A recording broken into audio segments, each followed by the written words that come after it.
A calamity struck, and to Chen Feng's astonishment, the only survivor alongside him was none other than the goddess-like CEO. Utilizing his adept survival skills, the once acerbic beauty boss found herself utterly captivated by him. While others struggled to escape from their deserted island, Chen Feng embarked on a journey of blissful existence. Chapter 1. Am still a virgin.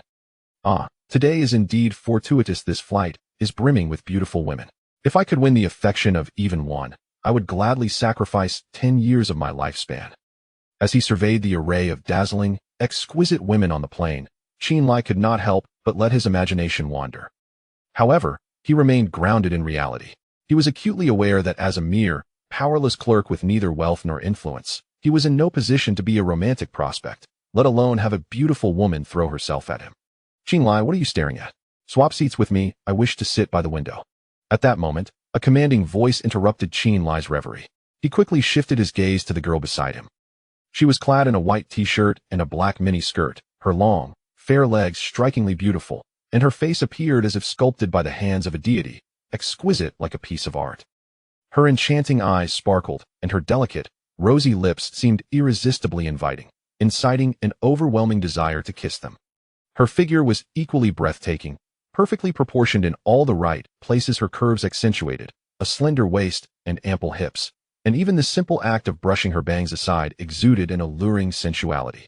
This goddess-like girl was none other than Chen Lai's immediate superior, the sales director, Lin Xiuzhu. However, Lin Xiuzhu held another distinction. She was the sole daughter of the company chairman, Lin Zhang. As a quintessential heiress, it would be disingenuous for Chen Lai to claim he harbored no feelings for Lin Xiuzhu. Marrying her would undoubtedly catapult him to new heights. Yet, despite his myriad thoughts, they remained just that, thoughts. The disparity in their social standings was insurmountable. If Lin Xiuzhu was a majestic swan, he was but a toad in the muck. They existed in entirely different realms. Moreover, Lin Xiuzhu had always looked down upon Chen Lai, treating him like a servant in the office, barking orders without ever casting a glance in his direction. Hey, are you deaf? Did you not hear me? Noticing Chen Lai's lack of response, Lin Kuzu's impatience flared as she reprimanded him again. Oh, I heard. Snapping back to reality, Chen Lai dared not refuse her. He promptly nodded and stood to switch seats with Lin Xiuzhu. Yet, scarcely had he settled back into his seat when Lin Xiuzhu's voice rang out once more. Chen Lai, fetch me a latte. Miss, could you please wait a moment? Our flight is about to take off. Chen Lai couldn't help but chuckle bitterly. I said go get it. Don't you have anything else to say? Lin Xiuzhu lifted her head, her brows knitted in displeasure. Fine, I'll go right now. Realizing that offending Lin Xiuzhu could jeopardize his career, Chen Lai had no choice but to swallow his indignation and stride forward. Yet internally, he cursed under his breath. Before long, he reached the front of the cabin and approached the flight attendant, requesting a latte. Sorry, sir, the flight is about to take off, and we are unable to serve any beverages at this time. The beautiful flight attendant politely declined Chen Lai's request. Chen Lai was acutely aware of Lin Kuzu's temperament. Should he fail to bring her coffee, she would surely take it out on him later, so he stubbornly insisted, Miss, please just bring me a cup of coffee. I promise I won't spill it. That's against policy, and I hope you understand, the flight attendant replied, shaking her head. After 2 more attempts, and seeing that the flight attendant remained unmoved, Chen Lai had no choice but to abandon his mission. Upon seeing Chen Lai return empty-handed, Lin Kuzu's expression turned frosty. Where's my coffee? She demanded, frowning. I nearly wore my lips out trying to convince her, but the flight attendant insisted that no drinks could be served right now due to the impending takeoff. Chen Lai replied, his face contorted in frustration. You can't even handle such a trivial task, what a useless waste. Lin Xiuzhu recognized that it was a matter of regulation, so after her brief tirade, she refrained from further antagonizing Chen Lai. What a terrible seat, it's unbearable. With a huff, Lin Xiuzhu put on her headphones and began listening to music. In truth, they were seated in business class, far more comfortable than economy. However, for Lin Xiuzhu, who had been pampered since childhood and always traveled in first class, it felt like a shabby seat. Regrettably, they had booked their tickets too late, and first class was already sold out. Otherwise, Lin Xiuzhu would never have been seated next to someone like Chen Lai. Nevertheless, Chen Lai was not one to be picky. He was quite satisfied with his situation.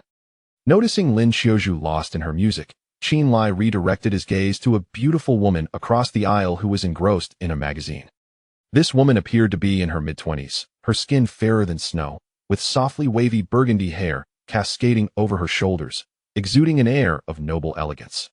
Most notably, her figure rivaled that of any beauty, her curves undeniably alluring.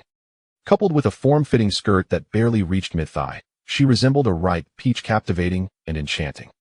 In contrast to Lin Kuzu's youthful charm, Chen Lai found himself drawn more to this mature, sophisticated woman. Unconsciously, he swallowed hard. At that moment, the woman seemed to sense his gaze and looked up at him. With a girlfriend as beautiful as that, why are you still eyeing other women? Men truly are insatiable. The alluring beauty teased, her tone laced with mockery and a hint of concealed disdain. She's not my girlfriend, she's my boss, Chen Lai quickly clarified. As a proud bachelor, he could not bear such an accusation. Oh, your boss? No wonder you dare not even breathe in her presence. Hearing Chen Lai's words, the beauty couldn't help but smile, her already exquisite features becoming even more enchanting, leaving Chen Lai momentarily spellbound. Ladies and gentlemen, Flight A4300 to Sydney is about to take off, please. Suddenly, the sweet voice of the flight attendant echoed over the intercom. Pervert. The alluring woman shot Chen Lai a glance of reproach before returning to her magazine.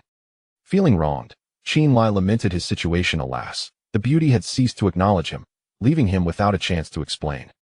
Before long, the plane took off, and feeling bored, Chen Lai reclined his seat and drifted off to sleep. Time passed unmeasured until suddenly, a violent jolt startled Chen Lai awake. What's happening? He inquired of Lin Xiaozhu, who sat beside him. How should I know? She replied, visibly irritated. The turbulence intensified, causing some panicked passengers to seek reassurance from the flight attendants. Everyone, please remain calm, we've merely encountered some turbulence, it will pass shortly. One attendant stepped forward to comfort the frightened crowd, but before she could finish her sentence, an explosion erupted from the wing of the aircraft. Boom. The deafening explosion, accompanied by a burst of flames, tore a gaping hole in the plane. A frigid gust of wind swept through the breach, distorting the faces of those inside. Luggage began to tumble from the overhead compartments, sucked out into the void beyond. Suddenly, a bald man screamed as he was forcefully ejected from the plane, disappearing without a trace. Help! I don't want to die. Mom, I want my mom. Oh God, please save me. In an instant, chaos erupted within the airplane. Screams, cries, prayers, and curses intertwined, yet no amount of hysteria could alter their fate. With each piercing scream, more individuals were swept out through the gaping hole, and the aircraft began its rapid descent. Beneath the armrests, there are life vests, everyone. Put them on quickly. The flight attendant uttered these words before hastily donning a life vest herself, too preoccupied to assist anyone else. At such a moment, self-preservation took precedence. The fate of others was of little concern. Chen Lai, in a frenzy, fumbled to retrieve a life vest from beneath his armrest, but just as he secured it, a fierce gust of wind hurled him out of the aircraft. Damn it, I'm still a virgin. Chen Lai let out a desperate lament, fully aware that plummeting from the plane meant certain death. The icy wind howled relentlessly, and as he continued to fall, his consciousness swiftly succumbed to darkness. Chapter 2. A Box of Durex. Uncertain of how much time had passed, Chen Lai slowly opened his eyes. Am I dead? Is this hell? Muttering to himself, he surveyed his surroundings. Wait, this isn't hell. I'm alive. Ha ha ha, I'm alive. Upon realizing he had survived, Chen Lai erupted into joyous laughter. The odds of surviving a plane crash are virtually nil, yet here he was, having defied the odds, a thrill surpassing that of winning the lottery. What was that old saying? Surviving a great calamity brings future blessings. It seems my fortune is about to change. He began to fantasize about becoming a CEO, marrying a wealthy beauty, and reaching the pinnacle of success. But soon reality doused his excitement like a bucket of cold water. He discovered he was on a desolate island, devoid of any signs of life. Who knew where this place was? Well, if I survived a plane crash, what else is there to fear? As an optimist, Chen Lai swiftly regained his spirits.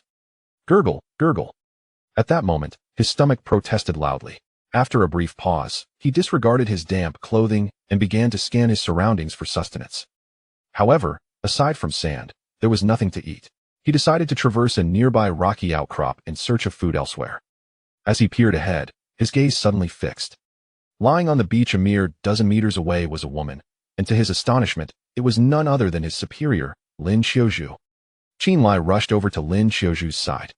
Waves lapped against her, and he initially feared she was lifeless, but when he placed his fingers near her nose, he detected a faint breath, barely hanging on. He hurriedly moved her to dry land. Lin Xiaoju's clothing was soaked through, nearly transparent, revealing the contours beneath. Gazing at her alabaster figure, Qin Lai felt a surge of heat rise within him. Though they were colleagues and he seldom dared to look at her in the office, now he could freely admire her perfect form, and if he wished, could easily claim her. Though I, Qin Lai, am no paragon of virtue, I am not a beast driven solely by base instincts. How could I stoop so low as to take advantage of her misfortune? He swiftly suppressed those unsavory thoughts and took a deep breath, striving to regain his composure. Yet, in that momentary lapse, he realized Lin Xiaoju had ceased to breathe. Panic surged within him as he began performing CPR, following the procedures he had seen on television. His hands pressed against her soft chest repeatedly. Under normal circumstances, he would have reveled in the sensation, but now, his sole focus was on saving her life. After dozens of futile compressions, he decided to administer rescue breaths. Lin Xiaoju's lips were thin and soft, carrying a sweet scent that momentarily distracted him. In his moment of distraction, he failed to notice Lin Xiaoju's eyes fluttering open. Upon realizing the man she had looked down upon was hovering over her, performing indecent acts, her first thought was that she was being violated. Smack! Without hesitation, Lin Xiaoju raised her hand and slapped Qin Lai hard. Fueled by indignation, the force of her slap left him momentarily stunned. What the hell, why did you hit me? Qin Lai exclaimed, retreating a step while holding his face, filled with righteous anger. Country bumpkin, you filthy scoundrel. How dare you assault me? I'll make you pay? Lin Xiaoju seethed, preparing to chase after him. Let me explain, it's not what it seems. You lecher. I'll kill you. Lin Xiaoju, like a furious shrew, offered no opportunity for explanation, swinging her arms wildly. Qin Lai, wrongfully accused of being a scoundrel after trying to help, felt a surge of frustration, especially when her nails grazed his face, igniting his anger. He seized her wrists and shouted, "Enough!" Seeing the cold fury in Qin Lai's eyes and the dangerous aura surrounding him, Lin Xiaoju suddenly calmed down. Lin Xiaoju, listen carefully, I was saving your life, not assaulting you. If you continue this nonsense, don't blame me for being unkind. Qin Lai coldly explained before releasing her hands. Upon hearing this, Lin Xiaoju seemed to recall something, glancing around as memories of the plane crash flooded back to her. Moments later, she understood that she had wrongly accused Qin Lai. However, her pride as a wealthy heiress prevented her from apologizing. As for Qin Lai, he had no intention of seeking an apology. He turned and walked toward the beach. On the shore, he spotted a woman's handbag and picked it up for a closer look. It was an LV. He surmised it belonged to a passenger on the plane. After retrieving the handbag, he unzipped it and emptied its contents onto the sand. It contained various items, cosmetics, keys, tissues, and more. While the cosmetics were of high quality, Qin Lai paid them little mind, directly reaching for the wallet. Inside the wallet were 4 bank cards and 11 notes of cash. Without hesitation, he stuffed the cash into his pocket and casually discarded the cards. Following this, he rummaged through the scattered belongings. Suddenly, his eyes lit up as he discovered a box of matches and a box of Durex. Given their current situation on a deserted island, fire was an essential element for survival, alongside food and water. His lighter had been confiscated before boarding the plane, so finding matches in this handbag likely pilfered from a club was a stroke of luck. However, the matches were wet and would need to be dried before use. After securing the matches, Qin Lai also took hold of the box of Durex. What do you need that for? Upon witnessing Qin Lai's actions, Lin Xiaoju, who had been observing him intently, suddenly displayed a hint of wariness on her face and inquired, a solitary man and a lone woman, stranded on a deserted island, what do you suggest we do? Qin Lai's lips curled into a sly smile, imbued with profound implications, as he deliberately revealed a rather wicked grin. Chapter 3. My name is Qin Lai, not beast. Upon hearing Qin Lai's words, Lin Xiaoju was instantly flustered and hastily stepped back, picking up a branch from the ground to wield as a makeshift weapon. Beast, I warn you, if you dare to touch me, I will fight you to the death. Lin Xiaoju threatened Qin Lai, her voice trembling with a lack of conviction. Fight me to the death? Do you truly believe you can prevail? Qin Lai asked with a playful smile, a rather lewd grin that sent shivers down Lin Xiaoju's spine. I am the daughter of Lin Zheng. If you dare to lay a finger on me, I assure you my father will kill you. Lin Xiaoju stammered, attempting to intimidate Qin Lai by invoking her father's name. Miss, are you not aware of the situation? We are stranded on a deserted island. If I were to take advantage of you, who would ever know? Qin Lai replied with feigned indifference. At his words, Lin Xiaozhu fell into a contemplative silence.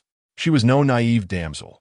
Rather, she was astute and perceptive, fully aware that Qin Lai spoke the truth. In this lawless realm of the island, a man like Qin Lai could easily overpower her, leaving her utterly defenseless. The horrifying possibility of being imprisoned and treated as a mere object of desire sent waves of panic through her heart. Nevertheless, in a bid to preserve her dignity, Lin Xiaozhu took a deep breath and forced herself to regain her composure. Qin Lai, as long as you do not touch me, once we are rescued, I will have my father promote you and increase your salary. Additionally, I will offer you 500,000, no, 5 million. What do you think? She pleaded, her tone edging on desperation. Your offer is indeed tempting, yet my desire is for you. What shall we do about that? Qin Lai replied, feigning difficulty in making a decision. Qin Lai, I implore you, if you promise not to touch me, I will agree to any terms you set. Lin Xiaozhu continued to plead, her voice tinged with a hint of tears as her eyes glistened with moisture. All right, it seems I've frightened you enough. I was merely jesting. Rest assured, my name is Qin Lai, not Beast, he chuckled, ceasing to torment her further. Truth be told, Lin Xiaozhu was undeniably a stunning beauty, her figure and features beyond reproach. Qin Lai had even dreamt of her in a rather intimate scenario. However, he prided himself on having principles, not merely driven by base instincts. Otherwise, he would have already acted upon his desires. Upon hearing his words, Lin Xiaozhu momentarily thought he was deceiving her, leaving her momentarily stunned. However, Qin Lai offered no further explanation and turned to continue his journey eastward along the beach. Seeing that Qin Lai appeared to be sincere, Lin Xiaozhu, her nerves unwinding, sighed in relief, yet a trace of vigilance lingered in her heart. Qin Lai paid her no further mind and walked nearly 20 meters before reaching a coconut tree, standing tall at over 10 meters with 10 coconuts adorning its crown. After spitting into his hands, Qin Lai began to climb the coconut tree. For Qin Lai, a rural boy who grew up climbing to great heights and exploring the lowlands, scaling the coconut tree was a trivial task. Before long, he found himself perched atop the tree, deftly plucking coconuts and tossing them down. Upon returning to the ground, he brushed off his hands and picked up a conical stone from nearby, striking the coconuts with vigor until he swiftly created a hole. He then embraced a coconut and began to pour its refreshing nectar into his mouth. Gulp after gulp. The taste was reminiscent of the joy he felt as a child savoring chilled watermelon during summer vacations. Pure bliss. After finishing one coconut, he wiped his mouth, the dry cough that had plagued him dissipating into nothingness. Qin Lai, could you spare me a coconut? Lin Xiaozhu, equally parched, finally spoke up after a moment of hesitation. On what grounds? Qin Lai replied with a smile, his tone teasing. Because I'm your superior, Lin Xiaozhu reasoned after a brief contemplation. Huh, do you still think this is a company? Wake up, this is a deserted island. Qin Lai retorted with a cold laugh. While he had been subservient to Lin Xiaozhu in the workplace, here, on this desolate island of the Pacific, he surmised that rescue was a distant dream, perhaps never to arrive. Even if rescuers were to locate them, it would likely be ages before that happened. Thus, he refused to adopt the same submissive demeanor. Now, possessing the resources for survival, he felt a newfound sense of authority. Lin Xiaozhu was momentarily rendered speechless by Qin Lai's sharp retort. After a brief pause, she suggested, would you accept money for a coconut? 100 each.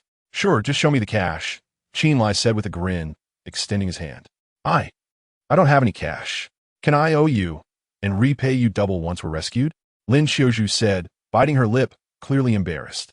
She typically relied on mobile payments, but after the plane crash, her phone was lost to the depths of the sea, leaving her without funds. Sorry, but we run a small business here, and I don't extend credit. However, I'm quite reasonable. If you lack money, perhaps you could offer something else. Qin Lai replied with a smile, his gaze intentionally drifting towards Lin Xiaozhu. While he had no intention of coercion, he would welcome her voluntary consent to a more intimate arrangement. After all, Qin Lai was not only a diamond-grade bachelor, but also a millennial virgin, utterly unfamiliar with the essence of a woman. Not a chance. Even if I die of thirst or hunger, I will not sell my body. Lin Xiaozhu, like an imperious phoenix, resolutely rejected Qin Lai's proposition. Let us see how long you can hold out without succumbing, Qin Lai said with a playful smirk. He chose not to press Lin Qiuzhu further, instead finding a clear spot to relocate all the coconuts. He then spread out a box of soaked matches along with his cigarettes and clothes on a rock to dry. As time passed, and the sun grew increasingly warm, Chen Lai reclined beneath the shade of a tree, sipping coconut juice and thoroughly relishing the moment. However, Lin Qiuzhu found herself in a rather uncomfortable predicament. She incessantly licked her lips, which had become chapped, while beads of sweat cascaded down her forehead. Her body was already severely dehydrated.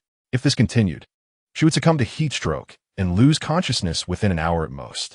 Chapter 4. Hiss, it hurts. Lin Qiuzhu, a pampered young lady, watched as her sweat poured forth. Yet her body received no replenishment of water. Gradually, she neared her physical limits, and her consciousness began to blur. Observing Lin Qiuzhu leaning against the tree trunk, seemingly on the brink of collapse, Chen Lai's heart softened at last. He picked up a coconut, cracked it open, and brought it over to her. Here, drink up. At that moment, Lin Qiuzhu was on the verge of fainting. The sudden appearance of the coconut before her was akin to a drowning person grasping a lifeline.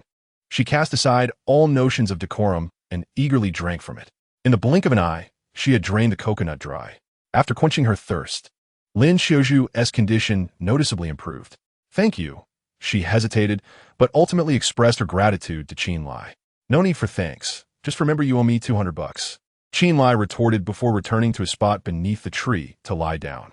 Despite Lin Qiuzhu's consistently frosty demeanor towards him at the company, Chen Lai was not the kind of cold-hearted individual who could stand by and watch her suffer from dehydration. As she gazed at Chen Lai, who was resting with his eyes half closed in the shade, Lin Qiuzhu's perception of him began to shift. Previously, she had regarded him as nothing more than an unsophisticated simpleton, often mocking him with her friends for being a frog dreaming of eating swan meat. However, through their interactions that day, she realized that her previous judgment of Chen Lai had been excessively one-sided. Overall, his character was commendable. Otherwise, he could have easily taken advantage of her. As long as you keep your promise, I will certainly express my gratitude once we are rescued, Lin Qiuzhu silently resolved. At that moment, Chen Lai remained blissfully unaware of Lin Qiuzhu's thoughts, or perhaps he simply did not care. After all, they were stranded on a deserted island in the Pacific, and the possibility of rescue was entirely uncertain. Fortunately, Chen Lai was an optimist. As the saying goes, when in Rome, do as the Romans do. His current task was to conserve his energy and rest well so that he could gather resources once he felt rejuvenated. Time passed swiftly, and several hours later, Chen Lai opened his eyes to check his watch. It was already 3 in the afternoon. After yawning and stretching, he rose from the ground. Chen Lai, where are you going? Lin Qiuzhu inquired hastily upon seeing him stand. Of course, I'm off to gather supplies. Are we supposed to just wait here and die? Chen Lai rolled his eyes and began walking along the beach. Feeling somewhat irked by his retort, Lin Qiuzhu remained silent. Following closely behind him, as they traversed the beach, Chen Lai discovered a plethora of items washed ashore by the waves. Luggage, remnants of an aircraft, and even a few bodies carried in by the tide. The corpses, both male and female, had become waterlogged, rendering Lin Qiuzhu hesitant to approach. However, Chen Lai displayed no trepidation, methodically searching their bodies and stripping away any items of potential utility. You would take from the dead? Aren't you concerned about the filth? Lin Qiuzhu inquired, observing Chen Lai's actions. As long as it serves my survival, what does it matter if it belonged to the deceased? Chen Lai replied nonchalantly. He held no reservations. After all, preserving his life was paramount, and he needed to gather every useful resource at his disposal. Though Lin Qiuzhu recognized the logic in Chen Lai's words, she struggled to reconcile her emotions with the grim reality. Chen Lai, undeterred by her misgivings, continued to gather the necessary items from the corpses. In no time, he had thoroughly searched each body. He briefly contemplated digging a grave for the remains, but abandoned the idea after a few futile attempts with a stick. It proved too laborious. Given their isolation on a deserted island, the presence of wild beasts or other dangers was uncertain. Thus, maintaining peak readiness was essential. Should a beast emerge, there would be no solace to be found. Ultimately, Chen Lai opted for a less strenuous approach, a sea burial. He cast the bodies into the ocean, allowing the waves to carry them away. Next, he smashed open a suitcase, revealing a trove of clothing, both men's and women's designer labels, as well as 2 books and various toiletries. Without hesitation, he transported the items back to his makeshift camp. As twilight approached, Chen Lai began to scavenge for shellfish along the shore, preparing for dinner. Fortune smiled upon him as he discovered a stranded fish and 2 crabs. Just as he prepared to retrace his steps, a voice pierced the air, pleading for help. Following the sound, Chen Lai soon spotted a girl leaning against a tree. She was strikingly familiar, the alluring beauty who had exchanged a few words with him on the plain. Chen Lai, look, there are more survivors, Lin Xiaozhu exclaimed, her excitement palpable. I'm not blind, Chen Lai retorted, hastening to the stunning woman. Miss, what happened to you? He inquired. I twisted my ankle and can't walk. Could you assist me? She implored, her voice laced with vulnerability. I happen to possess some skills in bone setting. Let me take a look, Chen Lai offered, placing the seafood on the ground before kneeling to examine her foot. This captivating woman was as enchanting as Lin Xiaozhu, and by Chen Lai's personal taste, her mature beauty eclipsed that of Lin Xiaozhu. As his hands touched her foot, he realized it resembled the legendary golden lotus. Delicate and petite, with skin as smooth and pale as the finest jade, soft to the touch. Do not speak of certain enthusiasts of foot fetishes. Even Chen Lai himself believes that he could indulge in this pair of feet for an entire year. Moreover, there is a subtle fragrance emanating from the alluring beauty that incites in Chen Lai an irresistible urge to bury his head amidst her waves. Chen Lai, are you here to heal or to take advantage? Lin Xiaozhu's voice resounded once more.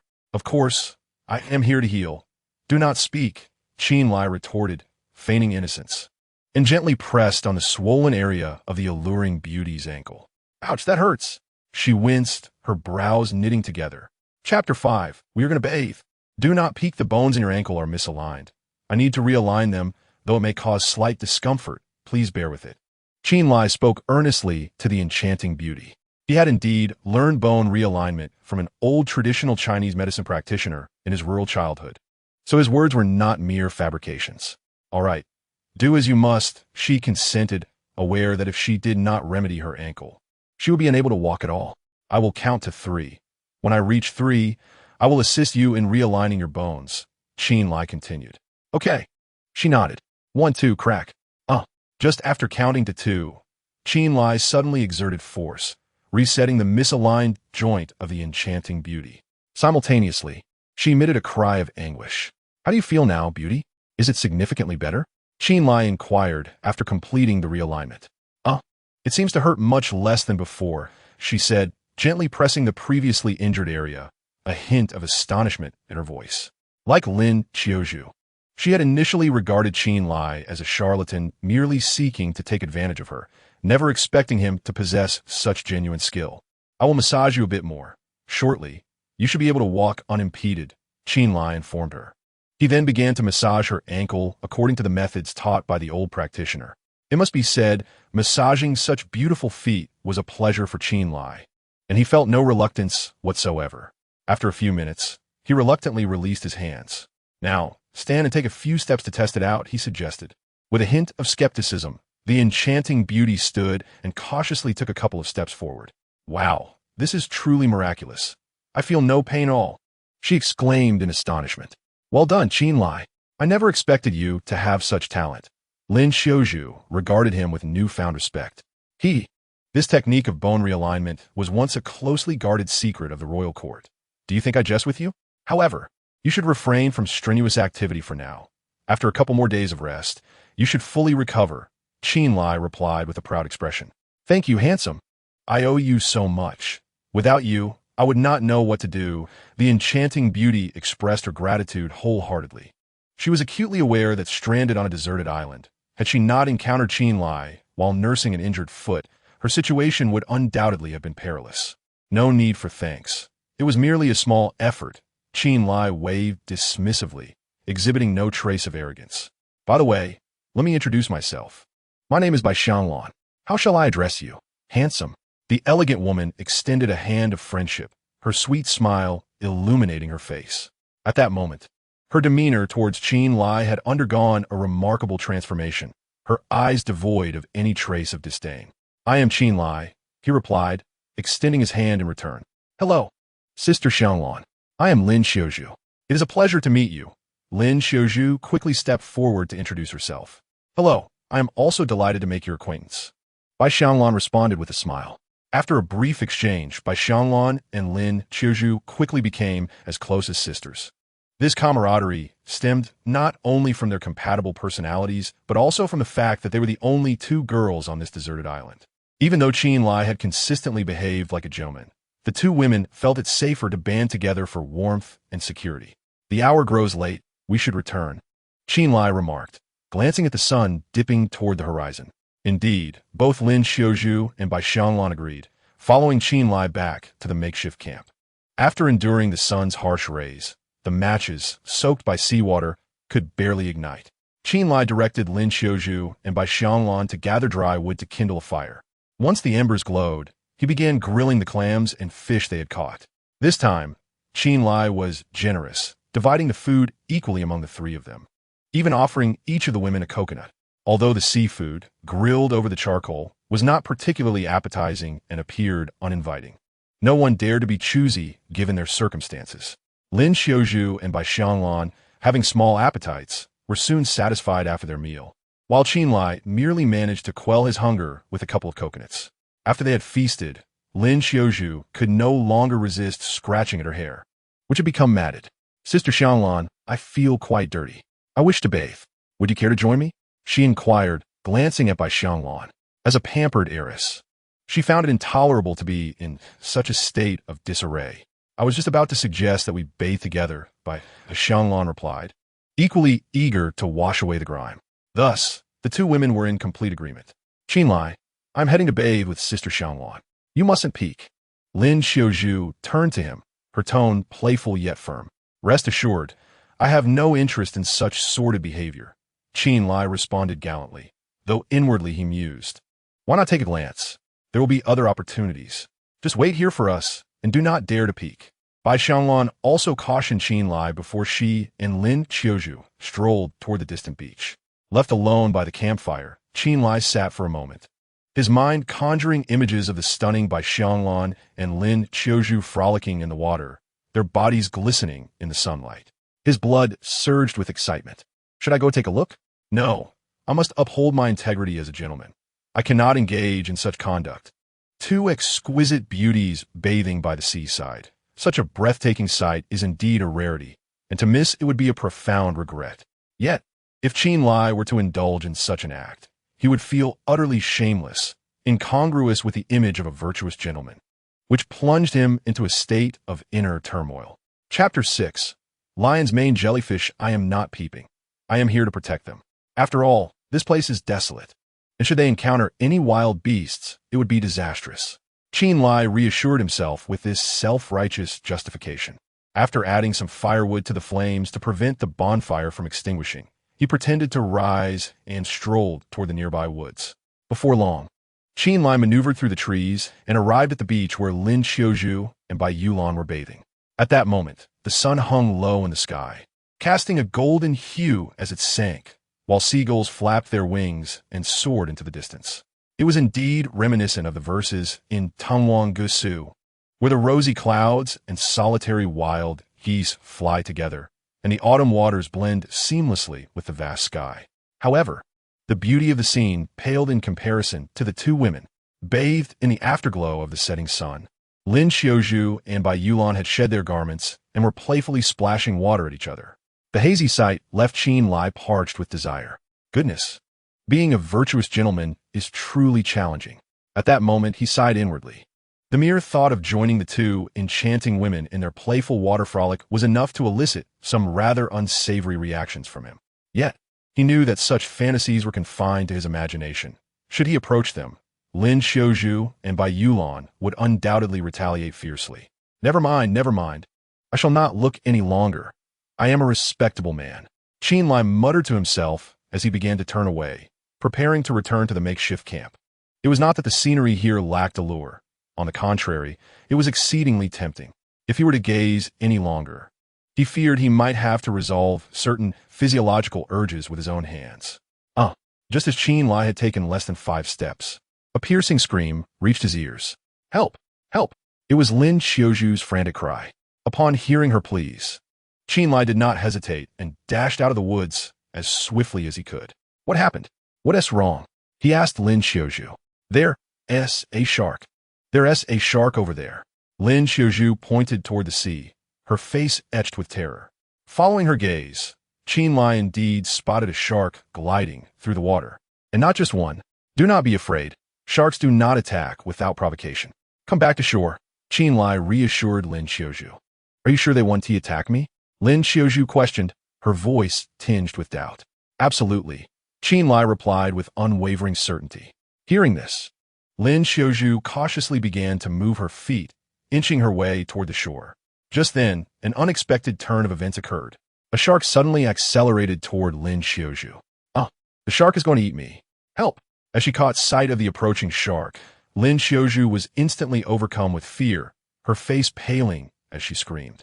The shark surged forward with astonishing speed, reaching Lin Xiaoju in the blink of an eye. The collision sent her tumbling into the sea. Although Lin Xiaoju was an adept swimmer, the shock rendered her momentarily disoriented, causing her to flail helplessly in the water, oblivious to her abilities. Qinlai, taken aback by the shark's unexpected aggression, swiftly rushed towards her. Before the shark could circle back, he grasped Lin Xiaoju and, akin to a sprinter in a 100-meter dash, propelled them both to the shore with remarkable velocity. The shark, perhaps fearing stranding, circled the beach before retreating into the deeper waters. All is well now, Qinlai remarked, casting a glance at Lin Xiaoju in his arms. However, this glance proved to be a fateful one, as he was suddenly overwhelmed by the sight before him. Lin Xiaoju was clad only in her undergarments, having shed all other clothing in the fray. Still in shock, she gasped for breath. The rippling waves around her almost enchanting enough to steal one's soul. Gulp! Qinlai instinctively swallowed hard. As the saying goes, a slight stirring signifies respect. And in that instant, young Qinlai felt a surge of reverence. You, lecherous scoundrel! Lin Xiaoju was no naive child. She quickly comprehended the situation. With a swift motion, she slapped Qinlai across the face. Cough, cough, Xiaoju, let me explain. It was unintentional, Qinlai stammered, a wave of embarrassment washing over him. Get away from me. Do not touch me. Enraged, Lin Xiaoju shoved him aside and hastily donned her clothes from a nearby rock, shielding herself from view. Alas, had he known that being a good Samaritan would lead to such a predicament. Feeling unjustly wronged after receiving yet another slap, Qinlai lamented in silence. But no one was there to heed his grievances. Wait, what about Bai Xianglan? Suddenly recalling her presence, Qinlai turned back toward the sea. Panic surged through him as he realized that Bai Xianglan, who should have followed them to shore, appeared to be struggling in the water, her arms weakly flailing as she seemed on the verge of sinking. Without a moment to spare, Qinlai propelled himself back into the water. In under a minute, he reached Bai Xianglan and hoisted her from the depths. Help me! Her voice was faint, her complexion pale, and her breath came in shallow gasps. Qinlai was bewildered by her condition and quickly towed her back to the shore. What is wrong with Sister Xianglan? Lin Xiaoju, still in disarray from her earlier ordeal, rushed over, concern etched on her face. I do not know. Qinlai shook his head. Just as he was about to suggest that Lin Xiaoju help Bai Xianglan into her clothes, his gaze froze at the base of Bai Xianglan's thigh. There, adhering to her leg, was a nearly transparent entity. That is a lion's mane jellyfish, Qinlai exclaimed. A lion's mane jellyfish? What is that? Lin Xiaoju furrowed her brow, perplexed by Qinlai's words. The lion's mane jellyfish is a species of jellyfish whose tentacles contain a neurotoxin capable of paralyzing human nerves, and in severe cases, it can lead to death. Fortunately, the jellyfish in question is still in its juvenile stage, and its toxin is not particularly potent. Otherwise, Bai Xianglan would be in grave danger, Qinlai remarked solemnly. Most jellyfish are venomous, and the lion's mane jellyfish is among the more toxic varieties. Bai Xianglan has been stung, resulting in her body becoming rigid and immobile. Had he not discovered her in time, she might have drowned or become prey to sharks. Enough! Enough! Stop talking and find a way to save Sister Xianglan, Lin Xiaoju urged anxiously. She was unfamiliar with the lion's mane jellyfish, but recognized that Bai Xianglan's current condition appeared exceedingly perilous. Understood, Qinlai replied, preparing to administer treatment. However, Upon noticing the location where the jellyfish was attached, he hesitated, as it was rather sensitive. One misstep could lead Lin Qiuzhu to label him a lecher. Chapter 7. Do you believe I will? What are you waiting for? Hurry up and save her. Lin Qiuzhu urged him again, seeing that Qin Lai had yet to take any action. Why don't you do it? I'm not in a position to, Qin Lai suggested as he stood up. What do you mean? Lin Qiuzhu asked, bewildered. Just look at where the jellyfish is attached. Qin Lai pointed to Bai Xianglan's leg. Upon hearing this, Lin Qiuzhu quickly directed her gaze there and soon understood. Oh dear, it's fine. You're saving her. I believe that even if Sister Xianglan knew, she would blame you. Hurry, don't dilly-dally. If anything happens to her, I won't let you off easily, Lin Qiuzhu insisted.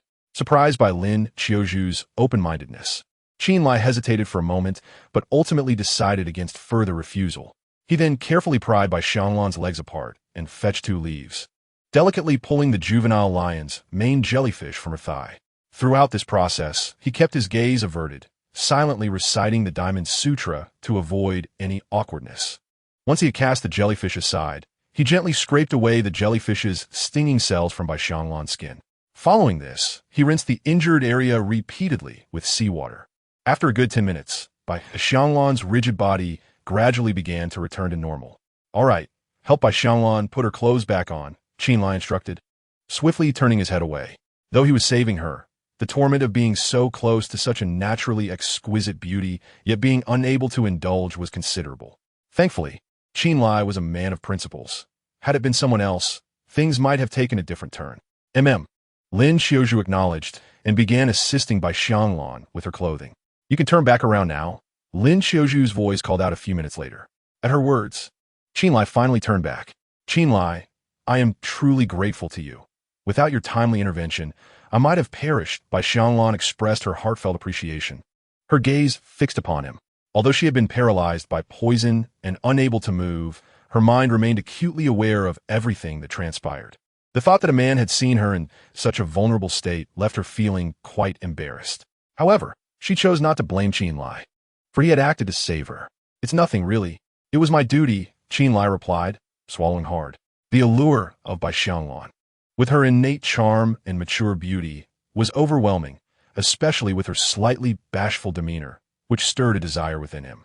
Qin Lai, you're bleeding, Lin Qiuzhu suddenly exclaimed, pointing at him. Huh?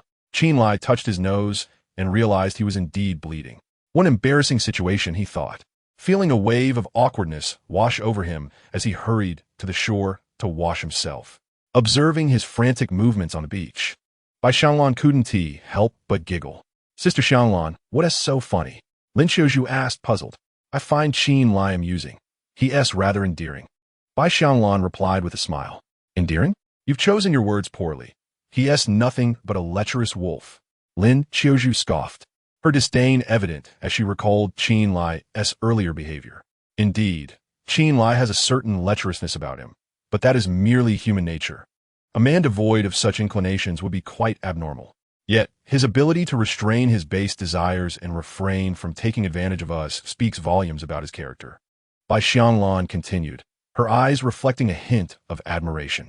They were stranded on a deserted island, a place devoid of safety. If Qin Lai had wished to take advantage of them, the 2 girls would have been utterly defenseless. However, he chose restraint, a quality that had already garnered Bai Xianglan's favor. All right, Sister Xianglan, let us not elevate Qin Lai too much. It's merely been a day.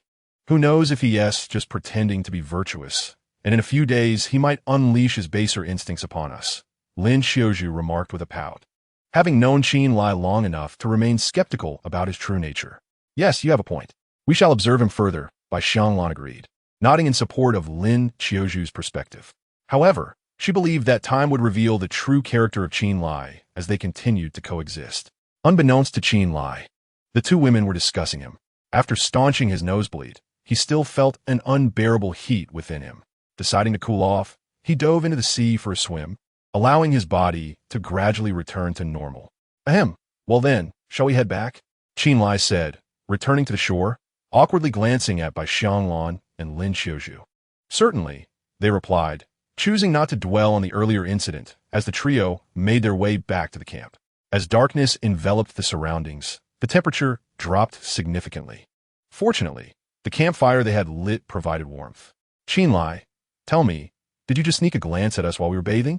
Lin Xiaozhu suddenly confronted him. How could that be? I, Qinlai, am not the sort of lecherous person. Qinlai resolutely denied the accusation, feigning an air of righteous indignation. Then explain why you were the first to appear when I called for help just now. Don't tell me you flew over. Lin Xiaozhu pressed on. I was gathering firewood nearby, and happened to hear your cries, Qinlai stammered, hastily concocting an excuse, yet his lack of confidence betrayed him. Oomph. Do you think I would believe such nonsense? Lin Xiaozhu scoffed, her face a mask of skepticism. Believe it or not, I did not peek, Qinlai retorted, knowing full well that Lin Xiaozhu had no evidence against him. Considering that you saved me and Sister Xianglan, I'll let this slide this time. But if you dare to spy on us again while we bathe, I shall gouge your eyes out, Lin Xiaozhu declared fiercely, pointing an accusatory finger at him. She was not foolish. She understood Qinlai's intentions all too well. Gouge my eyes out? Do you believe I wouldn't take you out right here and now? Qinlai shot back defiantly, standing his ground. Enough, enough. Let bygones be bygones. We should rest. Who knows what tomorrow holds? Bai Xianglan interjected, assuming the role of peacemaker. In her view, even if Qinlai had indeed peeped, it mattered little. It could be considered the price of protection for the two of them. After all, in this desolate, uninhabited island, they would need to rely on Qinlai. Otherwise, the two girls would likely perish from hunger within days. Chapter 8. Taking advantage of. Lin Xiaozhu huffed, her anger palpable, yet she chose not to say anything further. Qinlai, unwilling to lower himself to her level, turned to gather dry straw. Sister Xianglan, there is not even a bed here. How are we supposed to sleep? Lin Xiaozhu soon began to complain again. Miss Lin, do you think we're on a vacation? You want a bed? Why not ask for a presidential suite instead? Qinlai mocked her as he returned with a bundle of straw. Mind your own business. Lin Xiaozhu shot him a glare. All right, I take back what I said. Qinlai waved his hand dismissively, spreading the straw on the ground and placing the few pieces of clothing he had gathered on top.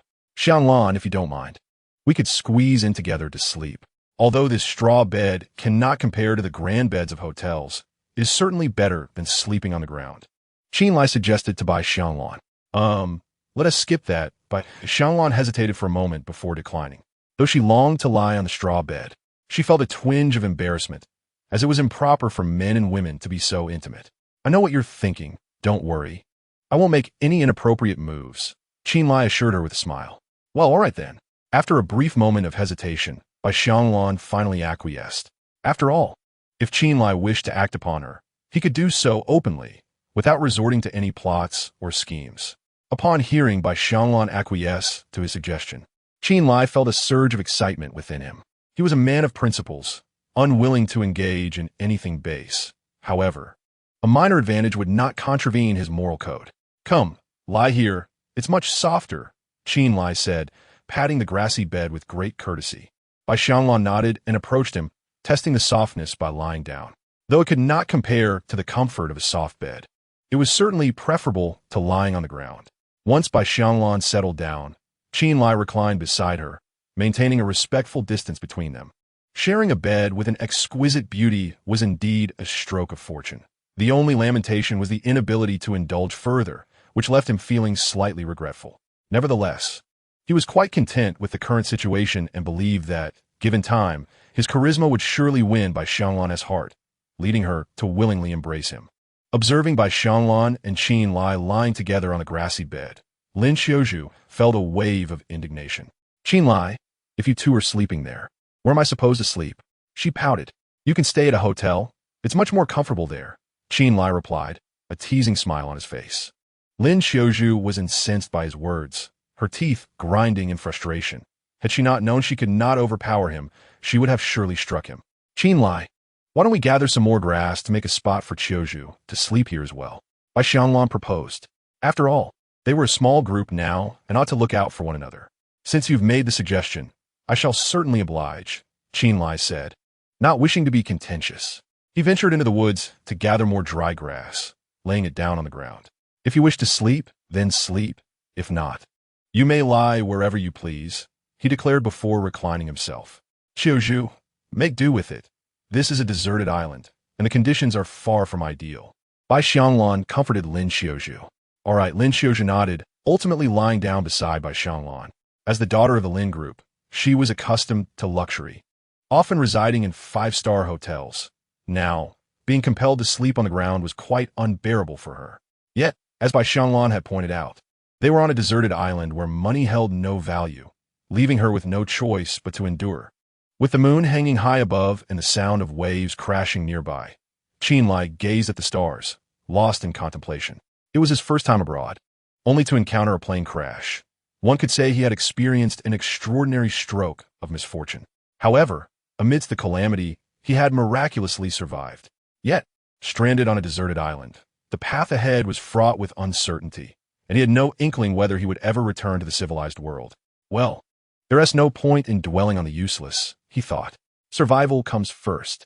Qinlai maintained an optimistic outlook, swiftly dispelling the shadows of despair from his mind.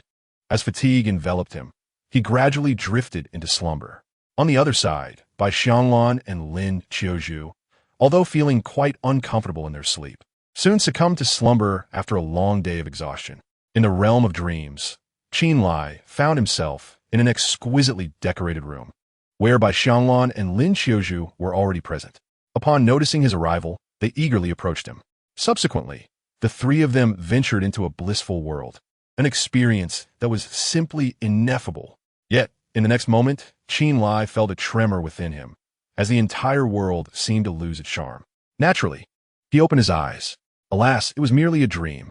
Surveying his surroundings, he soon realized he was still stranded on the deserted island, prompting him to curse under his breath.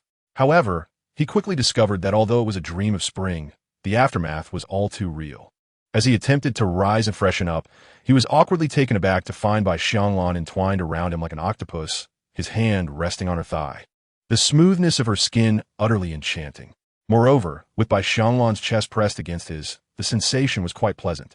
While he was inclined to remain in this state indefinitely, he knew he must clean himself to avoid further embarrassment. Reluctantly withdrawing his hand, he gently pried Bai Xianglan's arms apart, preparing to extricate himself. Yet, his movement startled her awake.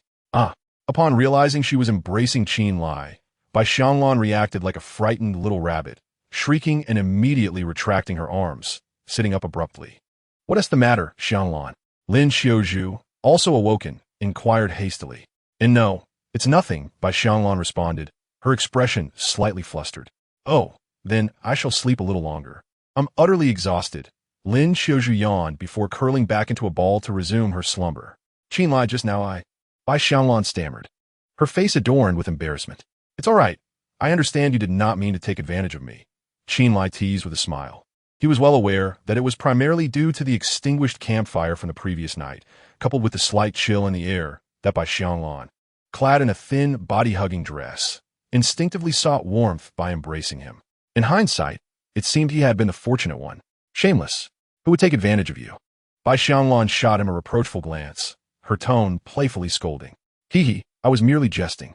By the way, I'll go wash my face. If you wish to sleep, feel free to do so," Qinlai said with a mischievous grin before hastily making his way to the beach under the pretense of an excuse. Chapter 9. The blue-ringed octopus to avoid being seen by Lin Qiuzhu and Bai Xianglan. Qinlai deliberately moved a bit farther away before removing his pants to quickly clean his underwear. However, on this deserted island, he had no spare undergarments, so he had no choice but to wear his trousers alone. Glancing at his watch, he noted it was already 6 o'clock. Having not eaten sufficiently the previous night, his stomach began to grumble once more. Not in a hurry to return, Qinlai strolled along the beach, collecting seashells. It was just the right moment, as the tide had receded, leaving a plethora of marine life stranded along the shore. Before long, Qinlai had gathered an assortment of seashells, a stranded pomfret, an octopus, and 3 shrimp. Just as he was about to return with these treasures to prepare breakfast, he suddenly halted. Approximately 20 meters away on the surface of the sea, a suitcase bobbed up and down with the waves, seemingly destined to drift away into the horizon. Considering the possibility of useful items within, Qinlai set down his catch and swiftly swam toward the suitcase. In merely a few minutes, he reached it. The suitcase had taken on a considerable amount of water, weighing dozens of pounds, and Qinlai exerted significant effort to drag it ashore. The suitcase was secured with a combination lock, and without wasting any time, He found a stone and struck it several times until it yielded. Upon opening the suitcase, his eyes brightened at the sight within. Besides a few articles of men's clothing, it contained 2 exquisitely crafted short knives and 5 beautifully carved wooden sculptures. Chen Lai surmised that the buoyancy provided by the wooden carvings was the reason the suitcase had not sunk to the seabed. The craftsmanship of the sculptures was clearly of a master's hand, depicting both animals and humans with remarkable lifelikeness. They would fetch a handsome price in the market. However, what truly captivated Chen Lai were the 2 short knives. In their current predicament on a deserted island, the presence of such weapons could significantly enhance their safety, providing a means of self-defense against potential threats. He unsheathed one of the blades, its gleaming edge sending a chill down his spine. With a swift motion, he sliced through the head of the pomfret effortlessly. What fine knife! The sharpness of the blade filled him with delight. He tested the other knife, which proved equally formidable. Although carrying various restricted knives on an airplane is prohibited, checked baggage allows for them. Chen Lai pondered why the suitcase's owner had chosen to check 2 knives, but he was grateful that they had now become his. He wrapped the seafood in one of the garments and, cradling the clothing and the wooden sculptures, began his journey back to the campsite. Goodness, Chen Lai, what did you acquire all these items? Bai Xianglan exclaimed, her face alight with astonishment upon seeing him return laden with treasure. I stumbled upon a suitcase. And these are its contents, Chen Lai replied, placing everything on the ground. Xianglan, see if any of these clothes fit you. You can change once they dry. But these are all men's clothes. How can I wear them? Bai Xianglan frowned. Just make do for now. When we come across women's clothing, you can switch. Otherwise, with you perpetually in that form-fitting dress, I fear I might be tempted to commit a crime. Chen Lai jested, deliberately casting a glance at her long, fair legs. The body-hugging skirt worn by Xianglan perfectly accentuated her graceful figure, yet its brevity posed a risk of accidental exposure with the slightest movement. Therefore, in order to spare her the dual torment of physical and emotional discomfort, he believed it prudent for Bai Xianglan to change into a more suitable outfit. Very well, Bai Xianglan recognized that Chen Lai was merely jesting and fell no offense. She selected a pair of trousers and a shirt from within and hung them on a nearby branch to air out. By the way, where is Lin Xiuzhu? Why has she vanished? Chen Lai inquired, having noticed the absence of Lin Xiuzhu. She has gone to the seaside to wash her face, Bai Xianglan replied. After acknowledging her response, Chen Lai chose to remain silent, just as he prepared to gather some dry twigs to rekindle the fire for breakfast. An exuberant voice rang out from behind him. Sister Xianglan, come quickly and see what I've caught. Lin Xiuzhu dashed towards Bai Xianglan, her face radiating excitement. Wow, how beautiful! Bai Xianglan exclaimed in admiration. I just caught this by the seaside. I want to keep it as a pet. Lin Xiuzhu replied, equally thrilled. What is it? Chen Lai, intrigued, approached to inquire.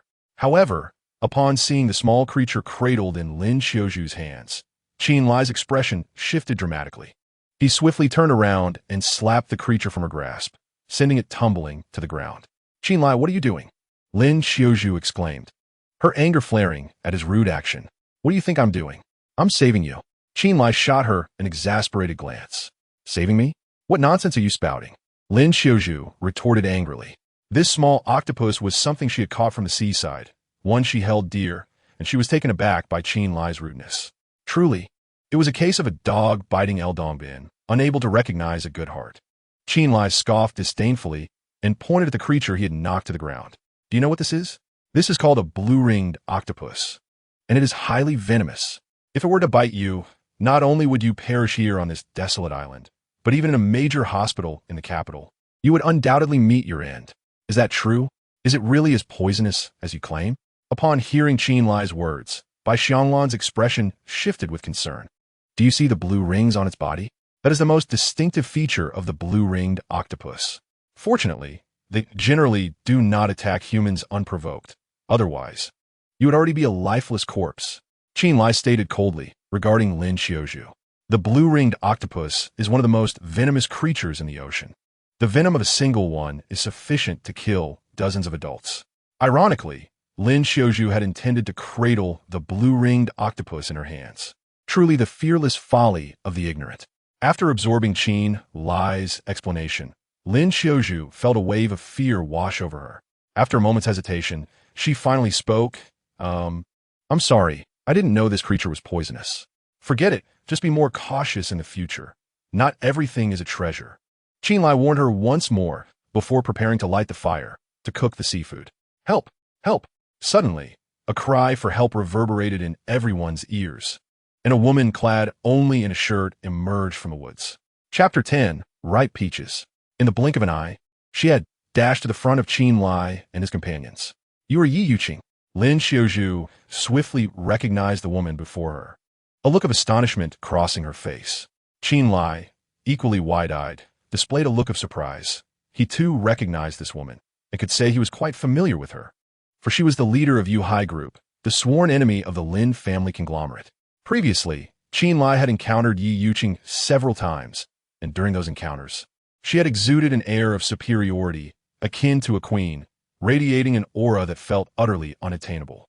Yet now, Yi Yuqing stood before them barefoot, wearing nothing but a bra, her body almost entirely exposed. Her hair was disheveled, her face covered in dirt, and she bore numerous injuries. Resembling a laborer who had just escaped from a grim brick kiln, her appearance was truly pitiable. Help, help me!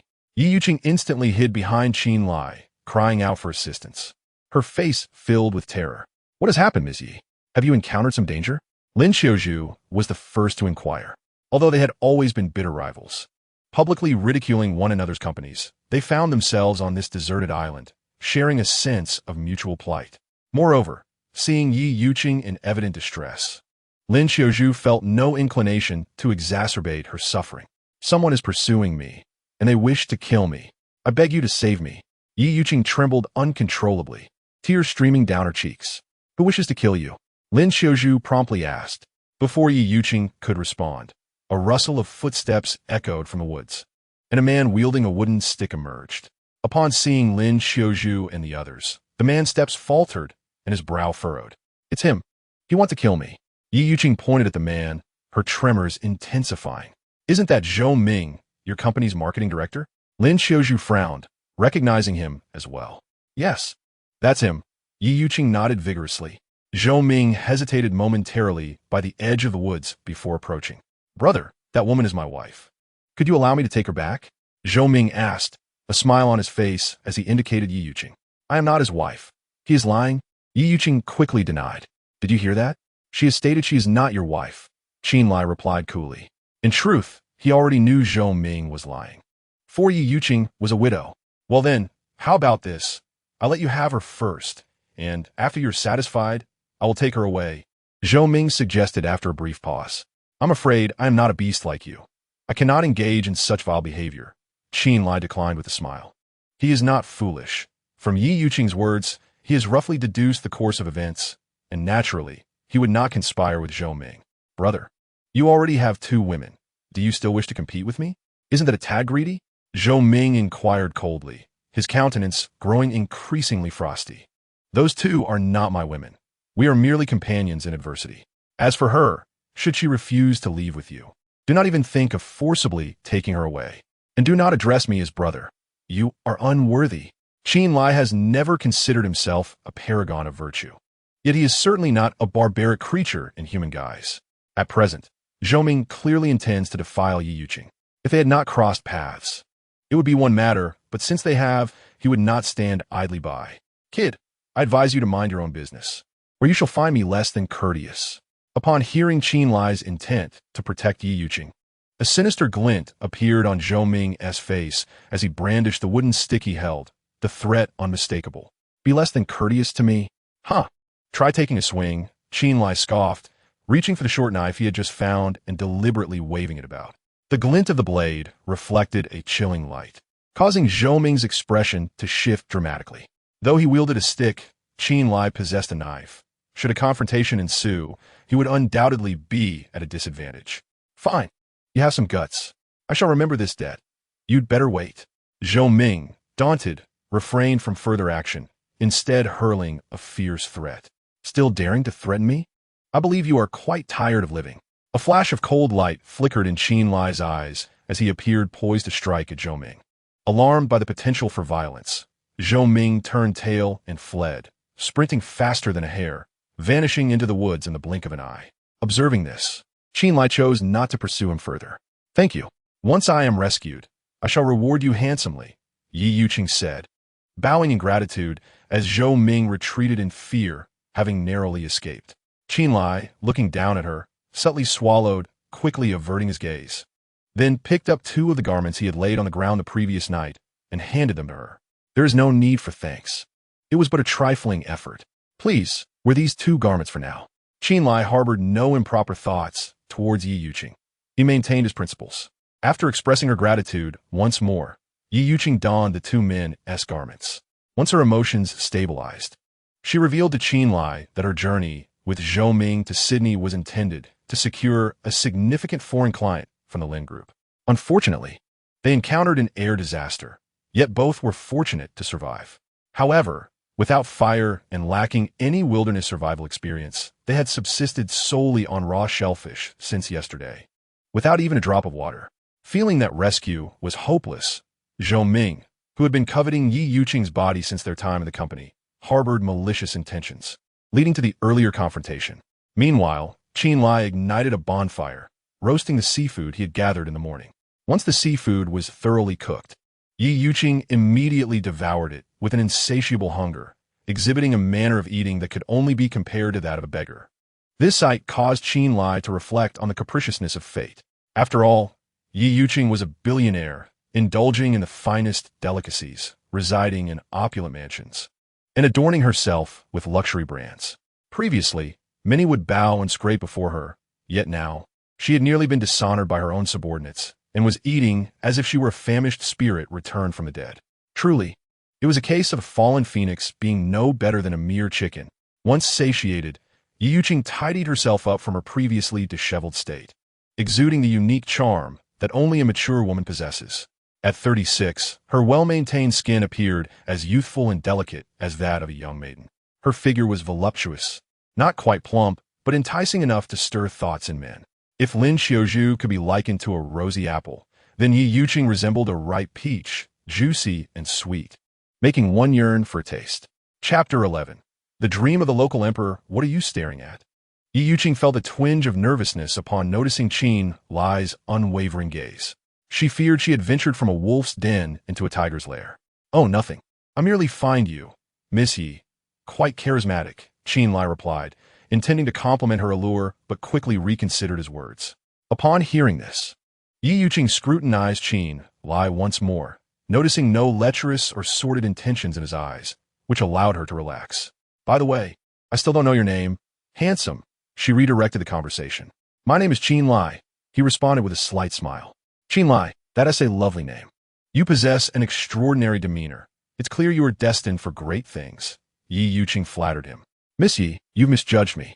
I'm merely a lowly employee at the Lin Group. To say I can afford a house would be a stretch, let alone a car.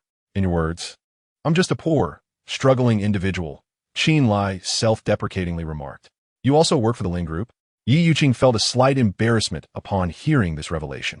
Yes, I was originally set to accompany Lin Xiaozhu to Sydney to secure exclusive cooperation with Alite Company. Who would have thought such a predicament would arise? Nonetheless, finding myself stranded on this deserted island with you is quite the twist of fate, Qin Lai chuckled. Call me Yuqing, not Miss Yi. If you hold me in high regard, I would appreciate it, she continued. As a formidable woman who had navigated the business world for over a decade, Yi Yuqing was astute enough to recognize that Qin Lai was inherently good-natured, understanding that he could be a valuable ally for survival on this island. She realized the importance of fostering a positive relationship with him. Since you insist, I shall not refuse, Qin Lai replied with a gentle smile, acquiescing to her request. Under normal circumstances, a wealthy woman like Yi Yuqing, with a fortune in the billions, would hardly spare a glance at someone like him. Yet now, she refers to herself as his sister, which causes Qin Lai to feel a sense of elation. Of course, he is acutely aware of Yi Yuqing's intentions. There is no need to expose them. My sister is adept in business, yet she lacks experience in wilderness survival.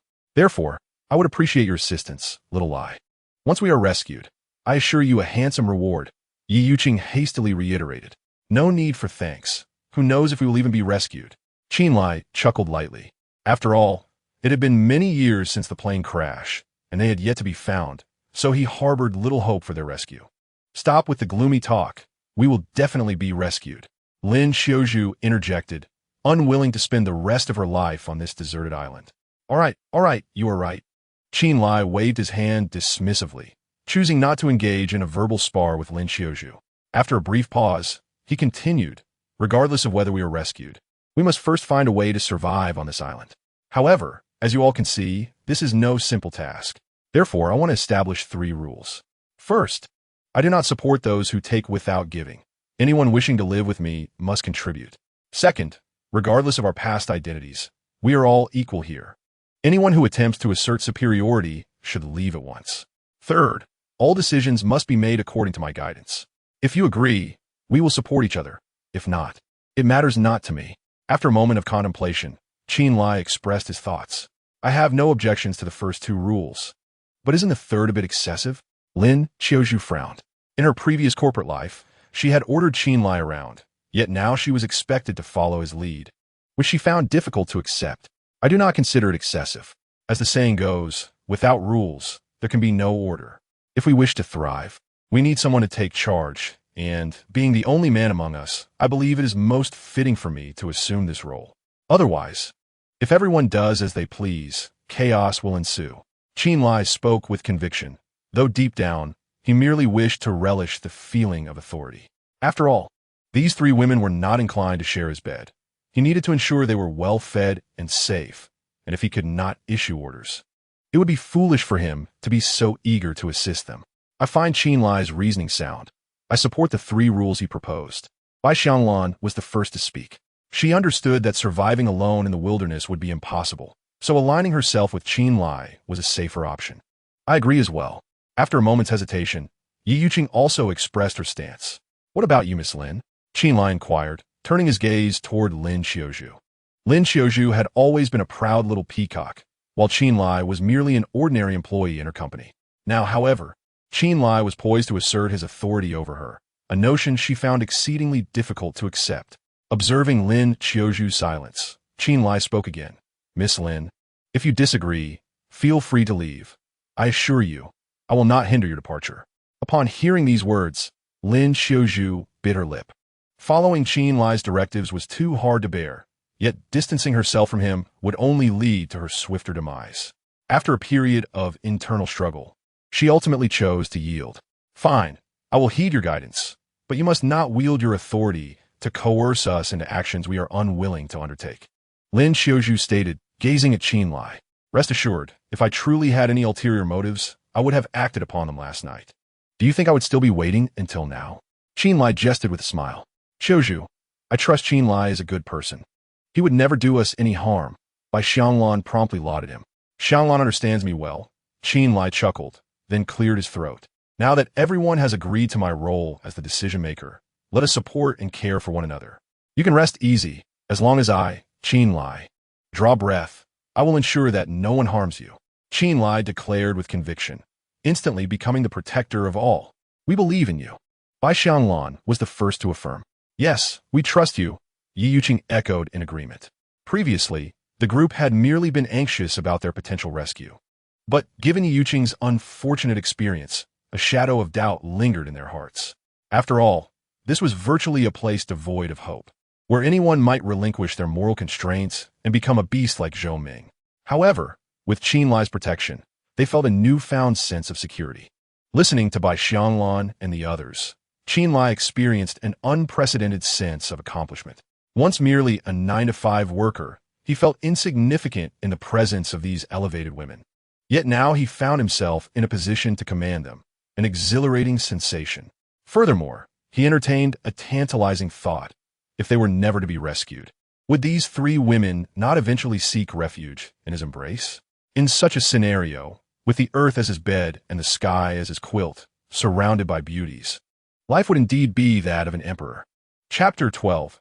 Yi Yuqing in his embrace the prospect of such a splendid future caused a smile to involuntarily grace Qin Lai's lips. Qin Lai, what are you grinning about? Lin Xiaozhu inquired, noticing his somewhat lecherous smile. Cough, cough. I'm not smiling. I'm merely contemplating our future. Qin Lai hastily offered an excuse, then quickly shifted the topic. While the weather is still mild, let me assign the upcoming tasks. Xianglan, Your feet have yet to fully recover, so it is advisable for you to refrain from excessive movement. Instead, gather some dry firewood in the vicinity for future use. Yuqing, you may stroll along the beach to collect some shells and stranded fish or shrimp for our lunch. Lin Xiaozhu, accompany me into the woods. Let us see if we can find some sustenance and a water source. Presently, only 2 coconuts remain, which is insufficient for our needs. Thus, locating a water source is of utmost urgency. I will not venture into the woods with you, Lin Xiaozhu immediately retorted. Although Qin Lai had thus far behaved like a gentleman, one could never be too cautious. What if his true nature revealed itself once they were alone, leaving her with nowhere to express her distress? You refuse to go? Have my words fallen on deaf ears? Qin Lai's tone turned icy.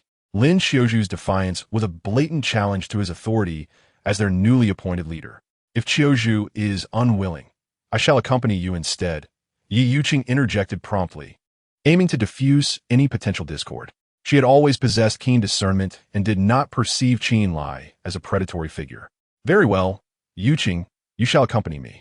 Xiaozhu, please lend your shoes to Yuqing, Qin Lai said coldly, choosing not to engage further with Lin Xiaozhu. Noting his apparent anger, Lin Xiaozhu dared not refuse this time and swiftly handed her shoes to Yi Yuqing. Although the shoes were slightly tight on Yuqing's feet, she made do with them. Once the tasks were assigned, Qin Lai stood up and said, Yuqing, wait for me a moment. I need to relieve myself. With that, he entered the woods, wishing to avoid any misunderstandings with Yuqing and her companions. As soon as Qin Lai departed, Lin Xiaozhu quickly summoned Yi Yuqing and Bai Xianglan. Sister Xianglan, Sister Yuqing, we are the only 3 girls on this island. I propose we form a defensive alliance. Should Qin Lai's baser instincts awaken, we must not be at his mercy. I concur with your proposal. Yi Yuqing nodded in agreement, sharing the sentiment. Though I believe you may be somewhat overly cautious in our current predicament, it would be wise to remain vigilant. Bai Xianglan expressed her support as well. Agreed. No matter whom Qin Lai targets, the other 2 must stand united against him, Lin Xiaozhu declared. Absolutely. No objections here, Bai Xianglan and Yi Yuqing both affirmed. Meanwhile, Qin Lai remained oblivious to the girls' clandestine scheming, or perhaps he simply did not care. He had no intention of resorting to violence to claim them. In his view, time was on his side. He possessed ample opportunity to win them over with his charm, allowing them to willingly shed their defenses. Before long, Qin Lai returned after relieving himself. Upon reaching the campsite, he retrieved a box of condoms from beneath a piece of clothing and extracted 2 from within. This scene was fortuitously witnessed by Yi Yuqing. Xiao Lai, what are you doing with that? Yi Yuqing questioned anxiously. It was well known that the 2 were about to enter the woods, yet Qin Lai had taken 2 condoms, which naturally led to undesirable assumptions. Rest assured, Sister Yuqing, I intend to use these as water containers, Qin Lai replied with a smile, having already surmised her thoughts. A water container? Can that hold water? Yi Yuqing asked, her face marked with confusion. Lin Xiaozhu and Bai Xianglan shared the same perplexity, awaiting Qin Lai's explanation. Condoms are not solely for contraceptive purposes. Their versatility is remarkable. Given their elasticity, they are quite suitable for holding water. Otherwise, even if we find a water source, will we really carry it back in our hands? Qin Lai, smiling, quickly provided his rationale. To bolster his explanation's credibility, Qin Lai approached the seaside, tearing open the packaging of the 2 condoms. After cleaning the surface lubricant with sand, he demonstrated filling them with water. It was only at that moment that Yi Yuqing realized she had misunderstood Qin Lai, and Lin Xiaozhu's lingering doubts dissipated as well. Having successfully allayed the concerns of the 3 women, Qin Lai handed a short knife to Bai Xianglan. Xianglan, take this knife for self-defense. If Zhou Ming comes back, he won't dare to act recklessly with this in hand, Qin Lai advised. Although Zhou Ming had been frightened away, there was a likelihood he might return, necessitating heightened vigilance from Bai Xianglan and the others. Understood, Bai Xianglan nodded, taking note. After reiterating his caution, Qin Lai and Yi Yuqing ventured into the woods. The forest was devoid of paths, making traversal exceedingly difficult. However, having grown up in the countryside, Qin Lai found it manageable. Combat City, Yi Yuqing, a corporate executive unaccustomed to hardship, found the trek quite arduous. Nonetheless, she gritted her teeth and pressed on. An hour passed swiftly, and seeing Yi Yuqing panting heavily, Qin Lai suggested they rest for a moment. No sooner had he settled down than Yi Yuqing suddenly exclaimed and lunged at him. Taken aback, Qin Lai caught Yi Yuqing, both tumbling to the ground, with his hand inadvertently pressing against her chest. The softness of the moment sent a ripple of sensations through Qin Lai. Chapter 13. Do you want sister to help you become a man? At 26, Qin Lai had only experienced one brief romance during university, which had been stifled by his girlfriend's conservative nature. They hadn't even shared a kiss, let alone any other intimate gestures. Later, he learned that her prudence stemmed from his financial struggles, as she quickly moved on to a wealthy heir less than a week after their breakup. Since then, Qin Lai had occasionally indulged in watching films for amusement, but today marked his first genuine experience. Undeniably, the sensation was exquisite, stirring within him a sense of yearning. Qin Lai, please get up quickly. On the ground, Yi Yuqing whispered softly, her cheeks flushed a deep crimson, reminiscent of a ripe apple. Oh, all right. Upon hearing her words, Qin Lai hurriedly scrambled to his feet. Yi Yuqing rose as well. Their eyes met, yet neither spoke, creating an undeniably awkward atmosphere. Zista Yuqing. I didn't mean to. Qin Lai was the first to shatter the silence. His heart raced wildly, feeling akin to a thief caught red-handed. It's fine. Yi Yuqing glanced at Qin Lai, responding with a hint of bashfulness. She had anticipated feeling angered, but in the moment Qin Lai had touched her, a surge of warmth coursed through her, and, as someone experienced, she knew precisely what it was. This left her feeling quite flustered, yet a faint, unmentionable sense of anticipation began to stir within her. Instinctively, she glanced in Qin Lai's direction. Due to his underwear not being dry after washing, he now found himself in a state of nakedness, and the recent events left Yi Yuqing slightly astonished.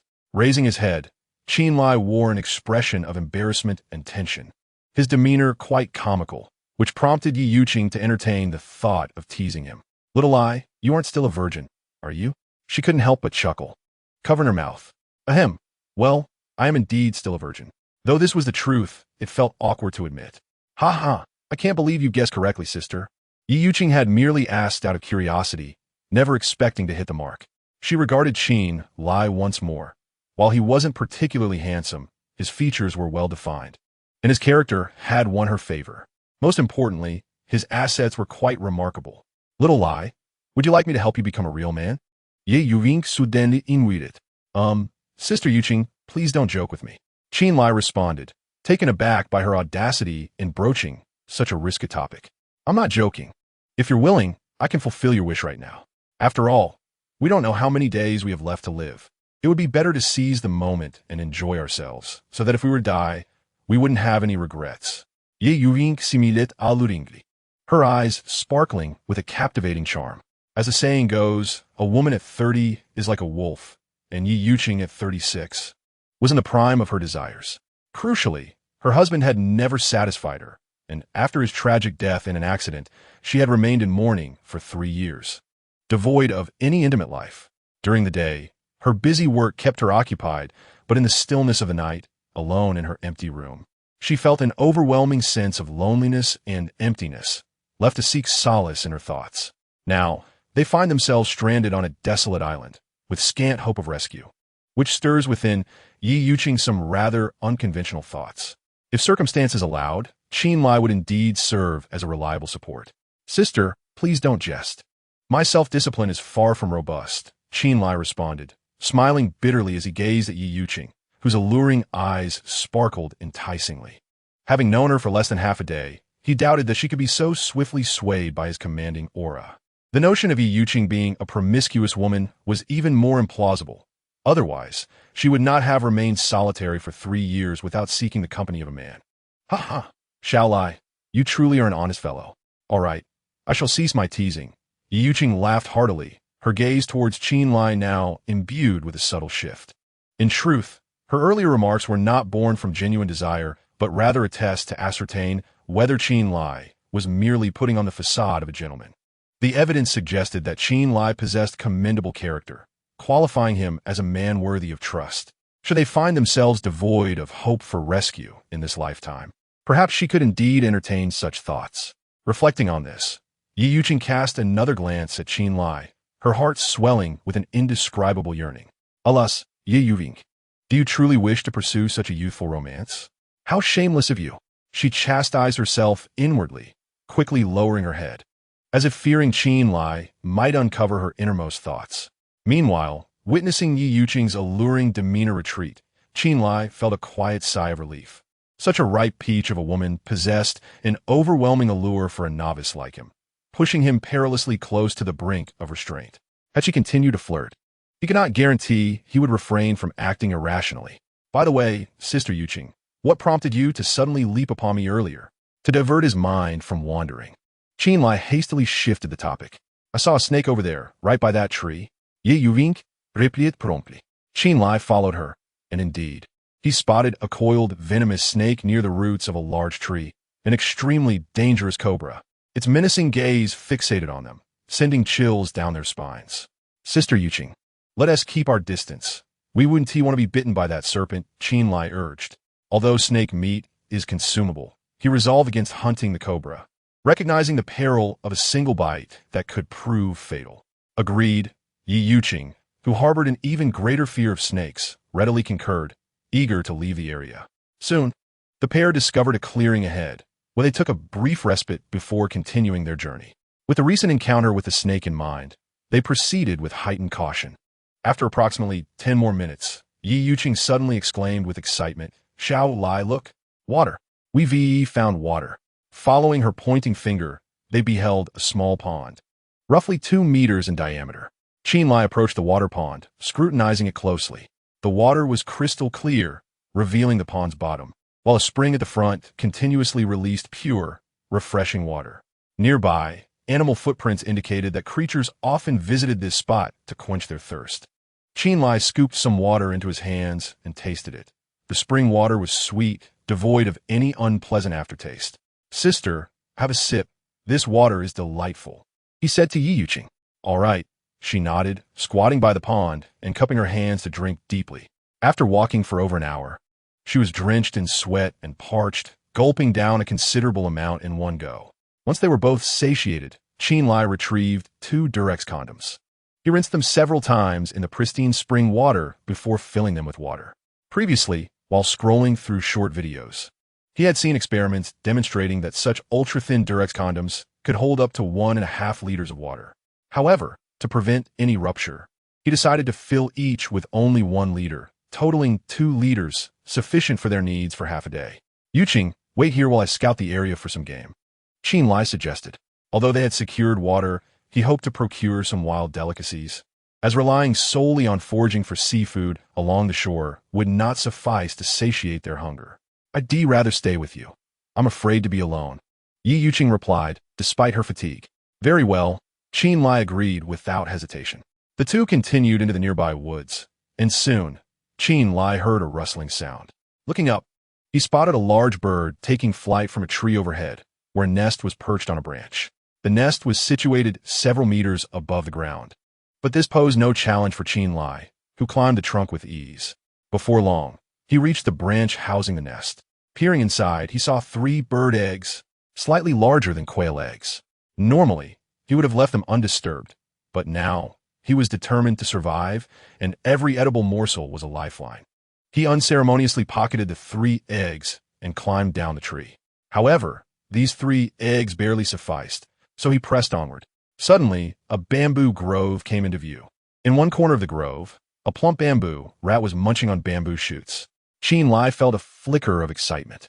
He planned to stealthily approach and catch the rat, but to his surprise, it swiftly darted into a burrow nearby. Chen Lai, are you really planning to catch that rat? Yi Yuqing inquired, casting a glance at him. That is not a rat. It's a bamboo rat, which is quite nutritious, Chen Lai replied promptly. The bamboo rat was a delicacy that Chen Lai frequently indulged in during his childhood. This creature is not only nutritious and delicious, but also remarkably nourishing. In his hometown, it was said that 1 bamboo rat is worth 3 chickens. Whenever someone in the village was in confinement after childbirth, it was customary to catch bamboo rats to prepare a nourishing soup. Are you certain this is edible? Yi Yuqing asked, her skepticism evident. Though she had tasted various mountain and sea delicacies, she had never encountered bamboo rat before. Do not worry. I assure you, after one taste, you will fall in love with it, Chen Lai replied with a faint smile, beginning to search the surroundings. It is said that the cunning rabbit has 3 burrows, and bamboo rats are equally astute, typically leaving 3 or 4 entrances to their burrows to evade danger.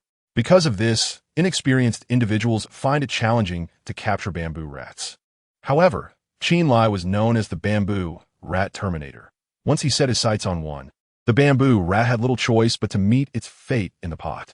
In less than 10 minutes, he had discovered 3 entrances based on the clues left by the bamboo rats. Xiao Lai, why are you blocking the entrances with stones? Ye Yuving inweeded, puzzled as she watched him. To catch the bamboo rat, of course, Chen Lai replied with a smile. But you've blocked the entrances. How will you catch them? Yi Yuqing was even more bewildered. You will see shortly, Chen Lai teased, swiftly blocking 2 of the 3 entrances while leaving 2 unblocked. He then retrieved his knife and cut a larger bamboo tube, one end left intact while the other was open. Afterward, he stuffed some wood shavings and dry grass into the open end, drilled a small hole at the sealed end, and inserted a hollow bamboo stick. Once the preliminary preparations were complete, Chen Lai ignited the wood shavings inside the bamboo segment, ensuring it did not catch fire, and then placed it into one of the burrows, leaving the bamboo stick protruding. He then sealed the entrance completely and began to blow forcefully into the small bamboo stick. As smoke filled the burrow, the bamboo rats became increasingly agitated, squeaking and darting about, but with 3 entrances blocked, they could only escape through the one they had entered. At that moment, Chen Lai was already waiting patiently at the exit.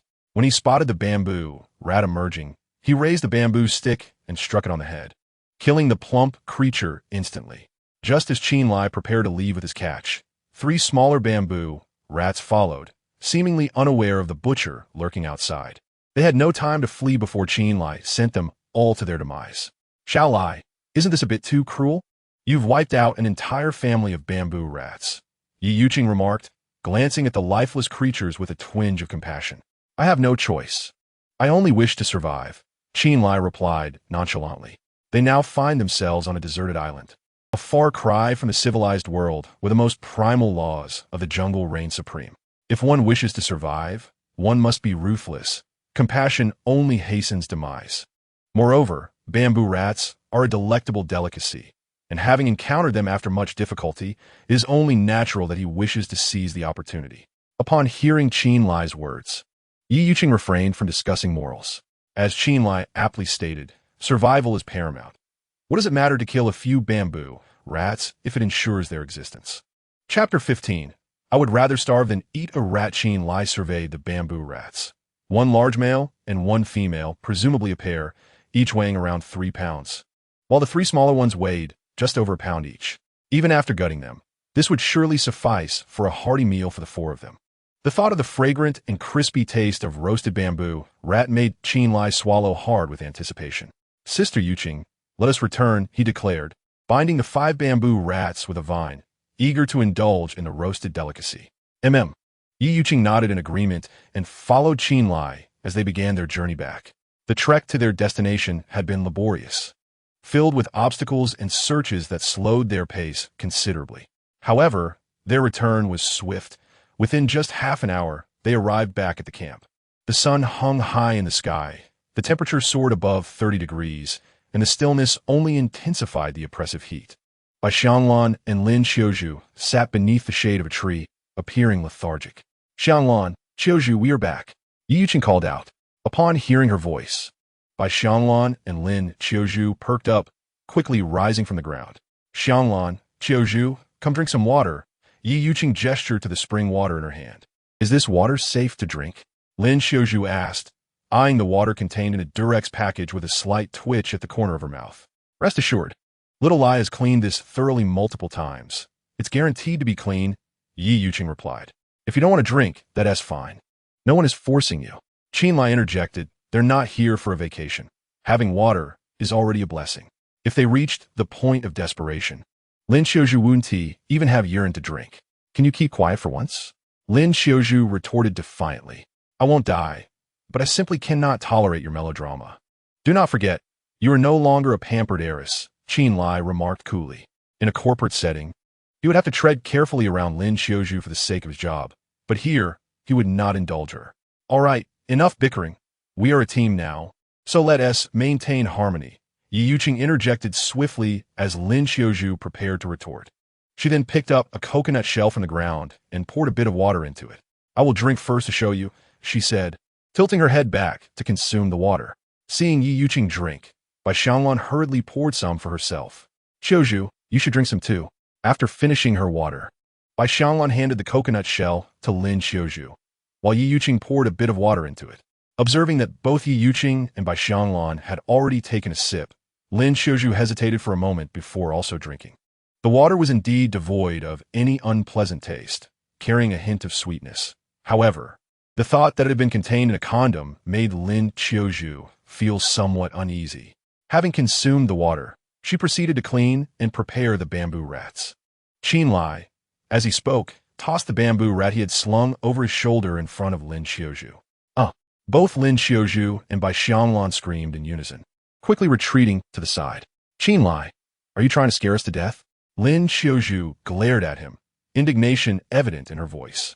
Although the rats were lifeless, their furry appearance and the blood trickling from their mouths nearly sent Lin Xiaozhu into a panic. It's just a few rats. Is such a reaction really necessary? Qin Lai scoffed. All right, Xiao Lai, stop frightening them. Don't you know that girls can be quite timid? Ye Yuing chucklet. Had Lin Xiaozhu not been following Qin Lai, she too would have been startled by the sight of the rats. Forget it. I no longer expect anything from you. Seeing Lin Xiaozhu unable to even glance at the bamboo rats, Qin Lai lost hope of her helping with the cleanup. He then took the bamboo rats to the seaside, skillfully skinning them and removing their entrails, discarding their heads. It took him half an hour to clean all 5 bamboo rats. Upon returning to the campfire, Qin Lai skewered the rats onto branches and placed them over the charcoal to roast. Before long, droplets of fat began to sizzle and drip from the rats, creating a delightful hissing sound accompanied by an enticing aroma of meat. Just the scent alone made Qin Lai's mouth water. However, as the bamboo rats were still not fully cooked, he had to exercise patience, continuing to roast them for nearly 40 minutes until they turned a golden brown, their fragrance irresistible. Sensing that they were finally done, he removed them from the heat. Ah, how fragrant! Qin Lai inhaled deeply, genuinely marveling at the delightful aroma. Wasting no time, he swiftly cut a piece of meat and placed it in his mouth. Delicious, truly delicious. The bamboo rat meat was rich yet not greasy, tender in texture, with a crispy outer skin. Because their diet consisted of bamboo, the meat possessed a subtle hint of bamboo fragrance, adding to the pleasure of the dish. The only downside was the absence of salt. If only he could sprinkle some pepper salt on it, preparing a dish of pepper-salted bamboo, rat paired with a drink. Life would be absolutely heavenly. After savoring another bite of bamboo rat meat, Qin Lai suddenly remembered that he was not alone. Rather than indulging in solitary gluttony, he divided the rat into 4 portions, intending to share with Yi Yuqing and the others. I refuse. I would rather starve than eat rat meat. To Qin Lai's surprise, Lin Xiaozhu rejected the offering when he attempted to share the bamboo rat meat with her. Are you certain you do not wish to partake? Qin Lai raised an eyebrow and inquired once more. I do not want any. Lin Xiaozhu replied with firm resolve. Splendid. That means I can indulge a bit more. Qin Lai smiled faintly and began to eat without reservation. The roasted bamboo rat became increasingly delectable, leaving Qin Lai with grease glistening on his lips. Meanwhile, Bai Xianglan exchanged a glance with Yi Yuqing, and both tentatively took a small bite.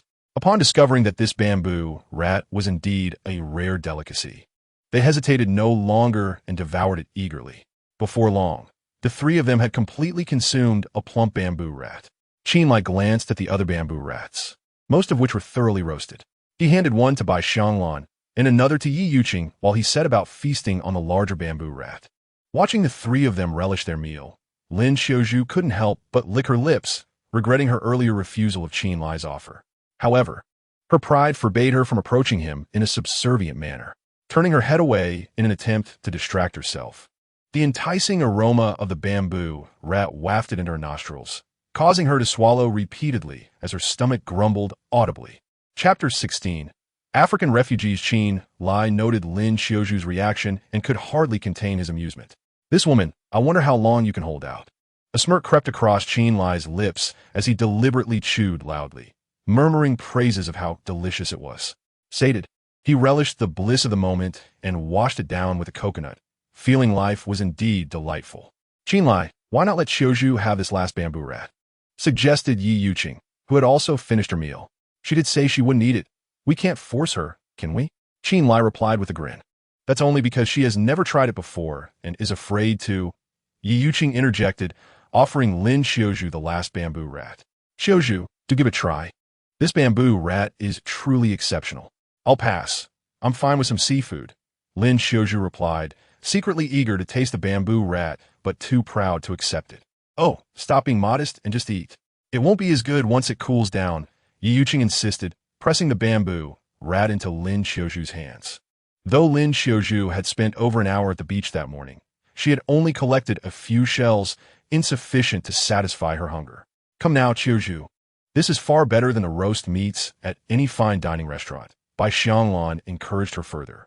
With both of them insisting, Lin Qiuzhu, starved and unable to resist, finally accepted the roasted bamboo rat. She took a small bite, and the juices burst in her mouth, proving to be wonderfully crispy and delicious. With each subsequent bite, she completely forgot that she was eating a bamboo rat and indulged heartily. Alas, who was it that had declared they would rather starve than eat? Now her pride was being thoroughly bruised. Observing Lin Qiuzhu, who was now too engrossed in her meal to maintain her composure, Qin Lai could not help but tease her. At his remark, Lin Qiuzhu's charming face flushed a deep crimson. Indeed, just moments ago, she had vehemently declared that she would rather starve than consume bamboo rats. Yet now she devours them with great relish, undoubtedly slapping her own face. However, having succumbed to the allure of the roasted bamboo rat, she could only lower her head and pretend she had heard nothing. Observing Lin Qiuzhu's engrossed consumption, Qin Lai's smile broadened. Just as he prepared to tease Lin Qiuzhu further, Yi Yuqing approached him and gently tapped his arm, signaling him with a glance. Understanding her intent, Qin Lai refrained from further comment, opting instead to light a cigarette and indulge in it nearby. As the saying goes, a post-meal cigarette surpasses the bliss of the divine, amidst the swirling smoke. Qin Lai felt as if he were truly enjoying a carefree existence akin to that of a deity. Regrettably, his pack contained fewer than 10 cigarettes, necessitating moderation in his indulgence.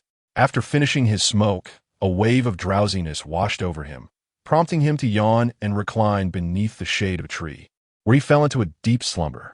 Qin Lai slept for nearly an hour, awakening to find it was already 1 in the afternoon. Noticing the sun's relentless heat, he chose not to rush outside. Instead, he fashioned several bowls from coconut shells and crafted a few pairs of chopsticks from twigs, thus preparing their future dining utensils. Following this, he searched for a suitably thick branch, sharpening one end to create a harpoon for fishing.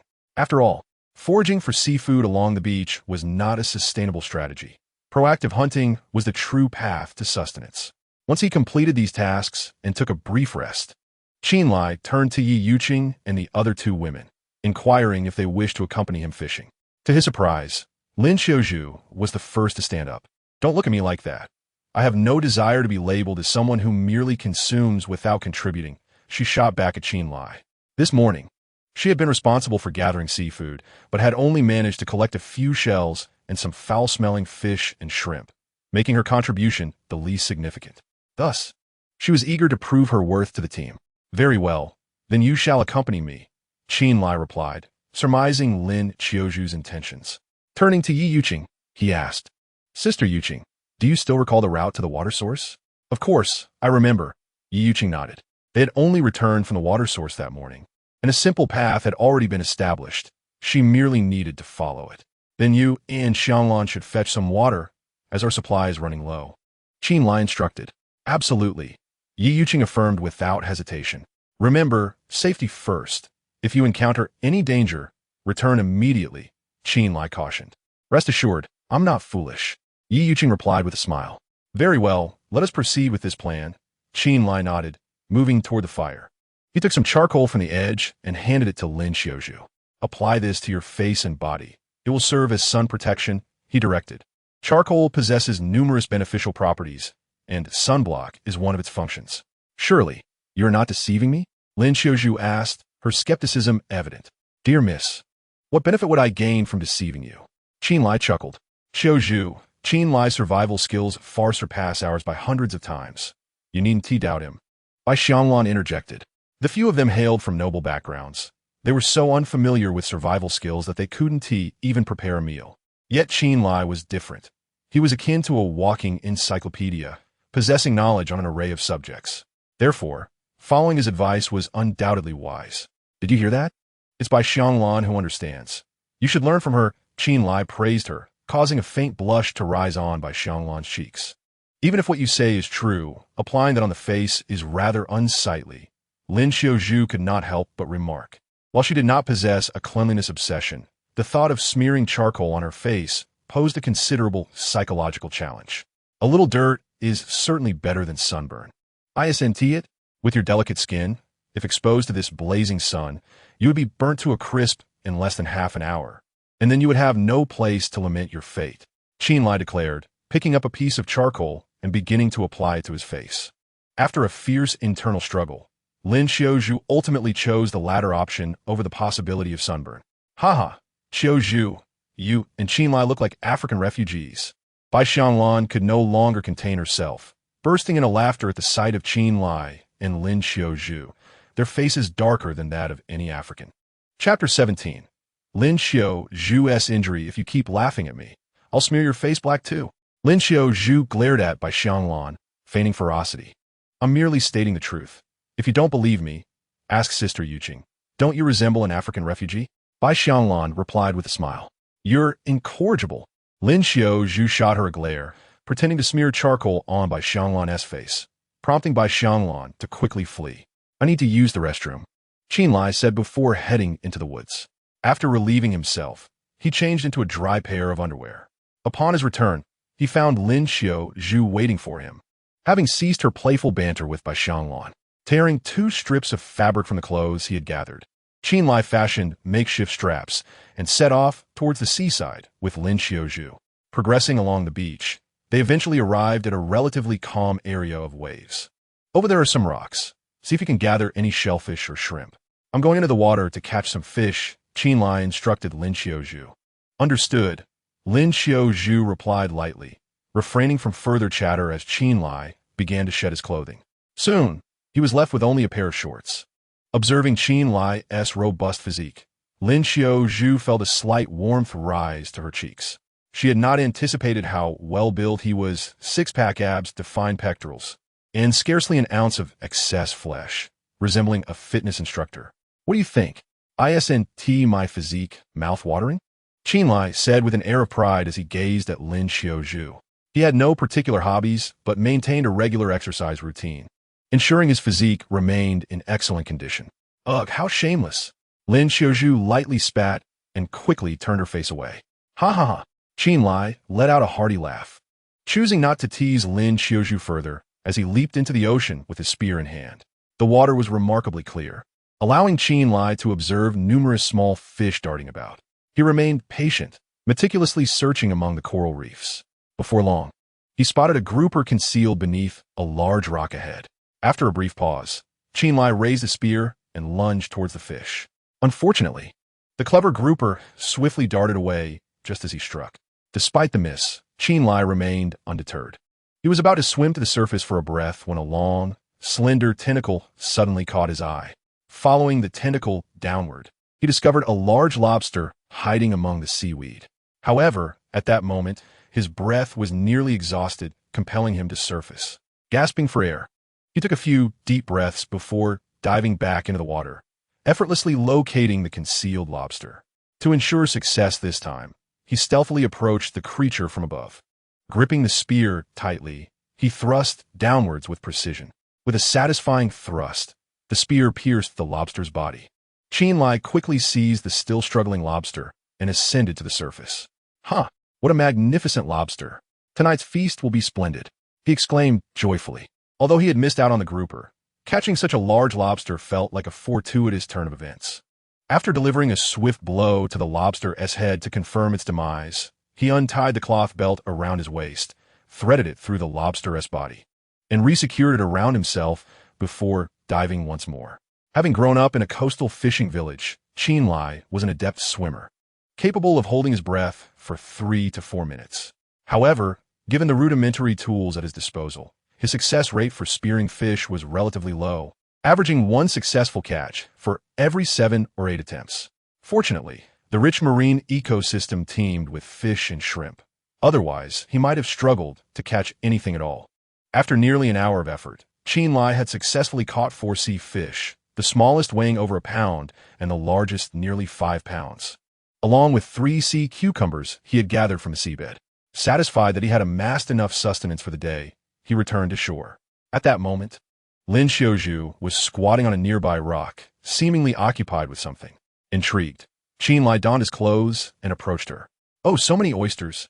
he exclaimed in surprise. Noticing the rock before him was densely covered with oysters, while Lin Xiaozhu was laboriously cracking them open with a stone. Upon hearing his voice, Lin Xiaozhu lifted her head, wiped the sweat from her forehead, and pointed to a pile of oysters before her. "Look, these are all the oysters I just gathered. Indeed, quite impressive. It seems you possess considerable skill," Chen Lai teased with a smile. He could tell that Lin Xiaozhu had exerted herself this time. Otherwise, she wouldn't be drenched in sweat, her face resembling a painted mask. Indeed, this young lady is not one to merely receive without giving in return. Lin Xiaozhu said with a hint of pride. "All right, bring the oysters you've gathered. It's time for us to return. Be careful not to drop them," Chen Lai instructed. Upon hearing this, Lin Xiaozhu wrapped the oysters from the rocks in her clothing and began to make her way toward Chen Lai. Little did she know, Chen Lai's words would prove prophetic. After just a couple of steps, her foot slipped and she fell directly onto the rocks. "Watch out," Chen Lai called out, attempting to help her, but alas, he was too far away to reach her in time, helplessly watching as Lin Xiaozhu tumbled onto the rocky surface. "Ouch, that hurts!" Lin Xiaozhu cried out in pain, clutching her leg as the oysters scattered everywhere from her grasp. Noticing this, Chen Lai discarded the fish he had just caught and rushed over. Lin Xiaozhu had taken quite a fall. Her right arm was covered in abrasions, and her left leg had grazed against a sharp rock, leaving a 10-centimeter gash from which blood flowed freely. "Chen Lai, please help me. It hurts so much," Lin Xiaozhu pleaded, tears brimming in her eyes. Don't cry, don't cry. I'm here," Chen Lai reassured her, swiftly lifting Lin Xiaozhu and sprinting towards the shade by the beach. "Chen Lai, am I going to die?" she asked, her heart racing as she glanced at the blood oozing from her leg. "What nonsense! It's just a minor injury. You'll be fine," Chen Lai replied, quickly removing his shirt to press against her wound. "Xiaozhu, press your hand against the cloth. I'll be right back." "Where are you going?" "You want to leave me, will you?" Lin Xiaozhu grasped Chen Lai's arm, anxiety evident in her voice. "I'm going to find some herbs for you. Otherwise, your wound could easily become infected," Chen Lai explained hastily. On this desolate island, an infected wound could lead to dire consequences.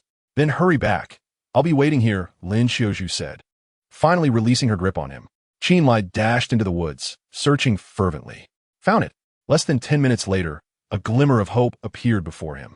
The herb he sought was known as cirsium, a wild plant renowned for its resilience and commonly found in rural areas.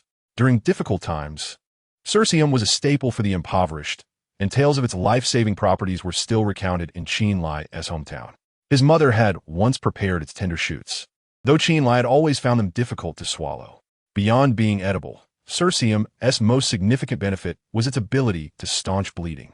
Simply mashing the herb and applying it to a wound would stop the blood flow and minimize the risk of infection.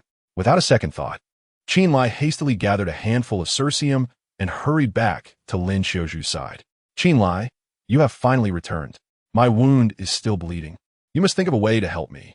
Upon seeing Chen Lai, Lin Xiaozhu clung to him like a lifeline, urgently seeking assistance. "Do not panic. I shall stop the bleeding right away," Chen Lai reassured her. He crushed the thistle on a stone and squeezed its juice onto the wound on Lin Xiaozhu's leg, then applied the crushed thistle over the surface of the injury. After completing this, he tore his own clothing into strips to fashion a bandage for her. "How do you feel now? Is it any better?" Chen Lai inquired after finishing the bandaging. "A bit improved, but it still hurts," Lin Xiaozhu replied, furrowing her brow. "Bear with it. You should rest for the next few days and refrain from any labor," Chen Lai advised. Lin Xiaozhu's wound measured 10 centimeters long and 1 centimeter deep, which was quite severe. Fortunately, it was not a gash to the artery. Otherwise, she would have been in real danger. "But how can I walk now?" "It hurts even with the slightest movement," Lin Xiaozhu asked, I will carry you back, Chen Lai declared, disregarding her consent, and lifted her into his arms. The warmth of her delicate form was comforting, yet at that moment, Chen Lai harbored no impure thoughts, steadily transporting Lin Qiuzhu back to the camp. Meanwhile, Lin Qiuzhu felt a wave of shyness wash over her, unable to lift her head. What are you two doing? Bai Xianglan questioned with a laugh upon witnessing Chen Lai carrying Lin Qiuzhu. Qiuzhu accidentally injured her leg and cannot walk, so I brought her back. Chen Lai explained simply, gently setting Lin Qiuzhu down against the tree. Upon learning of Lin Qiuzhu's injury, Bai Xianglan and Yi Yuqing hurried over to express their concern. Chen Lai, however, chose not to join the commotion. Instead, he went to the beach to collect the fish he had caught, cleaning and preparing them right there, while also gathering some oysters. While Chen Lai and his companions were fishing, Bai Xianglan and Yi Yuqing had filled the coconut shells at their camp with water, enough to sustain them for the day. After placing the fish down, Chen Lai meandered along the beach, scavenging a few empty plastic bottles and a round tin box from the ocean debris. The plastic bottles could serve as water storage, and the tin box, once a biscuit container, would now function as a makeshift pot. Although its capacity was somewhat limited, it was better than having nothing. With these items in hand, Chen Lai promptly returned to the camp. After a brief respite, he skewered the fish over the fire to roast. The fish cooked much faster than a bamboo rat, becoming ready in just 20 minutes. Chen Lai first served a portion to Lin Qiuzhu before sharing with Bai Xianglan and Yi Yuqing. The fish skin was crispy, and the flesh tender and sweet, remarkably delicious even without any seasoning. After finishing the grilled fish, Chen Lai placed half the oysters on the charcoal to roast, while opting to savor some raw to preserve their fresh flavor. It is widely acknowledged that oysters are often referred to as a man's reservoir of vitality, a remarkable tonic that can significantly enhance a man's vigor. Regrettably, even if Chen Lai were to consume them in abundance, it would be of little consequence at present. However, this does not deter him from conserving his strength for the time when he may need to exert himself fiercely, considering that Lin Qiuzhu had just lost considerable blood, and he had fortuitously gathered 3 sea cucumbers, not to mention the 3 bird eggs he had yet to indulge in from earlier that morning. Chen Lai decided to prepare a nourishing bowl of sea cucumber egg drop soup using an iron pot. Here, drink this generously. Although the taste may not be exquisite, it is quite nutritious, Chen Lai said as he ladled a bowl of the soup into Lin Qiuzhu's coconut shell and placed it before her. Feeling the warmth of Chen Lai's thoughtful gesture, Lin Qiuzhu's heart swelled with gratitude. Thank you, she sincerely expressed. There's no need for formality with me. Chen Lai replied with a smile as he served himself a bowl as well. After satiating their hunger, Chen Lai did not linger idly. He ventured into the woods to gather a substantial amount of prickly greens for future use. Suddenly, a resounding clap of thunder echoed from the sky, followed by a tempestuous wind that darkened the previously clear heavens in an instant. Oh no, is it about to rain? Chen Lai thought, bemused by the rapid change in weather. The sky, which had moments ago been a canvas of blue, was now enveloped by ominous clouds. A crack of thunder resounded, and rain droplets, akin to the size of soybeans, began to cascade from above. Damn it, it's really raining, Chen Lai exclaimed, hastily retreating into the woods to chop down a multitude of branches, which he then interlaced layer upon layer, finally covering them with the tattered plastic bags he had found by the sea. In a heartbeat, the rain intensified, transforming into a torrential downpour. Xianglan, Yuqing, find somewhere to shield yourselves from the rain. I cannot concern myself with you, he called out to Bai Xianglan and her companion. After speaking to them, Chen Lai grasped the makeshift umbrella he had fashioned from branches and hurried to Lin Qiuzhu's side, positioning it to shield her legs from the relentless rain. Initially perplexed by Chen Lai's actions, Lin Qiuzhu soon realized that he was indeed trying to protect her from the downpour. A wave of inexplicable emotion surged within her, and her eyes began to glisten with unshed tears. It was worth noting that throughout her life, apart from her father, no other man had ever treated her with such kindness. However, Chen Lai remained oblivious to the change in Lin Qiuzhu's expression. He earnestly advised her, Lin Qiuzhu, lean a little closer to the tree to avoid getting your wound wet from the rain. Otherwise, it could lead to an infection, which would be troublesome. All right, Lin Qiuzhu responded promptly, shifting her body closer to the tree. Due to the hurriedness of his actions, the rain shield Chen Lai had crafted was somewhat inadequate, barely covering Lin Qiuzhu's legs. leaving half of her exposed to the elements. Meanwhile, Chen Lai stood fully exposed to the deluge. To prevent the matches and cigarettes from becoming soaked, he sought out a coconut shell to store them securely. On the other side, Bai Xianglan and Yi Yuqing could only find branches to shield their heads, but the downpour was so intense that it provided little relief. The rain fell in torrents, and before long, Chen Lai and the others were drenched to the bone, the campfire extinguished completely. Fortunately, they had dined early, or else they would have been left with nothing but raw fish for dinner. Watching Chen Lai, who cared for her despite being soaked himself, Lin Xiaozhu felt a surge of gratitude in her heart. As time passed, after a mere 10 minutes, the relentless downpour ceased as abruptly as it had begun. The dark clouds dispersed, revealing a clear blue sky. Goodness, was this some sort of cruel jest by the heavens? Chen Lai mused, bemused by the sudden appearance of the sun. The rain had come swiftly and left just as quickly, almost as if it were a playful trick. Thank goodness it stopped. If it had continued, we would have surely perished from exposure, Yi Yuqing remarked with relief. Chen Lai, thank you, Lin Xiaozhu expressed her heartfelt gratitude. Although half of her was thoroughly soaked, under Chen Lai's protection, her injured leg remained dry. No need for thanks, Chen Lai waved dismissively. This time I was remiss. I should have built a thatched hut sooner. Otherwise, we wouldn't have had to endure the rain. He reflected on how the previous days had been clear, leading him to underestimate the likelihood of rain, unaware that this sudden downpour would catch him off guard. Had he constructed a shelter earlier, they might have avoided such a predicament. You cannot blame yourself. Who could predict the capricious weather of this deserted island? Bai Xianglan interjected. Let us set that aside for now. You all stay here.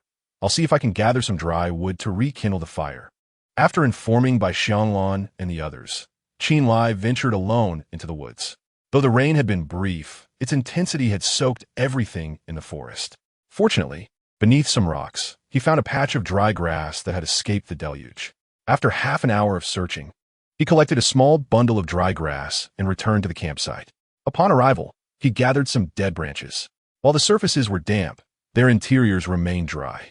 Once he ignited the dry grass, he carefully arranged the branches over the flames, which began to flicker to life. Seeing this, Yi Yuqing and the others hurriedly gathered around the fire. Chen Lai glanced at them and found himself momentarily unable to look away. The three women were stunningly beautiful, their clothes soaked and clinging to their forms, resembling water lilies emerging from the depths, their alluring silhouettes evoking an irresistible temptation. In his mind, Chen Lai instinctively compared the three women. In terms of beauty, Lin Xiaozhu and Bai Xianglan might hold a slight edge, but when it came to allure, Ye Yuvink unduptedly triumphit. She possessed a unique charm of a mature woman, akin to a celestial being, inciting an overwhelming impulse to draw closer. Chen Lai, could you step aside for a moment so we can dry our clothes? With a single sentence from Bai Xianglan, Chen Lai was abruptly pulled back to reality from his daydreaming. Oh, all right, he replied, rising to head towards the beach. As Chen Lai walked away, Bai Xianglan and the others swiftly shed their clothing and began to dry them by the bonfire. Of course, to prevent Chen Lai from sneaking a glance, they occasionally cast glances toward the beach. However, their concerns were entirely unfounded, for Chen Lai had no intention of indulging in such distractions. After all, witnessing something unattainable could be a torment, and he would not willingly subject himself to such agony. By the bonfire, the three women soon found themselves in a candid exchange, and being all women, there was little embarrassment among them. Before long, they began to surreptitiously compare their bodies with one another. Originally, Lin Xiaozhu was quite satisfied with her figure, but upon seeing that Bai Xianglan and Yi Yuqing were both more voluptuous, she couldn't help but feel a twinge of envy. Sister Xianglan, Sister Yuqing, your figures are truly stunning. I find myself a bit envious, Lin Xiaozhu remarked, her voice brimming with admiration. Stop teasing us. I envy your willow-like waist and those long legs, Yi Yuqing responded with a smile. Indeed, your figure is quite perfect. If I were a man, I would undoubtedly do everything in my power to marry you, Bai Xianglan chimed in. Lin Xiaozhu admired the ample curves of Bai Xianglan and Yi Yuqing, while they, in turn, envied her fair and smooth skin, seemingly nourished by milk. With her slender waist and long legs, even though her bust was modest, it was perfectly proportionate to her overall figure. At a glance, Lin Xiaozhu resembled a celestial being, capable of captivating any man who gazed upon her. I believe Sister Yuqing's figure is truly perfect. I fear no man could resist. Lin Xiaozhu continued her praise of Yi Yuqing. Who says? Qin Lai seems to have managed to keep himself in check. Yi Yuqing replied with a laugh. Qin Lai? He asked the epitome of desire without the courage. Lin Xiaozhu scoffed, a faint hint of bitterness in her voice, as she recalled the times Qin Lai had taken advantage of her. What is this? From her tone, do you wish for Qin Lai too? Yi Yuqing teased with a playful smile. Please, Sister Yuqing, don't say such things. Lin Xiaozhu exclaimed, her cheeks turning crimson. Haha, I'm just joking. Don't be upset, Yi Yuqing said, laughing heartily. As the conversation continued, the three women shared laughter and stories, their bond growing closer in an intangible way. Sister Yuqing, do you think Qin Lai might sneak off too, you know? Bai Xiangluan suddenly introduced a new topic. I think it's possible. After all, we are all beauties. If he doesn't relieve himself, he might just burst. Yi Yuqing replied with a knowing smile, clearly understanding men well. Could you refrain from discussing such embarrassing topics? I'm turning red, Lin Xiaozhu said, her face aflame. What is there to fear? There are no outsiders here, Yi Yuqing boldly stated. She has been through it all, so naturally, she no longer behaves coyly like those young girls. Sister Yuqing is right.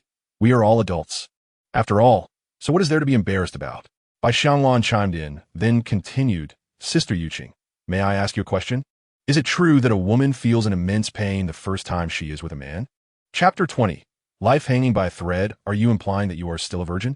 Yi Yuqing looked at Bai Xiangluan in surprise. Well, I wouldn't want you to laugh at me, but I have never even had an official boyfriend, Bai Xiangluan replied somewhat bashfully. Despite having countless admirers, her strict upbringing and the absence of a man who could make her heart flutter have led her to remain unromanced. I see.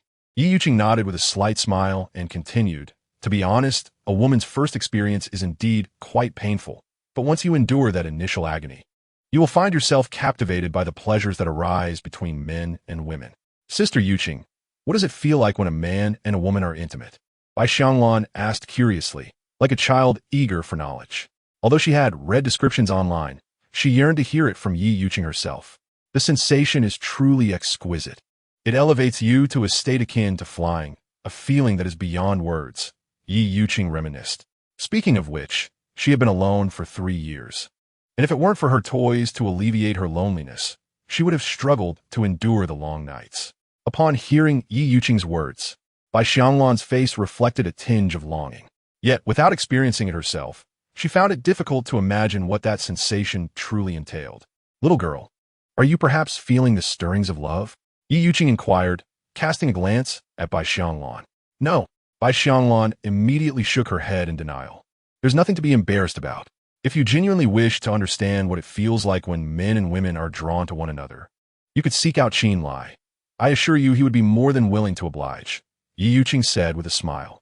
Sister, don't say such things. I would never consider being with Qin Lai, Bai Xiangluan retorted, her cheeks flushed. After all, she had only known Qin Lai for 3 days, and although she felt a strong affinity for him, it was far too soon to contemplate any physical relationship. Just wait and see. It won't be long before Qin Lai becomes a sought-after man, Yi Yuqing said with a grin. The mere mention of Qin Lai brought forth his striking features in her mind. Only a man like him could allow a woman to truly experience the joys of femininity. She mused, her heart stirring with unspoken fantasies. All right. Can you two discuss something more wholesome? I feel like I'm being corrupted. Lin Xiaozhu interjected, unable to contain herself. Although she said this, she was also deeply curious about the affairs between men and women, for like Bai Xiangluan, she too remained an untouched maiden. Xiaozhu, don't you feel the slightest bit embarrassed when you say such things? Just now, I noticed you were listening more intently than Xiangluan, Yi Yuqing teased. That's nonsense. I wasn't listening at all, Lin Xiaozhu immediately refuted, but the flush of her cheeks betrayed her true feelings. All right, enough of the pretense in front of someone with experience like me. To be honest, I had plenty of fantasies at your age too. Since I have some time now, let me share a few insights to spare you from any future awkward situations, Yi Yuqing chuckled, proceeding to recount some of her experiences to Lin Xiaozhu and the others. Before they knew it, an hour had passed, and Lin Xiaozhu suddenly remembered that Qin Lai was still outside in the cold, quickly calling out his name. Upon hearing them, Qin Lai, who had been strolling along the beach, returned to the camp. By that time, Lin Xiaozhu and the others had already dressed. Qin Lai then began to dry his clothes, while Lin Xiaozhu and her friends turned their heads away. In just half an hour, his clothes were dry. Considering the damp ground, which made lying down to sleep impossible, Qin Lai ventured into the woods to gather a multitude of branches. Using the firelight, he commenced constructing a makeshift thatched hut, even without the need for aesthetic appeal, focusing solely on functionality, and with the assistance of Yi Yuqing and Bai Xianglan. It still took Qin Lai nearly 3.5 hours to erect the simplest of shelters. To make it more comfortable, he layered the ground with slender branches and then proceeded to chop down all the fronds from a nearby coconut tree. Afterward, he roasted the fronds over the fire until the moisture evaporated, and then he arranged them atop the thin branches. Thus, a rudimentary bed was prepared. "All right, everyone can sleep now," Qin Lai announced as he rose from the makeshift bed. This bed was far from comfortable, but it was certainly preferable to lying on the muddy ground. Moreover, in case of rain, they at least had a shelter to shield them from the elements. Yi Yuqing and the others were well aware of their situation and did not voice any complaints, each finding a spot to lie down. Initially, Qin Lai thought the thatched hut was quite spacious. However, once everyone was inside, it immediately felt cramped. Yet at this point, they all squeezed together to make do for the night. Before drifting off to sleep, Qin Lai glanced at the time. It was already past midnight. A wave of profound fatigue washed over him, and he quickly fell into slumber. In the midst of his dreams, Qin Lai was suddenly engulfed by a suffocating sensation. He jolted awake, only to discover a shadowy figure had ensnared his neck with a tight grip. To his shock, it was none other than Zhou Ming, the one he had frightened away earlier. Zhou Ming's face was twisted into a cruel smile, intent on taking his life. Qin Lai immediately began to struggle desperately. His movements startled Lin Xiaozhu and the others, who were also sleeping in the thatched hut, waking them from their slumber. As Zhou Ming tightened his grip around Qin Lai's neck, intent on taking his life, Lin Xiaozhu and the others suddenly regained their senses. "Zhou Ming, you beast! Release Qin Lai at once." Yi Yuqing was the first to rush to Qin Lai's side, attempting to pull Zhou Ming away, only to be met with a brutal kick that sent her sprawling to the ground. "Get away from me! Anyone who dares approach will meet their end." Zhou Ming bellowed fiercely, exerting even more force as he dragged Qin Lai out of the thatched hut. In that moment, Qin Lai fought desperately to pry Zhou Ming's arm away, but lying on his back rendered him powerless. As he struggled for breath, his vision began to blur from the lack of oxygen. He was acutely aware that if he could not escape, he would succumb to asphyxiation in no more than 2 minutes. Yi Yuqing and the others recognized the perilous situation, and despite their overwhelming fear, they charged toward Zhou Ming, determined to save Qin Lai. Chapter 21. A Heart of Murder. Yi Yuqing wished to rescue Qin Lai, yet her complete lack of combat experience proved detrimental. Before she could reach Zhou Ming, he kicked her down once more. "Sister Xianglan, you must help Sister Yuqing," Lin Xiaozhu urged, her heart racing. She longed to assist, but was hindered by her own injury. "I understand," Bai Xianglan responded, scanning her surroundings. Just as she prepared to grab a stick to confront Zhou Ming, her eyes fell upon the knife that Qin Lai had entrusted to her. Without a moment's hesitation, she seized the knife and rushed forward. Bai Xianglan displayed remarkable cunning. Instead of confronting Zhou Ming head-on, she stealthily circled behind him while his attention was diverted by Yi Yuqing's antics. Realizing her intent, Yi Yuqing shouted, "Zhou Ming, you beast, I will fight you. You harlot. Just wait. Once I dispose of this brat, I shall deal with you." Zhou Ming threatened menacingly, his gaze lingering on Yi Yuqing, whom he had coveted for a long time. He had nearly succeeded in his previous attempt, only to be thwarted by Qin Lai, and this fueled his desire to eliminate him that very night. In Zhou Ming's mind, once Qin Lai was dead, Yi Yuqing and her companions would be his to command at will. "I will fight you." Yi Yuqing launched herself at Zhou Ming once more, only to be met again with a kick that sent her crashing to the ground. "Fool!" Zhou Ming derisively spat, pouring all his strength into choking Qin Lai, intent on ending his life.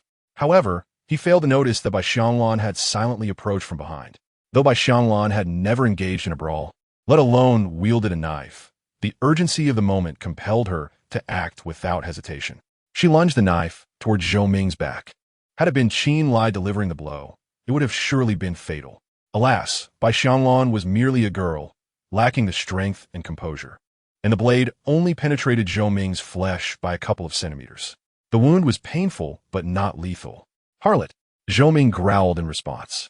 Even so, despite the injury, Zhou Ming was consumed by rage, unleashing a punch towards Bai Xianglan, who fell to the ground in response.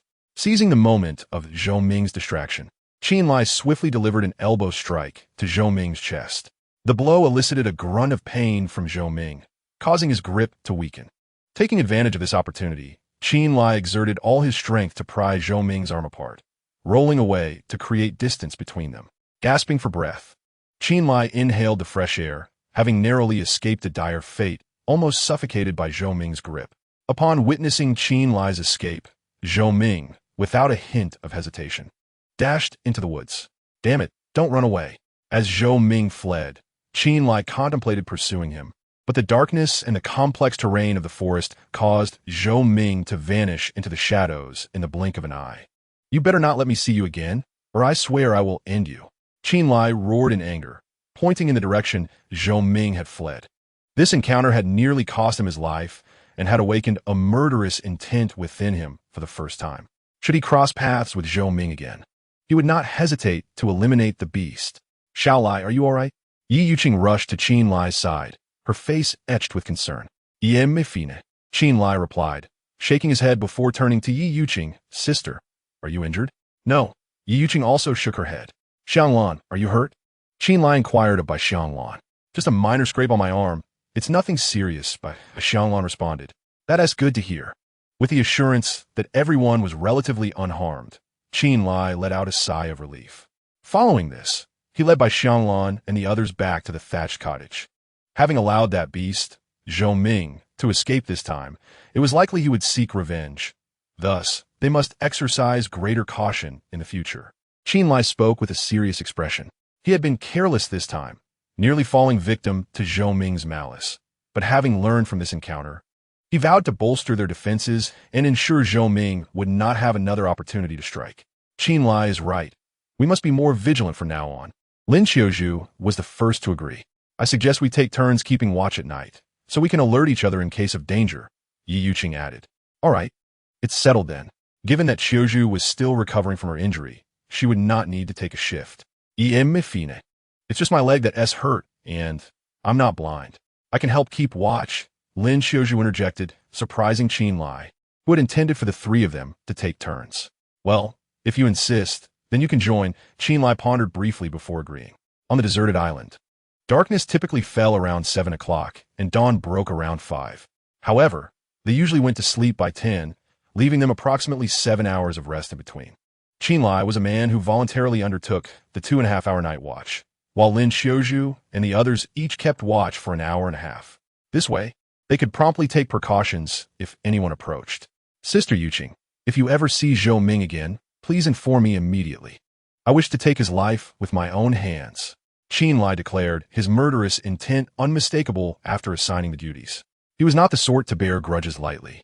Yet neither was he a saint who repays kindness for malice. He had nearly lost his life at Zhou Ming's hands, which ignited a desire for vengeance within him. If Zhou Ming wished to kill him, he should not blame Qin Lai for being ruthless in return. Xiao Lai, if you capture Zhou Ming, teach him a lesson. But it will be best not to kill him. Otherwise, if we manage to escape, you could find yourself in trouble, Yi Yuqing advised earnestly. Like Qin Lai, she harbored a desire to eliminate that beast Zhou Ming, but she certainly did not wish for Qin Lai to face legal repercussions. As long as you do not speak of it, who would know I killed Zhou Ming? Moreover, the hope of us being rescued is exceedingly slim, so I refuse to swallow this humiliation, Qin Lai replied, his countenance dark and forbidding. He was not a lamb to be slaughtered. His principle was an eye for an eye, blood for blood. Therefore, Zhou Ming must die. Very well. Seeing that Qin Lai's resolve was unshakable, Yi Yuqing chose not to press the matter further. As Qin Lai had stated, they were on an unknown deserted island in the Pacific. Even if he did kill Zhou Ming, who would be the wiser? Besides, they were all in the same boat. They would not betray Qin Lai. As the hour approached 4 in the morning, Qin Lai instructed Yi Yuqing and the others to rest. While they slept, he remained awake by the fire, lost in contemplation. This encounter with Zhou Ming had unveiled the darkness of human nature to him for the first time, instilling a sense of crisis within him. Nevertheless, he was confident that anyone who sought to take his life must be prepared for retaliation. Chapter 22.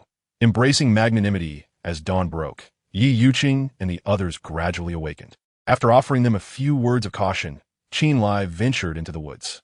Soon, he located the wild mugwort he sought, gathered a bundle, and returned to the campsite. "What have you brought this time, Qin Lai?" Lin Xiaozhu inquired curiously as she watched him carry the bundle of mugwort. "This is mugwort.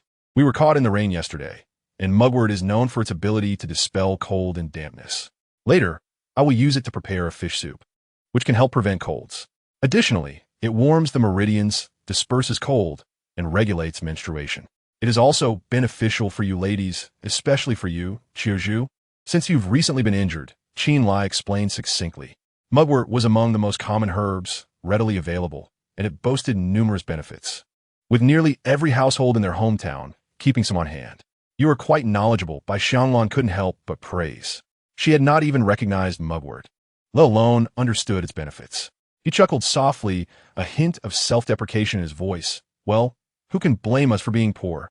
If we didn't understand a bit more, we'd probably have starved long ago. The saying goes that children of the impoverished mature early, and indeed, Qin Lai's family circumstances were far from favorable. Thus, he was well-versed in what was edible, what was not, and the medicinal properties of various herbs. As he noticed the water in the pot reaching a boil, Qin Lai tossed in a leftover grilled fish from the previous night and added some finely chopped mugwort. In no time, a delicate fragrance wafted from the pot. After simmering for a good 10 minutes, as the fish broth began to turn milky, he removed the pot from the heat and served each person a small bowl of the fish soup in coconut bowls. "This flavor is quite strong," Lin Xiaozhu remarked after tasting it. "What we have here is fresh mugwort. The soup will indeed have a pronounced flavor and a noticeable bitterness. However, as the saying goes, bitter medicine is good for health, and this is quite beneficial for the body," Qin Lai explained with a smile. Having frequently consumed mugwort tea since childhood, he was accustomed to the taste, though it could be quite challenging for newcomers to accept. Upon hearing his words, Lin Xiaozhu and the others chose not to comment further and bravely drank the fish soup. Although it was somewhat difficult to swallow initially, they felt a warm sensation in their bodies afterward, making them grateful for having such a knowledgeable man like Qin Lai by their side. After a brief rest, Qin Lai set out for the seaside with Yi Yuqing, while Bai Xianglan and Lin Xiaozhu stayed behind to guard the home. Perhaps due to yesterday's rain, the waves were somewhat turbulent today, and the seawater appeared slightly murky, making it less suitable for diving or fishing.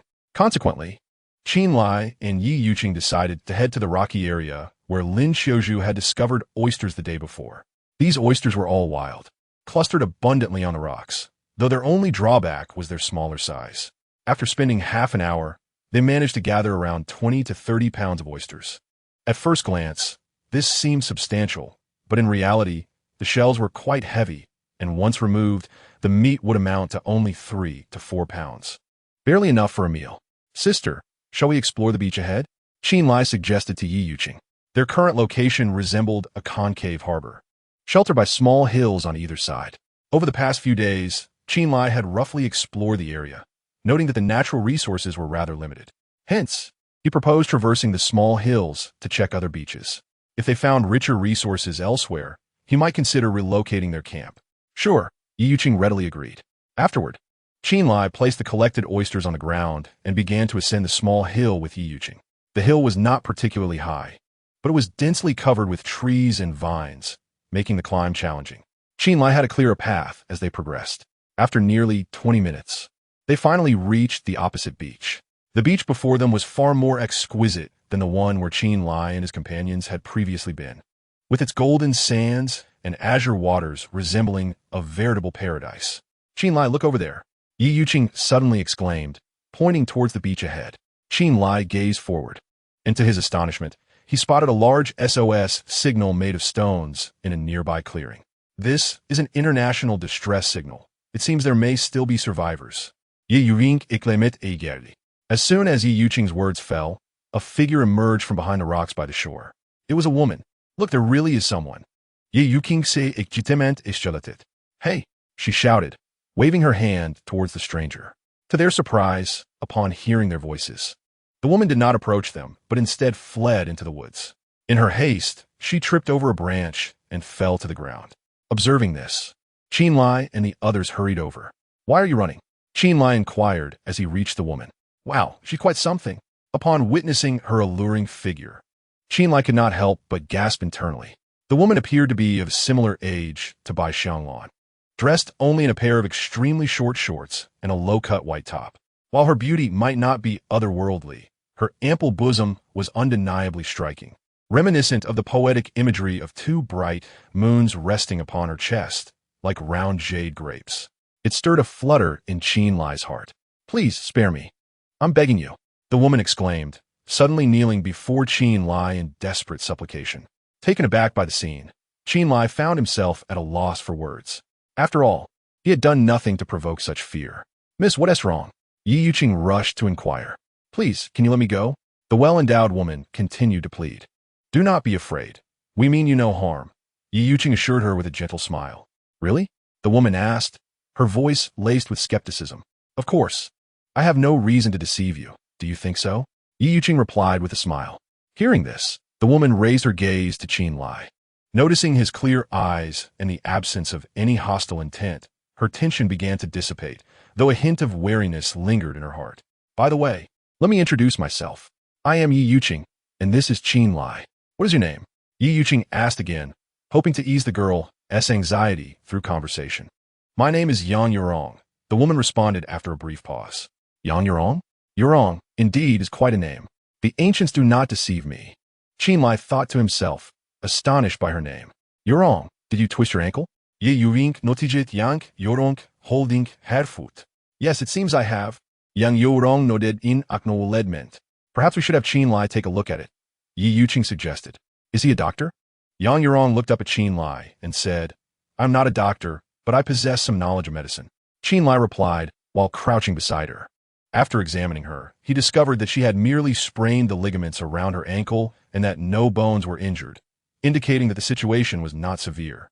Following this, Chen Lai proceeded to massage her ankle, and soon, Yang Yurong was able to stand and walk again. Thank you, Brother Chen.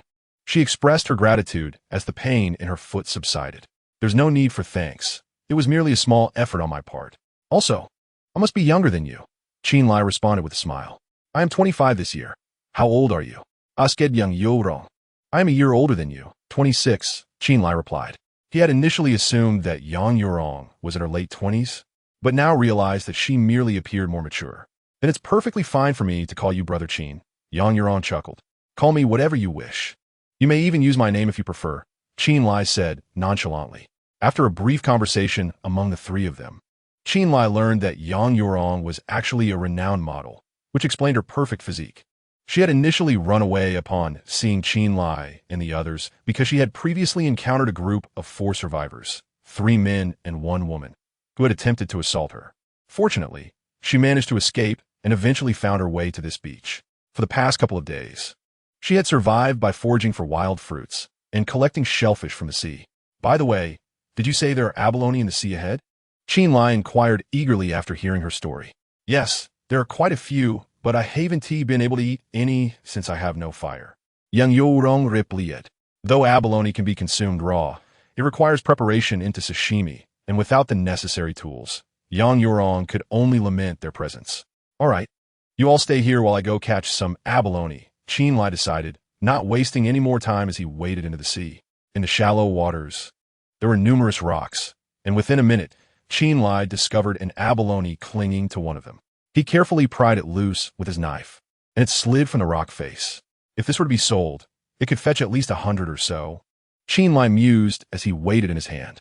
This particular abalone was estimated to weigh around 3 taels, and such a premium wild abalone is quite valuable. Despite living by the sea, Chen Lai had never indulged in eating it, primarily due to its high worth. He typically sold any he caught. Without further delay, Chen Lai continued his search along the coastline. Indeed, there were quite a number of wild abalone in the sea, and within half an hour, he had caught around 20. Additionally, he found plenty of large oysters on the rocks and pried a few off. Although there were also many clams in the water, he chose not to collect them as he found them cumbersome to catch and their meat was scarce. Notably, during his pursuit of abalone, he also managed to catch 3 needle crabs, each weighing approximately 3 taels. Upon returning to the vicinity of Yi Yuqing and her companions, Chen Lai, under the guidance of Yang Yorong, stumbled upon a wild fruit tree nestled within the woods. The tree bore small, red fruits resembling cherries. Uncertain of their identity, he found them to possess a pleasantly tart sweetness, prompting him to climb and gather a handful. "Shall we head back, Sister Yuqing?" Qin Lai inquired after plucking the wild fruits. "Certainly," Yi Yuqing replied with a nod, then turned to Yang Yurong, saying, "Yurong, why not accompany us?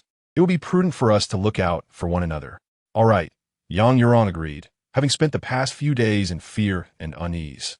Unable to eat or sleep properly, the prospect of finding a safe haven was too appealing to decline. Soon after, the trio traversed a small hill and returned to the beach on the opposite side. "Look, there's a snake," Yang Yurong suddenly shrieked, having barely taken a few steps. Following her gaze, Qin Lai indeed spotted a serpent struggling on the sand, attempting to make its way back to the sea. "That is not a snake. It is an eel," Qin Lai remarked with a smile. The eel, a type of fish, is renowned for its delicate texture, whether braised or steamed. Qin Lai surmised that the creature had likely been washed ashore by the waves, but now that he had encountered it, it was destined to become his meal. Swiftly, he approached the eel and dispatched it with a single stroke, subsequently cleaning it by the shore. With the eel and some wild fruits in hand, Qin Lai, along with Yang Yurong and Yi Yuqing, gathered the oysters strewn across the ground and returned to their campsite together. "Hey, why did you bring back another person?" Lin Xiaozhu inquired curiously upon witnessing the trio's return. Bai Xianglan remained silent, her eyes appraising Yang Yurong with intrigue. "This is Yang Yurong, a survivor we discovered by the sea." Qin Lai promptly introduced her to Lin Xiaozhu and the others. The group exchanged greetings, marking their acquaintance. "Today at noon, you are in for a treat. Look at what we've brought back," Qin Lai declared, placing their haul on the ground. "Wow, the giant abalone, a crab, and also eel, oysters, and wild fruits. Today's feast is truly lavish," Lin Xiaozhu exclaimed, awestruck by the array of ingredients. Of course, as a daughter of a wealthy family, she had savored various delicacies before, yet acquiring such a bounty on a deserted island was no small feat. "Two of you go wash the abalone. I will fetch some water," Qin Lai continued.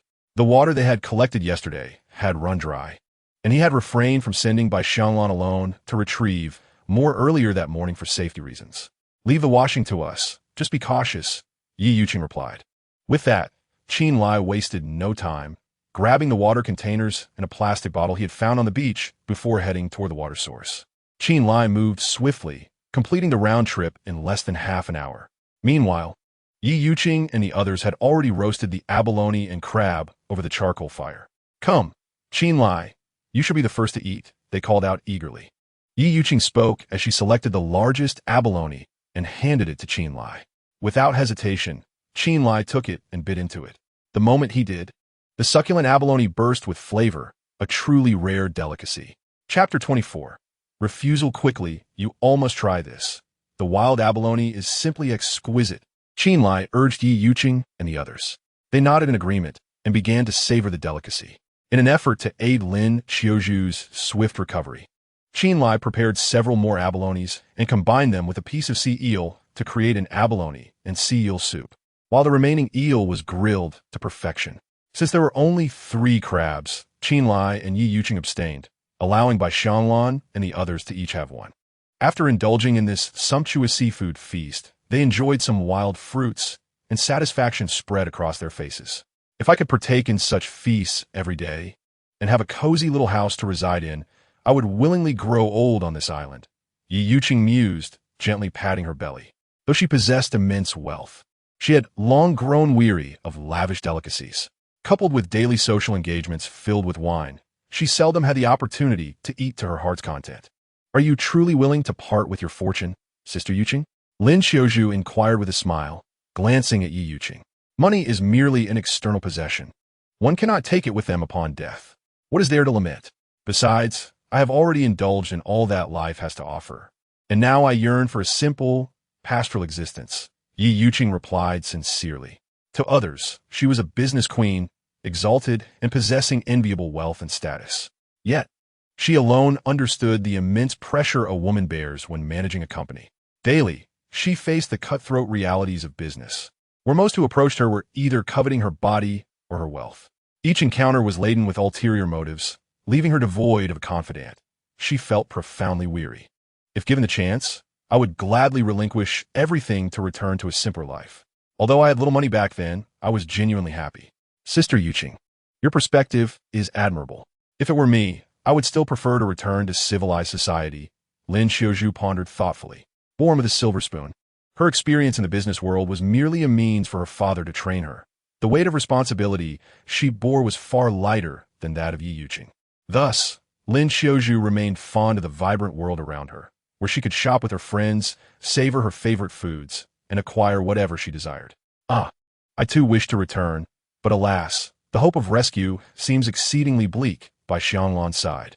She did not wish to dampen Lin Xiaozhu's spirits, but the reality was unavoidable. It was likely that they would spend the remainder of their lives on this desolate island. With her words, a heavy atmosphere descended upon the group. Let us not succumb to despair. Qin Lai finally broke the silence, addressing the gathered crowd. While our fate remains uncertain, I shall endeavor to provide you with the best possible living conditions until we are rescued, ensuring that none of you go hungry. Indeed, let us adopt a more optimistic outlook. Who knows, we might be saved by tomorrow, Yi Yuqing added with a gentle smile.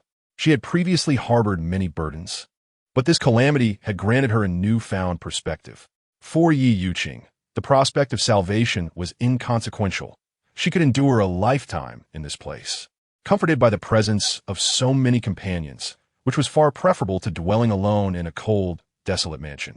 Upon hearing her words, Lin Xiaozhu and the others made an effort to adopt a more positive demeanor, striving to shield their spirits from the encroaching negativity. After engaging in light conversation with Yi Yuqing and the others for a while, Qin Lai felt fatigued and decided to retire to the thatched cottage for some rest. While Lin Xiaozhu and her companions had conversed with their new acquaintance, Yan Yurong. Shall I wake up? Yi Yuqing's voice pierced through Qin Lai's slumber. What is it? What has happened? Qin Lai inquired, yawning as he opened his eyes. Zhou Ming has arrived, Yi Yuqing said gravely. At the mention of Zhou Ming, the drowsy Qin Lai felt as though a bucket of icy water had been poured over him, instantly bringing him to full alertness. Where is he? I shall deal with him at once, Qin Lai declared, seizing his short blade with a fierce glint in his eyes. Do not act rashly. Zhou Ming is not alone this time. He has brought several accomplices, Yi Yuqing cautioned. With that warning, Qin Lai stepped out of the thatched cottage and immediately spotted Zhou Ming in the distance, flanked by 3 men, each wielding a wooden club, confronting by Xianglan and the others. Brother Qin, Yang Yorong's tense demeanor eased slightly upon seeing Qin Lai emerge. Zhou Ming, you have the audacity to show your face here. Qin Lai's expression turned frigid as he regarded Zhou Ming, a murderous intent swirling in his gaze. Were it not for the numbers Zhou Ming had at his side, he would have ensured this scoundrel met his end. Why would I not dare to come? Do you think I fear you? Zhou Ming, emboldened by his companions, spoke with brazen arrogance. Come over here if you dare. I will make sure you regret it. Qin Lai's expression hardened further at the recollection of Zhou Ming's ambush the previous night. In a fair fight, dispatching Zhou Ming would be no more challenging than slaying a mere chicken. Go ahead, make a move, and we shall see whether you perish or I do, Zhou Ming retorted with a contemptuous sneer. Enough of this banter, Zhou Ming, a man beside him, interjected. Upon hearing this, Zhou Ming's face lit up with a sycophantic smile, resembling a dog eagerly obeying its master. Yes, Brother Hai, he replied, bowing obsequiously. The man, referred to as Brother Hai, scrutinized Qin Lai before speaking with an authoritative tone. Iam Wan Hai, I have come to propose that you and your group merge with us. Merge? What do you mean by that? Qin Lai asked, furrowing his brow in confusion. Currently, there are over a dozen survivors in our vicinity, led by the formidable Third Master.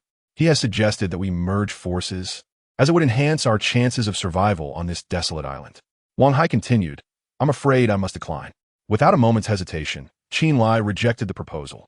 It was preposterous. He was currently surrounded by 4 exquisite beauties, enjoying ample food and drink, with a lifestyle that hardly differed from holiday. Especially, once he won the affections of these enchanting women, embracing them on either side, he would undoubtedly revel in a life far more indulgent than that of a mere emperor. He had no intention of foolishly merging with others. Moreover, he could discern from Wang Hai's tone that this so-called Third Master was likely not a benevolent figure. Should he acquiesce to their merger, he would instantly transform from a sovereign to a subordinate, forever beholden to their whims. Thus, Only a fool would entertain such an offer. Think it over. Refusing the third master rarely ends well. Upon hearing Chen Lai's refusal, a chill flickered across Wang Hai's countenance, and a threatening undertone crept into his voice. Go back and inform your master that I am not easily intimidated. Chen Lai retorted with a cold chuckle, his aura unwavering. In the past, he had been forced to bow and scrape for survival, greeting everyone with a smile. But here, he was the emperor, and he would no longer grovel before anyone. Very well, you possess courage. Tomorrow morning, the third master will come personally, and I hope you retain your bravado then. With a sinister expression, Wang Hai dismissed his companions with a wave. Let us depart. The others promptly followed him into the wilderness. Dare to refuse the third master, and you may as well await your demise. Zhou Ming grinned maliciously at Chen Lai, making a throat-slitting gesture that left little to the imagination. One more insolent word, and I shall end you. Chen Lai raised his knife, his gaze fierce as he shouted. You'd better watch yourself. Tomorrow morning marks your end. Zhou Ming, fearing Chen Lai's retaliation, quickly caught up with Wang Hai. Chen Lai initially considered pursuing Zhou Ming to dispose of him, but after a moment's contemplation, he ultimately refrained. After all, he was surrounded by women, while Zhou Ming was with men.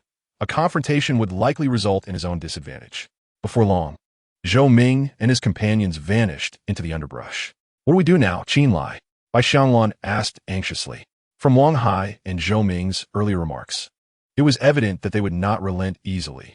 Perhaps we should flee. This island is vast, and if we venture into the woods, they will struggle to locate us. Proposet Yang Yorong. I concur with Yorong.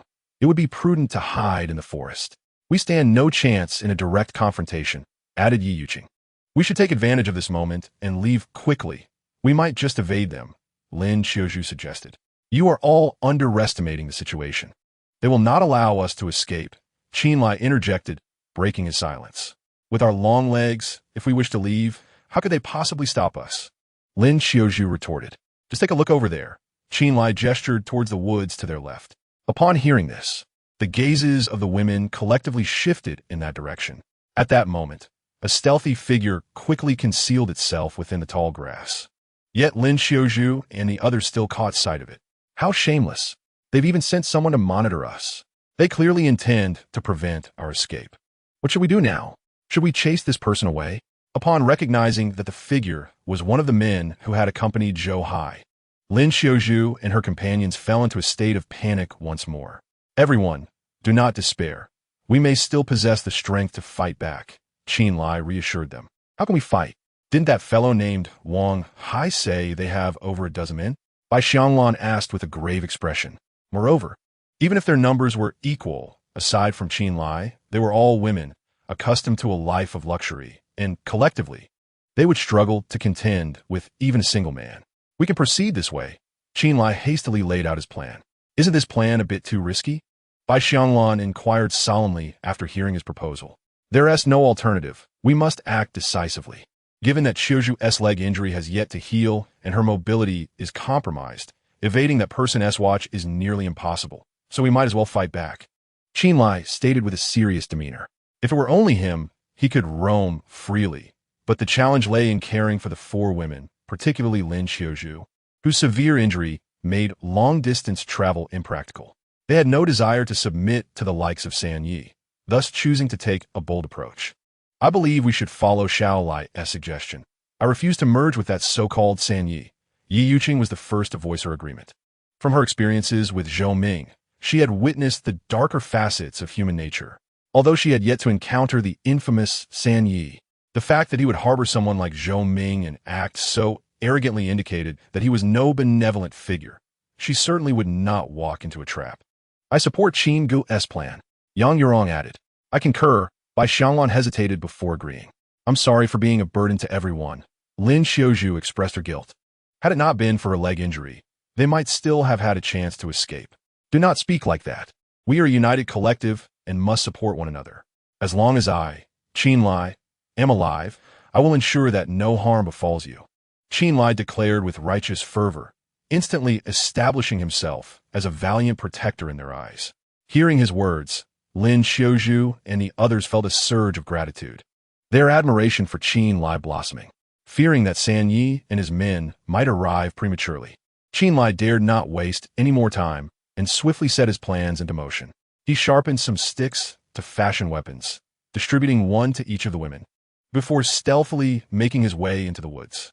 In a secluded corner of the forest, the man tasked with monitoring Chen Lai was taken aback to see him running alone. Nevertheless, his primary focus remained on Lin Xiuzhu and the other women, so as long as they were present, he deemed it unnecessary to concern himself with Chen Lai. Upon entering the woods, Chen Lai began to search meticulously. Time passed unnoticed, and an hour slipped by without him finding anything. Damn it! Where are you all when I need you? Chen Lai muttered to himself in frustration. As dusk approached, he realized that if he did not make any progress soon, they would be in peril the following day. Just as he was about to head towards the pond, a shadow darted out from the underbrush like a flash of lightning. What the hell? Chen Lai exclaimed, instinctively recoiling. Upon closer inspection, he discovered it was a highly venomous king cobra. Ha, what luck! I've stumbled upon a treasure without even searching hard. Seeing the snake, Chen Lai felt no fear. Instead, he laughed exuberantly. This was precisely the venomous serpent he sought. The king cobra, one of the deadliest snakes, was perfectly suited to his needs.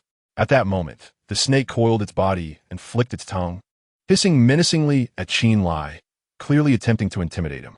Little one, don't be so aggressive.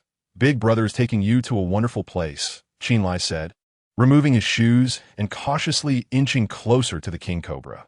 When he was half a meter away, the cobra lunged at him. Chapter 26. Crisis with a swift motion. The cobra sank its fangs into Chen Lai's shoe. Good heavens, no need for such violence. Chen Lai muttered, shaken. Had he not reacted quickly, the snake would have bitten his hand instead. If bitten by a king cobra, he would surely meet his demise within half an hour. Recognizing the snake's aggressive nature, Chen Lai steeled himself. Fortunately, he had experience catching snakes for money in his youth, so he was somewhat familiar with the task at hand. Rather than approaching the king cobra recklessly, he picked up a stick and began to provoke it. Each time the stick neared the snake, it would strike, and after several attempts, the cobra's strength visibly waned. Only then did Chen Lai gradually lower himself closer to the king cobra. However, rather than grabbing it directly, he waved his shoe back and forth to divert the snake's attention.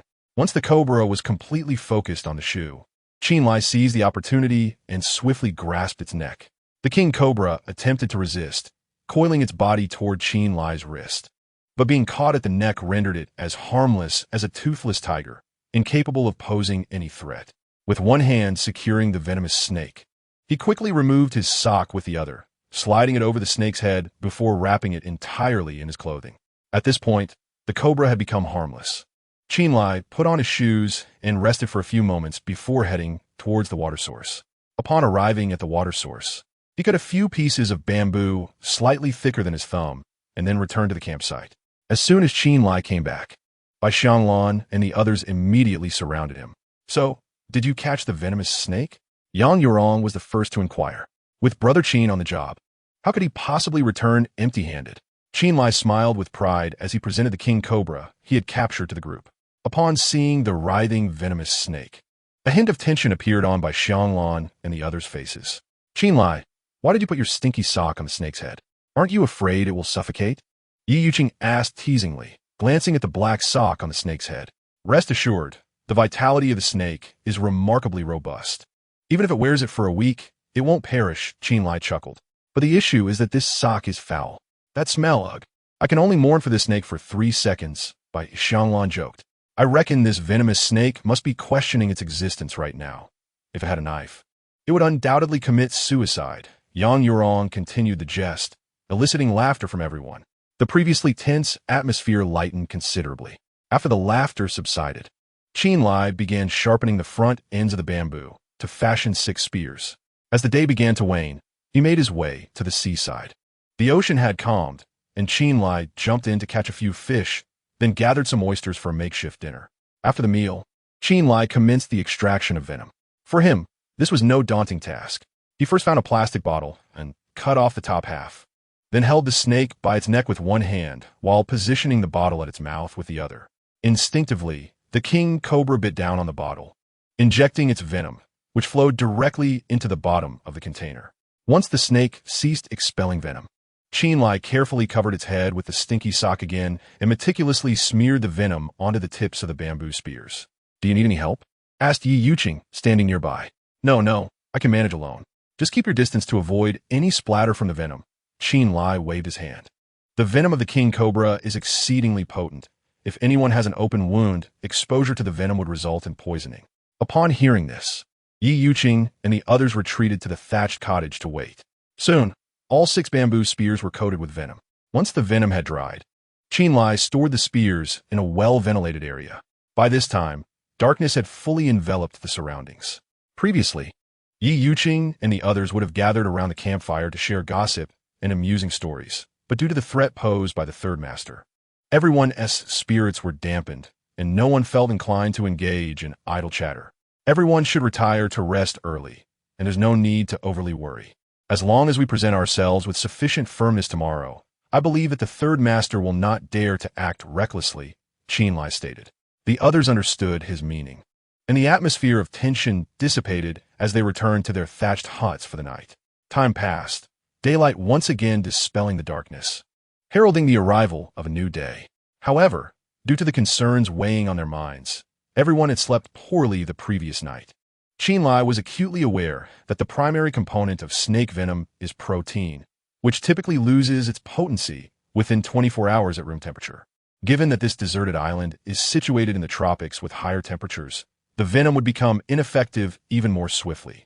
To prevent the venom applied the previous night from losing its efficacy, Chen Lai compelled the king cobra to expel venom once more, and he meticulously coated each bamboo spear again. Having completed these tasks, just as Chen Lai contemplated whether to catch a few more fish for sustenance, Bai Xianglan's voice rang out. Chen Lai, they are coming. Following the direction pointed by Xianglan, it became evident that a group of men and women armed with sticks was leisurely emerging from the woods. Leading them was a middle-aged man, approximately 40 years of age, his face pockmarked and his eyes shifty. Even though Chen Lai was not one to judge by appearances, he couldn't help but curse inwardly at the man's disconcerting visage. Ultimately, this group halted just 2 meters away from Chen Lai and the others. I hear you refuse to join us? The middle-aged man scrutinized Chen Lai with an imposing demeanor. Indeed, Chen Lai replied, maintaining his composure and showing no signs of intimidation despite their numbers. You should understand that only unity can ensure survival on this deserted island. I offer you one last chance to join us. Should you agree to our merger, I can make you the third in command. What do you think? The middle-aged man inquired once more, his words cloaked in an undeniable air of authority. I'm afraid I must decline, Chen Lai replied coolly, his refusal resolute. You impudent brat, don't push your luck. Wang Hai, standing beside the middle-aged man, shouted fiercely at Chen Lai. I'm conversing with your master. What right do you, a mere dog, have to bark here? Get lost. Gin Lai Se, Unse Mocking Wang Hai. Chapter 27. The Defector Wang Hai. Hold your horses. Just as Wang Hai was about to charge at Chen Lai, the middle-aged man abruptly halted him. The man then redirected his attention to Chen Lai. Kid, I offer you one last opportunity. Submit to me, and I can provide you with everything you desire. Otherwise, you will bear the consequences. The middle-aged man coldly delivered his ultimatum. Don't try to intimidate me. I'm not susceptible to your threats, Chen Lai retorted, a smirk gracing his lips, brimming with disdain. Third master, this kid is utterly oblivious to the situation. Allow me to deal with him, Wang Hai declared, his eyes glinting with malice. Be swift. I still need to return for breakfast, the man referred to as third master replied nonchalantly. He initially intended to recruit Chen Lai under his command for his own purposes. However, Chen Lai repeatedly rejected him, which had drained his patience. Consequently, he decided to have Wang Hai eliminate Chen Lai. This approach would allow him to monopolize the 4 beautiful women, and simultaneously, it would serve as a warning to others, establishing his supreme authority and deterring any further resistance. Truly a twofold victory. Prepare to embrace death, young man. Rest assured, I shall grant you a swift end, Wang Hai said, licking the blade of his knife, a cruel smile gracing his face. Wait, before Wang Hai could act, Chen Lai suddenly interjected. What is the matter? Are you afraid? It's too late, Wang Hai sneered, believing Chen Lai was cowering, which only fueled his arrogance. Fool, Chen Lai retorted disdainfully, beckoning to Yi Yuqing, who promptly brought forth a king cobra, its head encased in a foul sock. Do you recognize this serpent? Chen Lai asked, pulling off the sock. The king cobra? Third master inquired, furrowing his brow. He was aware of the snake's identity, yet he was uncertain about Chen Lai's intentions in presenting such a venomous creature. At least you possess some knowledge, Chen Lai replied with a slight smile, rewrapping the snake's head before drawing his knife. I'll not hesitate to inform you that this blade, along with the bamboo spears wielded by those ladies, is all laced with snake venom. While it may not be fatal upon mere contact, I assure you, should you come into contact with it, you shan't survive beyond an hour. If you wish to make a move, feel free. I guarantee that even in death, I shall take you down with me. As he spoke, a smile adorned his face. It was a smile reminiscent of a demon, instilling a chilling dread. Upon hearing these words, Third Master's expression darkened significantly. He had not anticipated that Chen Lai would resort to such tactics. Third Master, ignore him. Let us just eliminate him. Zhou Ming, like a sycophant, urged Third Master, his hatred for Chen Lai surging as he longed to dismantle him piece by piece for ruining his plans. He feared Third Master might be intimidated by Chen Lai. Silence. Third Master slapped Zhou Ming across the face. Zhou Ming winced in pain, but dared not protest, retreating to the back. Boy, even if your knife is poisoned, do you truly believe you can kill me? Third Master glared at Chen Lai with a cold expression. No, you misunderstand. What I mean is, I intend to drag all of you to hell. Go ahead, give it a try, Chen Lai replied with a grin. The potency of the king cobra's venom meant that he only needed to inflict a superficial wound for the toxin to enter their bloodstream, sealing their fates. Thus, he remained utterly fearless. Upon hearing this, Third Master's expression darkened further, his gaze fixed on Chen Lai, brimming with murderous intent. For a fleeting moment, he genuinely contemplated rushing forward to slay Chen Lai. Yet ultimately, reason prevailed, suppressing his impulse to strike. Because he was acutely aware of the terrifying potency of the king cobra's venom, he was not willing to gamble with his life. Young man, I shall remember this debt. You had better not fall into my hands, for I possess countless methods to make your existence a living hell. Three Master threatened Chen Lai, his face twisted with malice. Though he could not act against Chen Lai today, time was on his side. Given the opportunity, he would ensure that Chen Lai's suffering would be profound. You would do well to avoid falling into my grasp, for I guarantee that I shall cast you into the sea to feed the fish. Chen Lai retorted with a cold smile. The prospect of reconciliation between him and Three Master was non-existent. Thus, he felt no need for pleasantries. Let's depart, Three Master declared, eager to waste no further time, turning to lead his men away. However, at that moment, two girls and a boy suddenly emerged from the crowd. The boy had an unremarkable appearance, while the girls bore grimy faces, as if they had not washed in days, yet one could still discern that they were likely twins. Esteemed brother, we beseech you to let us join your ranks, one of the girls pleaded with Chen Lai. Taken aback by their request, Chen Lai was momentarily stunned. Due to preconceived notions, he had assumed these individuals were merely Three Master subordinates. Yet now, someone was seeking to ally with him, catching him entirely off guard. Tian, Xiao, what are you doing? Three Master barked angrily, stunned by what he perceived as betrayal.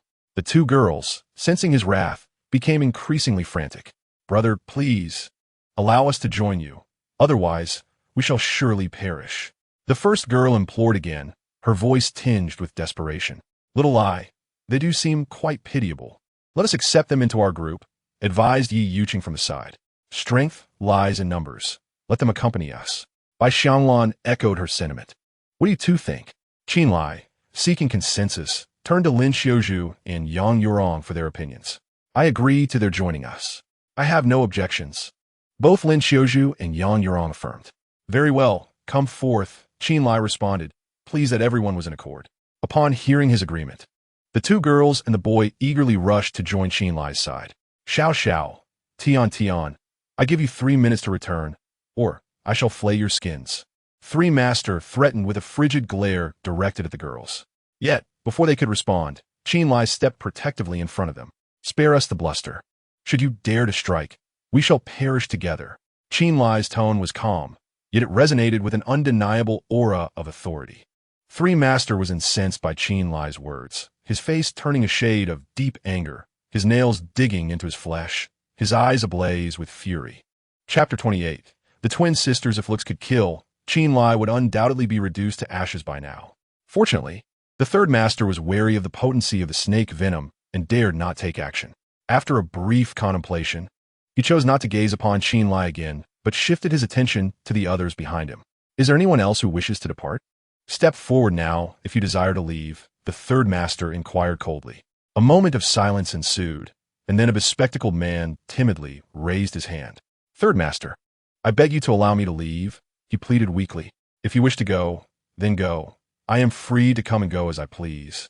The third master replied with a slight smile, his demeanor surprisingly gentle. Thank you, third master. Upon hearing his words, the bespectacled man's face lit up with joy as he rose to join Chen Lai and the others. However, at that very moment, Wang Hai stealthily approached from behind and suddenly slashed at his throat. The blade flashed, and blood sprayed 3 feet. The bespectacled man had not anticipated such a fate. He clutched his throat tightly, but it was of no avail as blood gushed forth like a fountain. Help me, he gasped, his body weakening as he collapsed, his throat emitting indistinct cries for aid, but he soon succumbed. Witnessing this gruesome scene, the expressions of all present shifted dramatically. No one had expected Wang Hai to be so ruthless as to kill in public, treating human life as mere fodder. Is there anyone else who wishes to leave? The third master asked again, casting his gaze back at the crowd. This time, no one dared to voice a desire to depart. The bloody lesson was stark before them. No one wished to become the next bespectacled man. Very well, since none of you wish to leave, you shall henceforth be my brothers under Du San. I assure you, as long as I, Du San, have a morsel to eat, you will always have soup to drink. With a somewhat somber tone, the third master turned his gaze back to Chen Lai. Remember this. One day, I will make you kneel before me and plead. After uttering his threat, Du San turned and vanished into the woods. Seeing Wang Hai and his companions glaring fiercely, the others dared not display any inclination to escape and quickly followed suit out of the area. Once Du San and his group had completely disappeared into the forest, Yi Yuqing and the others finally relaxed their tense nerves. They had engaged in a gamble this time, and fortunately, they had won. The third master had indeed been frightened away.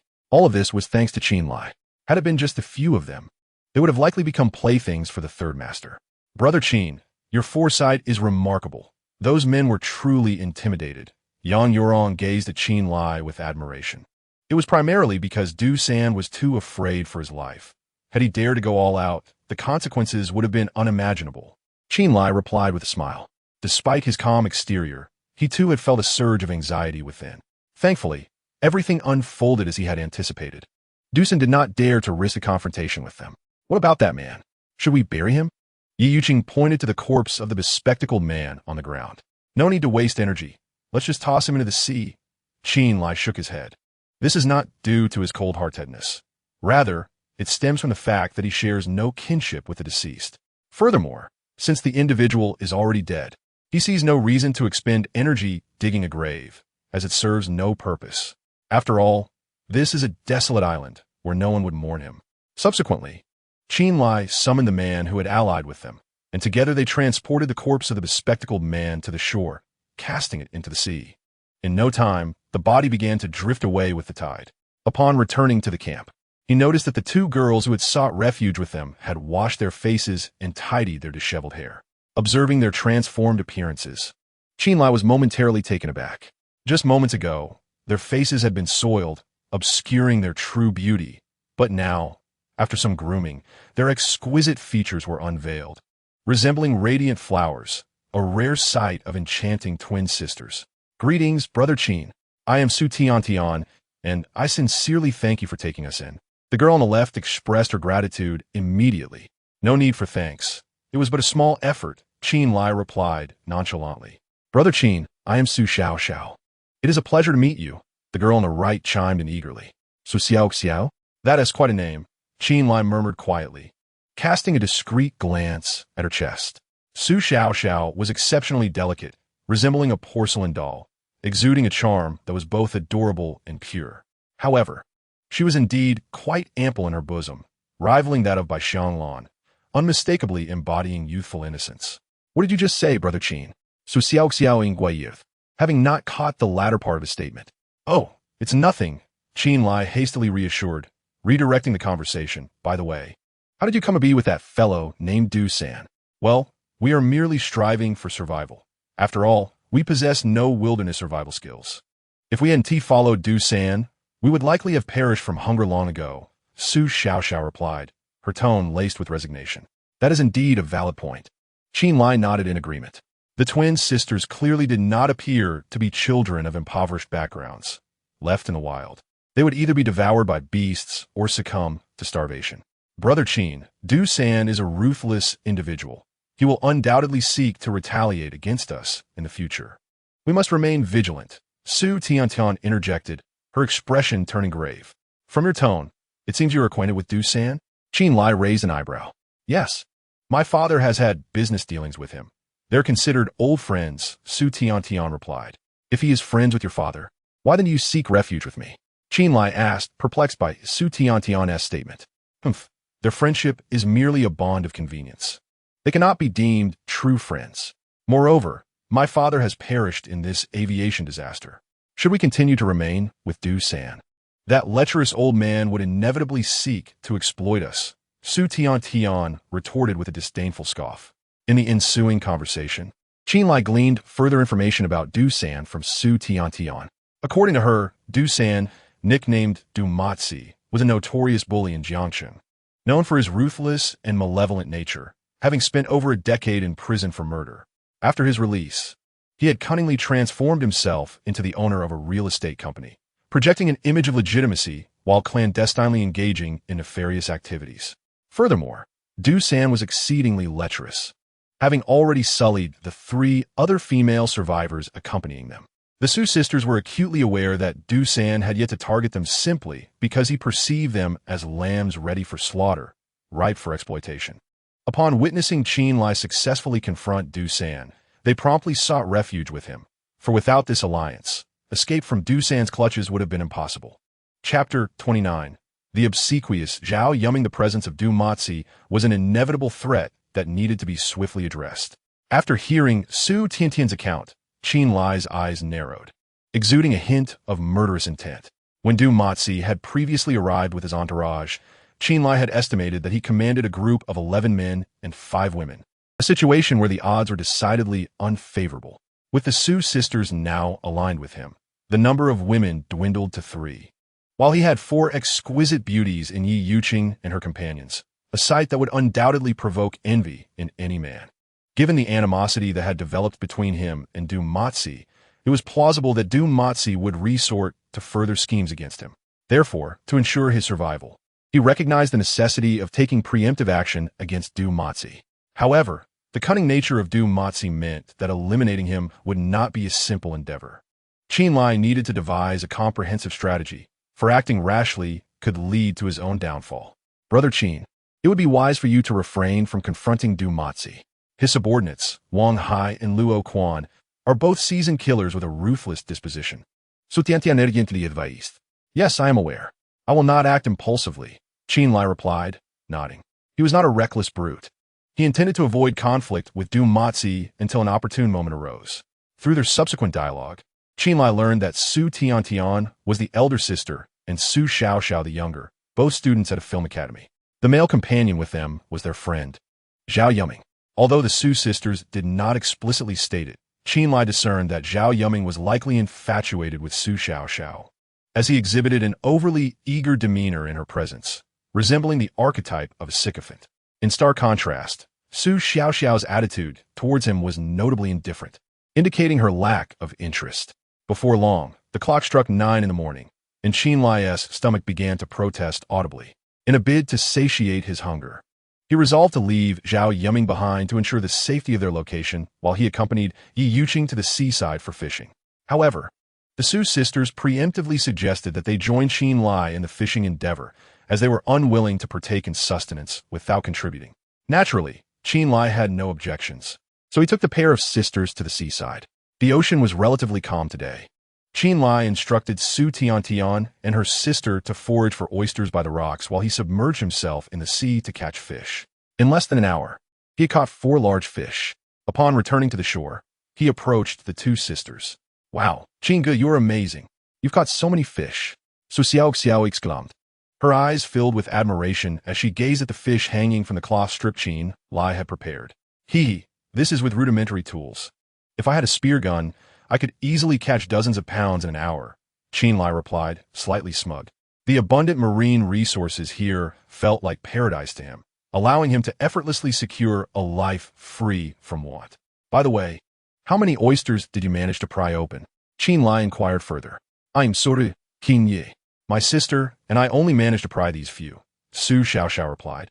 Her face flushed with embarrassment as she picked up the oysters they had collected from the ground. Chen Lai glanced at the small pile, barely totaling 7 or 8. You only gathered this little in an hour? Surely, you weren't being lazy? He asked with a hint of helplessness. We weren't slacking off. It's just that these are quite difficult to pry open, Su Xiaoxiao explained weakly, biting her lip, seemingly afraid of being scolded by Chen Lai. All right. Let me handle it, Chen Lai said, understanding that the two sisters came from affluent backgrounds and likely had never engaged in such laborious tasks. It was indeed a tall order to expect them to undertake a job that required both skill and strength. Without wasting any more time, he set the fish aside and began to pry open the oysters himself. His movements were deft, and in just 20 minutes, he had gathered 30 to 40 pounds, which once again earned him a round of admiration from Su Xiaoxiao. Seeing that they had enough for lunch, Chen Lai led the two sisters back to the camp. Everything was in order at the camp, and Chen Lai immediately set about cooking. The enticing aroma wafting through the air caused Su Tiantian and Su Xiaoxiao to salivate, their expressions quite amusing. All right, this fish is ready. You may start eating, Chen Lai announced, lifting the first grilled fish from the coals and placing it on the stone table. Xiaoxiao, you go first. Zhao Yiming quickly handed the grilled fish to Su Xiaoxiao. Eager to please. I'll eat later. Let Yuqing Jie and the others have theirs first, Su Xiaoxiao replied politely, despite her hunger. Don't worry, there is plenty more. You should eat first, Zhao Yiming insisted again. Xiaoxiao, please go ahead. We'll all eat together later, Yuqing added with a smile. In this setting, they were all equals, and she certainly wouldn't feel displeased if Su Xiaoxiao ate the grilled fish first. Well, then I shall eat first. After hesitating for a moment, Su Xiaoxiao succumbed to the temptation of the delectable food and took a bite of the grilled fish. Wow, it's so fragrant and delicious. After tasting the fish, a look of pure satisfaction spread across Su Xiaoxiao's face. The distinction between marine fish and freshwater fish lies in the inherent saltiness of the former, rendering them delectable even without the addition of salt or other seasonings. Furthermore, marine fish lack small bones, allowing one to indulge in them without the fear of being choked. Sister, you must try some, urged Su Xiaoxiao, who, rather than being self-indulgent, generously shared the grilled fish with her sister, Su Tiantian. Brother Chen, this grilled fish is truly exquisite, rivaling even the culinary creations of five-star hotel chefs, remarked Su Tiantian after savoring a bite. Rivaling? I would dare say it surpasses those chefs. To relish Brother Chen's grilled fish is indeed a blessing for us, Su Xiaoxiao added in enthusiastic agreement. Ha! You two sisters are quite the charming flatterers. Hurry and enjoy, Chen Lai chuckled, though he did not particularly relish flattery. The praise from these two lovely ladies was certainly enjoyable. Xiaoxiao, have a sip of coconut juice. We wouldn't want you to choke, Zhao Yiming interjected, beaming as he handed a coconut to Su Xiaoxiao. Hey, that coconut was reserved for Qiuzhu. She is still recovering from her injury and needs the nourishment, Chen Lai remarked, casting a glance at Zhao Yiming. It was the last coconut, specifically saved for Lin Qiuzhu to replenish her vitamins, and he had refrained from drinking it himself. Now, seeing Zhao Yiming attempting to curry favor with Su Xiaoxiao using his coconut made Chen Lai feel quite uncomfortable. It's just a coconut. I can repay you 100-fold when we return home, Zhao Yiming scoffed dismissively. That coconut belongs to me as well. If you wish to impress Xiaoxiao, you should procure your own instead of using mine for your flattery, Chen Lai retorted coldly. While he had no objections to Zhao Yiming's sycophantic tendencies, he would not tolerate the audacity of using his belongings in such a manner. Chapter 30. I am the boss here. I am indeed taking your coconut today. Let us see what you can do about it, Zhao Yiming exclaimed, tilting his neck with a haughty demeanor reminiscent of a spoiled rich kid. It seemed some individuals had yet to grasp the reality of their situation. Thus, Chen Lai decided to enlighten him, free of charge. Shall I? Let us discuss this calmly. There is no need to create an unpleasant atmosphere, Yuqing quickly interjected, sensing the tension.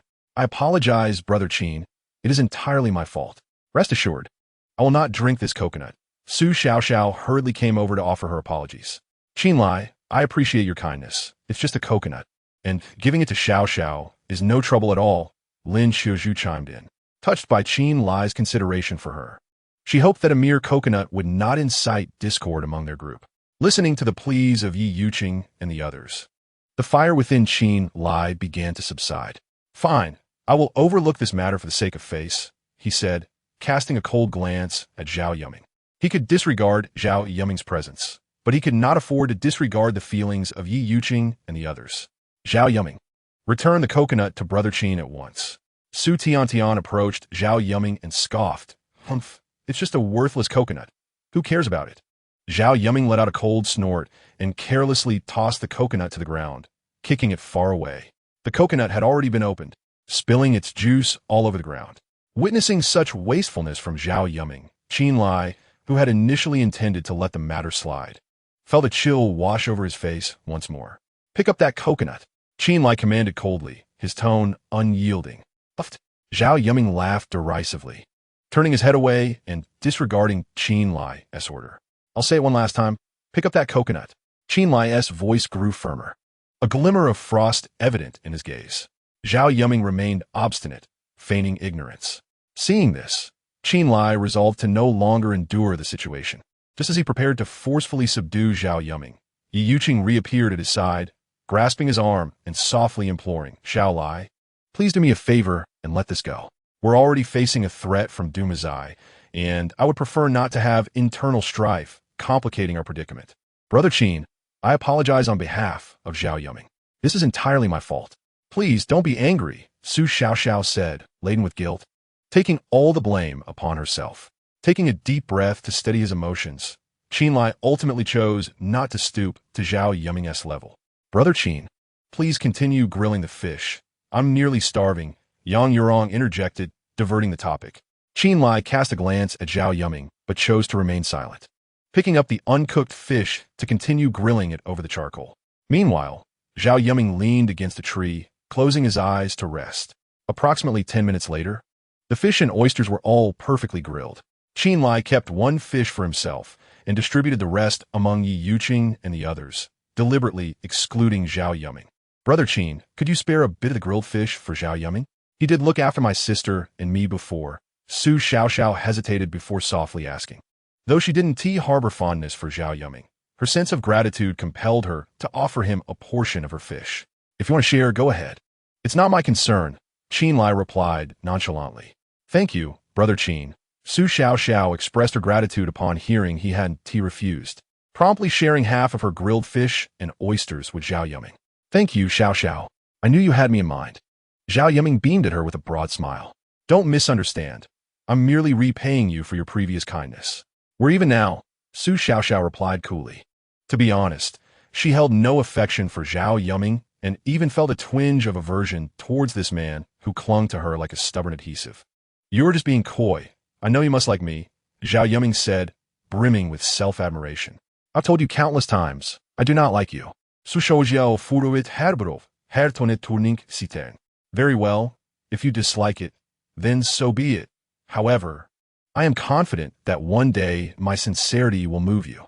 Zhao Yuming quickly forced a smile in response, not wishing to waste any more words with him. Su Xiaoxiao turned and returned to the warmth of the fire. After finishing the grilled fish, Qin Lai prepared a pot of fish head soup. Though the soup contained few ingredients, its flavor was remarkably exquisite. I'm truly grateful, Brother Qin. This is the first time in several days that I have eaten my fill. After satisfying her hunger, Su Xiaoxiao once again expressed her gratitude to Qin Lai. No need for thanks. As long as you accompany me, I assure you shall never go hungry, Qin Lai replied with a smile. Earlier, as Su Xiaoxiao and her sister devoured their meal, they resembled famished souls, clearly having been deprived of proper sustenance. Nevertheless, now that they had allied with him, Qin Lai was determined to take good care of them. After all, having such a beautiful pair of sisters around was quite a delight for the eyes. Moreover, Su Xiaoxiao's sweet demeanor, constantly referring to him as Brother Qin, made him indifferent even if they would take advantage of his generosity. However, Zhao Yuming was another matter. Should this fellow dare to slack off, Qin Lai would certainly send him packing. Zhao Yuming, drink the soup in this pot, and then gather some firewood from the forest. The amount of firewood must not be less than this pile, Qin Lai commanded sternly. Why should I be the one to gather firewood? Zhao Yuming retorted defiantly. Because I am the leader here. If you refuse to go, then you can leave at once, Qin Lai declared with authority. Zhao Yuming, if Brother Qin has commanded you to fetch firewood, you must comply. If you continue to disobey him, you may as well seek out Du Matzi. Su Xiaoxiao interjected before Zhao Yuming could say another word. Though she was acquainted with Zhao Yuming, she would not support him. Infuriated, Zhao Yuming contemplated his predicament. But the thought of facing Du Matzi, which was akin to descending into hell, compelled him to swallow his pride. After finishing the remaining soup, he trudged into the woods, seething with resentment. However, to his surprise, Su Xiaoxiao and her sister expressed their desire to gather firewood as well, with Su Xiaoxiao accompanying him. Zhao Yuming momentarily set aside his anger and reverted to his sycophantic demeanor. Unfortunately, Su Xiaoxiao paid him no mind. Considering they had tasks ahead, Qin Lai sought a cool spot to take a nap. Meanwhile, at Du Matzi's camp, his frustration grew. Over the years, no one had ever disrespected him like Qin Lai had. This cannot go unpunished. I must eliminate this little brat. And those women by his side are mine. Du Matzi seethed, a murderous intent bubbling within him. Third Master, I have a brilliant scheme that can effortlessly rid you of that little brat. At that moment, the sycophant Zhou Ming approached with a sinister grin. What scheme? Speak quickly. Du Matzi inquired impatiently. If we were to confront head-on, we would inevitably sustain some injuries. Thus, we must rely on cunning strategies. My plan can be deemed a decisive blow to the enemy's foundation. Cut the nonsense and get to the specifics. Du Matzi interjected impatiently, uninterested in Zhou Ming's self-aggrandizement. Of course, Zhou Ming responded, sensing Du Matzi's irritation. He swiftly moved to the crux of the matter. Third Master, wasn't Su Xiaoxiao aligned with Qin Lai before? You could. He proceeded to relay his plan in its entirety. Your plan does seem quite promising, Du Matzi remarked after a moment of contemplation. Third Master, why complicate things? Tonight, while they sleep, I could eliminate them all in one fell swoop, exclaimed the hot-tempered Wang Hai. That little scoundrel isn't foolish. He will undoubtedly be on guard against a surprise attack. I believe we should adhere to Zhou Ming's plan for a more prudent approach, Du Matzi countered, waving his hand dismissively. This is not Jiangqing. His pool of capable individuals is limited. Losing even one would be a significant setback.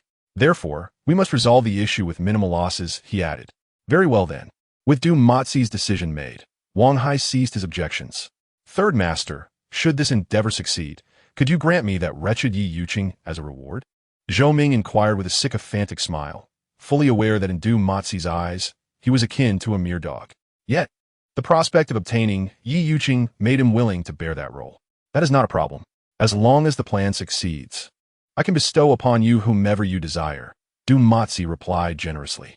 He did not know who Yi Yuqing was, but to him, once Qin Lai was eliminated, the remaining women would simply be his playthings. Granting one to Zhou Ming would be of little consequence.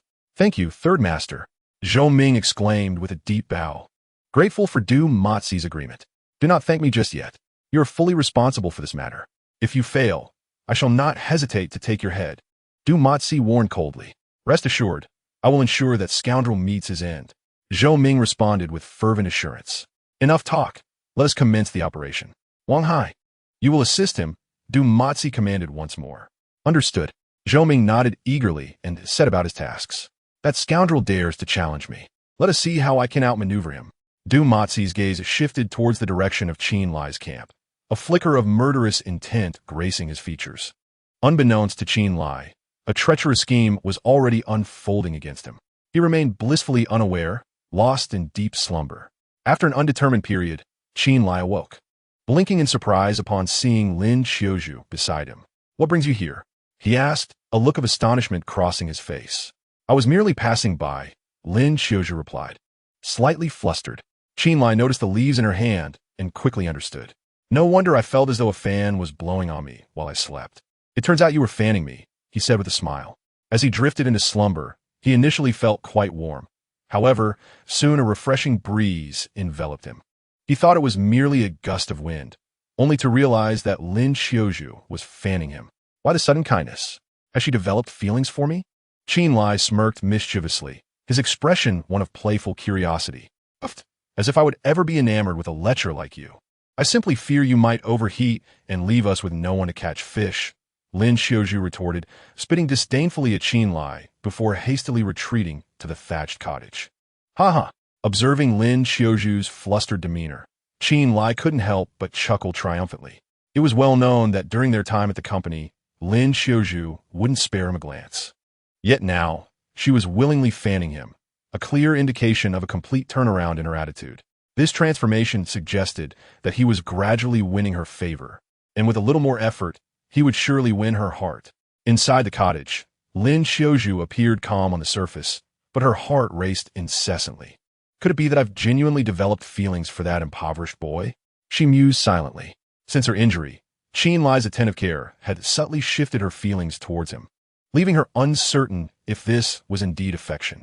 Impossible. How could I possibly like him? I merely don't want to owe him a favor. Yes, that's it. She quickly concocted a rationale to convince herself. Yet, whenever she recalled Chen Lai's roguishly charming smile and his sculpted physique, a flush crept across her cheeks. What nonsense am I thinking? Lin Xiaozhu chastised herself, slapping her face to extinguish any inappropriate thoughts. Xiaozhu, what are you talking to yourself about? Bai Xianglan, who had been reclining nearby, stretched and inquired. Nothing. Lin Xiaozhu feigned nonchalance in her reply, hastily redirecting the conversation.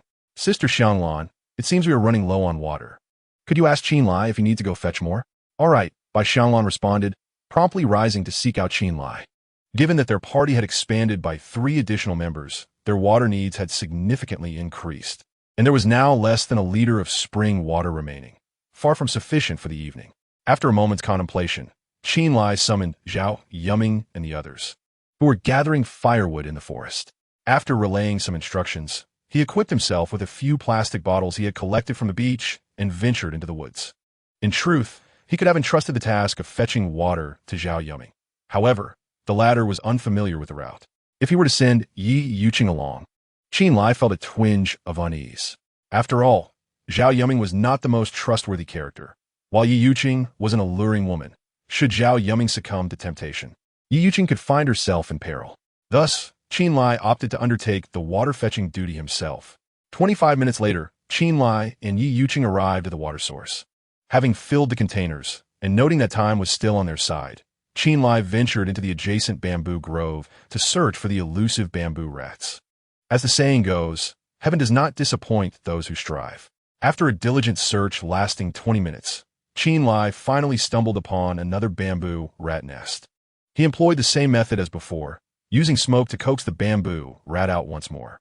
This time, there was only a single rat, but it was remarkably plump, weighing a hefty 4 pounds.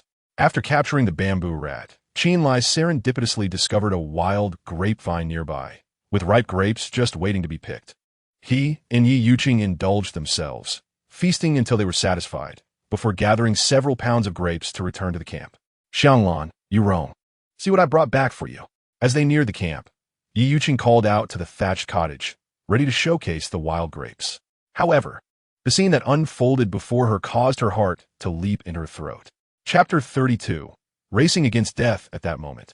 Lin Xiaozhu and the others lay sprawled on the ground, convulsing uncontrollably, their faces ashen and white foam bubbling from their lips. Each one was in a state of utter confusion. Beside them, in an iron pot, there remained a small amount of soup.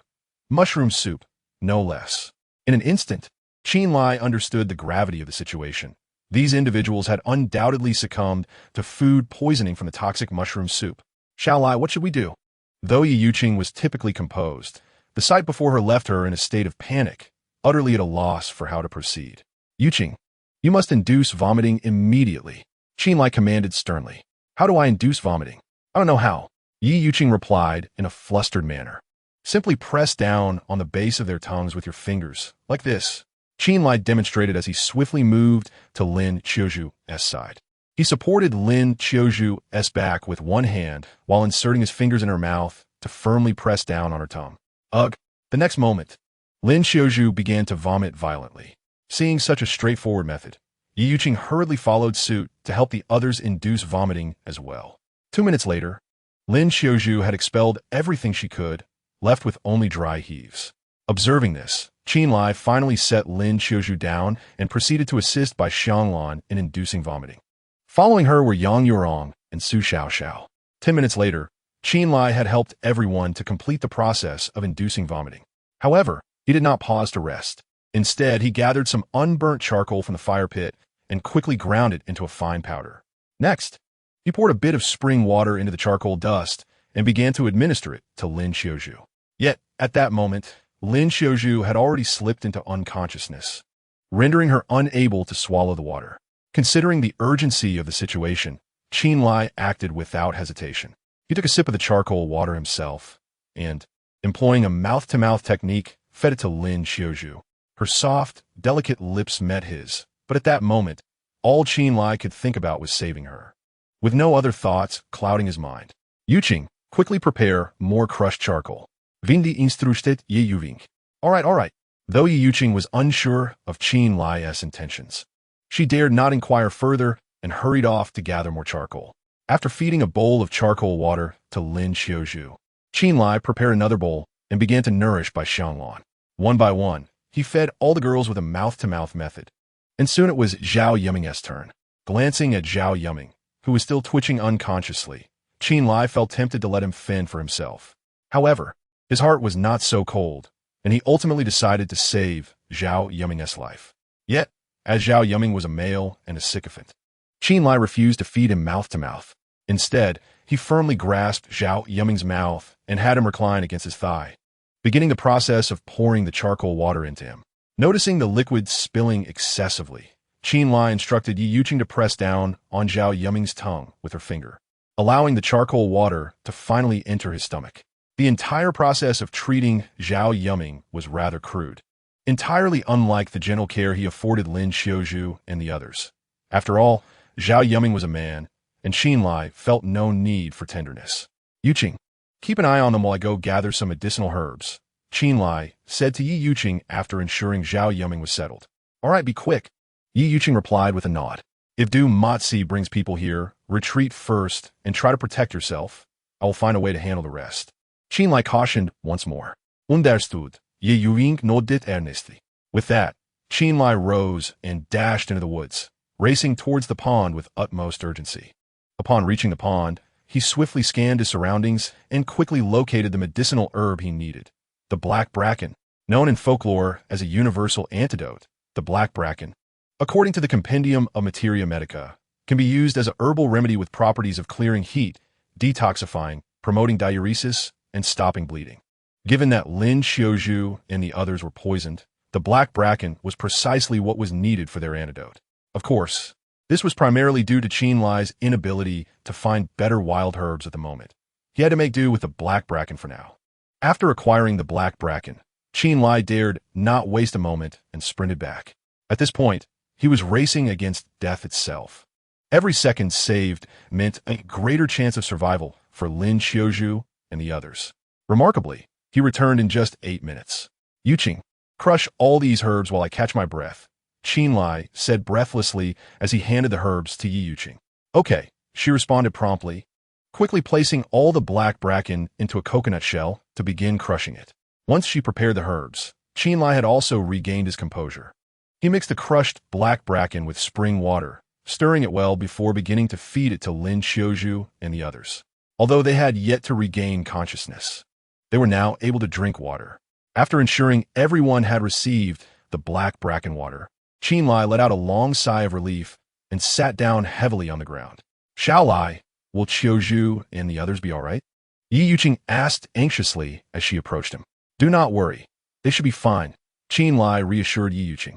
In truth, he was uncertain whether Lin Xiaozhu and the others could escape the clutches of peril, as he was unaware of the type of poisonous mushrooms they had consumed. However, he had done all that he could. At this juncture, he could only do his utmost and leave the rest to fate. Upon hearing Qin Lai's words, Ye Yuqing felt a slight sense of relief. After a moment of contemplation, she could not help but inquire once more, Xiao Lai, why did you have them drink charcoal water earlier? While she could comprehend Qin Lai's intention to induce vomiting, the notion of making them drink charcoal water left her utterly perplexed. Charcoal can, to a certain extent, absorb the residual toxins within Qiuzhu and the others' bodies, accelerating gastrointestinal motility and facilitating the expulsion of toxins. This method can aid in detoxification, which is why I had them consume charcoal water, Chen Lai elucidated. Understanding dawned upon her. The use of charcoal for detoxification was indeed a desperate measure. The optimal course of action for treating Lin Qiuzhu and the others would naturally be gastric lavage. Yet, they found themselves on a deserted island, far from hospital, or even a semblance of one. Thus, Chen Lai could only resort to this most rudimentary of methods. As twilight deepened, Chen Lai, weary from the day's exertions, felt hunger pangs and proceeded to roast the bamboo rat, sharing the meal with Lin Qiuzhu. In the following hours, in a bid to preserve the lives of Lin Qiuzhu and the others, Chen Lai administered fern water to them every 2 hours. Unbeknownst to them, the clock struck midnight.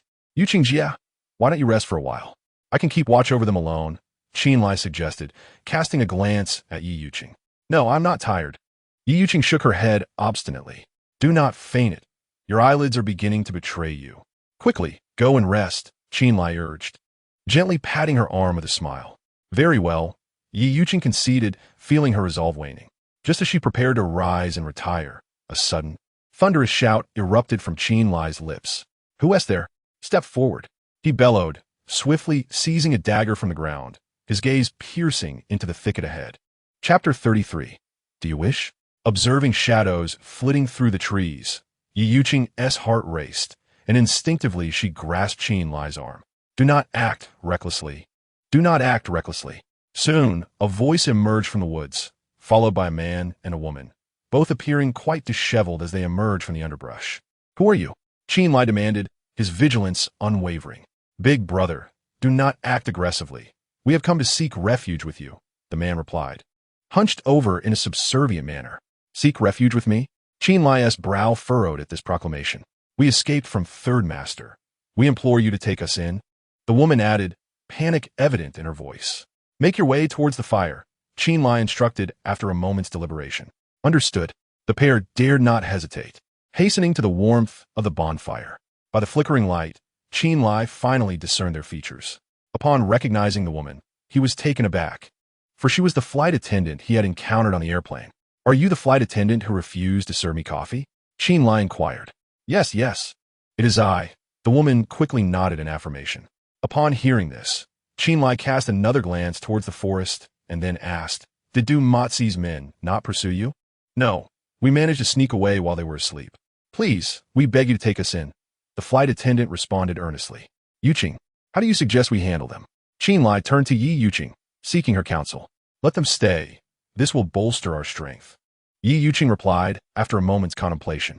Very well, you may remain, Chen Lai agreed after some thought. Through their conversation, Chen Lai learned that the man was named Yang Gang, a civil engineer by profession, while the flight attendant was called Chen Xiaoyu. Both had been compelled to join Du Mozi's crew under duress. However, Du Mozi was exceedingly brutal, treating them with utter disdain, often resorting to violence and only sharing leftover scraps of food after satisfying his own hunger. They lived in conditions akin to slavery, which prompted their escape to seek refuge with Chen Lai. Brother, do you have any food? Could you spare some for me? Yang Gang inquired once more. We have no food at the moment. If you're too hungry, you might head to the beach to gather some oysters to grill, Chen Lai replied, shaking his head. Where can I find oysters? Yang Gang's eyes brightened. From here, head straight to the beach, and then to the left, Chen Lai swiftly indicated the direction. Having learned the approximate location of the oysters, Yang Gang and Chen Xiaoyu fashioned 2 torches and hastened towards the seaside. Yuqing, please keep a close watch on these two over the next few days. If they exhibit any unusual behavior, do not hesitate to alert me. Chen Lai instructed Yi Yuqing after Yang Gang and Chen Xiaoyu departed. As the old saying goes, one must always be wary of others. Despite their claims of escaping Du Mozi, Chen Lai felt it prudent to remain vigilant, observing them carefully to ascertain their trustworthiness. Understood, Yi Yuqing nodded in agreement. As a savvy businesswoman, she had witnessed countless schemes, deceptions, and betrayals, making Chen Lai's cautious approach exceedingly wise. All right, Yuqing, you should rest for a while. I will keep watch here, Chen Lai continued. Very well, I shall rest for a bit, and I will take over later, Yi Yuqing replied before retreating into the thatched hut. However, it wasn't long before a piercing scream echoed from within. Xiao Lai, come quickly, Lin Xiaozhu is awake. Upon hearing this, Qin Lai swiftly entered the hut. Indeed, Lin Xiaozhu had opened her eyes. Water, I want water, Lin Xiaozhu said weakly, extending her hand.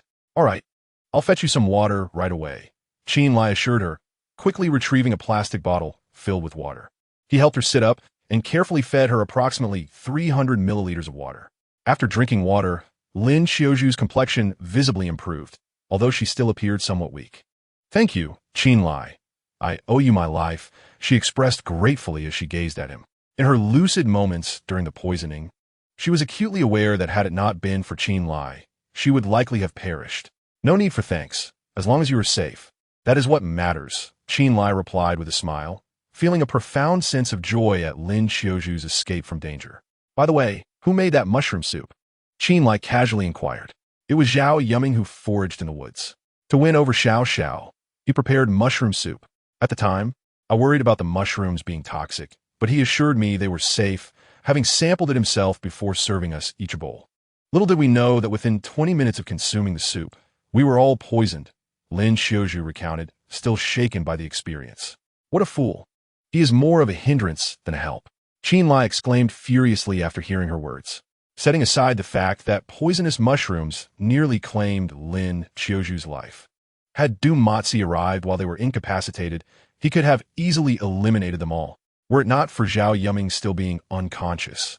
Qin Lai would have undoubtedly taken the opportunity to vent his frustration on him. Thank goodness Qin Lai was here. Otherwise, the consequences would have been unimaginable. Ye Yuink remarked, profoundly relieved. While she was adept at business, she lacked the knowledge to save lives. Without Qin Lai's presence, even if she had known about Lin Xiaozhu and the others being poisoned, she could only have watched helplessly as they succumbed. Qin Lai, how are Sister Xianglan and the others faring? Lin Xiaozhu asked once more. I believe they should be fine, Qin Lai responded, with Lin Xiaozhu already awake. It was likely that by Xianglan and the others would soon regain consciousness as well. Considering Lin Xiaozhu's frail state, Qin Lai refrained from further conversation, encouraging her to rest. Yi Yuqing also succumbed to sleep in the thatched hut, while Qin Lai returned to the campfire to remain vigilant. Approximately half an hour later, Yang Gang and his companion returned, bearing not only a dozen oysters but also a dead fish. The fish, apparently bitten by a shark or some other creature, had lost half its head. Fortunately, the flesh was still relatively fresh and edible. At that moment, flight attendant Chen Xiaoyu had evidently refreshed herself at the seaside. As a flight attendant, her beauty was striking, and her well-proportioned figure, accentuated by her uniform, exuded an alluring charm. However, having encountered numerous beauties in recent days, Qin Lai's resistance to their allure had significantly strengthened, causing him to merely glance at Chen Xiaoyu before averting his gaze. Subsequently, he assisted in grilling the fish. After enjoying the fish and oysters, Chen Gang yawned and sought out a patch of ground to sleep. As the flames of the bonfire dwindled, Qin Lai was about to add more firewood when Chen Xiaoyu suddenly approached him, her face adorned with a cheerful smile. Brother, thank you for taking me in. I am at a loss as to how I can express my gratitude, she said. No need for thanks. We are both survivors of this calamity and should help one another, Qin Lai replied politely. Brother, do you think I'm beautiful? Chen Xiaoyu asked, playfully swaying her hips and casting a flirtatious glance at him. Yes, quite beautiful, Qin Lai nodded in response. Then do you desire me? She continued, her tone teasing. Qin Lai was taken aback by her boldness. What? Do you not have any thoughts about me? Chen Xiaoyu smirked, her expression suggesting she had seen through him. Xiaoyu, don't misunderstand. I assure you, I harbor no inappropriate intentions towards you, Qin Lai quickly clarified. While Chen Xiaoyu was indeed attractive and captivating, he genuinely held no special feelings for her. I find that hard to believe, she laughed, playfully taking hold of his hand, causing Qin Lai to tense up in surprise. He had not anticipated her audacity. Feeling the reaction he could not conceal, Chen Xiaoyu's heart raced. She was astonished to discover that Qin Lai possessed such hidden depths. Brother Qin, you have already reacted yet still deny it. You are quite mischievous, she pouted playfully. How could I not react when you've taken such liberties? That would be too disingenuous, Qin Lai said with a frown. Brother Qin, why don't we retreat into the woods over there? You can do as you wish. Chen Xiaoyu suggested, her eyes sparkling seductively as she deliberately licked her lips. Her alluring demeanor sent Qin Lai's heart racing and his breath quickening. Xiaoyu, please don't, he pleaded, feeling himself on the brink of losing control. He attempted to push her away, but she showed no intention of letting go. Brother Qin, don't hold back. Come with me to the grove, she urged, pressing her body against him, her voice dripping with allure. As a virgin, Qin Lai found himself unable to withstand such overt advances, quickly reaching his limit of restraint. As the saying goes, when meat is served on the table, one should not refuse to eat. With his eyes ablaze with desire, he disregarded the reasons behind Chen Xiaoyu's boldness and swept her into his arms. Dashing into the woods, after finding an open space, Qin Lai swiftly undressed her. Just as he was about to indulge in the moment, he suddenly heard Yi Yuqing's voice calling out to him. Xiao Lai, where are you? Upon hearing her call, Qin Lai felt as though he had been caught in an illicit act, springing up in alarm. I'm here, he replied, disregarding Chen Xiaoyu on the ground as he hurried back to the camp to join Yi Yuqing. Xiao Lai, you must see Xiao Xiao. She has started vomiting again for some unknown reason, Yi Yuqing said, her expression filled with concern as she pointed at Su Xiao Xiao. Qin Lai cast a glance at Su Xiao Xiao, who had indeed expelled a considerable amount of matter. Do not fret, I shall examine her, he reassured, promptly kneeling beside her to conduct an assessment.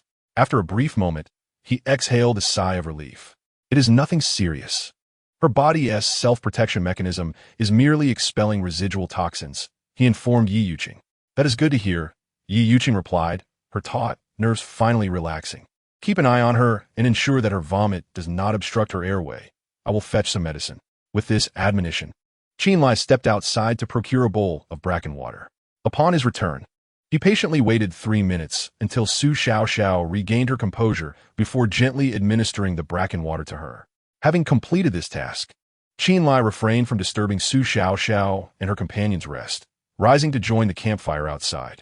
At that moment, Chen Xiaoyu had already dressed and returned. Ahem, Xiaoyu, I did not intend for things to unfold as they did, Qin Lai said, a look of embarrassment etched upon his face, his words somewhat disjointed. Though Chen Xiaoyu appeared innocent at first glance, who could have anticipated her indiscreet nature? Qin Lai mused that perhaps she should change her name from Chen Xiaoyu to Chen Jinlian, which would be more befitting. Had Yi Yuqing not called out to him suddenly, he might have succumbed to temptation. It's all right, I was willing, Chen Xiaoyu replied, her demeanor sultry as she gazed at Qin Lai. She seemed far more composed than he. If you desire, we can continue. That is quite unnecessary. Qin Lai hastily waved his hand. Moments ago, he had been ensnared by Chen Xiaoyu, momentarily losing control, but now that he had regained his composure, he would not act like a ravenous wolf. Hinte, is it because I'm too unattractive that you disdain me so? Chen Xiaoyu suddenly pouted, a look of feigned sadness on her face. Not at all.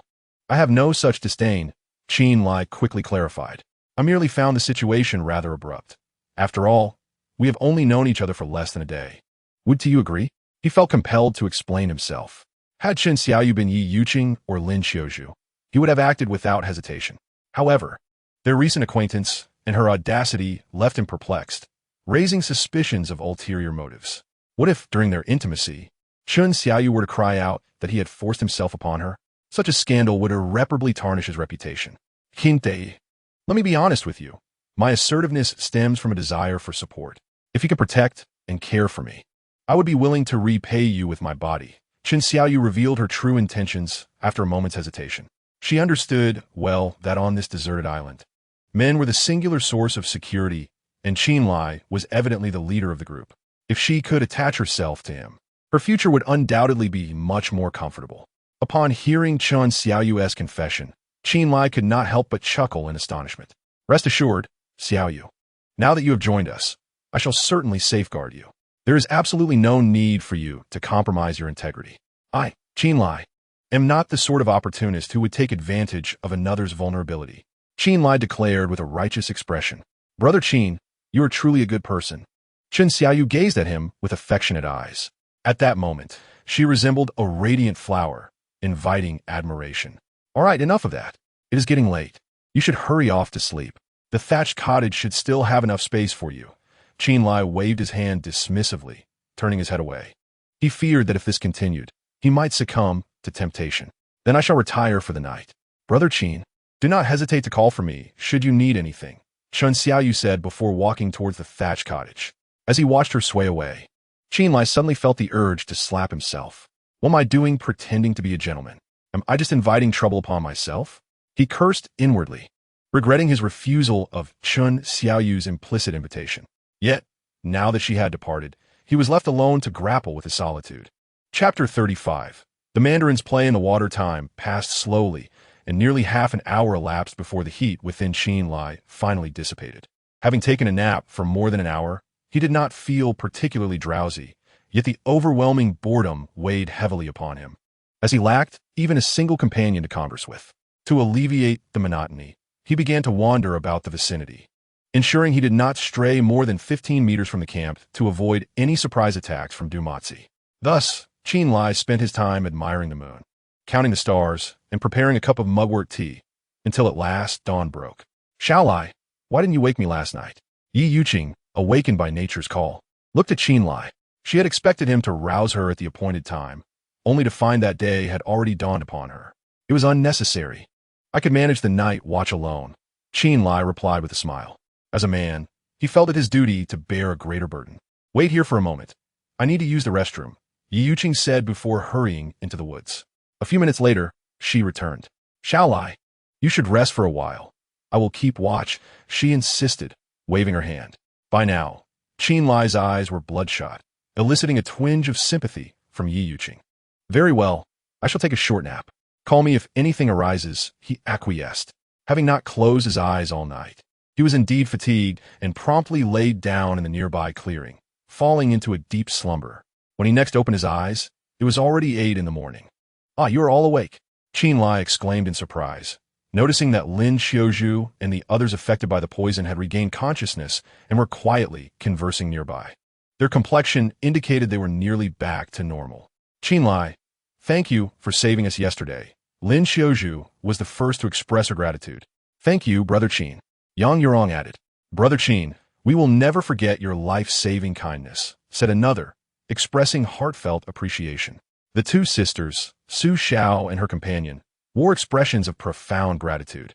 Listening to the incessant praises, Qin Lai did not allow pride to swell within him. Instead, he humbly remarked, there is no need for thanks. We are a team, and it is my duty to save you. As soon as he finished speaking, a figure swiftly entered his line of sight. Zhao Tianming, come here this instant. Qin Lai shouted sternly at Zhao Tianming, who was attempting to avoid him at a distance.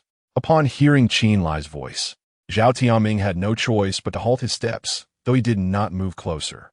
However, Qin Lai was determined not to let him off easily and approached him directly. Do you understand how perilous this situation was? I warn you, from now on, behave yourself. If you dare to cause trouble again, I will toss you into the sea to feed the fish. Qin Lai unleashed a torrent of scolding upon Zhao Tianming. I wasn't doing it on purpose, Zhao Tianming muttered defiantly under his breath. What did you say? If you have the guts, repeat that. Qin Lai barked, pointing an accusatory finger at him. He had never liked Zhao Tianming and seized this opportunity to express his displeasure without restraint. Zhao Tianming apologized to Xiao Lai at once. If it weren't for him yesterday, you would have been poisoned by those toxic mushrooms. Yi Yuqing, who had walked over, urged Zhao Tianming with a knowing glance, wishing to avoid discord within their ranks. Thank you, Zhao Tianming replied reluctantly. What kind of attitude is that? I saved your life. And this is how you express your gratitude? Qin Lai glared at him. What more do you want from me? Zhao Tianming retorted defiantly. Enough, enough, Xiao Lai. There's no need to quarrel. Yi Yuqing interjected quickly, pulling Qin Lai back to prevent the situation from escalating. Zhao Tianming, the firewood is running low. Hurry and gather some more. She waved her hand at Zhao Tianming. With a huff, Zhao Tianming trudged into the woods. Qin Lai, however, chose not to pursue his scolding any further. Xiao Lai, let us go fishing. Xiao Zhu and the others are still quite weak and need nourishing food to recover. Yi Yuqing suggested once more. I want to go too. Chen Xiaoyu eagerly raised her hand. You stay back at the camp, Qin Lai replied, recalling the events of the previous night, feeling somewhat embarrassed to face Chen Xiaoyu. No, I want to go. Chen Xiaoyu pouted, playfully pleading. If Xiaoyu wants to go, let her join us, Yi Yuqing said with a smile. Very well. After a brief moment of contemplation, Chen Lai agreed to let Chen Xiaoyu accompany them, leaving Lin Xiaozhu and the others to guard the camp. Before long, they arrived at the seaside. I will go fishing. You two can gather oysters. Chen Lai instructed Yi Yuqing and Chen Xiaoyu. I haven't bathed in 2 days. I would like to wash first, Yi Yuqing said. I want to bathe too. Chen Xiaoyu chimed in. All right, you can go wash up first, Chen Lai replied nonchalantly. Bath time. Chen Xiaoyu exclaimed excitedly, and before Chen Lai's eyes, she stripped off her uniform, donning only her undergarments, and leaped into the sea without a hint of modesty, wholly unperturbed by the presence of Chen Lai.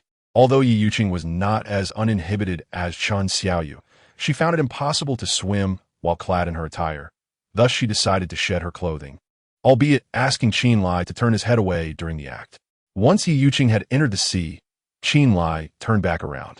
Brother Chen, why not come over and play for a while before you go fishing? Chen Xiaoyu beckoned, calling out to him. You all enjoy yourselves. I still have to go fishing.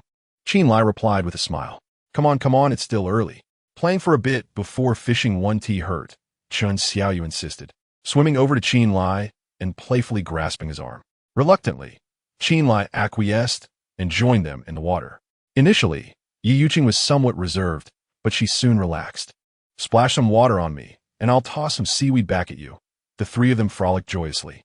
At that moment, both Yi Yuqing and Chen Xiaoyu appeared almost as if adorned only in bikinis, their exquisite figures on full display, eliciting a pang of desire within Chen Lai.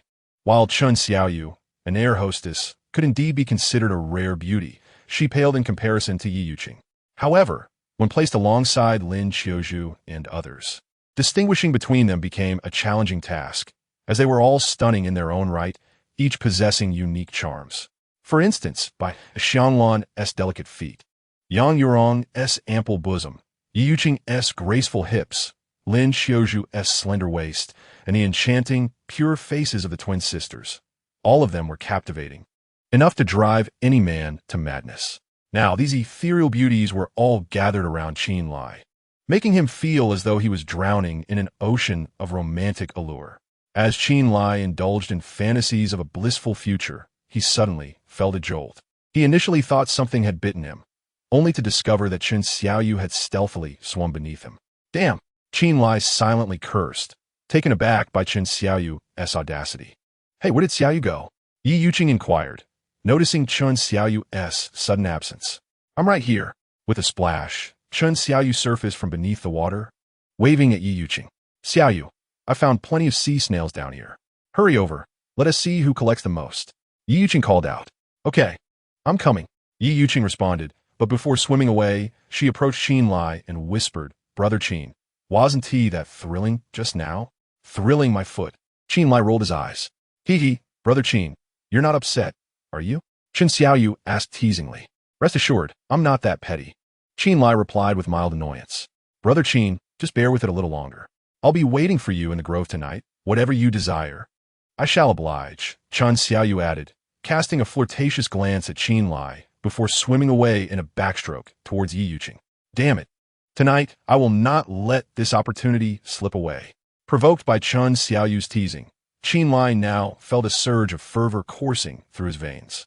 Were it not for Yi Yuqing's presence, he would undoubtedly have demonstrated his prowess to Chen Xiaoyu. However, since she had invited him to meet her later that evening, he decided to bide his time. After all, tonight, he resolved to abandon any pretense of being a virtuous gentleman. As he observed Yi Yuqing and her companion scouring for sea conchs, Chen Lai ventured towards the nearby coral reef. The visibility in the water was relatively clear that day, and a myriad of vividly colored fish flitted among the corals. If only he had a fishing net, he could easily catch 100 pounds or more. Regrettably, all he possessed was a rudimentary fish spear fashioned from a stick, with a success rate of less than 10% for hitting fish. Fortunately, the abundance of fish offered him a second chance after each miss. After half an hour of relentless effort, he had managed to catch 2 fish. Suddenly, he caught sight of a vast expanse of kelp. After surfacing to catch his breath, he plunged back into the water, drawing his knife to begin harvesting the kelp. Suddenly, with a jarring impact, it felt as if he had been struck by a vehicle, the force nearly causing his bones to splinter. Gritting his teeth against the pain in his waist, he turned to discover, to his astonishment, that a shark had mysteriously appeared beside him. As the shark opened its gaping maw and charged towards him, Chen Lai's heart raced. With no means of escape in the water, he instinctively raised his knife and thrust it at the approaching predator. The sharp blade sliced through the shark's skin, but in doing so, it also incited the creature's wrath. With a powerful flick of its tail, the shark lunged at Chen Lai once more. "Damn it! If you wish to devour me, I shall first ensure your demise." Realizing he had been marked as prey, Chen Lai steeled himself and engaged in a fierce struggle with the shark. As his knife pierced the shark's flesh, the creature's head collided violently with his chest, the impact nearly fracturing his ribs. Enduring the agony, Chen Lai swiftly swam towards the surface to catch a breath. Yet the shark relentlessly pursued him, intent on tearing him to shreds. After gasping for air, Chen Lai submerged again, turning to face the shark that had closed the distance. With a decisive thrust, he struck once more. The shark's head slammed into his chest again, but his knife plunged into its left gill.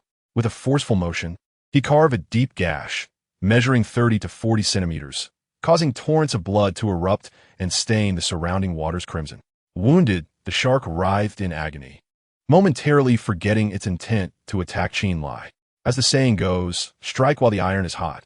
He had no intention of letting the shark escape. Seizing the moment, he thrust his knife into the creature's eye. The shark, as if driven mad, began thrashing violently.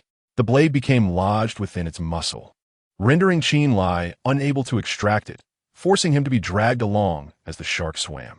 After approximately 2 minutes of relentless motion, the shark's vigor began to wane. Seizing the moment, Chen Lai swiftly drew his knife and struck the shark's head repeatedly, delivering 7 or 8 blows in quick succession. Thus, the life of this formidable creature came to an end. As the shark succumbed, its lifeless body began to slowly descend to the ocean floor. At this point, Chen Lai found himself utterly exhausted and quickly surfaced, gasping for fresh air. "Xiao Lai, where are you?" came the anxious calls of Yi Yuqing and Chen Xiaoyu, echoing in his ears. "Chen Dage, please respond." "Xiao Lai, can you hear me?" "Here I am," Chen Lai replied after catching his breath. Upon hearing his voice, Yi Yuqing and her companion turned swiftly, only to realize that Chen Lai had swum several dozen meters behind them. They immediately swam toward him. "You frightened me. I thought something had happened to you," Yi Yuqing exclaimed with a sigh of relief upon seeing Chen Lai unharmed. "Chen Dage, why didn't you respond earlier? And what is the deal with all that blood?" Chen Xiaoyu asked urgently. They had witnessed the sea suddenly turning a deep crimson and feared the worst for Chen Lai. "A shark attempted to attack me, but I managed to kill it. The blood is from the shark," Chen Lai explained succinctly. "I see. I thought you were injured." Yi Yuqing expressed her relief. Though Chen Lai spoke nonchalantly, she could easily imagine the peril he had faced. Such was Chen Lai's nature. Had it been either of them, they might have already become the shark's next meal. "Wait for me. I will retrieve the shark's body," Chen Lai said before plunging back into the depths. He deftly threaded the rope he carried around his waist through the shark's gills. Fortunately, the shark had just died, and with the buoyancy of the water, Chen Lai exerted tremendous effort to bring it to the surface. Afterward, Yi Yuqing and Chen Xiaoyu hurried over to assist him, and together, the three spent over 10 minutes dragging the shark's body ashore. Chapter 37. Shark meat. Such a large shark must be sufficient to feed us for a week, Yi Yuqing remarked, gazing at the massive creature before her. The shark was estimated to weigh around 200 to 300 pounds, and even if they only filleted the meat, they could easily obtain 100 to 200 pounds of it. "A week is certainly enough. My only concern is that you might struggle to consume it." Chen Lai chuckled. "What do you mean by that? Why will we be unable to eat it?" Yi Yuqing asked, bewildered.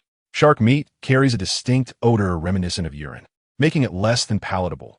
Most people find it quite difficult to endure that taste," Chen Lai continued. "Really? Is that true? I have eaten shark fin before, and I didn't notice any peculiar flavor," Yi Yuqing inquired, puzzled. "Sharks are fundamentally different from humans. They excrete urine through their skin. Over the years, their flesh becomes saturated with urea, imparting a distinctly fishy odor that is notoriously difficult to eliminate. Consequently, fishermen typically sever the fins and discard the shark, as it is seldom consumed. As for shark fins, they are dried, and any unpleasant scent has long been eradicated, making them palatable." Chen Lai swiftly elucidated that in their fishing village, sharks were once caught frequently. Small ones were kept for consumption, while larger ones were discarded due to their overpowering odor. Nonetheless, exceptions exist, Some individuals relish that distinctive fishy taste, though Chen Lai certainly does not count himself among them. Were he at home, he would never consider eating shark meat. However, stranded on a deserted island where food is more precious than currency, he dragged the shark ashore. After all, having something to eat is preferable to hunger. This newfound knowledge clarified a long-standing question for Yi Yuqing. It's no wonder few speak of consuming shark meat, only shark fins. Please wait for me here. I shall gather some seaweed, Chen Lai instructed Yi Yuqing before diving back into the sea, emerging moments later with 30 to 40 pounds of fresh seaweed. Sister Yuqing, wash this seaweed thoroughly before taking some wild grapes from the pond, he directed. Understood, Yi Yuqing replied, promptly setting to work. What should I do, Brother Chen? Chen Xiaoyu inquired, observing nearby. Patience. Your task will come soon, Chen Lai responded, producing a knife to begin filleting the large shark. Within a short while, he had cut away sizable portions of shark flesh, the unmistakable fishy odor wafting through the air. Xiaoyu, place the meat in seawater and press it repeatedly to wash it. The more times you rinse, the better, as it will help eliminate the unpleasant odor, Chen Lai instructed, demonstrating the process for her. All right, Chen Xiaoyu acknowledged, eagerly following Chen Lai's guidance to cleanse the shark meat. After approximately 15 minutes, Chen Lai had filleted most of the shark's meat and fins, discarding the skeletal remains into the ocean. In a bid to expedite the cleaning process, he returned to the camp to summon by Xianglan and the others. Upon seeing meat, everyone was invigorated and industrious. After over an hour of toil, with the heat becoming oppressive, Chen Lai directed the group to transport the shark meat back to the camp. At that moment, Yi Yuqing returned as well. After a brief respite, Chen Lai skewered the shark meat on branches and began roasting it over the fire. In less than 10 minutes, the first piece was ready. Chen Lai swiftly retrieved the wild grapes, squeezing the juice over both sides of the shark meat, a measure taken to further suppress the lingering fishy scent. In truth, the optimal approach would be to marinate the shark meat with cooking wine and an array of spices for a while, as this would enhance its flavor. However, now they find themselves on a deserted island, compelled to simplify their methods. Who wishes to take the first taste? Chen Lai chuckled as he sliced the shark meat into small pieces and glanced at the surrounding crowd. I'll give it a try. I've never tasted shark meat before. Yang Yurong eagerly responded. Very well, then you may sample it first, Chen Lai said, handing a piece of shark meat to Yang Yurong. She pinched a piece and placed it in her mouth, her expression soon transforming into one of peculiar discomfort. How does it taste? Chen Lai inquired with a smile. How should I put it? The texture resembles that of chicken, yet it possesses a rather strange flavor that is not particularly palatable, Yang Yurong swiftly critiqued. Hee. Strange is precisely right, Chen Lai chuckled, placing the meat on the ground for everyone to sample at their leisure. Each person tried a piece, yet the consensus on the shark meat was far from favorable. After all, the fishy taste was still quite pronounced. Even after multiple washes and Chen Lai sprinkling grape juice on it, the flavor remained unmasked. Ugh, is this fit for human consumption? Zhao Yuming exclaimed, spitting the shark meat onto the ground after a single bite. If others can eat it, why can't you? Do you consider yourself superior to the rest? Chen Lai shot a mocking glance at Zhao Yuming. While Lin Xiaozhu and the others expressed their distaste for the shark meat, they at least managed to swallow it. Whereas Zhao Yuming's act of spitting it out was a blatant disrespect to Chen Lai's efforts. What is wrong with speaking the truth? Am I not allowed to express my opinion? Zhao Yuming retorted, his teeth clenched in defiance. If you refuse to eat, feel free to continue feasting on your poisonous mushrooms. Rest assured, no one will stop you. Chen Lai smirked, his expression dripping with sarcasm. Zhao Yuming, do take a moment to consider where we are. Having something to eat is a blessing, so refrain from being so picky, Su Tiantian admonished, her brow furrowed in disapproval of Zhao Yuming's fastidiousness. After all, they were in a fight for survival, not indulging in a vacation. Yuming, just make do with it. Even if the shark meat is unappetizing, it is still better than going hungry, Yi Yuqing added in a supportive tone. Although the shark meat retained a certain unpleasant flavor after Chen Lai's preparation, it was not entirely inedible, and she could manage to consume it. Sister Yuqing is right. Let us just make do, Yang Yurong and the others echoed. As it became evident that everyone sided with Chen Lai, Zhao Yuming, fearing the ire of the group, suppressed his resentment and fell silent. Chen Lai scoffed dismissively, choosing to ignore Zhao Yuming as he continued to grill the shark meat. In addition to the shark meat, Chen Lai also prepared a scallop and kelp soup, which was far more palatable than the shark meat and was quickly consumed. Once everyone was satiated, Chen Lai gathered firewood and smoked the remaining shark meat to prolong its shelf life, for in such sweltering heat, it would likely spoil within a day. Chen Lai, would you like to change your clothes? I can wash them for you by the seaside, someone suggested. As Chen Lai was engrossed in his work, Bai Xianglan suddenly approached him with a question. Hee, it seems that our Xianglan is quite thoughtful, even knowing to do my laundry, Chen Lai teased with a smile. Ha! Who is your Xianglan? Bai Xianglan shot him a glance, her enchanting yet slightly bashful demeanor eliciting an immediate reaction from Chen Lai. Xianglan, you look truly beautiful now. Whoever marries you must be exceptionally fortunate, blessed for generations to come. Chen Lai couldn't help but admire the captivating Bai Xianglan before him. You men only know how to sweet-talk to please women, Bai Xianglan retorted with a playful glare. Nevertheless, her heart brimmed with joy. After all, every woman delights in receiving compliments about her beauty. I'm not merely flattering you. I speak nothing but the truth, Chen Lai responded earnestly. Then tell me, who is more beautiful, me or Qiuzhu? Bai Xianglan asked with a mischievous smile. That's an impossible comparison, mainly because you both belong to different types. Chen Lai replied, awkwardly. This was undoubtedly a perilous question. He could not afford to answer carelessly, lest Lin Qiuzhu become furious with him. If you had to choose one, which of us would you select? Bai Xianglan shifted the question. You certainly know how to put someone in a bind.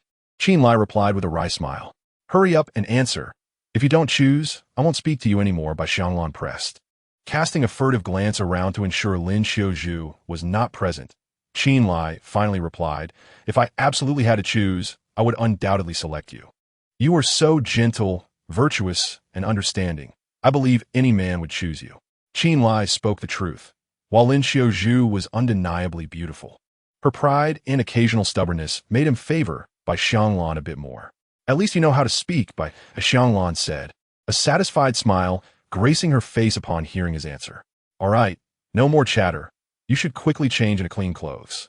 Having received the answer she desired, Bai Xianglan was no longer inclined to tease Chen Lai.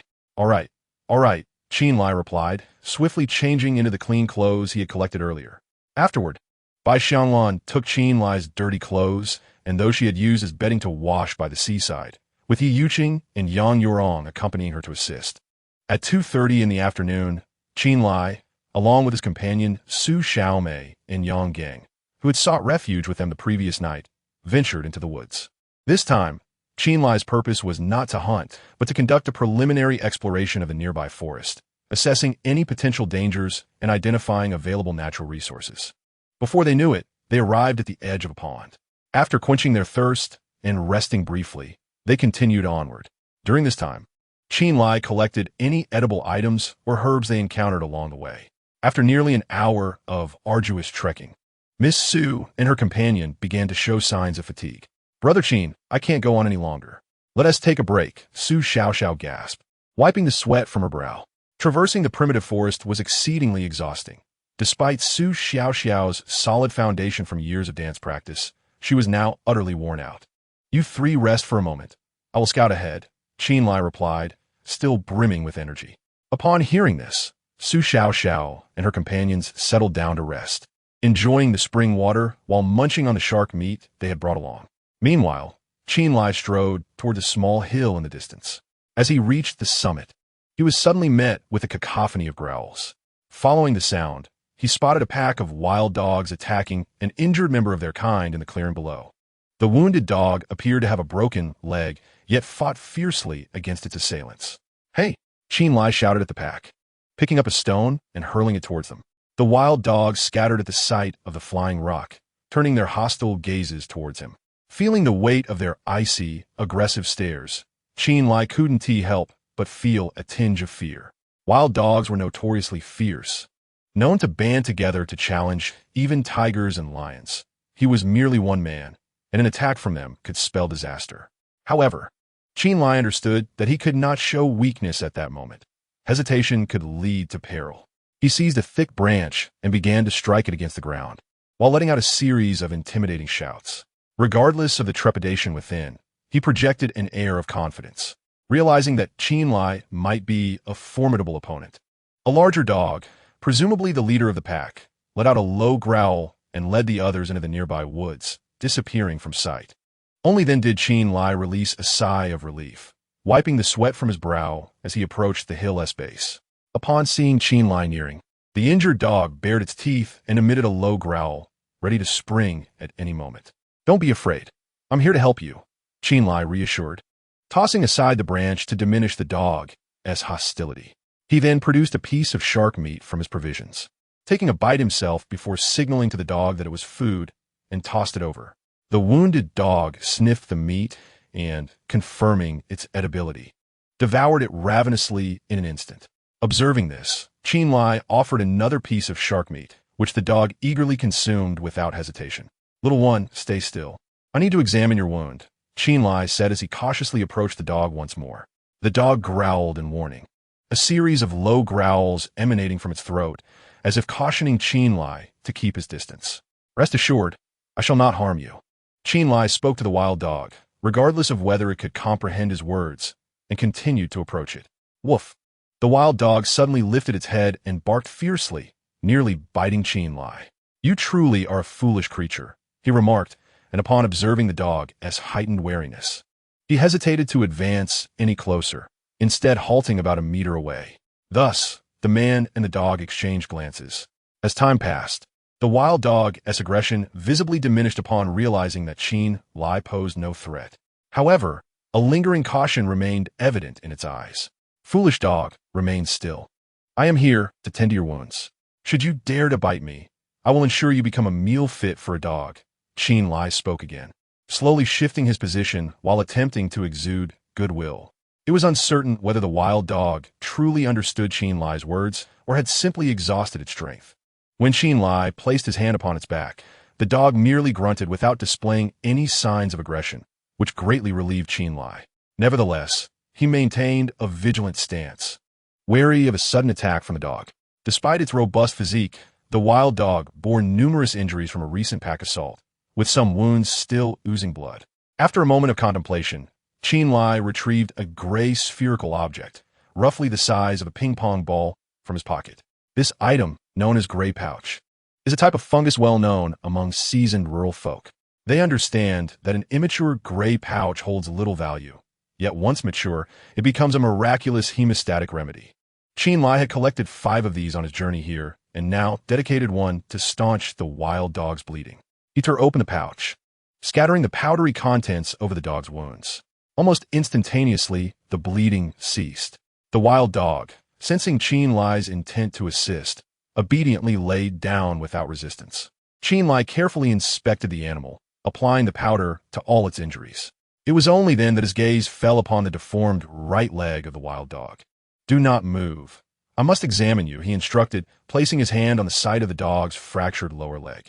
Soon, he determined that the leg was indeed broken, though fortunately, it appeared to be merely a dislocation rather than a severe fracture. "I shall assist you in realigning your bone, but do not bite me," Chen Lai cautioned once more. Dogs are known for their remarkable self-healing abilities, and it is often said in rural areas that a dog's leg cannot be broken. Even without intervention, this wild dog would likely recover in time. However, Chen Lai believed it was prudent to assist, otherwise burdened by a broken leg. The dog might not survive for long. The process of realigning the dog's leg was evidently perilous, and a misstep could provoke an attack from the animal. After a brief moment of contemplation, Chen Lai first soothed the wild dog. Once it had completely relaxed, he swiftly secured its mouth with the sleeve of his garment, thus ensuring his own safety. "Hold on, I am about to mend your broken bone," he uttered, a phrase the wild dog could not comprehend. Then, placing his hands on the dog's injured leg, he exerted a sudden force with both hands. A sharp crack echoed, and the dog's broken leg was restored to normal, prompting it to howl in pain. "Enough, enough, do not cry out," Chen Lai reassured the wild dog as he removed the cloth from its mouth. The wild dog quickly distanced itself from him, seemingly fearful that Chen Lai might inflict further harm. "Hey, come here," Chen Lai whistled, beckoning the dog to approach. However, instead of complying, the wild dog barked at him.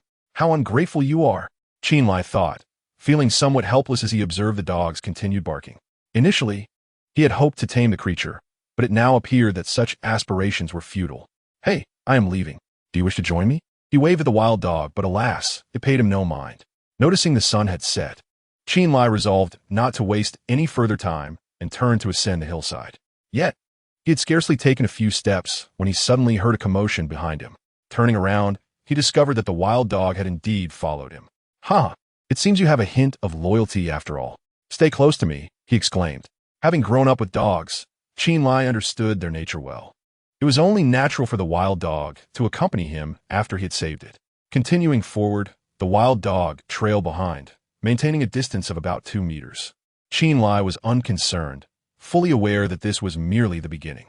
The wild dog still harbored caution, but with time, it would undoubtedly heed his commands. Before long, Chen Lai returned to the resting spot of Su Xiao Xiao and the others. "Brother Chen, there's a dog behind you." Su Xiao Xiao screamed upon seeing the wild dog following him. "Do not be afraid. I saved this wild dog, which is why it is following me," Chen Lai hastily explained, recounting the events briefly. "Chen Lai, if you ask me, this dog is of no use. We might as well kill it and feast on its meat," suggested Yang Gang. Eyeing the wild dog, "You had better not entertain such thoughts, or do not blame me for being impolite," Chen Lai immediately warned Yang Gang. He had rescued the wild dog to keep it as a pet, alleviating his boredom on this deserted island, and he certainly would not permit anyone to harm it. All right, if we're not eating it, then we won tea," Yang Gang conceded, though he yearned for dog meat. Nevertheless, Chen Lai was their leader, and he dared not oppose him. With darkness approaching, Chen Lai glanced at the sky and swiftly led Su Xiao Xiao and the others back the way they had come. As night fell upon their arrival at the camp, they were fortunate to have an abundance of shark meat, rendering any further fishing unnecessary for Chen Lai. Meanwhile, the wild dog had followed Chen Lai back to the camp, but maintained a respectful distance of about 5 meters. Lin Xiaozhu and the others were filled with curiosity about this wild creature, eager to coax it, yet the aloof dog paid them no mind. After satisfying their hunger, Chen Lai took a few pieces of shark meat and approached the wild dog, tossing the morsels its way. The dog wasted no time devouring the food with a fervor that left no trace behind. Once the wild dog had finished its meal, Chen Lai offered it some water in a coconut shell. After a moment's hesitation, the wild dog approached and began to drink. Seizing the opportunity, Chen Lai gently placed his hand on the dog's head. To his delight, the wild dog did not resist. Instead, it displayed a look of contentment as Chen Lai stroked its fur. "From now on, you shall be called Scruffy, as long as you obey me. I promise to provide you with the finest of treats," Chen Lai chuckled, assigning a name that aptly suited the dog's scraggly appearance. The wild dog, perhaps comprehending Chen Lai's words, lay down beside him, seemingly in a gesture of submission. This sight brought joy to Chen Lai's heart. He was about to begin training Scruffy to be more obedient when Chen Xiaoyu unexpectedly approached. "Brother Chen, I'll be waiting for you in the little grove up ahead. Let us not miss each other," she hinted with a knowing glance before disappearing into the grove they had visited the previous night. "Scruffy, you entertain yourself. I have some important matters to attend to," Chen Lai said, though his desire for training Scruffy paled in comparison to the allure of a woman. Observing that others were either chatting by the campfire or lounging in the thatched hut, he slipped into the grove. "Xiaoyu, where are you?" he called softly into the trees. "I'm right here," Chen Xiaoyu's voice chimed, and soon she emerged from behind a large tree. "Brother Chen, do you think I'm beautiful?" she asked, her lips slightly pursed, her eyes shimmering with allure, as she deliberately unbuttoned 3 of her shirt's buttons, revealing a generous expanse of porcelain skin at her neck. The intoxicating sight of Chen Xiaoyu, deliberately tempting him, sent Chen Lai's adrenaline soaring. Without further ado, he stepped forward and embraced her tightly. "Hold on, Brother Chen, you should at least lay something down first. Otherwise, how will we proceed?" she said playfully, lightly tracing a finger across his chest. "Just a moment," Chen Lai conceded, realizing the wisdom in her words. Suppressing his eagerness, he spread his shirt across the grass. "All right, this will do," he declared, and after a hasty arrangement, he laid Chen Xiaoyu down on the grass, his hands beginning to explore. Chen Xiaoyu skillfully coordinated with Chen Lai. Before long, Chen Lai reached the limits of his patience. Just as he was about to get to the point, a faintly pained moan escaped Chen Xiaoyu's lips. Chen Lai thought he might have been too rough and quickly halted. "What's wrong, Xiaoyu? Did I hurt you?" he inquired anxiously. "No, it's just that my stomach hurts," Chen Xiaoyu replied, clutching her abdomen, her brow furrowed in discomfort. How did your stomach suddenly start hurting? Chen Lai asked, puzzled. It seems that oh no, my. It's here. Chen Xiaoyu suddenly curled up, pain etched on her face. Though she did not articulate it, Chen Lai, not being foolish, immediately understood. Chen Xiaoyu had her period. Xiaoyu, you're not joking, are you? Chen Lai asked, clinging to the last flicker of hope. I'm not joking. It has really come, Chen Xiaoyu responded, her expression increasingly pained, evidently not acting for Chen Lai's benefit. Damn it. The last shred of hope shattered within him, and Chen Lai felt a surge of frustration, nearly choking on his anger. He was on the verge of shedding his virginity, becoming a true man, and just as he was about to take that final step, Chen Xiaoyu's period arrived. This felt like a cruel joke. Yet, he had no grounds to blame her. After all, it was not her fault that nature had intervened. Ouch. It hurt so much. On the ground, Chen Xiaoyu cried out in agony. Chingu, could you please find me a sanitary pad? She managed to say through the pain. Where am I supposed to find a sanitary pad in this place with no shops? Chen Lai replied, half amused, half exasperated. Could you ask Sister Yuqing and the others if they have any? Chen Xiaoyu urged, still clutching her stomach. All right, hang in there. I'll go ask them right now. Without further ado, Chen Lai dashed out of the woods, disregarding the turmoil brewing within him. Before long, he returned to the thatched hut. Sister Yuqing, does anyone have a sanitary pad? Chen Lai asked, his face flushed with embarrassment as he faced Yi Yuqing and the others. Why do you need a sanitary pad? Yi Yuqing asked, utterly bewildered. It's not for me. It's for Chen Xiaoyu. She is on her period, Chen Lai hastily clarified. Our luggage is on the plane. We don't have any of that with us. Yi Yuqing replied helplessly. Though they had survived against the odds, none of their belongings had made it. What are we going to do then? Chen Lai asked, his embarrassment palpable. I have an idea, Bai Xianglan exclaimed, pulling out a knife and slicing a cotton shirt into strips, then stacking them together. Given our current situation, we can't hope for sanitary pads. We'll have to resort to using these cloth strips as makeshift menstrual supplies. Upon hearing her words, Chen Lai suddenly realized. No wonder Bai Xianglan had washed all the clothes. She had been preparing them in advance for this very purpose. As an encyclopedic individual with extensive knowledge, Chen Lai was well aware of what a menstrual belt was. According to legend, in ancient times, before the invention of sanitary pads, women devised the menstrual belt to address their monthly needs, which could also be reused after washing.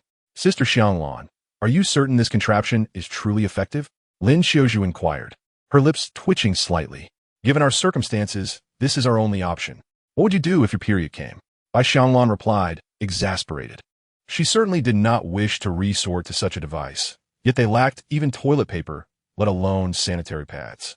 If they did not use this, the arrival of menstruation would only lead to further embarrassment. Xianglan makes a valid point. In these times, we must make do. Yi Yuqing concurred. She too was reluctant to use it, yet had no alternative. You all continue your discussion. I shall take this to Xiaoyu. Chen Lai, being a man, felt awkward discussing such matters with Lin Xiaozhu and the others. After procuring the menstrual belt, he swiftly returned to the grove. By this time, Chen Xiaoyu's condition had improved somewhat.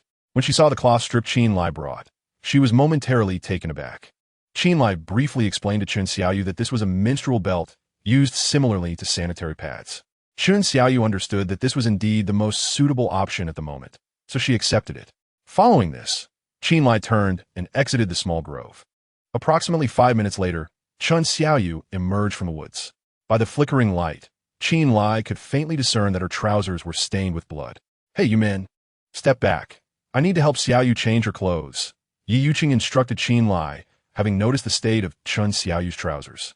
Fortunately, Bai Xianglan had washed clothes in the afternoon, and they were now dry, just in time for Chen Xiaoyu to change. Understood. Chen Lai did not linger to spy. He promptly led Yang Gang and Zhao Yuming to the seaside. A few minutes later, upon hearing Yi Yuqing call him back, Chen Lai returned to the campsite with Yang Gang and the others.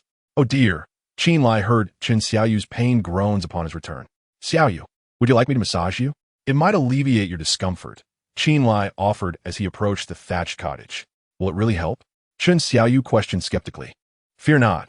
I possess courtly skills, Chen Lai replied, kneeling before Chen Xiaoyu. Now bend your leg. He gently tapped her leg and placed his hand on the inner thigh, 2 inches above the kneecap. This area is known as the blood sea point, a common acupoint on the spleen meridian. which can help regulate blood flow and alleviate various ailments related to blood, making it particularly effective for relieving menstrual cramps. After placing his hands down, he overlapped his thumbs and began to apply pressure to the acupoint. Your massage seems to be genuinely effective, Chen Xiaoyu said, astonished, after 2 minutes. Under Chen Lai's skilled massage, a warm sensation enveloped her acupoints, and the pain in her lower abdomen significantly alleviated. This was merely the beginning. The effects would become even more pronounced as time went on. Chen Lai smiled gently. After a few minutes of continued massage, he instructed Chen Xiaoyu to remove her shoes, proceeding to massage the Tai Chong acupoint on her feet. Chen Xiaoyu's feet were delicate and smooth, their shape quite pleasing.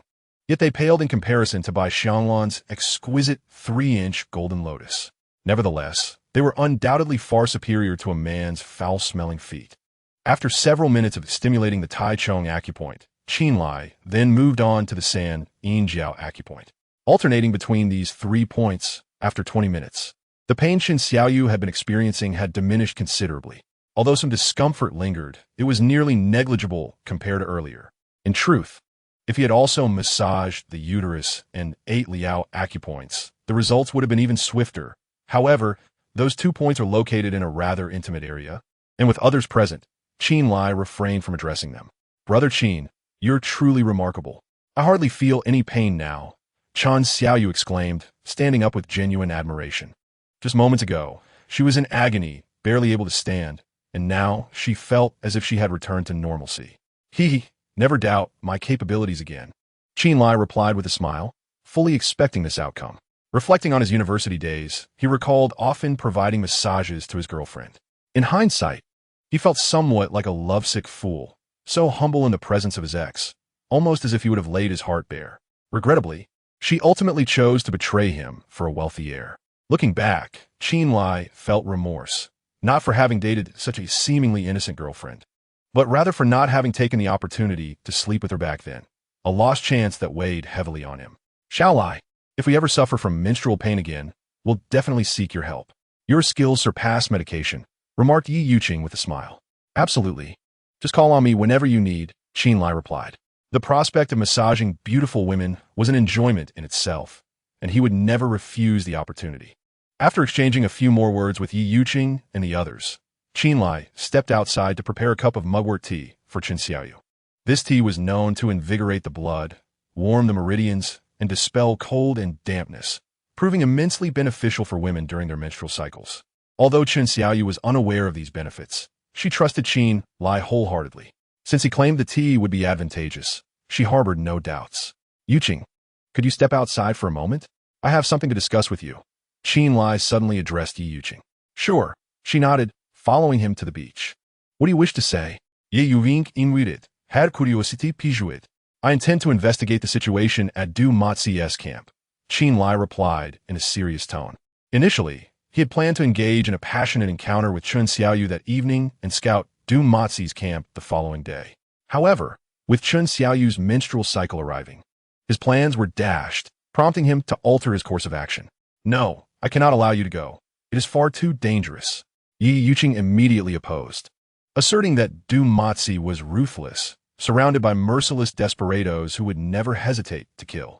The mere thought of Chen Lai venturing into Du Mozi's camp was akin to searching for death with a lantern in a lavatory. Elder sister Yuqing, please allow me to finish, Chen Lai chuckled lightly, continuing, Du Mozi will undoubtedly seek revenge against us. Rather than waiting passively for his retaliation, we should seize the opportunity to strike first.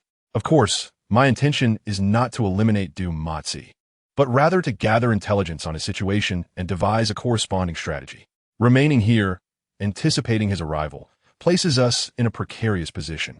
Chen Lai understood Yuqing's concerns for his safety, yet he was not one to sit idly by.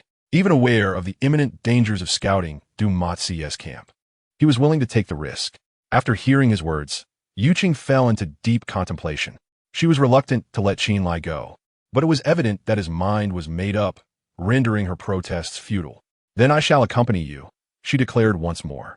Though she recognized the peril, she was determined to stand by Chen Lai's side. There's no need. You should stay at the camp while I take Xiao Xiao with me, Chen Lai replied.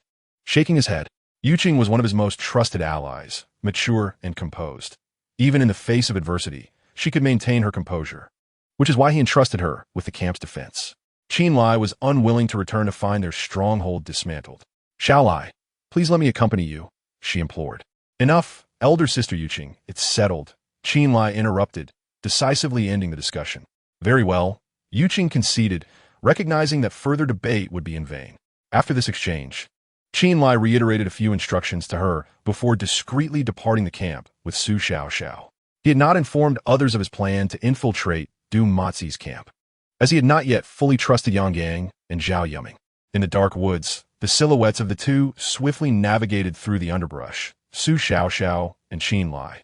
"Brother Qin, let us take a break. I'm feeling quite fatigued," Su Xiaoxiao gasped after catching her breath. "All right," Qin Lai agreed, though he felt vigorous. He acknowledged the need to accommodate Su Xiaoxiao. "How much further to Du Mozi's camp?" he inquired, glancing ahead. "Given our current pace, I estimate it will take us about 20 more minutes," Su Xiaoxiao replied after a brief contemplation.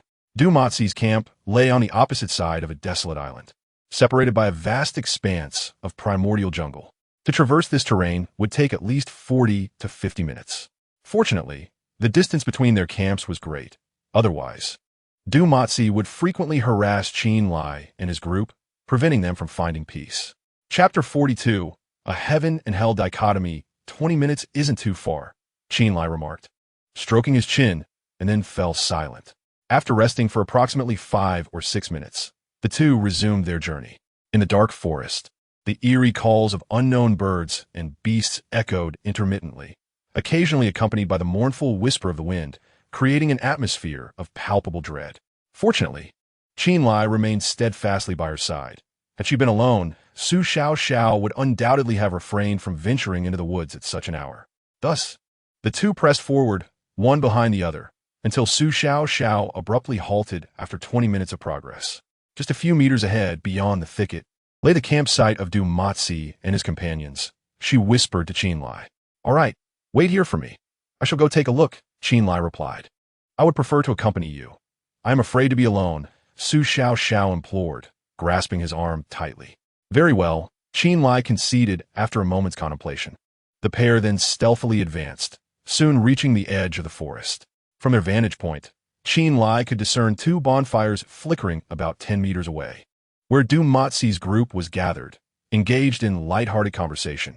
To the left of the bonfires rose a small hillside, and nestled almost centrally was a cave. According to Su Xiaoxiao, Du Mozi typically resided within that very cave. "This place certainly boasts advantages over ours," Qin Lai remarked softly after surveying the campsite. Du Mozi's encampment faced the sea, backed by lush mountains, rich in natural resources, and with an unobstructed view. Any passing ships would be easily spotted. What most captivated Qin Lai was undoubtedly the cave, impervious to wind and rain, a veritable sanctuary. He found himself contemplating the audacious idea of claiming it for himself. Of course, such thoughts were mere musings. Du Mozi's group was numerous and formidable, and a direct confrontation would be folly. Patience was essential. "Hu Sufei, where are you?" Just then, Wang Hai emerged from the cave, accompanied by a woman. "Here, right here," a man by the bonfire exclaimed, leaping to his feet. "Third Master said you performed admirably today and has arranged for Hong Hong to accompany you." "Thank you, Third Master, thank you." Hu Sufei bowed gratefully towards the cave.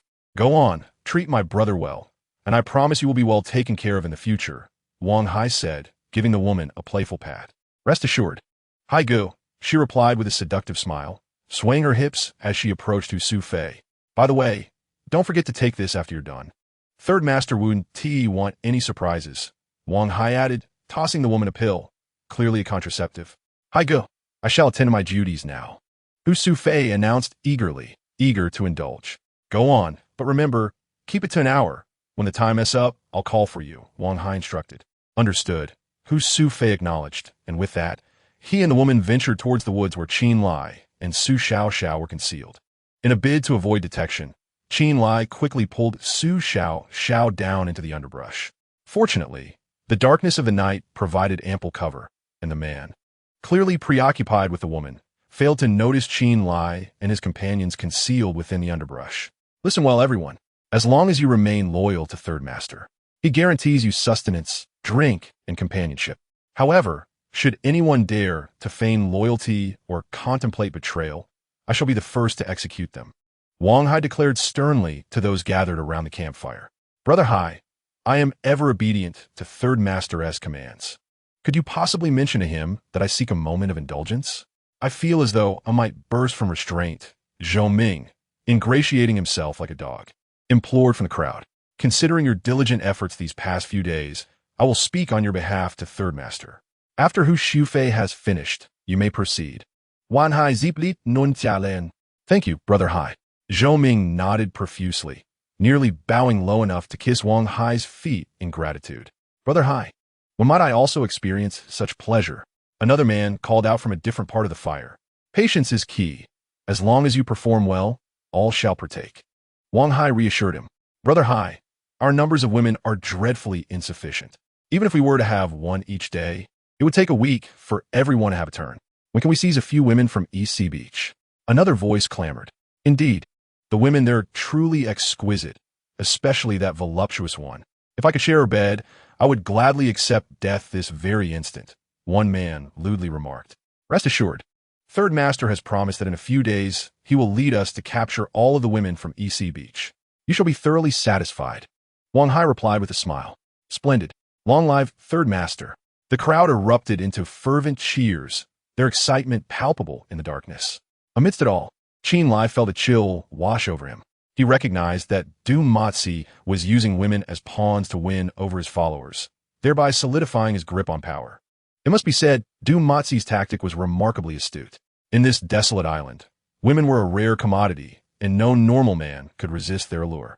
From their dialogue, it was clear that Du Matzi would soon take action against them, though Yi Yuqing and the others held no relation to him. Chen Lai had unconsciously begun to regard them as his own. The notion that someone would dare to covet what was as ignited a fierce indignation within him. Though he said nothing aloud, he had already sentenced these depraved individuals to death in his mind. Given the opportunity, he would unhesitatingly send these lost souls to meet their maker. Xiao Xiao. Lest apart, Chen Lai gestured to Su Xiao Xiao. Having gleaned enough about Du Matzi's intentions, he felt no reason to linger any longer. Brother Chen, can we not rescue that sister from earlier? Su Xiao Xiao looked at Chen Lai earnestly. Though she was not acquainted with the woman, witnessing her treated like a mere plaything stirred a deep sympathy within her heart. If we were to liken Chen Lai's domain to paradise, then Du Matzi's realm would undoubtedly resemble hell. She was acutely aware that had she not escaped this den of demons in time, her fate would likely not have been much better than that of the unfortunate girl. Very well, let us first rescue her and then depart together. After a brief contemplation, Chen Lai acquiesced. Drawing his blade, he stealthily approached the location of Hu Shufei. Chapter 43. The cave Chen Lai had resolved that he would swiftly eliminate Hu Shufei with a single strike. He was oblivious to Hu Shufei's past, but it was evident that he had now allied himself with Du Matzi and lost all sense of morality. Such a wretch deserved to perish. According to Chen Lai's plan, he believed that he could effortlessly dispatch Hu Shufei and rescue the woman, but to his astonishment, upon nearing their vicinity, he was taken aback. There, he beheld Hu Shufei kneeling on the ground, pleading incessantly with the woman before him. Sister Hong, please, just one more time. I beg you, just once more. Yet, the woman remained unmoved, rising with a dismissive wave of her hand. Brother Hai has already stated that if it's over, even if it's not even an hour, it counts as done. You are simply too incompetent. Do not blame me for that. Upon hearing this, Chen Lai began to grasp the situation. It turned out that this man was a notorious quick shooter. From the time they entered the woods until now had only been 4 or 5 minutes. In such a brief span, most individuals would have accomplished nothing. Yet this man had already finished. What astonishing speed. Sister Hong, please, just one more time, I implore you. Hu Shufei's face contorted with despair as he pleaded again. He was acutely aware of his inadequacies. He had relied on substances before, but now there were none available. His impatience had led him to surrender in mere seconds, filling him with regret. After all, such a rare opportunity had presented itself, and he couldn't bear to let it slip away so carelessly. Your pleas are futile. My mother has no interest in worthless men like you. The woman, addressed as Sister Hong, coldly rebuffed Hu Shufei and began to don her clothing. Seeing that gentle persuasion had failed, Hu Hu Shufei abruptly lunged at her, clearly intent on forcing himself upon her. "Help! Brother Hai! Save me!" Sister Hong cried out, struggling to escape. Hearing her cries for help, Wang Hai, who had been sharing lewd jokes outside, rushed in with his men. "What's going on?" Wang Hai immediately inquired. "Brother Hai, he has already finished but still wants to force himself on me. I want to allow it." Sister Hong pointed accusingly at Hu Shufei. "What? He finished so quickly?" Wang Hai was momentarily taken aback by the woman's words. "He is merely a 3-second man. How can he compare to you, Brother Hai?" The woman said with a mocking smile. At her remark, the others who had followed began to laugh uproariously, listening to their jeers. Hu Shufei wished he could vanish into thin air. "All right, enough laughter. According to Third Master S rules, as long as it's over, it counts as one time. Hu Shufei, your reward for this occasion has been exhausted." Wang Hai waved to silence the crowd. Hu Shufei felt a lingering dissatisfaction, yet to avoid further ridicule, he refrained from voicing his thoughts. "Hong Hong, let us return," he suggested. Wang Hai and his companions did not linger for long, swiftly escorting the woman named Hong Hong back to the bonfire. Upon their arrival, the woman unabashedly flirted with Wang Hai, oblivious to the presence of others nearby. "She likely isn't worth saving. Let's leave her be," Chen Lai remarked after observing her for a while. Initially, he had contemplated rescuing her, but her behavior suggested she was of a frivolous nature. Thus he deemed it unnecessary to intervene. Su Xiaoxiao nodded in agreement and followed Chen Lai back to their camp. At that moment, Yi Yuqing and the others had yet to retire for the night. Chen Lai discreetly called Yi Yuqing aside to share the intelligence he had gathered. Later, informed Xiaozhu and the others to heighten their vigilance these next few days. "We cannot allow Du Matzi an opportunity," Chen Lai reiterated. "Understood. I will remind Xiaozhu and the others," Yi Yuqing assured, nodding earnestly. "Tomorrow, I shall venture into the woods again to see if I can capture a few more venomous snakes to collect additional venom, ensuring that if Du Matzi comes for us, we won't be easily subdued," Chen Lai continued. The venom from the snakes would serve as a formidable deterrent against Du Matzi, but over time, the venom would lose its potency, necessitating a stockpile of snakes for immediate use on their bamboo spears. After a brief conversation, the two returned to their thatched hut. Due to Chen Lai's sleepless night, Yi Yuqing urged him to rest while she organized the watch schedule. Fortunately, their numbers were sufficient, allowing each person to guard for only an hour. Before long, the night passed, and a new day dawned. After consuming some shark meat and sipping on seaweed soup, Chen Lai, accompanied by Yang Gang and Su Xiaoxiao, ventured once more to the seaside. Initially, he intended for Zhao Yuming to gather firewood, but Zhao insisted on following Su Xiaoxiao, prompting Chen Lai to dismiss any further contention. Upon reaching the shore, Chen Lai directed Yang Gang to where he had spotted the seaweed, instructing him to dive in and harvest it while Su Xiaoxiao and Zhao Yuming foraged for conchs and oysters. Chen Lai himself resumed fishing. Although their current supply of shark meat could sustain them for several days, he was not one to squander resources. He felt compelled to prepare adequately for unforeseen circumstances to prevent hunger. Given the recent shark encounter, Chen Lai exercised heightened caution while fishing, remaining vigilant of his surroundings to avoid another attack. Fortunately, all transpired peacefully. An hour and a half later, he returned to shore with 5 large fish, 1 lobster, 3 crabs, and 3 sea cucumbers. Reuniting with Su Xiaoxiao and the others, they all returned to their camp. That afternoon, the group indulged in a sumptuous seafood feast, each person appearing relaxed and content, relishing the rare tranquility. However, within Chen Lai's heart, a profound sense of crisis lingered. After all, the threat posed by Du Matzi remained. As long as Du Matzi was alive, they could never feel truly secure. In order to swiftly eliminate this peril, Chen Lai once again led Yi Yuqing into the woods, while Lin Xiaozhu and others remained to guard the camp. Initially, Chen Lai had intended to bring along the wild dog, Zameo, but that creature had inexplicably vanished, leaving them to venture into the forest alone. In the primordial jungle, Chen Lai and his companion meticulously searched through the grass and shrubs, hoping to capture as many venomous snakes as possible. Yet, it seemed as though fate conspired against them. 2 hours passed without a single sighting. Neither snake nor even a mouse appeared. "Sister Yuqing, let us explore over there," Chen Lai suggested after a brief contemplation, deciding to change direction toward the western woods. "All right, Yi Yuqing readily agreed, following Qin Lai westward. Boom! However, just a few steps in, the ground beneath Qin Lai suddenly collapsed. Caught off guard, both he and Yi Yuqing fell into a pit. Chapter 44, Skulls and Treasures. Ugh. Sister Yuqing, are you alright? Qin Lai spat out the dirt from his mouth, dusted off his clothes, and stood up, inquiring about Yi Yuqing's condition. Iem Mifine. Yi Yuqing waved her hand, preparing to rise. Just then, a piercing scream escaped her lips. What is it, Sister Yuqing? Qin Lai quickly turned to ask. Skeletons. There are skeletons over there. Yi Yuqing pointed ahead, her face filled with terror. Following her gaze, Qin Lai soon spotted a skeleton leaning against the wall. Do not fear. It is merely a skeleton. It cannot harm us, he reassured her, patting her shoulder before striding towards the skeletal remains. This individual had long since met their demise. Their clothing was in tatters, and a dagger was embedded in the ribcage, indicating a violent end. Shall I? There are many more skeletons over there.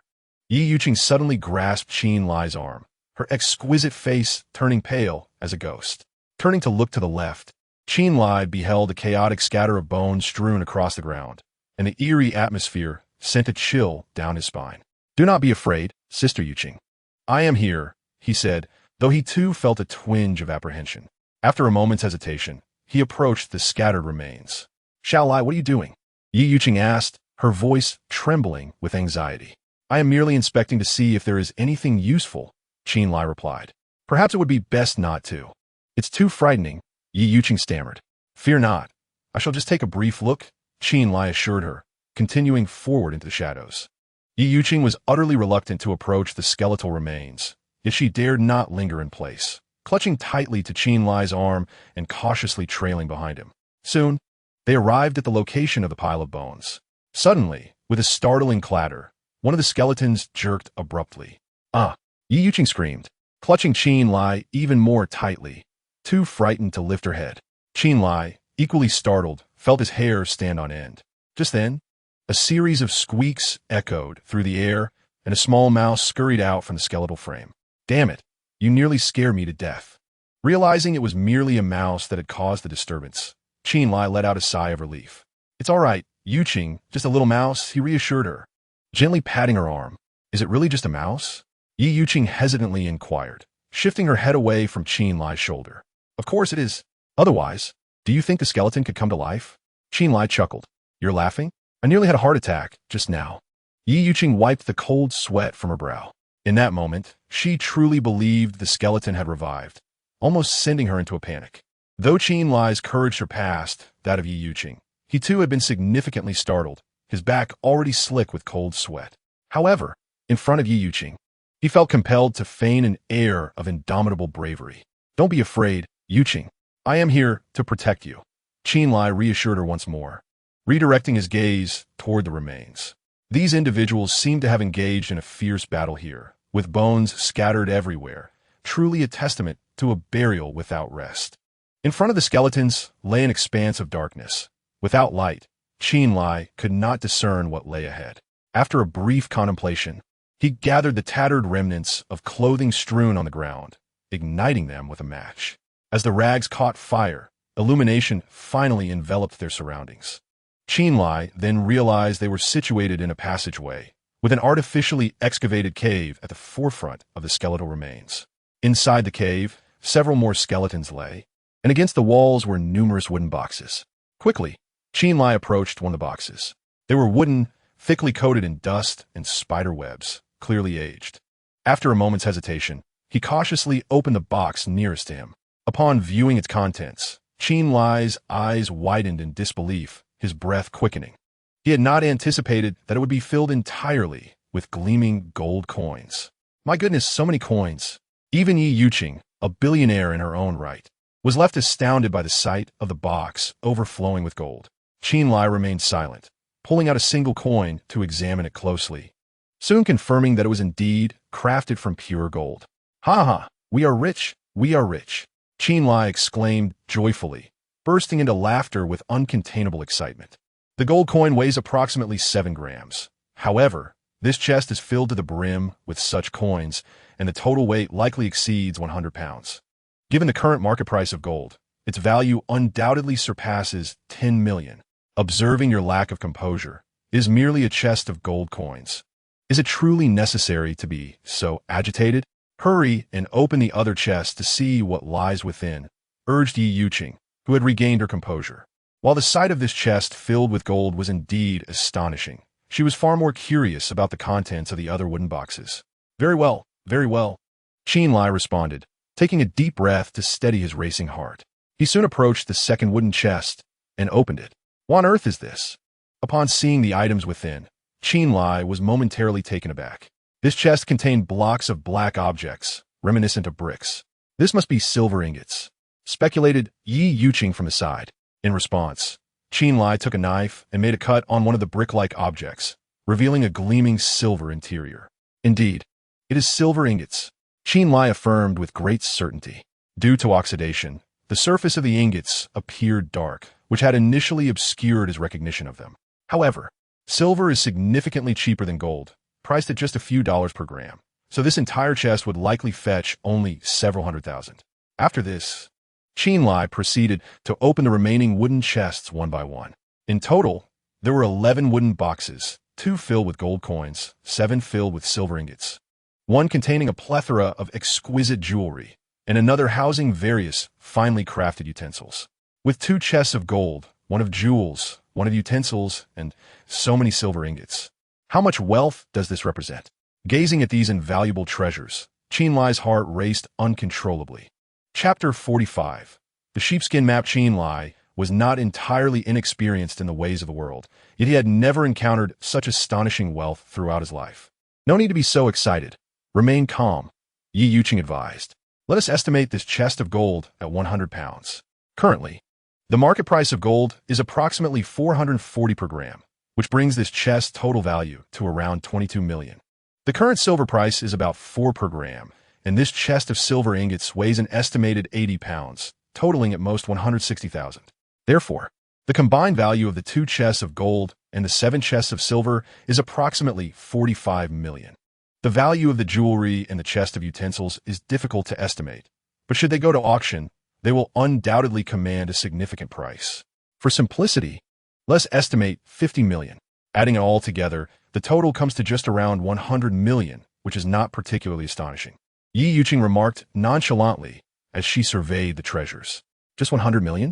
Chen Lai responded, incredulity evident in his eyes. Only you could express such a sentiment.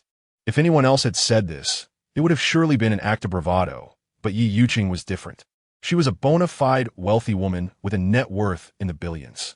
Chen Lai estimated that the money Yi Yuqing would spend on a meal exceeded his annual salary, and indeed, she had every right to say so. Moreover, there was something you might have forgotten. They were currently stranded on a deserted island, and these treasures held no value compared to basic sustenance. Yi Yuqing spoke again, her words falling like a bucket of cold water, instantly calming Chen Lai. As she pointed out, they were on a deserted island, and if they could not be rescued, then not even 1 billion or 100 billion in gold and silver would be of any use. Heaven above, let's be rescued soon, Chen Lai silently prayed. Before this, Chen Lai had not been particularly concerned about leaving the island. After all, with so many beautiful women around, as long as they did not become complacent, they could lead a self-sufficient life. However, the situation had changed. If he could sell these treasures, he would instantly become a millionaire, living a life of revelry without a doubt. Yet, deep down, Chen Lai understood that their plane had been missing for many days and no rescuers had appeared, diminishing their hopes of salvation. With that thought, his earlier excitement evaporated. Sister Yuqing, let us venture over there and see if we can find a way out, Chen Lai suggested, regaining his composure. Given their current predicament, finding an exit was of utmost urgency. All right, Yi Yuqing nodded, following Chen Lai toward the passage behind them. However, after walking less than 10 meters, Chen Lai was forced to halt. The path ahead had collapsed completely, blocking their way. With no other choice, Chen Lai and Yi Yuqing had to return to the hole from which they had fallen. The opening was nearly 5 meters above the ground, and with nothing to grasp on either side, climbing up was a daunting challenge. Most critically, the sky had begun to darken. What shall we do, Xiao Lai? We won't end up like those skeletons, will we? Yi Yuqing grasped Chen Lai's hand, her voice laced with anxiety. Do not worry, we will be fine. However, it appears we will have to spend the night here, Qin Lai reassured her. If Qiu Zhu and the others notice our absence, they will definitely come looking for us tomorrow. They will throw us a rope, and we will be able to escape then. That seems to be the only option. Yi Yuqing acknowledged, understanding that worrying would not help. They could only wait for Lin Qiu Zhu and the others to rescue them. Let's clear out the inside first, Qin Lai suggested, leading Yi Yuqing back into the innermost cave. Inside, the sight of numerous skeletal remains sent a chill down Yi Yuqing's spine, causing her to cling tightly to Qin Lai, unwilling to let him out of her sight. Nevertheless, Qin Lai remained relatively composed. After all, who could say how long those bones had been there? Aside from being somewhat eerie, they posed no real threat to them. Understanding Yi Yuqing's sentiments, Qin Lai took it upon himself to remove all the bones to the collapsed side, while he collected the tattered clothing that had once adorned those remains. In addition to the garments, Qin Lai collected a considerable number of swords and daggers. However, their blades were tarnished and corroded beyond recognition. Nevertheless, with some polishing, they might still serve their purpose. Suddenly, a chilling breeze swept through, extinguishing the flames of the makeshift fire, plunging the cave into utter darkness, where one could barely see their own hand. Xiao Lai, quickly relight the fire, urged Yi Yuqing, clinging tightly to Qin Lai's arm, her fear palpable as if confronted by some malevolent spirit. Do not fret. I am already igniting it, Qin Lai reassured her, striking another match to rekindle the flames. He then turned and approached the wooden crates, lifting the one filled with gold coins, and, without hesitation, emptied its contents onto the ground, treating it as refuse, before crushing the crate underfoot until it lay in ruins. Subsequently, he began to carefully stack pieces of wood upon the fire. However, the wood appeared slightly damp and did not burn effectively. Thus, Qin Lai tossed fragments of cloth onto the flames to ignite the wood. As he threw another piece of cloth into the fire, he suddenly paused, quickly retrieving the fabric from the flames. This particular fragment was unusual, unlike the others, which were irregularly shaped. This one was square and had yet to catch fire. Holding it up to the flickering light, Qin Lai realized it was a sheepskin map. Could this possibly be a treasure map? Yi Yuqing inquired, leaning closer to inspect the map. I believe it is indeed a treasure map. Look, it even has a red X marked on it, Qin Lai pointed out. The map was adorned with numerous lines, and at its uppermost section, a triangle was prominently marked with a red X, indicating the location of the treasure. Ah, Yuqing, there are inscriptions on the back. Do you recognize any of them? Qin Lai asked, flipping the sheepskin map over. The reverse was filled with tiny, intricate characters, which Qin Lai could not decipher, prompting him to turn to Yi Yuqing for assistance. If you cannot read them, I certainly cannot, she replied with a wry smile. Her knowledge was not as extensive as Qin Lai's, and she too was baffled by the script. Chapter 46. Do not speak. Kiss me since you cannot decipher it either. I shall keep the sheepskin map for now and inquire with Qiuzhu and the others once we are outside, Qin Lai decided. Despite his conviction that the sheepskin map was indeed a treasure map, he was unwilling to squander time on it at that moment. After securing the map, he emptied the remaining crates onto the ground, repurposing the crates themselves as firewood. 11 crates should suffice to sustain a fire throughout the night. Xiao Lai, why do you think so many people perished here? Yi Yuqing initiated, seeking to alleviate the boredom by engaging in conversation beside the fire. I suspect they either sought to claim these riches or were after this very sheepskin map. In any case, it all revolves around greed. Qin Lai replied with a subtle smile. As the saying goes, wealth stirs the heart. When faced with immense riches, even fathers and sons can turn against one another, and brothers can become enemies. Thus, it comes as no surprise that these individuals resort to mutual destruction in their quest for treasure. Regrettably, none of them were able to claim the riches. Otherwise, they could have effortlessly indulged in a life of opulence. Yi Yuqing couldn't help but lament this reality. What is there to lament? People die for wealth, just as birds perish for food. If they meet their end, they have only themselves to blame. Qin Lai remarked with a hint of indifference, devoid of any sympathy for these misguided souls. Do you think we might end up like these bones, perishing on this deserted island with no one to recover our remains? Yi Yuqing suddenly shifted the conversation, her expression heavy with concern. That is impossible. Heaven would never allow such a beauty as you to perish in such a place, Qin Lai replied, feigning ease in an attempt to comfort her. Deep down, he was uncertain of their chances for rescue, but he refrained from uttering anything disheartening to avoid dampening her spirits. Your words are becoming increasingly sweet, Yi Yuqing responded, feeling a significant portion of her earlier distress dissipate at his compliment. Hee, I merely speak the truth, Qin Lai chuckled lightly. Speak the truth? I see it as nothing more than flattery.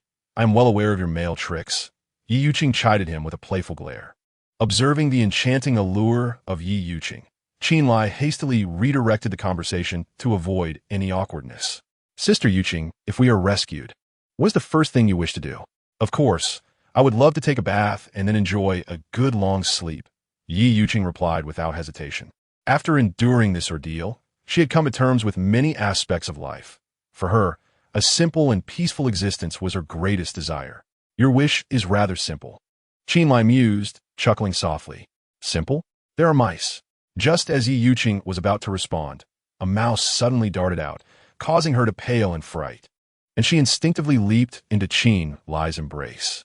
With her soft warmth enveloping him, the flickering embers of desire within Qin Lai ignited anew, as though doused with gasoline. Gazing at Yi Yuqing, who resembled a celestial beauty, his mind went blank, and driven by an inexplicable impulse, he kissed her gently on the lips. Sister Yuqing, I didn't mean to, Qin Lai stammered, flustered as he regained his senses, bewildered by his own actions. Just when he anticipated that Yi Yuqing might be angered by his boldness, she instead wrapped her arms around his neck. Don't speak, just kiss me. Upon hearing those words, Qin Lai felt an overwhelming rush of blood, his adrenaline surging to new heights. Seeing her eyes glazed with desire, radiating an invitation to be cherished, he could no longer restrain himself and kissed her deeply. In return, Yi Yuqing shed any pretense of modesty, eagerly responding to his kiss.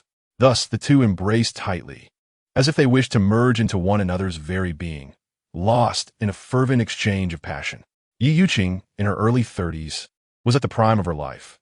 Yet for the past 3 years, she had been ensconced in solitude, a profound emptiness that words could scarcely convey. However, now, a genuine man had graced her presence, igniting a spark of affection within her that she could no longer suppress. As a novice in matters of passion, Qin Lai's self-control was already tenuous. Seeing Yi Yuqing's lack of resistance, he swiftly succumbed to his impulses.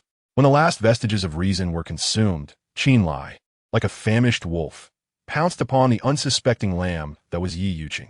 In the dim glow of the fire, they were lost to the world, enveloped in a realm of ecstasy, reminiscent of poetic verses. Time became irrelevant, and it was Yi Yuqing, utterly exhausted, who first surrendered. Though Qin Lai still possessed the vigor for further engagement, he could see that Yi Yuqing was weakened and devoid of strength, and thus he refrained from further exertion. Subsequently, he cradled her in his arms, leaning against the wall, and they drifted into a shared slumber. The following day, Yi Yuqing awoke first, instinctively shifting her position. Qin Lai, caught in a state between slumber and wakefulness, opened his eyes at her movement. Sister Yuqing, you're awake, he said, his gaze imbued with a newfound tenderness. Yi Yuqing replied softly, nodding as if she were a newlywed bride. The warmth of Qin Lai's chest enveloped her, and the memories of their passionate night flooded back, causing a blush to bloom across her cheeks. Observing the bashful and alluring Yi Yuqing in his embrace, Qin Lai felt a wave of warmth and happiness swell within him. Sister Yuqing, I promise to protect you from any harm, Qin Lai vowed earnestly.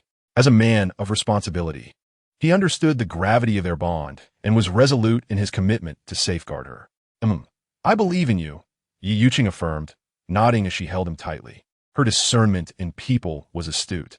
She sensed the sincerity emanating from Qin Lai and was confident he would not let her down.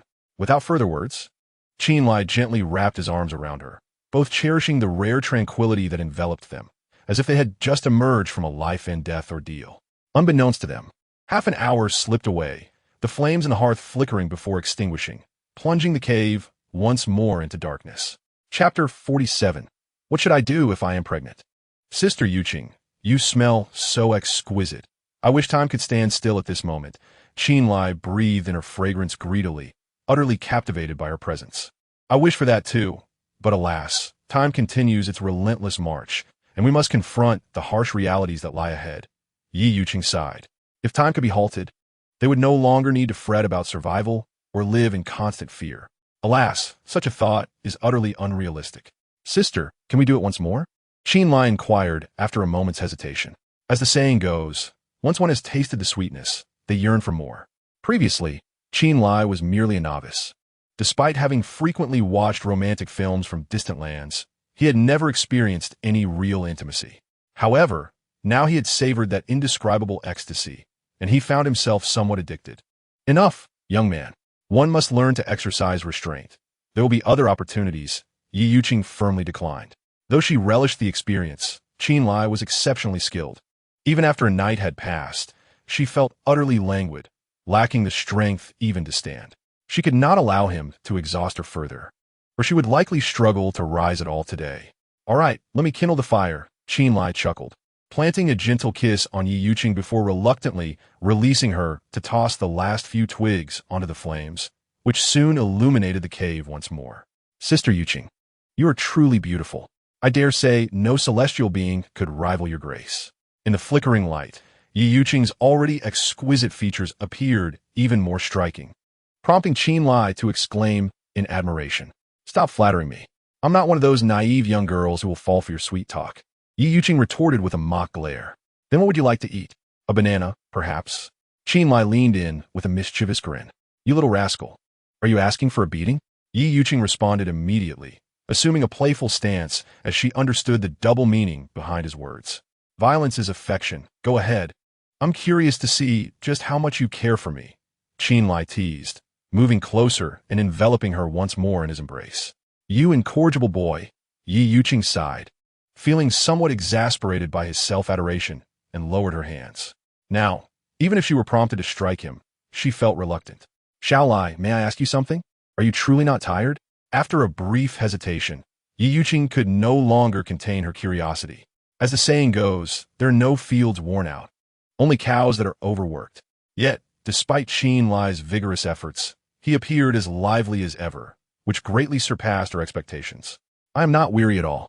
If you don't believe me, we could try again, Chen Lai replied with a grin, feigning an intention to approach her once more. Please, allow me to rest, otherwise I might fall apart, Yi Yuqing quickly pleaded. Having been married, she had previously shared intimate moments with her husband, yet he was a man of swift completion, with their longest encounter lasting no more than 5 minutes, leaving her perpetually unsatisfied. But Chen Lai was different. His stamina was remarkable, allowing Yi Yuqing to experience true joy in womanhood for the very first time last night. Shall I? Do you think I might be pregnant? Suddenly, Yi Yuqing posed a rather pointed question. Chen Lai was momentarily taken aback, for he had never contemplated such a possibility. After all, the odds of a single encounter leading to conception were rather slim. Why the silence?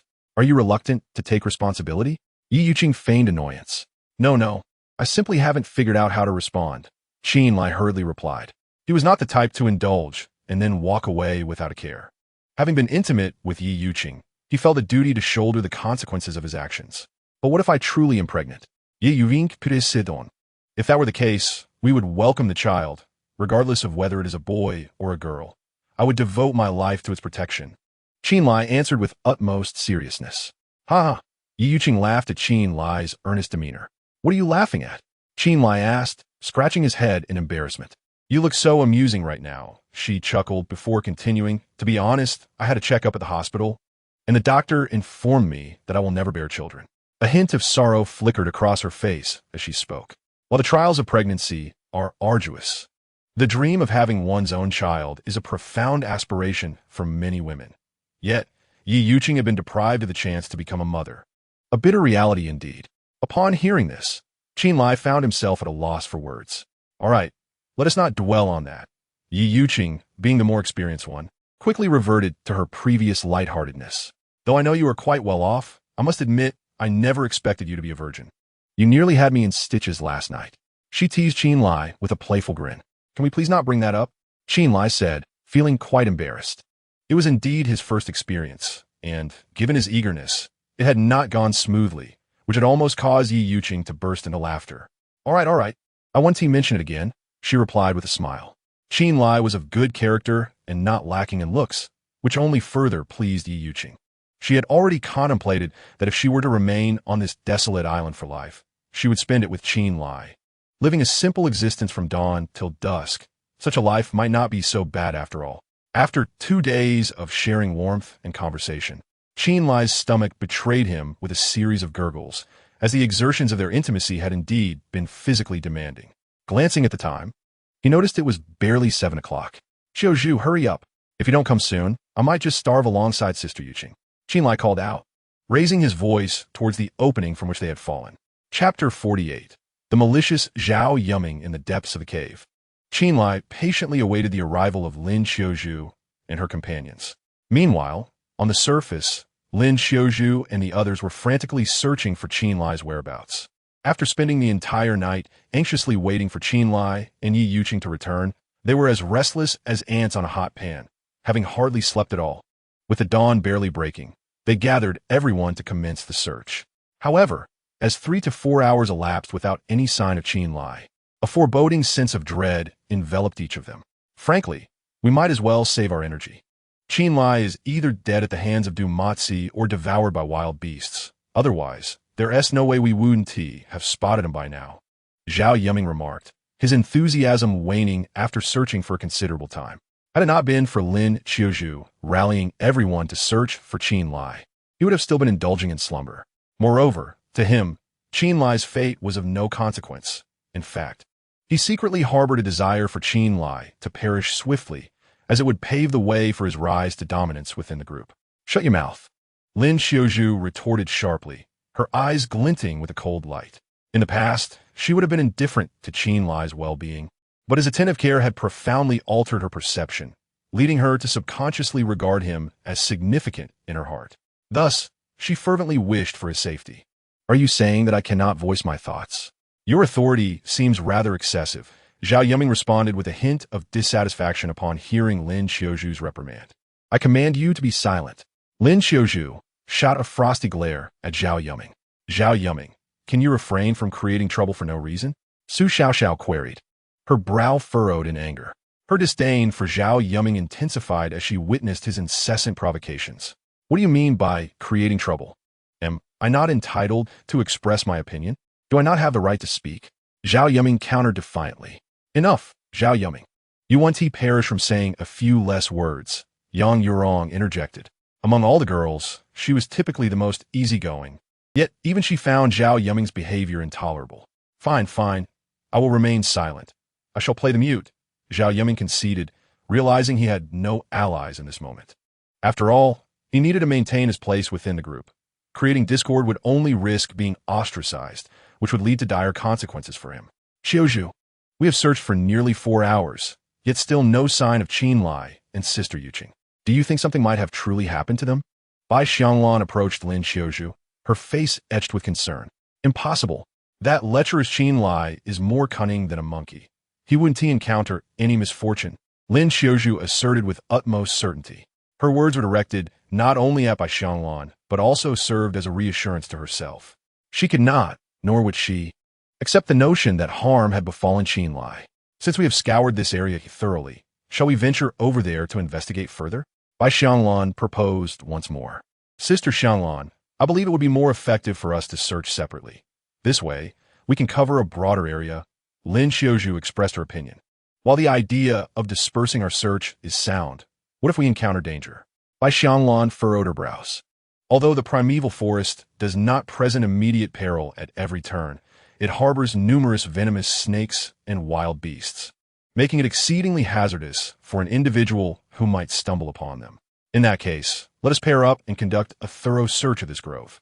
If we still cannot find him, we can proceed to the other side, which would expedite our efforts, Lin Xiaozhu pondered briefly. Very well, we shall proceed thus. Bai Xianglan contemplated before acquiescing. Next came the grouping phase, but no one wished to be paired with Zhao Yuming. Ultimately, Lin Xiaozhu teamed up with Bai Xianglan, while the sisters Su Xiaoxiao and Su Tiantian joined Yang Yurong, and Zhao Yuming was paired with Yang Gang. They agreed to reconvene at this location in 2 hours. Brother Yang, you search in that direction while I scout over here. This way, we can maximize our search area. What do you think? Zhao Yuming suggested to Yang Gang. Sounds good, Yang Gang replied without hesitation. The two then parted ways, each choosing a different path. Chen Lai, respond if you can hear me. Chen Lai, are you listening? Zhao Yuming called out loudly as he navigated through the trees. However, Upon realizing that Lin Xiaozhu and the others had completely disappeared from sight, he promptly fell silent.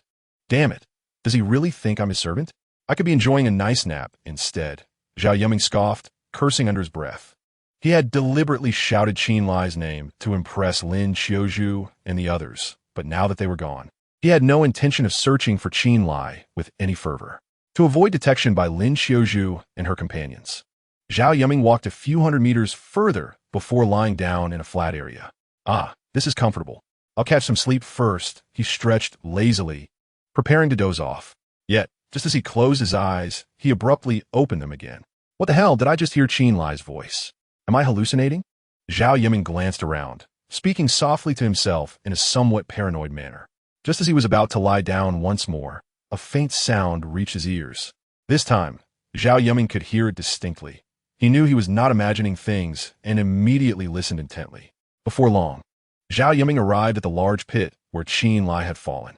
Lin Xiaozhu, can you hear me? Hurry and come save me. Qin Lai continued to shout loudly from within the pit. However, since the sound originated from underground, it was considerably weaker by the time it reached the surface. Wow, I actually found him. Zhao Yiming was quite astonished, as he had never intended to seek out Qin Lai, but had inadvertently discovered his location. Fate truly plays tricks on us. Just as Zhao Yiming prepared to devise a method to pull Qin Lai up, he suddenly halted. The young man is exceedingly arrogant. If he were to remain alive, he would forever trample upon my head.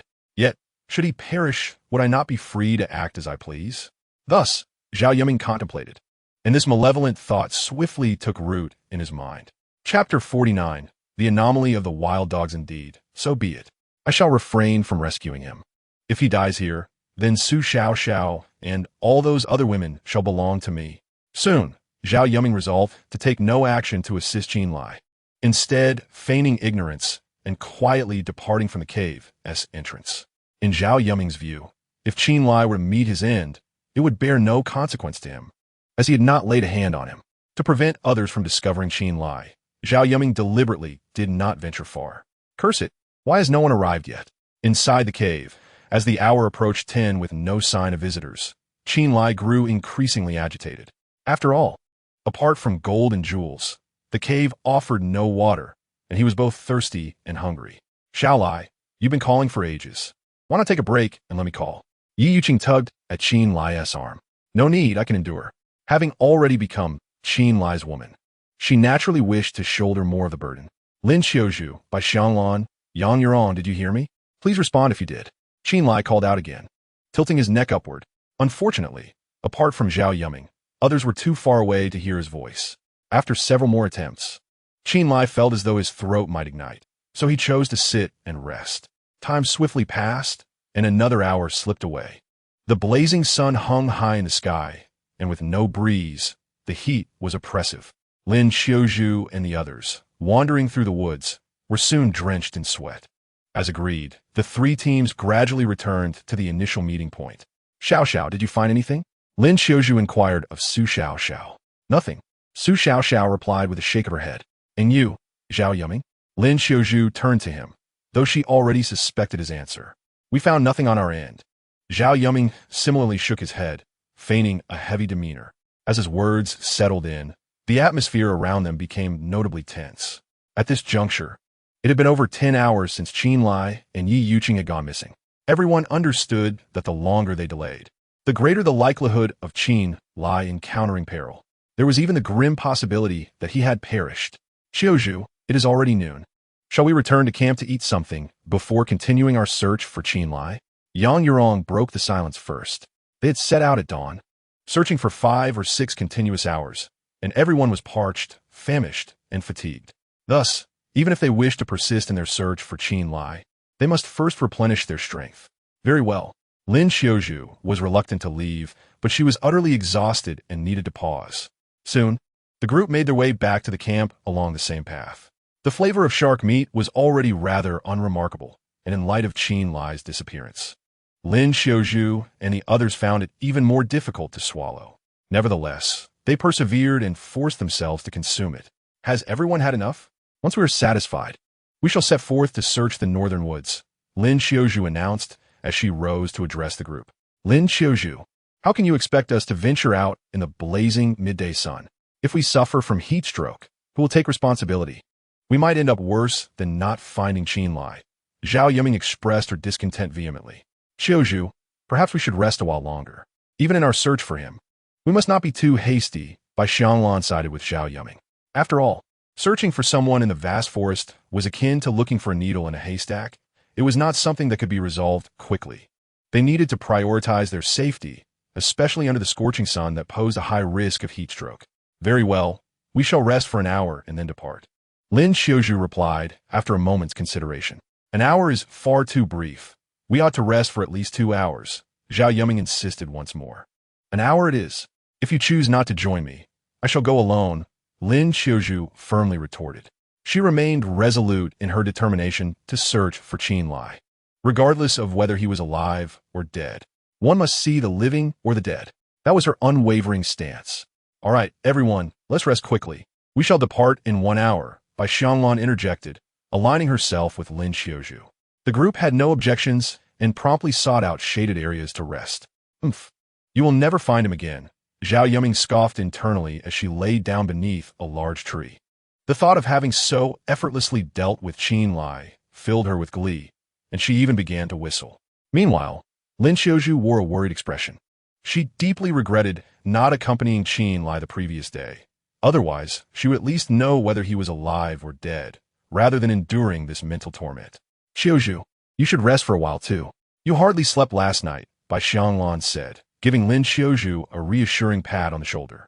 Despite Lin Qiuzhu's indifferent attitude towards Qin Lai, Bai Xianglan could see that beneath her cool exterior, she was deeply concerned for his safety. I'm not tired. You should sleep instead, as you didn't rest well last night either. Lin Qiuzhu shook her head. Qin Lai was, after all, the backbone of their team. His absence the previous night had left the young women feeling particularly unsettled, resulting in little to no rest. Suddenly, a cacophony of barking erupted from outside. Lin Qiuzhu and the others peered out to see the injured wild dog that Qin Lai had rescued the day before. The dog had vanished for a day, and no one had anticipated its return. Get away! As Zhao Yiming was preparing to indulge in a restful slumber, he was abruptly awakened by the cacophony of a wild dog's barks. Without hesitation, he seized a stone and hurled it at the creature. The wild dog recoiled a couple of steps, only to resume its frenzied barking while pacing back and forth. Observing this peculiar scene, Lin Qiuzhu and the others were filled with confusion. Sister Xianglan, what do you suppose that dog intends to do? Lin Qiuzhu inquired of Bai Xianglan. How would I know? I am not fluent in canine language, Bai Xianglan replied with a wry smile. Could it be that it is hungry? Xiao speculative. It seems to me that it wishes to lead us somewhere. My previous dog behaved in a similar manner, Yang Yurong interjected. Are you certain of that? Lin Qiuzhu asked, frowning at Yang Yurong. I am merely conjecturing. I cannot say for certain. Yang Yurong responded with a rueful smile. Beside the forest, as Yang Yurong and the others remained stagnant, the wild dog suddenly charged toward Lin Qiuzhu. Qiuzhu, watch out! Bai Xianglan, believing the wild dog intended to attack Lin Qiuzhu, hastily grabbed a stick from the ground, preparing to strike the creature. Sister Xianglan, do not intervene. Lin Qiuzhu quickly restrained Bai Xianglan. Initially, Lin Qiuzhu assumed the wild dog sought to bite her, but soon she realized that it merely clamped onto her pant leg, tugging her backward as if trying to lead her somewhere. With a step forward, Lin Qiuzhu found that the wild dog promptly released her and began to run ahead, stopping after a short distance when it noticed Lin Qiuzhu had not followed, barking insistently. Qiuzhu, do you think this wild dog might be attempting to lead us to Brother Qin? Yang Yurong could not help but speculate. It is quite possible. After all, dogs possess a certain intuition. Perhaps it senses that Brother Qin is in danger and has returned to seek assistance, Su Xiaoxiao added. But why would it not seek out someone else and instead choose Qiuzhu? Bai Xianglan questioned, perplexed. Could it be because I fed it shark meat the night before last? Lin Qiuzhu suggested. After Qin Lai brought the wild dog back 2 nights ago, it had been lounging not far from the camp, and aside from Qin Lai, only Lin Qiuzhu had fed it 2 pieces of shark meat.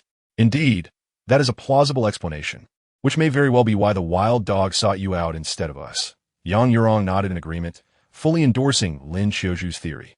In that case, let us hasten to find Brother Qin. Su Xiao erdigively. All right, let us depart at once.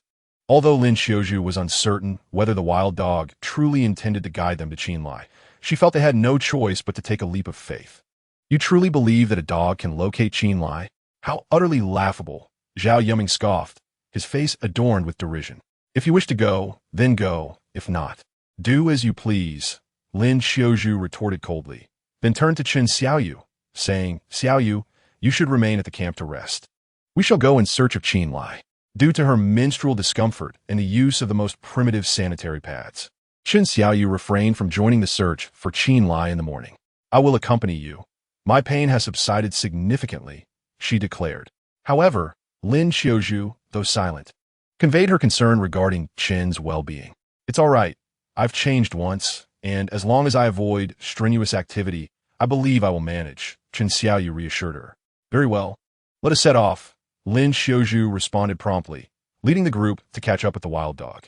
Observing everyone departing, Zhao Yuming, who had initially hoped to rest, reluctantly followed, muttering under his breath, though no one paid him any heed. The wild dog moved rapidly, prompting Lin Xiaozhu and the others to quicken their pace. After nearly 40 minutes of running, the wild dog suddenly halted. At first, Zhao Yuming was oblivious, but upon realization, he found that they had arrived at the very pit where Qinlai had fallen. How is this possible? He exclaimed, his eyes widening in disbelief. The wild dog barked at Lin Xiaozhu once more, urging them to the cave's entrance. Qinlai, are you down there? Lin Xiaozhu called out anxiously, fearing that hope would once again dissolve into despair. Inside the cave, parched and fatigued, Qinlai lay resting. Upon hearing Lin Xiaozhu's voice, he sprang to the entrance with a nimble movement. You finally arrived. If you had delayed any longer, Sister Yuqing and I would have perished from thirst. The sight of Lin Xiaozhu and the others brought a wave of relief over Qinlai. Seeing both Qinlai and Yi Yuqing unharmed filled the group with exhilaration. Xiaozhu, do you have a rope? Qinlai inquired. No, we do not have a rope, Lin Xiaozhu replied, shaking her head. If you don't have a rope, look for a vine nearby and throw it down. You can pull us up, Qinlai instructed.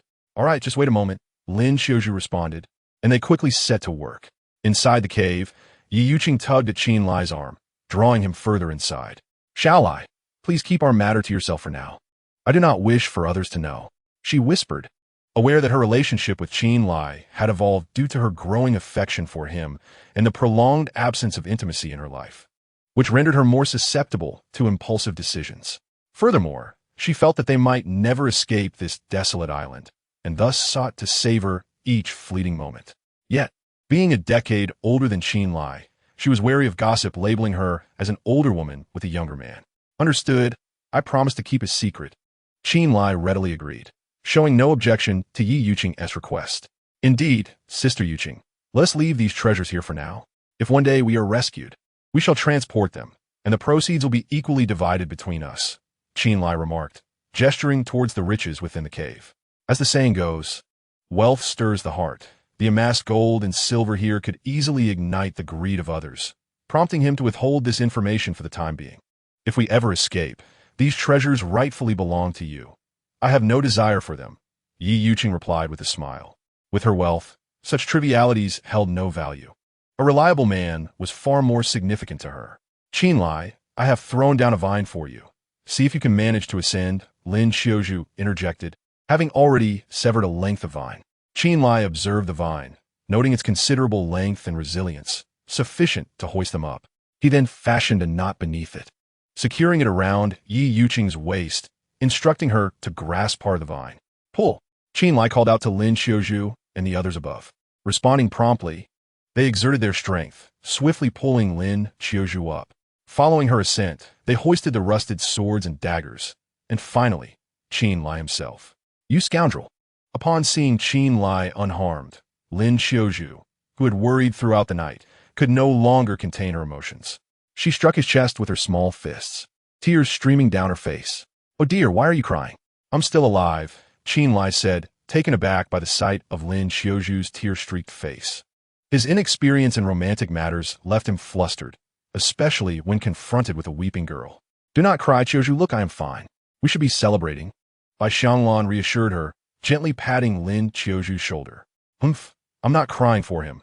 I merely got dust in my eyes, Lin Xiaozhu hastily wiped her tears, offering a feeble excuse that lacked any conviction. Brother Qin, your rescue is thanks to that wild dog you saved that day. Had it not led us here, we would have remained oblivious to your and Sister Yuqing's plight in this cave, Yang Yurong remarked, pointing at the wild dog with a smile. It led you here? Qin Lai's expression turned to one of astonishment, as he had assumed Lin Xiaozhu and the others had retraced their steps. Indeed, we set out at dawn. But after searching for a long time and finding no trace of you, we returned to the camp. It was then that the wild dog summoned us and guided us to you, Yang Yurong confirmed with a nod. I never anticipated that this scruffy creature possessed such cleverness. I shall reward you handsomely upon our return, Qin Lai said, casting a glance at the wild dog, genuinely surprised by its intelligence, which justified the risk he had taken to save its life. At that moment, the scruffy dog lay approximately 3 meters away, maintaining a respectful distance from Qin Lai and the others. Indeed, Brother Yang, is this area not under your and Zhao Yuming's responsibility? Why did you fail to detect Qin Lai earlier? Bai Xianglan, who had been silent until now, suddenly turned to Yang Gang, demanding an explanation. Previously, they had divided into 3 teams to broaden their search area, and this cave fell within Yang Gang's jurisdiction. They ought to have discovered Qin Lai. This has nothing to do with me. I parted ways with Zhao Yuming at that moment. I went that way while he went this way. Yang Gang hastily deflected blame. Upon hearing his words, the crowd's gaze collectively shifted to the back of the group, where Zhao Yuming stood. Already feeling guilty, Zhao Yuming was further unsettled under their scrutiny. The cave isn't large. It's not unusual that I didn't see him. Zhao Yuming quickly conjured an excuse. Are you certain you simply didn't see him, rather than choosing to abandon him? Qin Lai's eyes narrowed, his aura turning ominously frigid. Sensing the chilling intensity in Qin Lai's gaze, Zhao Yuming felt as though a ferocious wolf was fixating on him, causing a shiver to run down his spine. Nevertheless, he feigned composure, stating, I truly did not see you. Otherwise, I would have rescued you long ago. I will grant you one final opportunity. Confess the truth voluntarily, or bear the consequences. As soon as his words fell, Qin Lai drew forth a glimmering dagger, deliberately waving it. I am speaking the truth. What more do you desire from me? Zhao Yuming replied, his anxiety palpable. Clearly, you are tired of living. Qin Lai's eyes flashed with a cold light as he advanced menacingly toward Zhao Yuming, gripping the knife tightly. Do not kill me. I will speak the truth. Feeling the genuine murderous intent emanating from Qin Lai, Zhao Yuming fell to his knees with a thud. I was responsible for searching this area, but I woke up too early and was exceedingly fatigued. So I found a place to rest and did not come this way at all. He trembled as he spoke, aware that this was merely a flimsy excuse. The terror of Qin Lai loomed large, and he feared that revealing the truth might seal his fate. Qin Lai scrutinized Zhao Yuming deeply. He was skeptical of Zhao Yuming's words, but lacked evidence to prove that Zhao Yuming had willfully neglected to assist. Thus, he decided not to pursue the matter further. Zhao Yuming, heed my words. For now, I will grant you my trust. Should you ever dare to be deceitful or oppose me again, I assure you, the consequences will be dire. You need not worry. I will follow your orders diligently from now on, Zhao Yuming replied, trembling. For him, survival was paramount. Dignity and pride paled in comparison to his life. Remember your words, Qin Lai instructed, choosing not to press Zhao Yuming any further. He turned to Lin Xiaozhu and the others, saying, Let us depart. We shall discuss matters further upon our return.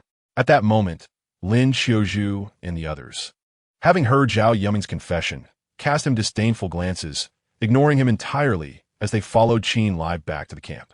At the rear of the crowd, Zhao Yuming dug his nails deep into his flesh, his eyes devoid of fear, replaced instead by a profound bitterness and resentment.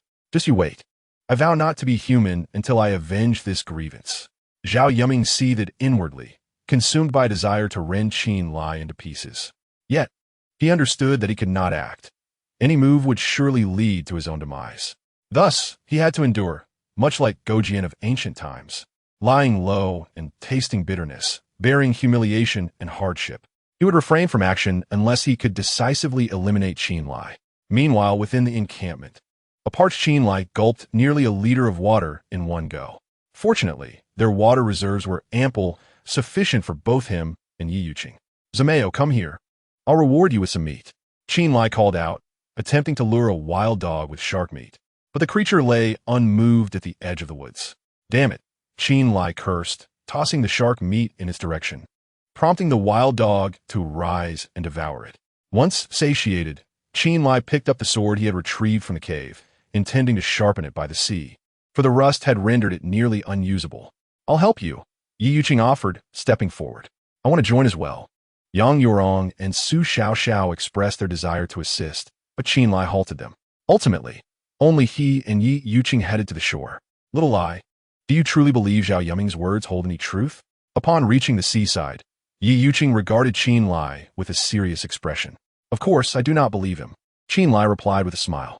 Then why do you still keep him in our team? Yi Yuqing inquired, puzzled. I intend to utilize him as a free laborer. After all, our team lacks men. Having him around would save me considerable effort. I trust that after this scare, he should remain subdued for a while. However, this fellow harbors ulterior motives. He is undoubtedly not a good person. Keep a close watch on him, and should he display any rebellious tendencies, I will deal with him swiftly. In truth, from the very beginning, Chen Lai had never considered Zhao Yuming one of his own. His continued presence was merely a strategic utilization of human resources. As long as Zhao Yuming behaved, Chen Lai did not mind having an extra mouth to feed. But if Zhao Yuming dared to entertain any treacherous thoughts, he would ensure that Zhao Yuming met a gruesome fate in the wilderness. Chapter 52. A bad man is loved by no woman truly worthy of my Yi Yuqing's admiration. Your considerations are thorough. After hearing Chen Lai's explanation, Yi Yuqing could not help but cast an admiring glance his way. Previously concerned about raising a potential threat, she now realized she had underestimated Chen Lai. This young man was far more astute than she had imagined. That goes without saying. My sister Yuqing has impeccable taste, Chen Lai declared with a self-satisfied grin. Look at you, all flattered, Yi Yuqing teased, rolling her eyes at him. Gazing at Yi Yuqing's enchanting demeanor, Chen Lai felt a stirring within. Sister, come give me a kiss, he urged, turning his face toward her. You shameless brat, I still have my dignity, she retorted. Yi Yuqing, rolet hideous, refusing to acquiesce to Chen Lai. After all, they were at the seaside, with no cover in sight, and she had no desire for others to witness their antics. Just a kiss, what's the harm? Chen Lai shamelessly suggested. You can kiss yourself, Yi Yuqing shot back, casting him a disdainful glance before turning to leave. So stingy, Chen Lai muttered under his breath as he hurried to catch up with her. Before long, the pair arrived at the rocky area. To prevent Yi Yuqing from injuring her hands, Chen Lai instructed her to only polish the knife's spine and handle, while he took on the task of sharpening the blade himself. They toiled for nearly 2 hours, transforming the once rusted weapons into gleaming tools. Chen Lai found a piece of wood to test the edge, although it wasn't as sharp as the dagger he had retrieved from his luggage. It was certainly suitable for chopping firewood or even for self-defense. 5 knives and 2 swords. This is more than enough to arm us all, Yi Yuqing remarked, surveying the array of weapons before her. Previously, when facing Du Matzi and his group, they had been forced to rely on bamboo spears for protection.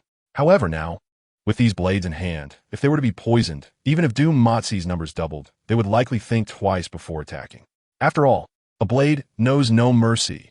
Even a delicate girl, wielding a knife, could potentially fell a strong man. Yuqing, since there's still time, how about we take a dip in the sea together? Chen Lai suggested with a mischievous grin, inching closer to her. A dip? Or would you prefer I give you a cut? Yi Yuqing retorted, brandishing a knife to feign intimidation. Come now, as long as Sister Yuqing is happy. I wouldn't mind being minced into a pulp, Chen Lai replied, smiling ingratiatingly. I can't argue with you. I concede. Yi Yuqing sighed, casting a helpless glance at him. In the past, she might have leveraged her status as a powerful executive to intimidate Chen Lai, but since their intimate encounter, she found herself at a loss. As she turned to head back to the camp, Chen Lai quickly grasped her arm. Sister Yuqing, after all that sweating last night, wouldn't it be uncomfortable not to wash? I could even help you bathe, he said earnestly, though the fiery glint in his eyes betrayed his true intentions. We'll wash at night. It would be too embarrassing if others saw us, Yi Yuqing replied softly, a hint of shyness in her voice. The exhilarating thought was alluring, yet as a woman, her modesty held her back from seeking such pleasures in broad daylight. There's no one at the beach where Rong is. We could go there, Chen Lai quickly suggested. Let's wait until night. Daytime is too inappropriate, Yi Yuqing reiterated her refusal. Come on, sister. I promise no one will see us. Qin Lai observed the flicker of interest in her eyes, realizing she was merely too shy to express it. He boldly wrapped his arm around her waist. If you don't come with me, I might just carry you away. Qin Lai whispered softly in Yi Yuqing's ear, even blowing a warm breath against her neck. All right. I will go. There's no need to be difficult. Upon hearing Qin Lai's words, Yi Yuqing could only half-heartedly agree. Subsequently, Qin Lai placed the swords by the seaside and then, hand in hand with Yi Yuqing, they crossed over a small hill to the beach on the opposite side. The golden sands, azure sky, and tranquil, crystalline waters made this place resemble a paradise for vacationing. Most importantly, there would be no one to disturb them. As the moment of indulgence approached, Qin Lai remained unhurried. He first took a dip in the sea with Yi Yuqing, and after she emerged refreshed and pristine, he enveloped her in his arms. Initially, Yi Yuqing feigned a few protests, but soon she succumbed entirely. After half an hour, tranquility returned. They washed again and spread their clothes beneath the shade of a tree, lying atop them. You are truly incorrigible, Yi Yuqing gently chided, playfully tapping Qin Lai's forehead with her fingertip. Previously, she had perceived him as a paragon of virtue, but once they transcended that barrier, she quickly discovered his roguish charm, which was undeniably endearing. A man must have a hint of mischief for a woman to take notice, Qin Lai replied with a mischievous grin. During his university days, a roommate had boasted about a night of 7 encounters, which had led Qin Lai and others to tease him about being a quick draw. Now, having tasted the forbidden fruit himself, Qin Lai understood the addictive nature of such pleasures, especially that indescribably exquisite sensation that left one yearning for more.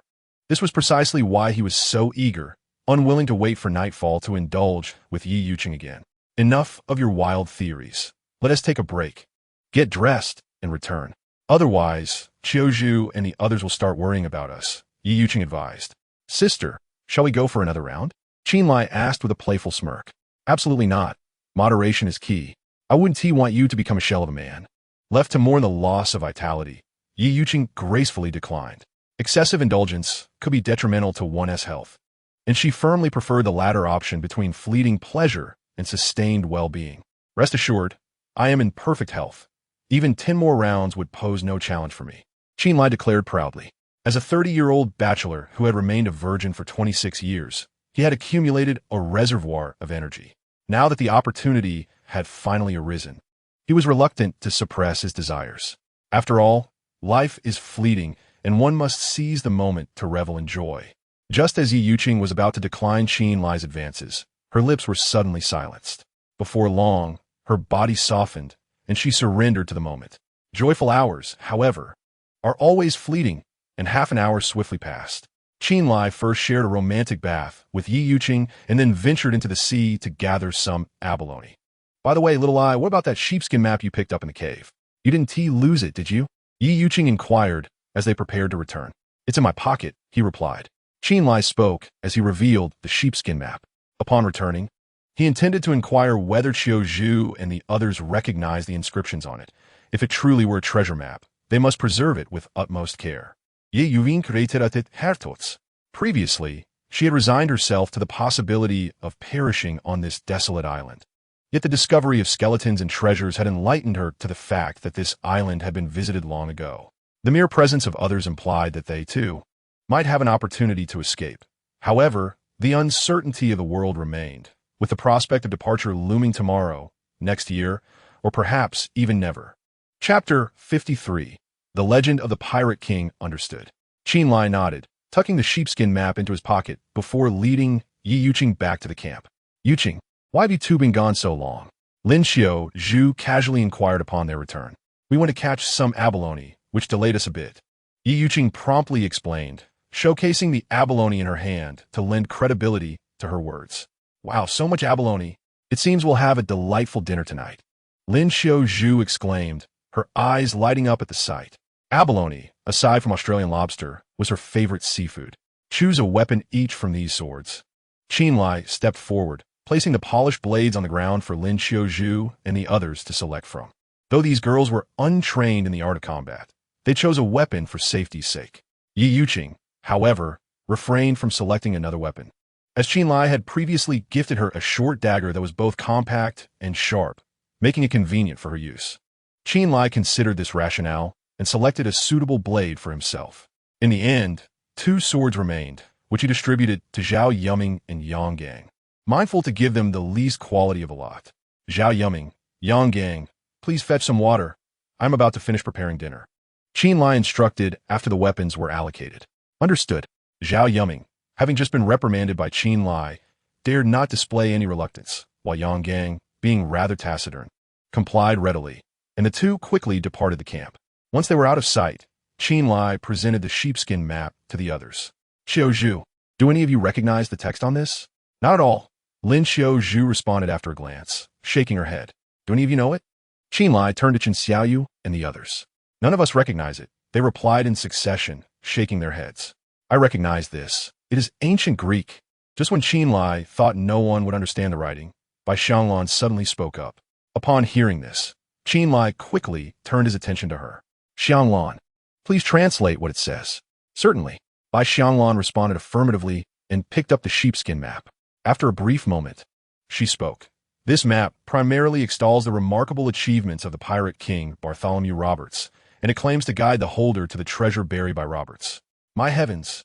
This is actually the treasure map left behind by the pirate king Bartholomew Roberts. I never imagined the legend to be true, exclaimed Su Xiaoxiao, who was nearby. Are you familiar with this pirate king Bartholomew? Qin Lai turned to Su Xiaoxiao and inquired. Of course. Bartholomew Roberts is regarded as the greatest pirate king of the golden age of piracy, known by the moniker Black Bart. However, he was notoriously cold-blooded and brutal, leaving no survivors among the merchant ships he plundered. He even dared to seize naval vessels. It is said that he captured hundreds of ships and amassed countless treasures. Yet, after Roberts met his demise in battle, the whereabouts of his treasure became a mystery. Countless individuals have sought to uncover Robert's treasure over the centuries, but none have succeeded. Su Xiaoxiao swiftly relayed her knowledge to Qin Lai. How do you know so much? Qin Lai asked, astonished after hearing Su Xiaoxiao's account. He had never even heard of Roberts, yet Su Xiaoxiao spoke as if she were well-versed in the subject, which was quite surprising. I learned it from watching One Piece. One of the 7 warlords of the sea in the series, Bartholomew Kuma, is actually inspired by Bartholomew Roberts, Su Xiaoxiao replied with a smile. Ah, I see. Qin Lai finally understood the reason behind Su Xiaoxiao's extensive knowledge. Although he had watched One Piece, he had only seen a few dozen episodes and was not particularly familiar with the characters. Brother Qin, if this truly is the treasure map left by Roberts, then you are destined to strike it rich. Even if you don't become a nation's equivalent in wealth, you could at least become a billionaire. Su Xiaoxiao said again, her delicate face brimming with envy. She was acutely aware that, although her family was considered affluent, it paled in comparison to the treasure of Roberts, which was undoubtedly a fortune that would make countless people envious. Are you certain that treasure is worth over 100 billion? Qin Lai asked urgently. Absolutely. Didn't I mention? Roberts plundered hundreds of merchant ships. The value of those treasures back then was several hundred million. Now, after several hundred years, their worth has undoubtedly multiplied by at least 100-fold, Su Xiaoxiao asserted confidently. Upon hearing this, Qin Lai became somewhat anxious. If he possessed over 100 billion, he could lead a life of indulgence and revelry without lifting a finger. Xianglan, please hurry and see where this treasure is buried. Qin Lai turned his gaze back to Bai Xianglan, hoping to glean more information about the treasure from her. How would I know? It only states to proceed along the route indicated on the treasure map, but I cannot decipher this map, Bai Xianglan replied with a helpless smile. The sheepskin map was adorned with numerous lines, patterns, and symbols resembling the whimsical doodles of a child, leaving her utterly perplexed as to their significance. Upon hearing this, Qin Lai regained some composure. Although he possessed the treasure map, its value diminished if he could not locate the treasure. Given that this map was crafted by pirates, it was undoubtedly a nautical chart, and since it was discovered on this very island, it strongly suggested that the treasure lay hidden here. The skeletons might well have belonged to pirates who, in their greed for the treasure, ultimately turned against one another and met their demise here. What do you think? Yi Yuqing ventured her perspective. Your reasoning holds merit. If that is the case, then this irregular area must indeed be the deserted island, Qin Lai affirmed, circling a section on the upper right of the sheepskin map. Yes, If we can decipher the meanings of the various symbols on this map, we should be able to chart our course and ultimately discover the treasure, Yi Yuqing continued. While your words are straightforward, the challenge lies in the absence of any resources. How can we decode these symbols? Qin Lai replied with a wry smile. At that moment, Chen Xiaoyu, who had been silent, suddenly spoke, but then hesitated, swallowing her words. What is it? Is there something you wish to express? Qin Lai inquired, casting a glance at her. It's nothing. I merely need to relieve myself. Chen Xiaoyu replied with a forced smile. If you need to go, then go. There's no need to seek my permission, Qin Lai retorted, rolling his eyes. All right, I'll be off then. You all continue your discussion. With that, Chen Xiaoyu slipped into the woods. Little lie. It's evident that we won't uncover the treasure anytime soon. I believe it's wiser to set that aside for now. Our foremost priority is survival. Otherwise, even a mountain of gold would be of no use, Yi Yuqing stated with a serious expression. Understood, Qin Lai replied. Fully aware that life on this deserted island was far from easy, everything required manual effort. Food was paramount, while they might currently sustain themselves. That was merely a temporary situation. Should a storm or typhoon strike, they could find themselves unable to fish for an extended period, leading to a dire food crisis. Therefore, they must prepare in advance, stockpiling provisions to handle any unforeseen circumstances. Furthermore, Du Matsi posed a cunning threat, always potentially ready to strike against them. They could not afford to be complacent. Let us devise a work plan for the next 2 days, allowing everyone to share their thoughts openly, Qin Lai suggested. Addressing the group, although he was the de facto leader, he was no dictator. He welcomed any opinions or suggestions that would benefit their team. I believe we should expand our thatched hut. It's too cramped to accommodate us all. Lin Xiaozhu was the first to speak up. I believe we should construct a toilet, Yang Yuron asserted. Otherwise, if we continue to relieve ourselves in the woods, the stench will become unbearable. Following this, he added, we must also stockpile firewood. Otherwise, during the rain, we would be left with no choice but to consume raw meat. Subsequently, each individual voiced their opinions, and Qin Lai concluded with a summary. First, to build a thatched cottage. Second, to construct a toilet. Third, to accumulate firewood. Fourth, to stockpile food and water. And fifth, to teach the girls some basic combat skills. This way, should a conflict arise with Du Matsi's group, the girls would not merely serve as decorative figures. The final point addressed the issue of night watch duties. With an increase in their numbers, they could take turns. If any girl were to have her menstrual cycle, others could stand in temporarily and make up for it later. Initially, Qin Lai had contemplated exempting girls from night watch during their periods. But this notion was met with disapproval from Lin Xiaozhu and the others. They collectively insisted that, on this deserted island, all individuals, regardless of gender, should be treated equally, without any special privileges for the girls. Likewise, Qin Lai could not act unilaterally simply because he was the leader. Any decisions required a vote among them. Qin Lai had no objections to this. When Yang and Gang returned, Qin Lai relayed their agreed-upon decisions, and they promptly expressed their willingness to comply. Seeing that time was drawing near, Qin Lai began preparing dinner.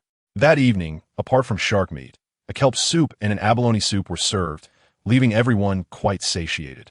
However, after tonight, they would need to hurry and catch fish the following day, as their supply of shark meat was nearly depleted. Barely enough for one more meal in the morning. Brother Qin, I'm experiencing a bit of stomach pain again. Could you come and massage me? Chen Xiaoyu suddenly approached Qin Lai while he was chatting with Yi Yuqing and the others by the fire. Of course, he replied. A massage was hardly a strenuous task, and he seized the opportunity without hesitation. He then rose to follow Chen Xiaoyu into the thatched cottage. Please lie down so I can massage you, Qin Lai instructed her. Chen Xiaoyu glanced outside to ensure no one was approaching before she said, Brother Qin, my stomachache is merely an excuse. I summoned you here to discuss something more important. What is it? Qin Lai asked, taken aback. It pertains to your treasure map. I might be able to provide you with some valuable clues, Chen Xiaoyu continued, lowering her voice as if fearing eavesdroppers. Is that true? Qin Lai inquired skeptically, for the map was intricate, and no one had comprehended it earlier. Absolutely true. Would I deceive you about such matters? Chen Xiaoyu replied earnestly. Then quickly tell me what clues you can provide. First, show me the map so I can inform you. All right. Without hesitation, Qin Lai unfolded the map and laid it out on the ground. Chen Xiaoyu glanced at the map before pointing at it and said, We have previously analyzed that this entire map appears to be a nautical chart. The section in front represents maritime routes from other locations, while the irregular shape at the back signifies our island. This shape indicates the point of departure for landing, which actually corresponds to the beach where Du Matsi and his group are located. How can you be so sure that this represents Du Matsi's beach? Chen Lai furrowed his brow, unable to suppress his skepticism. He had seen Du Matsi's beach, and indeed, it resembled a sheltered harbor, but such beaches were quite common. Even their own was similarly shaped. The two vertical lines at the back correspond to two trees and a river, while the triangle next to one of the vertical lines likely represents a small hill near Du Matsi's area, and the circle denotes a cave. If it were merely a resemblance, one could attribute it to coincidence, but since all these shapes can be referenced in Du Matsi's vicinity, it conclusively indicates that Du Matsi's location is the point of departure after landing. Chen Xiaoyu swiftly conveyed her reasoning to Chen Lai.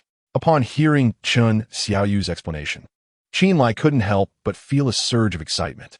He knew that Chen Xiaoyu had previously been from Du Matsi's side, and her assertions lent credibility to the truth of the matter. Thank you, Xiaoyu. The information you provided is incredibly significant. Chen Lai expressed his gratitude fervently. Prior to this, although he possessed the treasure map, he was unable to decipher the meanings of the symbols, leaving him at a loss regarding how to locate the treasure.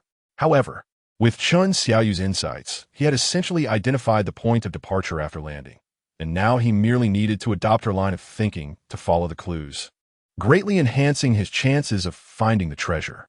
Do not mention it. I stumbled upon it by chance, Chen Xiaoyu replied with a smile. After a moment's hesitation, she added, Brother Chen, if you find the treasure, would you be willing to share some with me? I am not greedy. I will be content with just a small portion. Chapter 55. The true king of the mountain. Hearing Chen Xiaoyu's words, Chen Lai couldn't help but chuckle inwardly. When they had discussed the treasure map earlier, Chen Xiaoyu had suddenly spoken up, but then claimed she needed to relieve herself. At that moment, Chen Lai found it peculiar, as such matters did not require reporting to him. Now, he finally understood that she must have intended to share these clues, but had ultimately changed her mind and concocted an excuse to summon him, revealing everything only then. It was evident she refrained from speaking openly in order to negotiate some benefit from him, specifically a share of the treasure.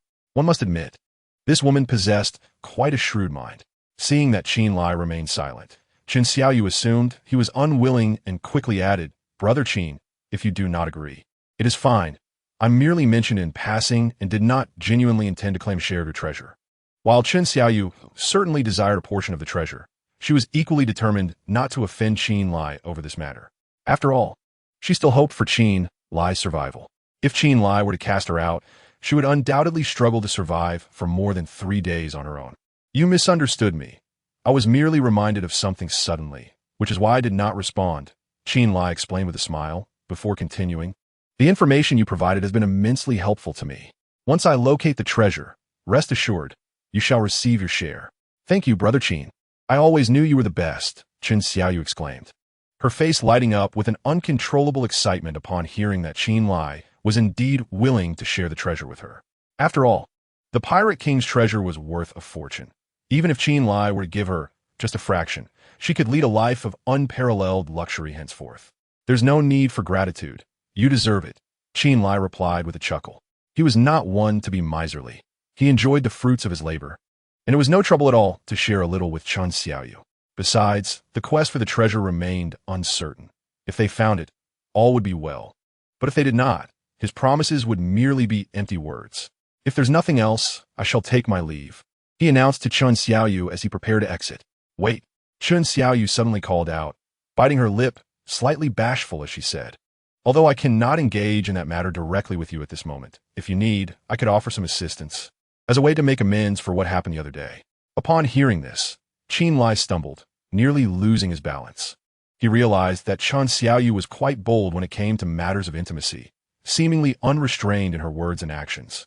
Had she made this proposition the previous night, he would have gladly accepted, but having already been involved with Yi Yuqing, he found himself not in need of such special services at this time. Thus, Chen Lai firmly declined. No need, I'm quite all right for now. Whenever you find yourself in need, do let me know. I assure you, I will be at your service, Chen Xiaoyu replied, gazing at him with eyes brimming with affection reminiscent of a newlywed bride. All right, Chen Lai responded. He had always considered himself somewhat experienced, yet in comparison to Chen Xiaoyu, he felt rather naive. She was truly the unrivaled queen of the road. After a moment of reflection, Chen Lai bid farewell to Chen Xiaoyu and stepped out of the thatched cottage. As his gaze shifted, he suddenly recalled that he had yet to feed the wild dog, Zameo. He returned to fetch 2 pieces of shark meat and approached Zameo. The dog, still somewhat wary of him, stood up abruptly, putting a distance between them. Look at how frightened you are. Am I really that terrifying? Chen Lai teased with a laugh, sitting down on the ground while shaking the shark meat in his hand. Would you like some? If you want it, come closer. Chen Lai tempted Zameo with the shark meat. The dog's eyes gleamed with desire, yet it remained hesitant to approach. Observing this, Chen Lai tore off a small piece of meat and tossed it towards Zameo. The dog sniffed it and promptly swallowed a whole. Come on over. If you don't, I might just eat it all myself. Chen Lai continued to beckon, waving the shark meat enticingly. The ability of the wild dog, Zameo, to lead Lin Xiaozhu and the others to rescue itself speaks volumes about its remarkable intelligence. Should Zameo truly heed his commands, it would undoubtedly provide him with substantial assistance. Zameo gazed at the fish meat for a moment, his throat convulsing slightly, before shifting his gaze to Chen Lai. After a brief hesitation, the desire for food ultimately triumphed over his trepidation, and Zameo began to inch closer to Chen Lai. However, the curvature of its legs suggested that it was always poised to flee. Chen Lai, with a smile on his face, endeavored to radiate goodwill. After a minute, Zameo finally approached Chen Lai, who placed a piece of shark meat in his palm. This act was fraught with risk. Should Zameo's ferocity erupt, he would have no time to evade. Yet, he was willing to take the gamble. He understood that this was the prime opportunity to forge a bond with Zameo. Only by first extending trust could he hope to receive it in return. Animals possess a far keener perception than humans, and if he remained guarded, Zameo would be even less inclined to see him as a trustworthy companion. Once Zameo felt assured that Chen Lai posed no threat, it seized a piece of meat, pressing it down with a paw as it began to devour it voraciously, causing no harm to Chen Lai in the process. After Zameo finished the first piece, Chen Lai presented a second piece. This time, Zameo appeared even more at ease. Observing this, Chen Lai gently placed his hand atop Zameo's head, caressing it. Initially, Zameo flinched, but soon showed no sign of resistance. Chen Lai could feel Zameo's taut muscles beginning to relax under his touch. Lie down, he softly urged, pressing gently on Zameo's back. Obediently, Zameo lay down before him. Subsequently, Chen Lai groomed Zameo's fur, further nurturing their burgeoning trust. As their interaction deepened, Zameo began to accept Chen Lai as a human companion, its eyes reflecting little resistance. Zameo, come here. Chen Lai beckoned once more. After a moment's pause, Zameo truly dashed to his side. Well done. Chen Lai smiled with satisfaction, rewarding it with another piece of shark meat. For the next 2 hours, Chen Lai engaged Zameo in playful antics, and their bond grew increasingly intimate. Given the current trajectory, within 2 or 3 days, Zameo would undoubtedly recognize him as its rightful master. Chapter 56. The perilous rainy night, thunder rumbled ominously. Crack! Chen Lai, lost in a deep slumber, was abruptly awakened by the sound of thunderclaps. Almost instantly, tumultuous waves surged, and a fierce wind howled. Startled, Chen Lai lifted his gaze to the sky. By now, the moon had vanished entirely, and dark clouds writhed and churned, intermittently illuminated by flashes of lightning, as if malevolent spirits were poised to descend upon the earth. It seemed a torrential downpour was imminent. Chen Lai was acutely aware that this was a harbinger of an impending storm. He swiftly rose to his feet and first moved the bonfire into the thatched cottage. Then he instructed Yi Yuqing and the other girls to gather dry firewood, while he, along with Yang Gang and Zhao Yuming, hurriedly set about constructing the unfinished hut nearby. They had already established the main framework of the hut. It merely required a few layers of leaves and grass to serve as a rudimentary shelter. 20 minutes later, the first raindrop fell from the heavens, followed closely by a second and a third, until, in the blink of an eye, a torrential downpour ensued. Chen Lai braved the deluge, laboring for nearly 10 more minutes, until the makeshift hut was, at long last, barely assembled. The trio quickly took refuge inside. Although the hut was drafty and rain occasionally seeped in, it was undoubtedly preferable to being drenched outside. Zamayo, come here. Seeing Zamayo shivering in the rain like a fool, Chen Lai immediately called out to him. This time, Zamayo did not hesitate, dashing straight into the shelter.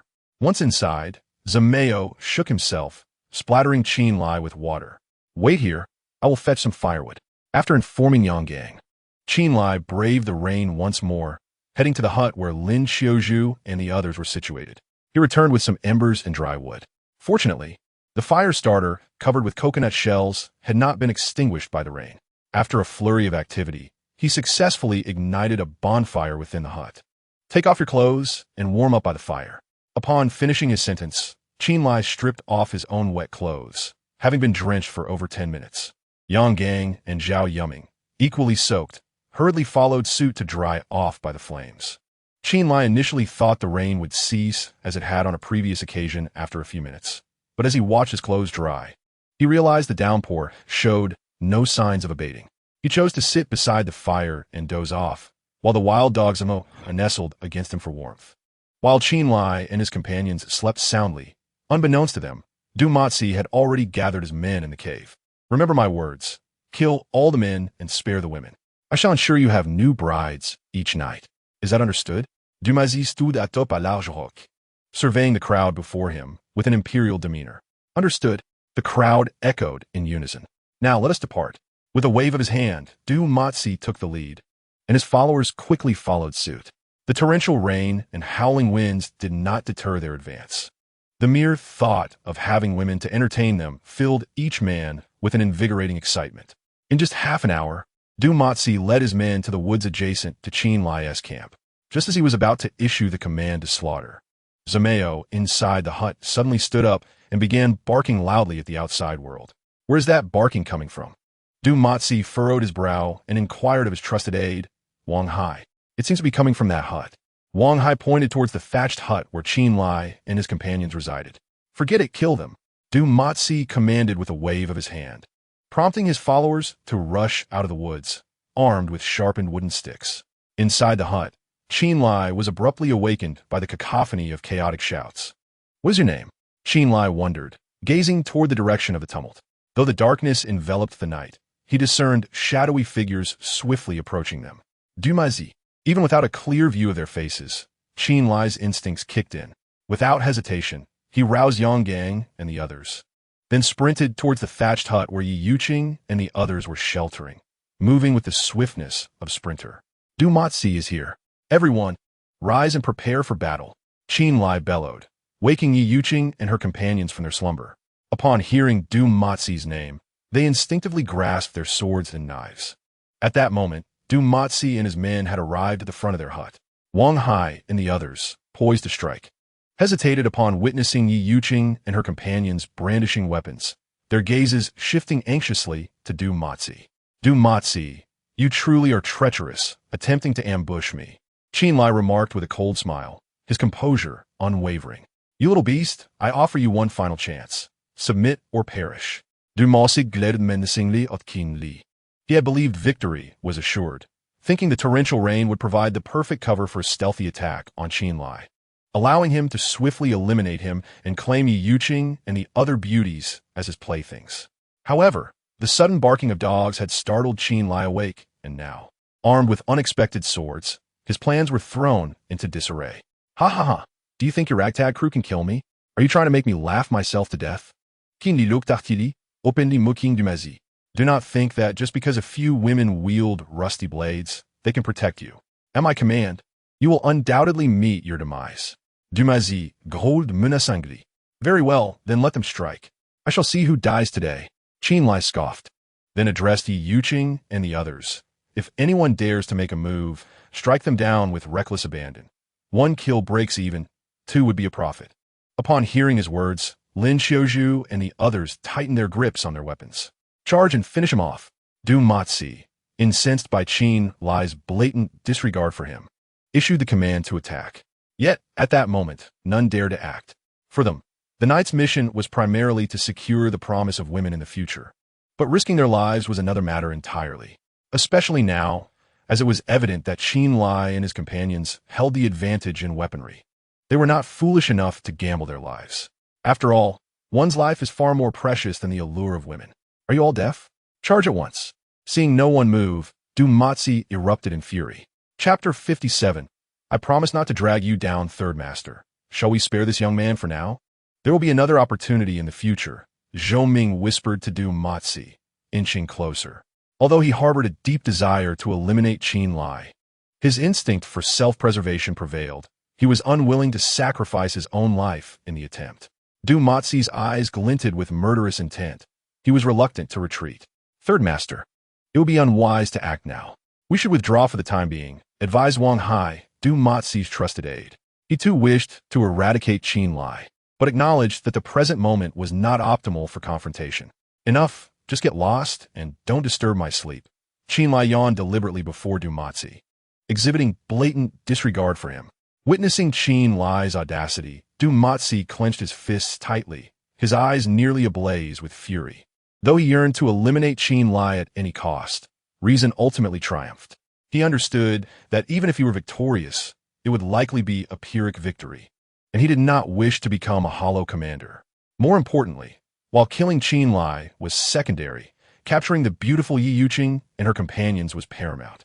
If these women were to perish amidst the chaos, controlling the surviving members later would prove exceedingly difficult.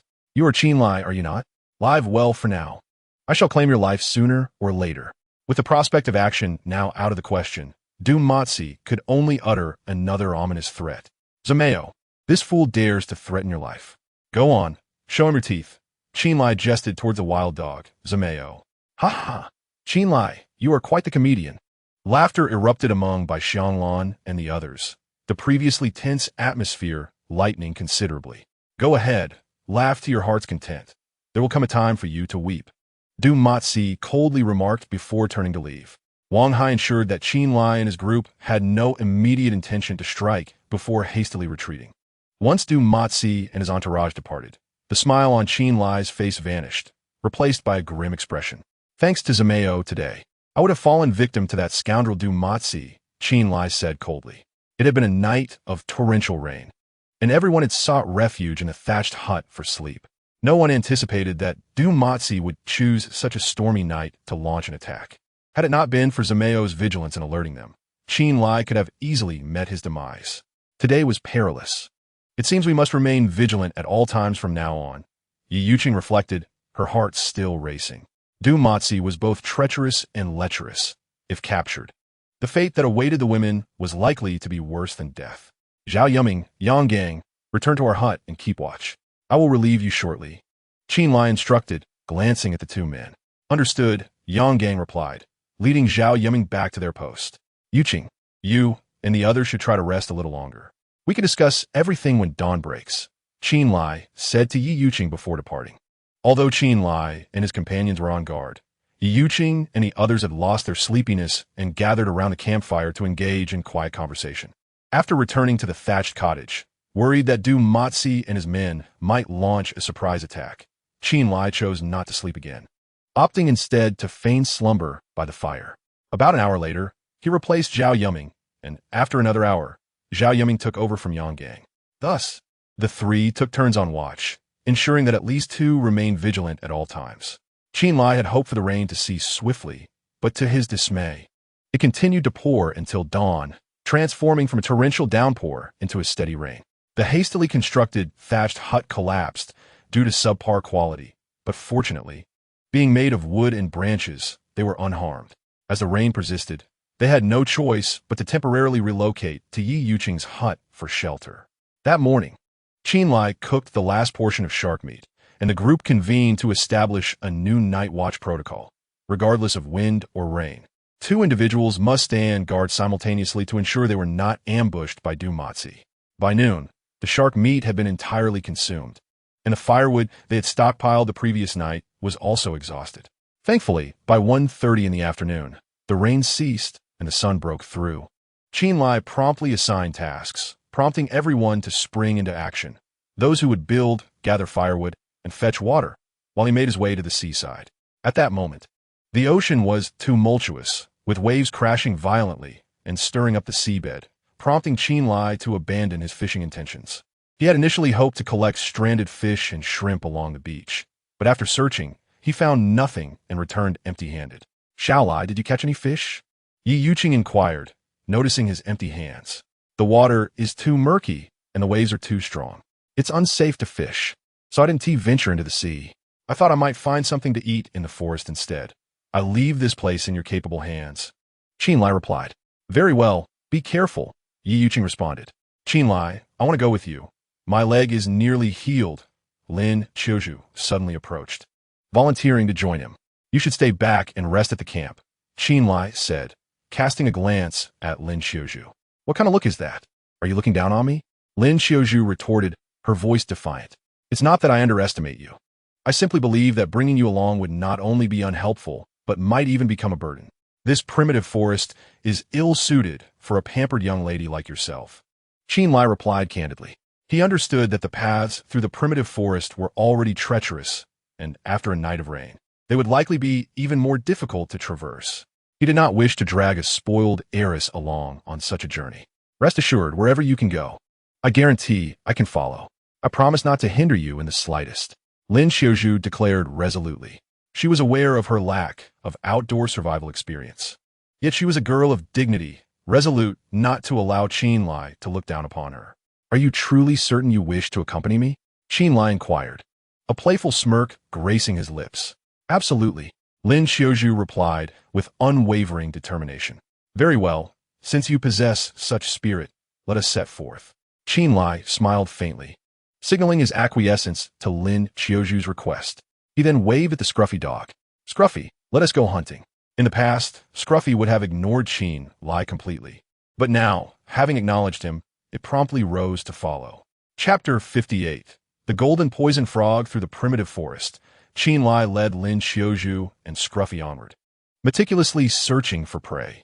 However, the wildlife within these woods was sparse, and after an hour had passed, Chen Lai managed to catch a non-venomous snake, which weighed barely over a pound, hardly enough to satisfy their hunger. "Qiuzhu, are you tired? If so, shall we rest for a while?" he asked as they reached a fallen dead tree. Despite his own stamina, he felt the need to consider Lin Qiuzhu, for she had likely never endured hardships in her life. It was commendable that she had managed to stay with him for this long. "I'm not particularly tired, but I do need to use the restroom. Please wait for me," Lin Qiuzhu replied. "All right, I'll wait here," Chen Lai nodded, settling himself upon the tree trunk. Lin Qiuzhu glanced around and walked to a larger tree not far away. Once she confirmed that Chen Lai could not see her, she crouched down. The sound of her urination reached Chen Lai's ears quite clearly, evoking some inappropriate thoughts in his mind. Back in their homeland, Lin Qiuzhu resembled an untouchable ice goddess, proud and aloof, a vision to behold yet unreachable.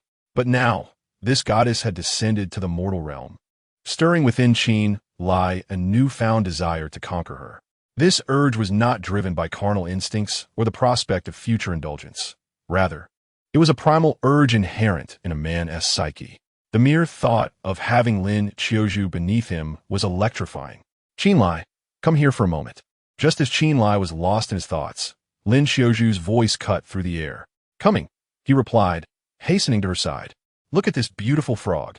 Upon his arrival, Lin Qiuzhu pointed excitedly at the leaves of a nearby shrub. Chen Lai approached to inspect, and his expression shifted dramatically. "You didn't touch it, did you?" he asked urgently. "No, I called you over as soon as I spotted it." Lin Qiuzhu shook her head. "That's good." Hearing her response, Chen Lai's demeanor relaxed somewhat. "This is the golden poison frog, known for its toxic glands on the skin. It is one of the deadliest frogs in existence. Just one golden poison frog's venom is potent enough to kill 10 adult humans," Chen Lai declared with a serious countenance. "Oh my, such a small frog can be so poisonous." Upon hearing Chen Lai's words, Lin Qiuzhu felt a wave of apprehension. Fortunately, she had learned from the earlier encounter with the blue-ringed octopus, so despite the alluring appearance of the golden poison dart frog, she refrained from capturing it. However, she now suspected she might have been poisoned. "I did mention that this is a poison dart frog, which is certainly not like an ordinary frog," Chen Lai replied, breaking a slender branch, sharpening one end, and swiftly dispatching the golden poison dart frog. Following this, He procured some leaves to completely encase the frog before stowing it away in his pocket. Qin Lai, isn't this poison dart frog extremely toxic? Why would you still want it? Lin Xiaozhu inquired, her face filled with confusion. The venom of snake toxins is prone to losing its potency, whereas the toxin from this dart frog is considerably more stable. Once we return, I shall extract its venom and craft a few poisoned arrows. This will greatly enhance our hunting efficiency, Qin Lai elucidated succinctly. But if you kill an animal with poisoned arrows, wouldn't its body be toxic as well? Can such prey be consumed? Lin Xiaozhu frowned, questioning him. Of course it can. The toxin of the poison dart frog primarily consists of alkaloids, which are nitrogen-containing organic compounds. These substances can easily lose their molecular integrity under high temperatures. Thus, meat that has been thoroughly cooked or roasted is safe to eat. Otherwise, the indigenous people who hunt this way would have long been extinct, Qin Lai chuckled, providing Lin Xiaozhu with some scientific insight. You seem to know an awful lot. In comparison, I feel utterly ignorant, Lin Xiaozhu remarked, filled with admiration. Although she had no understanding of what alkaloids were, she was nonetheless astounded by Qin Lai's vast knowledge, which sparked a newfound admiration in her gaze. Do not belittle yourself. You are quite intelligent, Qin Lai teased with a smile. His extensive knowledge stemmed from his fondness for scientific exploration programs, from which he had gleaned such specialized terminology. All right, let's continue our journey. If we do not secure some prey soon, we are likely to go hungry tonight. Observing that the daylight was waning, Qin Lai wasted no time and urged Lin Xiaozhu to delve deeper into the primordial forest. In their quest for sustenance, Qin Lai and Lin Xiaozhu exerted themselves diligently. However, fate seemed unkind. After 2 additional hours of searching, they remained empty-handed. The sun had begun to set, and recognizing the danger of traversing the wilderness at night, Qin Lai decided it was prudent to return. This time, they did not retrace their original path, but instead traversed through the woods to reach the shoreline, hoping to find some fish along the beach. While Qin Lai's intentions were noble, regrettably, apart from some marine debris, he discovered nothing. Qin Lai, does this mean we will go hungry tonight? Lin Xiaozhu asked, her voice lacking energy. She had once fantasized about returning triumphantly with Qin Lai, but after running for half a day, she found herself empty-handed, which made her feel somewhat embarrassed to go back. However, it was not entirely hopeless. After all, they had caught a snake, and she planned to prepare a delicious snake soup for them upon their return. Qin Lai waved the small snake in his hand and remarked, "This snake is so tiny, it won't even satisfy our appetites." Lin Xiaozhu sighed helplessly and replied, "It's all right. We can eat a little less tonight and treat it as a diet." Just as Qin Lai was about to offer some words of comfort, his voice abruptly ceased. He swiftly dashed into the nearby thicket. Ah, truly, when one thinks there is no way out, a hidden path reveals itself. We won't have to go hungry tonight. As he gazed upon the palm trees before him, a smile broke across Qin Lai's face. Qin Lai, have you lost your mind from hunger? There's nothing but trees and grass here. Where's the food? Lin Xiaozhu asked in bewilderment. Isn't this food? Qin Lai replied, grinning as he pointed at the palm tree in front of him. Although life on this deserted island is quite harsh, surely we haven't reached the point of eating tree bark? Lin Xiaozhu said with a wry smile, her lips twitching slightly. Rest assured, what I have in mind for you is not tree bark, but the heart of the palm tree, a rare delicacy that most people cannot afford. Qin Lai explained with a smile. The heart of the palm tree? Upon hearing this, Lin Xiaozhu furrowed her brow. Yes, Qin Lai nodded and continued. The heart of the palm tree is known in the West as the king of vegetables. It is typically used in the finest French cuisine. Oh, I remember now. I once had a dish made with palm tree heart at the Burj Al Arab in Dubai. I believe it was called Millionaire Salad, and it was only available for a limited time, Lin Xiaozhu recalled with a spark of recognition. Having traveled extensively and tasted countless exotic dishes, she would never have guessed that the heart of the palm tree was edible had it not been for Qin Lai's revelation. Without wasting any more time, Qin Lai drew his knife and began to chop down the palm trees. In no time, 5 palm trees lay felled. After spending another 20 minutes, he stripped away the outer bark to reveal the heart within. Each palm tree stood about 7 or 8 meters tall, roughly the thickness of an adult's thigh. But the extracted hearts weighed only 5 or 6 pounds. Thankfully, with 5 palm trees, they would have enough for dinner that evening. Qin Lai handed the 5 palm tree hearts to Lin Xiaozhu and then collected a large bundle of palm fronds, intending to use them to construct a shelter, as their waterproof properties surpassed those of ordinary leaves. After walking along the beach for nearly another 15 minutes, the two finally returned to their campsite. Weren't you supposed to go hunting? Why did you bring back so many palm fronds? Upon seeing Chen Lai return with a substantial bundle of palm leaves, Yi Yuqing's expression turned to one of amusement. These palm fronds are for building a hut. Tonight's main dish will be the heart of the palm tree. Without waiting for Chen Lai to speak, Lin Xiaozhu shook the tree heart in her hand. Well, although a bit disappointed, Yi Yuqing had already come to terms with reality, understanding that they were fighting for survival. Having something to eat was already a blessing, and there was no room for picky preferences. Chen Lai, place the items over there for now. I'll take you to the beach, Yi Yuqing suddenly addressed him. What is the purpose of going to the beach? Chen Lai casually inquired. You'll find out when you come over, was Yi Yuqing's succinct reply. All right, let me have a sip of water first. Chen Lai set the palm leaves beside the newly constructed hut, took a drink, and then followed Yi Yuqing to the shoreline. Upon reaching the beach, Chen Lai discovered that Su Xiaoxiao, her sister, and Yang Gang were already present. Not far from them on the sand lay a dozen corpses alongside several suitcases and some tattered debris. These bodies were found by Xiao Xiao and Tian Tian while they were collecting shells. They were likely washed up by the waves. I didn't let them touch anything and waited for you to discuss how to handle this, Yi Yuqing said solemnly. It's simple. Strip the clothes off the bodies, wash them thoroughly, and whoever can wear them should do so. We'll take back the suitcases and keep anything useful. The body should be tossed back into the sea. Chen Lai rapidly proposed a plan. Brother Chen, can we really wear clothes from the dead? Su Xiaoxiao asked with a look of disdain. Having grown up in a well-off family, she had only ever worn designer clothes, and the thought of donning the garments of the deceased was difficult for her to accept. As long as they're clean, they can be worn. At this moment, we can't afford to be picky. Surely, you don't wish to remain in the same set of clothes indefinitely, Chen Lai replied nonchalantly. As a child from a rural background, he was not so fastidious.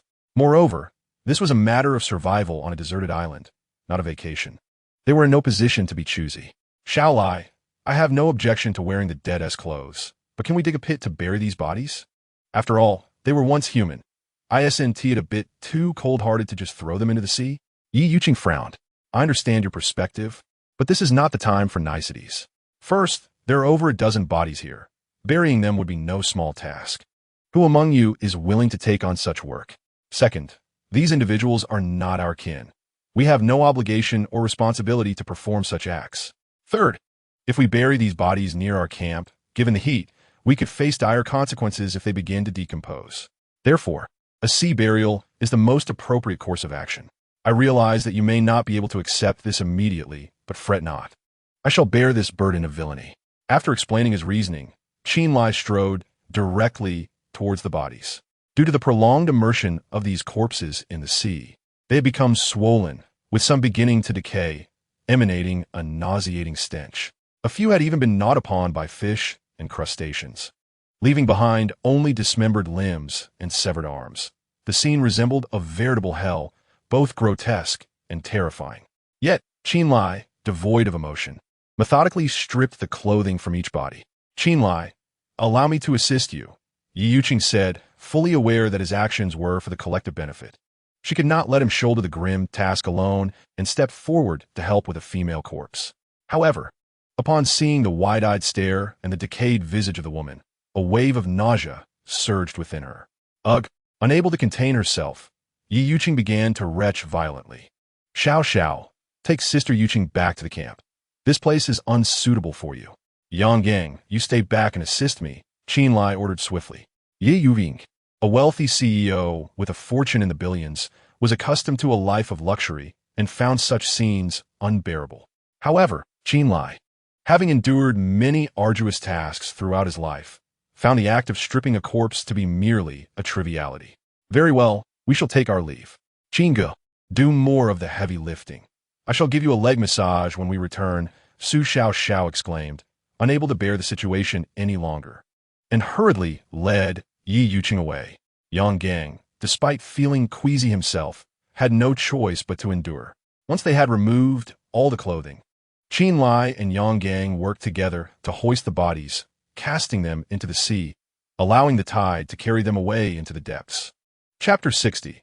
I shall ensure you are well fed after dealing with the corpses, Chen Lai rummaged through a pile of debris washed ashore, retrieving several plastic bottles, and, along with Yang Gang, transported the clothing and suitcases back to the camp. There were 4 suitcases in total and 12 sets of clothing. It took them 3 trips to complete the task. As night fell, Chen Lai took a moment to rest before opening the suitcases by the campfire. Among the 4 suitcases, 2 contained men's clothing and various personal items. One appeared to be for a family, containing garments for both adults and children, while the other was distinctly feminine. Notably, the female suitcase held not only designer apparel, but also several pieces of Risco lingerie, including leopard print, crotchless pants, and sheer lace items, among others. Additionally, there were several boxes of Durex condoms and lubricants, causing the faces of Su Xiao and the other younger girls to flush with embarrassment. Had it not been for the standardized nature of the stewardess's luggage, Chen Lai might have suspected this suitcase belonged to Chen Xiaoyu, who was notoriously bold and vivacious, embodying a deep appreciation for life. Is anyone interested in these items? If not, I shall dispose of them, Chen Lai inquired, gesturing toward the provocative lingerie. As he had surmised, not a soul dared to speak, or perhaps, even those who wished were too bashful to express it. Observing this, Chen Lai first extracted the aluminum alloy handle from a suitcase, then proceeded to hastily stow away the miscellaneous items into the case before heading to the seaside. Upon reaching the shore, he opened the suitcase and retrieved several boxes of Durex. While the other items were of no use to him, he was certain that the Durex would prove beneficial in the future. Just as he was about to close the suitcase, Chen Xiaoyu had somehow stealthily approached him without a sound. "Brother Chen, what do you intend to do with those Durex?" she inquired with a teasing expression. "Isn't it evident? I intend to use them when we indulge together, lest you find yourself with child, which will be quite troublesome." Chen Lai replied with a mischievous grin. Were it anyone else, he would have refrained from speaking so candidly, but in the presence of Chen Xiaoyu, he felt no need to feign decorum. How detestable! "You only have lustful thoughts," Chen Xiaoyu pretended to sulk, casting him a playful glare. Her alluring demeanor was undeniably captivating, causing even Chen Lai to swallow hard. "Well, what can I say? It's your fault for being so irresistibly enchanting," Chen Lai chuckled. "Since Brother Chen is so fond of me, I shouldn't disappoint you. Why not stow away those clothes? In a few days, once I am freshened up, I'll wear them for you," Chen Xiaoyu said, her eyes sparkling like spring water, revealing the true reason for her clandestine following. "That sounds delightful." Hearing this, Chen Lai's eyes brightened. Chen Xiaoyu was already quite daring, and the mere thought of her in those outfits sent a rush of excitement through him. Without hesitation, he swiftly discarded the unnecessary items into the sea, retaining only the clothes. "Brother Chen, take good care of yourself these next few days. And don't let your sister down." Chen Xiaoyu glanced at him with deep significance. "Rest assured, I shall ensure you are well satisfied," Chen Lai responded confidently. It was no jest. Even a woman as fierce as Yi Yuqing had yielded to him, so he was certain he could make Chen Xiaoyu kneel before him in submission, regardless of her desires. "I shall return now. I'll notify you once it is convenient for me." Chen Xiaoyu bid him farewell, swaying her hips as she departed. "What a flirt," Chen Lai muttered under his breath, watching her retreating figure. He was aware that Lin Xiaozhu and Bai Xianglong were also stunningly beautiful, yet before them, he could at least pretend to be a paragon of virtue. However, with Chen Xiaoyu, it was an entirely different matter. This woman was too bewitching, possessing an innate charm and a keen understanding of how to captivate a man's heart. Once Chen Xiaoyu's silhouette had vanished from his sight, Chen Lai picked up the suitcase and ventured into the woods, seeking a secluded spot to conceal his belongings. By the campfire, upon seeing Chen Lai return, Lin Xiaozhu could not help but inquire, "Chen Lai, did you not merely step away to discard something? Why did you take so long?" "Oh, I just went to the restroom, which delayed me for a bit," Chen Lai casually fabricated a reason. Nearby, Yi Yuqing cast a discerning glance at Chen Lai, then at Chen Xiaoyu. With her keen intellect, she had already begun to surmise certain things, yet she chose to remain oblivious, feigning ignorance. "Oh, that makes sense." Lin Xiaozhu accepted Chen Lai's explanation without skepticism. She then pointed towards the hearts of the palm trees and asked, "How does one consume this?" "You can eat it raw directly, or if you prefer, roasting it enhances the flavor as well," Chen Lai promptly replied. "Then I shall slice a piece and taste the raw flavor," Lin Xiaozhu said, taking a knife to cut a chunk of palm heart and chewing it. The texture is quite delightful, crisp and slightly sweet, reminiscent of fresh walnuts, Lin Xiaozhu remarked. "Do give me a piece as well." After hearing Lin Xiaozhu's appraisal, Yi Yuqing became intrigued and sampled a piece herself. "Indeed, crisp and sweet, it is truly delicious." Yi Yuqing echoed Lin Xiaozhu's sentiments about the palm heart. Subsequently, Chen Lai divided the palm hearts into 10 portions, one for each person. Those who wished to eat it raw could do so, and those who preferred could roast theirs over the fire. Once the palm hearts were evenly distributed, Chen Lai chopped the snake into small pieces, added some seaweed, and simmered a snake soup, serving each person a small bowl. "Brother Chen, you have worked hard today. Allow us to give you a massage." The two sisters, Su Xiaoxiao and Su Tiantian, suddenly approached Chen Lai after dinner. "Can you actually massage?" Chen Lai looked at Su Xiaoxiao with skepticism. "Rest assured, we have learned massage techniques on our own," Su Xiaoxiao replied confidently. "Then let me witness your skill." Chen Lai smiled and leaned against a suitcase. Earlier, while at the seaside, Su Xiaoxiao had mentioned giving him a massage, and Chen Lai had thought it merely a polite remark. He was pleasantly surprised by her sincerity and naturally did not refuse. Chapter 61. The giant wild boar Su Tiantian took on the task of massaging Chen Lai's shoulders, while Su Xiaoxiao focused on his thighs. "Not bad at all. Your technique is nearly on par with that of a professional masseuse," Chen Lai praised, visibly enjoying the experience. It must be said, both sisters exhibited remarkably professional techniques, adeptly locating the acupoints on his body, allowing him to fully relax. "Hee, aside from my parents, you are the only man we have ever served," Su Xiaoxiao said with a smile. "Xiaoxiao, the term served is rather inappropriate. It could easily lead to misunderstandings." Yi Yuqing teased from the side. "Then what should I say?" Su Xiaoxiao asked, a bit embarrassed. "Simply refer to it as a massage," Yi Yuqing replied with amusement.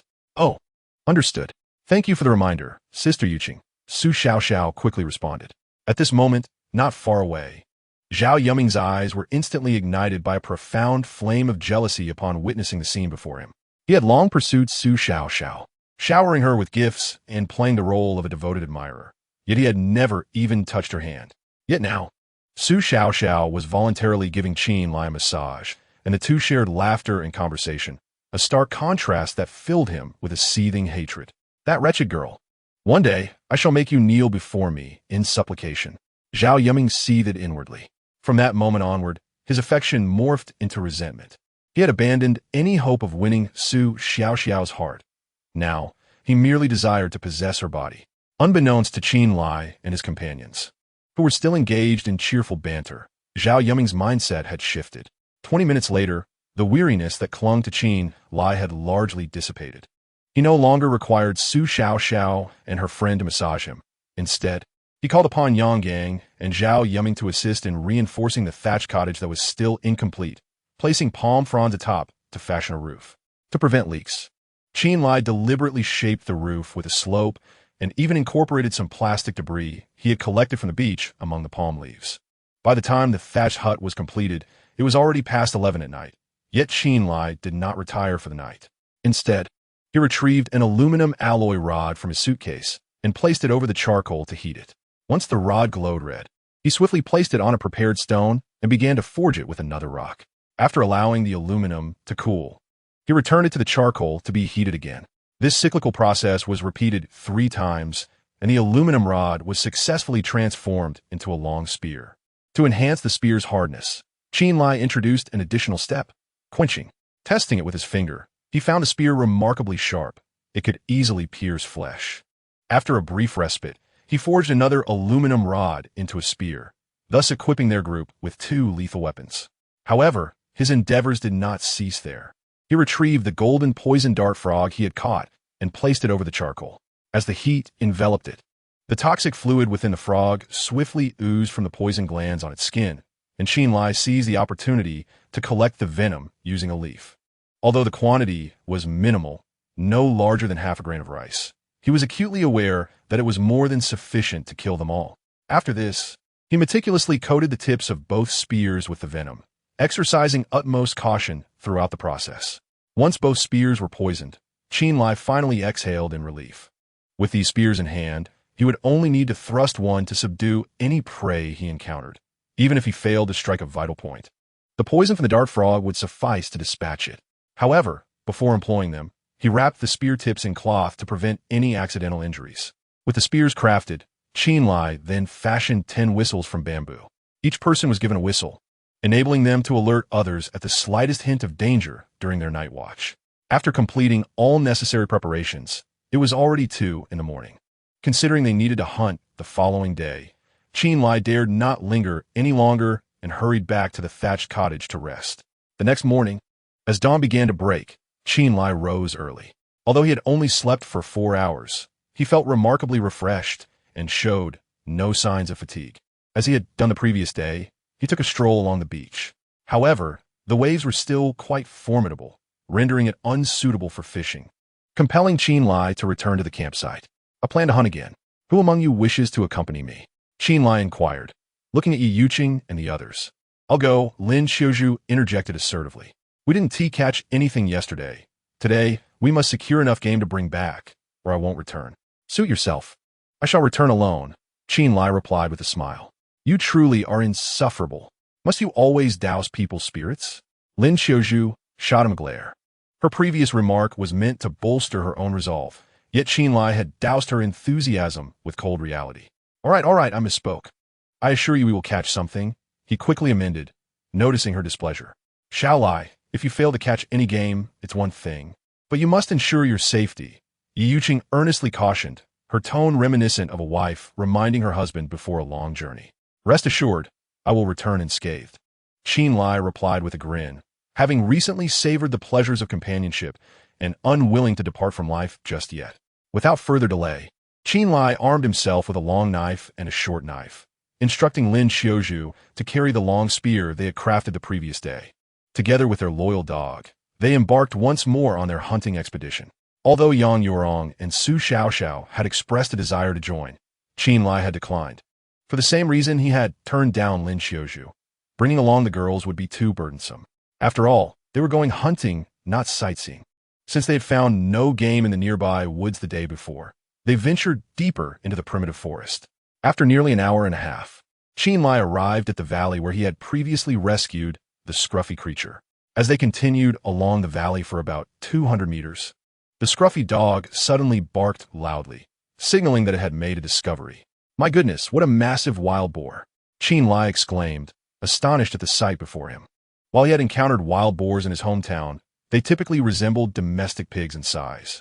However, the beast before him, the king of wild boars, stood nearly 2 meters tall, stretched 6 meters long, and weighed an estimated 400 to 500 pounds. Truly a formidable creature, especially its bristling mane resembling steel needles, and those elongated tusks rendered it even more terrifying. Even with a knife in hand, Chen Lai felt an involuntary shiver run down his spine.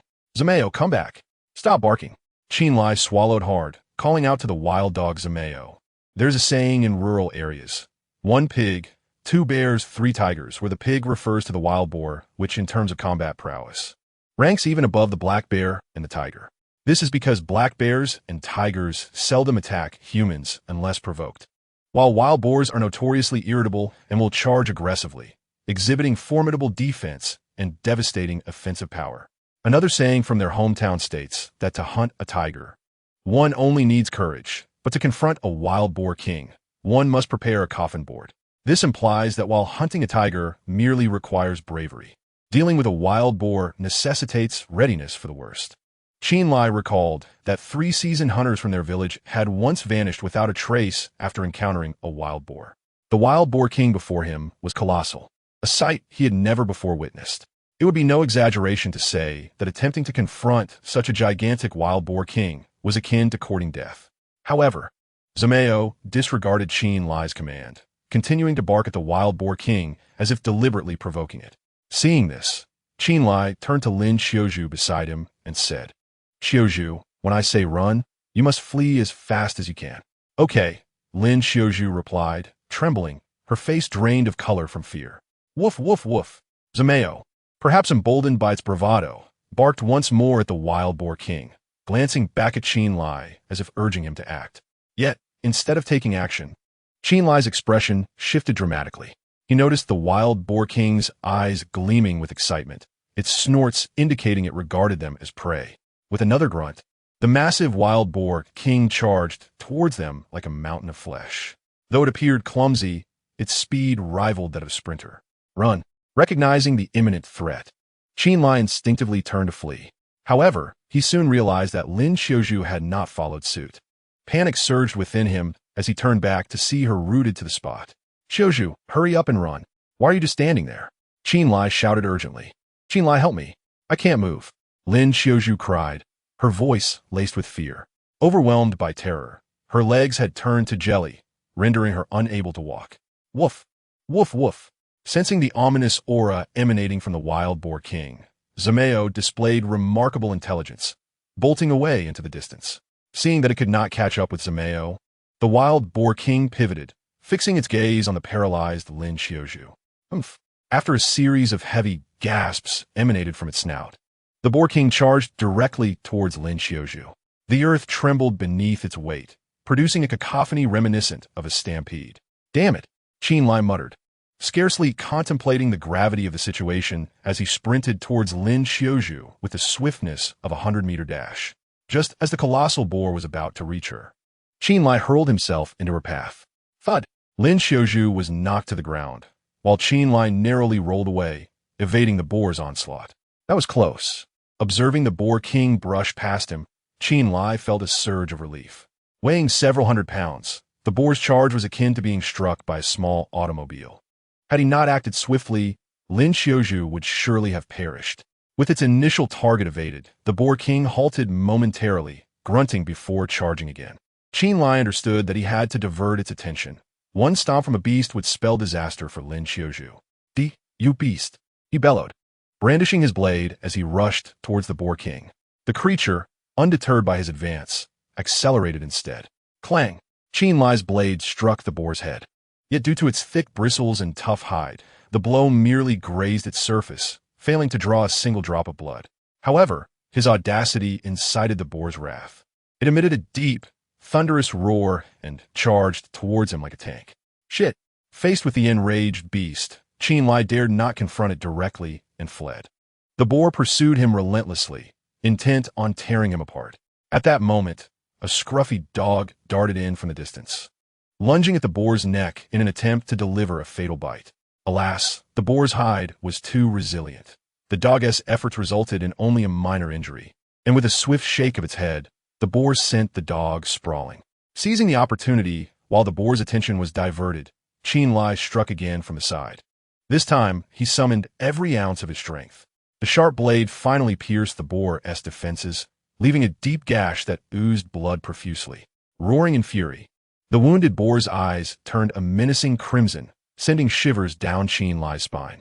As the beast charged towards him once more, he hesitated not, raising his blade to strike again.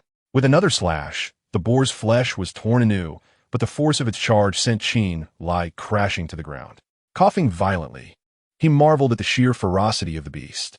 As Chen Lai was struck, he felt as though his bones were on the verge of disintegration, his internal organs seemingly displaced. This was only due to the proximity of the wild boar king, which had not charged at full speed, had it come from a distance.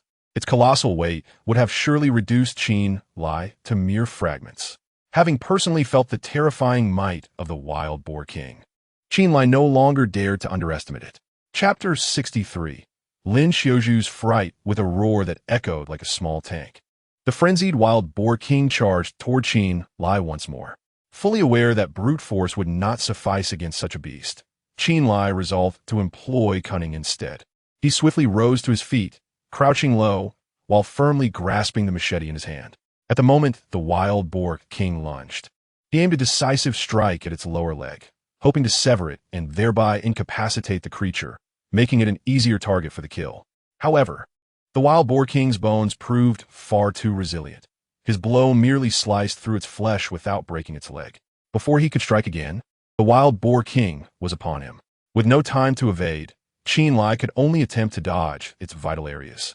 The impact of the beast's head collided with his left side, sending him hurtling away, his ribs unbroken, yet aching painfully.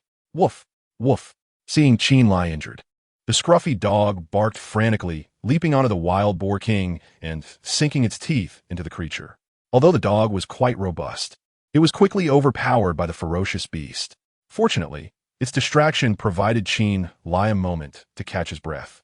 Rising from the ground, Chen Lai did not press the attack, but instead dashed towards Lin Xiaozhu, retrieving the long spear she held. He understood that slaying the wild boar king with a mere blade was nearly impossible. The only viable option left was to poison it. Otherwise, both he and Lin Xiaozhu would likely meet their demise at the hands of this enraged beast. Meanwhile, after swatting the dog aside, the wild boar king charged once more at Chen Lai.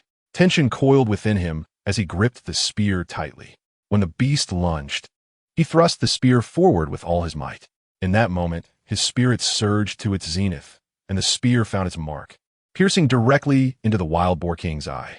Yet, this triumph came at a cost, as he was once again sent flying by the sheer force of the impact.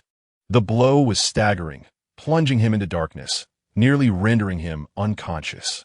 At that moment, the wild boar king, its eye impaled by the spear, descended into utter madness. Charging recklessly toward Chen Lai once more. Though his bones felt as if they would shatter, he forced himself to rise. As the wild boar king bore down on him, he rolled to the side, narrowly evading its lethal advance. Crack!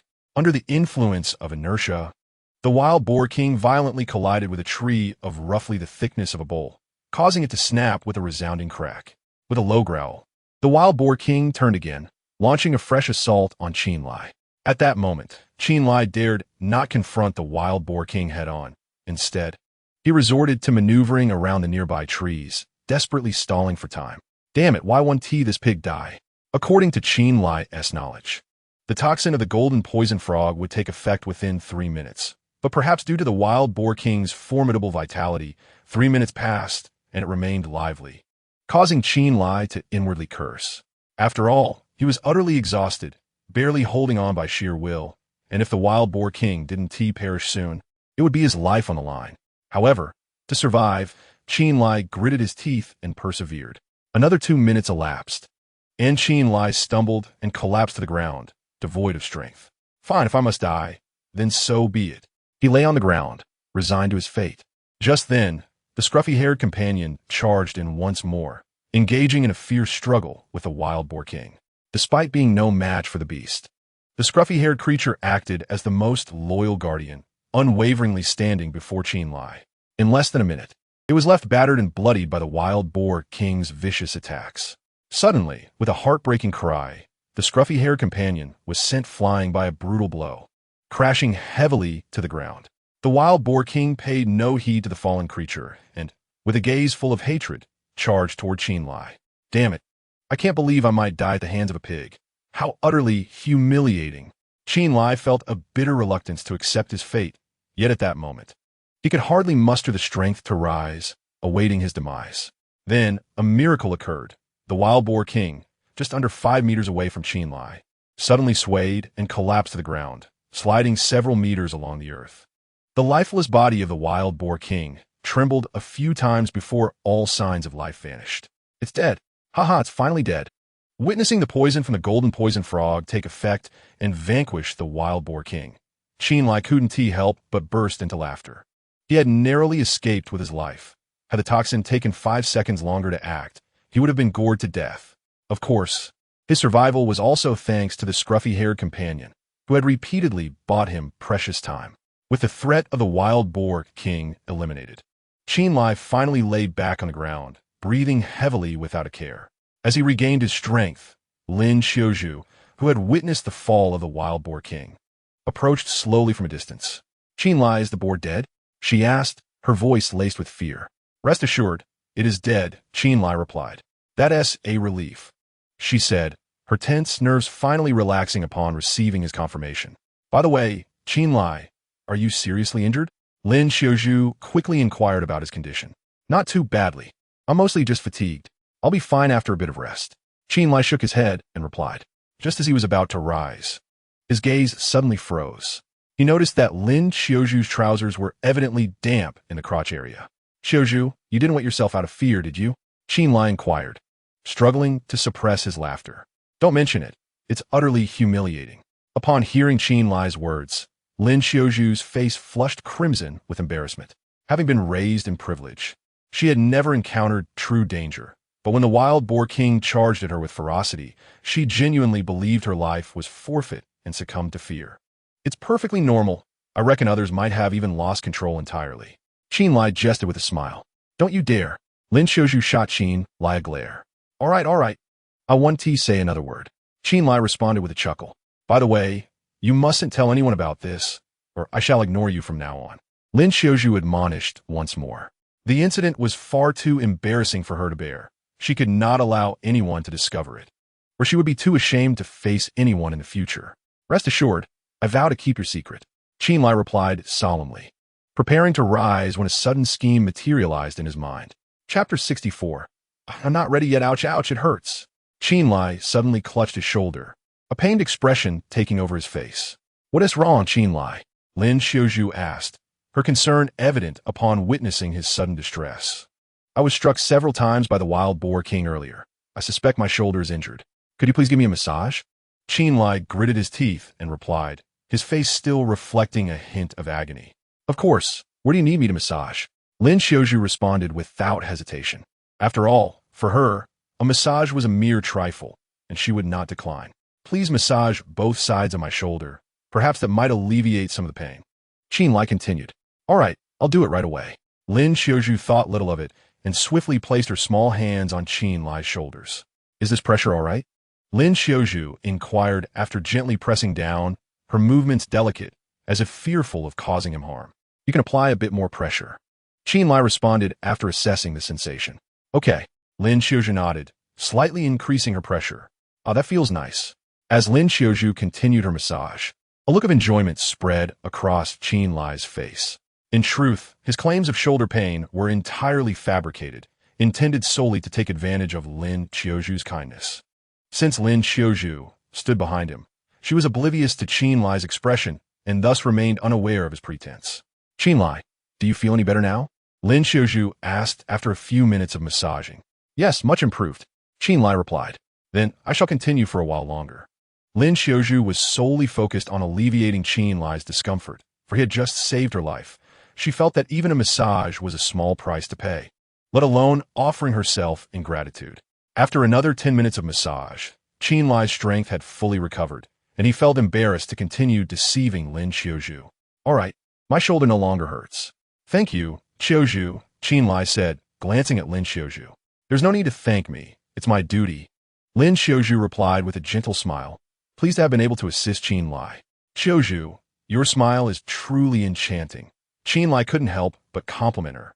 Lin Xiaoju's beauty could undoubtedly be described as captivating, and her smile rendered her even more exquisite, overshadowing the most vibrant of flowers. Today, your words are rather sweet. I haven't heard you praise my beauty before, Lin Xiaoju said, a hint of shyness in her gaze. In the past, you always appeared so aloof. In your eyes, I was merely a toad, unworthy of your attention. If I had dared to compliment you, I would have surely been scolded, Qin Lai remarked, feigning self-deprecation. Upon hearing this, Lin Xiaoju felt her cheeks flush once more. She was acutely aware that Qin Lai's words held truth. Before the plain incident, she had indeed looked down upon him, viewing him as nothing more than a penniless wretch. I apologize for my previous prejudices.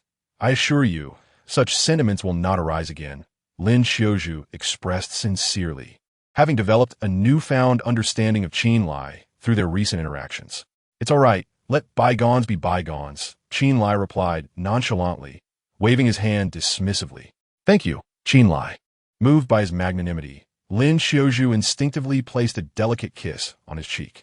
However, after doing so, a deep blush crept across her face, leaving her bewildered as to why she had acted so impulsively. Observing the rosy flush on her cheeks, reminiscent of an innocent neighbor girl experiencing her first feelings of love, Qin Lai felt his heart race. At that moment, Lin Xiaoju was irresistibly charming, her pure and endearing demeanor melting hearts.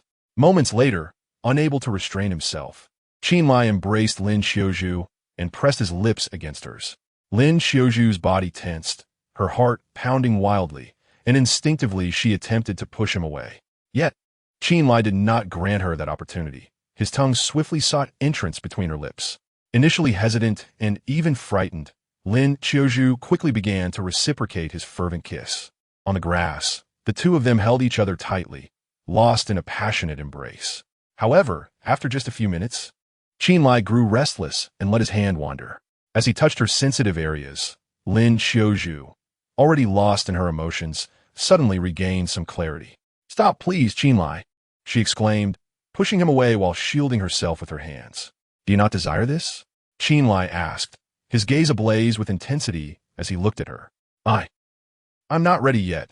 Please do not force me," Lin Qiuzhu replied, biting her lip, a hint of panic in her voice. After enduring so much, Lin Qiuzhu had indeed developed a fondness for Qinlai, yet she was far from the point of surrendering her body to him. After all, that was her most treasured possession, and she had to be exceedingly cautious. "Very well, I shall not press you," Qinlai responded. Although he was eager, he chose to respect Lin Qiuzhu's wishes, refraining from any forceful advances. "Thank you." As Lin Qiuzhu noted his restraint, her affection for him grew even stronger. "I will go check on the wild boar king. Please tidy your clothes," she said, and with that, Qinlai rose and made his way toward the carcass of the wild boar king. Qinlai was not the sort to think solely with his lower instincts. He understood that haste would lead to ruin, particularly with someone as proud as Lin Qiuzhu. Moreover, it was evident that she had developed some feelings for him, and there was no need for urgency, simply a gradual progression, and eventually, both her heart and her being would belong to him. When that time came, he would be free to act as he pleased. Soon, Qinlai arrived at the side of the wild boar king's body. The beast was massive, resembling a small mountain of flesh as it lay there. He estimated that if he were to butcher it entirely, it would provide ample sustenance for at least half a month. Truly, fortune favors the bold. Looking at the wild boar king, Qinlai felt a wave of reflection. Had they chosen to flee instead of confronting the beast, such a bountiful yield would have been impossible. Conversely, battling such a formidable creature was akin to dancing on the edge of a blade.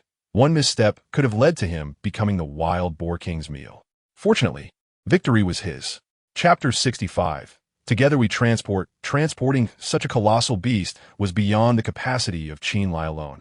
Furthermore, he was utterly exhausted from the struggle, lacking the energy to exert himself any further. Thus, he resolved to call Yi Yuqing and the others to assist with the transport. "Qiuzhu, are you ready to go?" Qinlai turned to inquire. "Yes, let us go," Lin Qiuzhu replied, having tidied her clothing.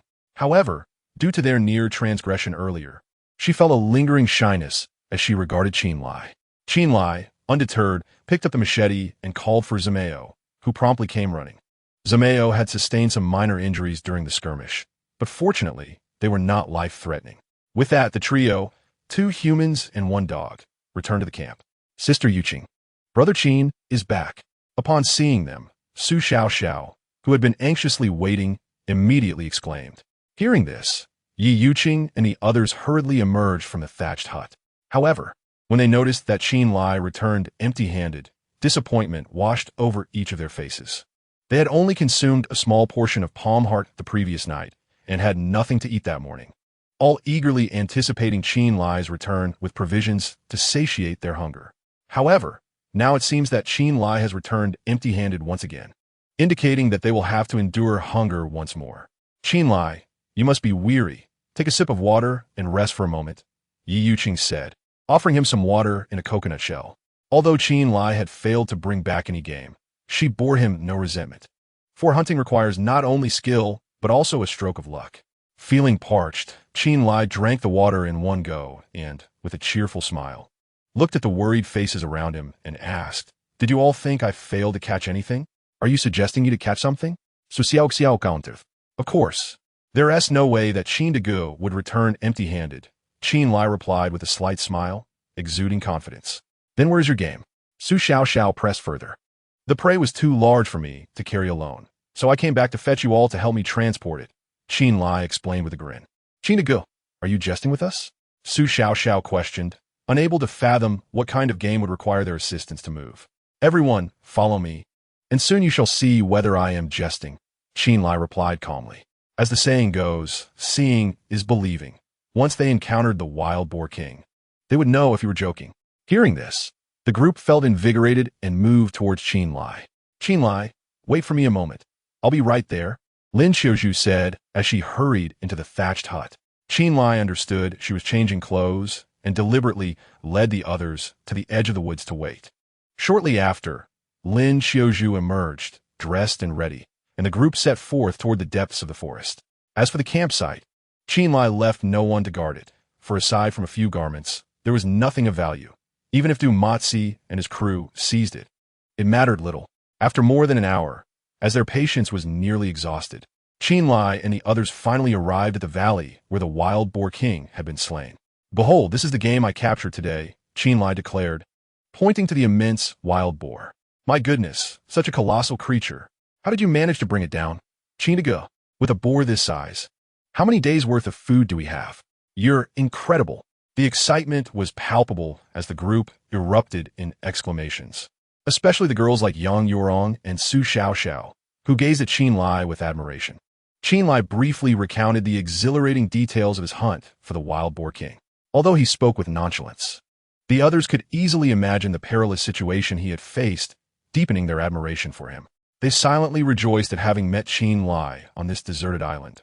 Otherwise, the prospect of survival, let alone tasting wild boar meat, would have been uncertain. With the time, now past 1 o'clock in the afternoon, Chen Lai wasted no more time and swiftly took out his machete to begin the butchering of the wild boar king. Due to the gruesome nature of the scene, the young girls, including Su Xiaoxiao, dared not to look and turned their heads away. 40 minutes later, the colossal wild boar king had been butchered into numerous pieces by Chen Lai, each person shouldering a portion before beginning their return to the camp. This was made possible by their numbers. Otherwise, transporting everything back would have been quite arduous. Upon returning to the campsite, Chen Lai instructed everyone to wash the meat and entrails by the seaside, and then commenced the preparation of barbecued meat, which soon filled the air with a tantalizing aroma. The wild boar meat was already delectable, and with everyone's hunger reaching a peak, they devoured it ravenously, oblivious to their manners. Fortunately, the wild boar king was sufficiently large, and even after everyone had eaten their fill, they had consumed barely a tenth of it. As the old saying goes, a full stomach leads to contemplative thoughts. After satisfying their hunger, the sight of the elegantly adorned beauties swaying before him evoked some peculiar thoughts in Chen Lai. Sister Yuqing, you all continue your conversation. I shall take a stroll by the seaside. As he spoke, Chen Lai subtly signaled to Yi Yuqing with a glance, and then rose to walk towards the shore. Yi Yuqing, being wise to his intentions, quickly grasped his meaning. 3 minutes after Chen Lai's departure, she too made her way to the beach under the pretense of doing laundry. Sister, shall we engage in something more meaningful? Upon seeing only Yi Yuqing approach, Chen Lai wrapped his arms around her waist and whispered in her ear, You mischievous boy, aren't you being a bit too frequent with your desires? Aren't you afraid I might wear you out? Yi Yuqing shot him a playful glare. I fear you may not possess the capability, Chen Lai replied with a grin. At that moment, he was in the prime of his youth, brimming with energy, and had no concerns about being exhausted. Since you were so audacious, let's see what you can do. But let's be clear, if your performance doesn't match your previous prowess, I shall show you how to handle it.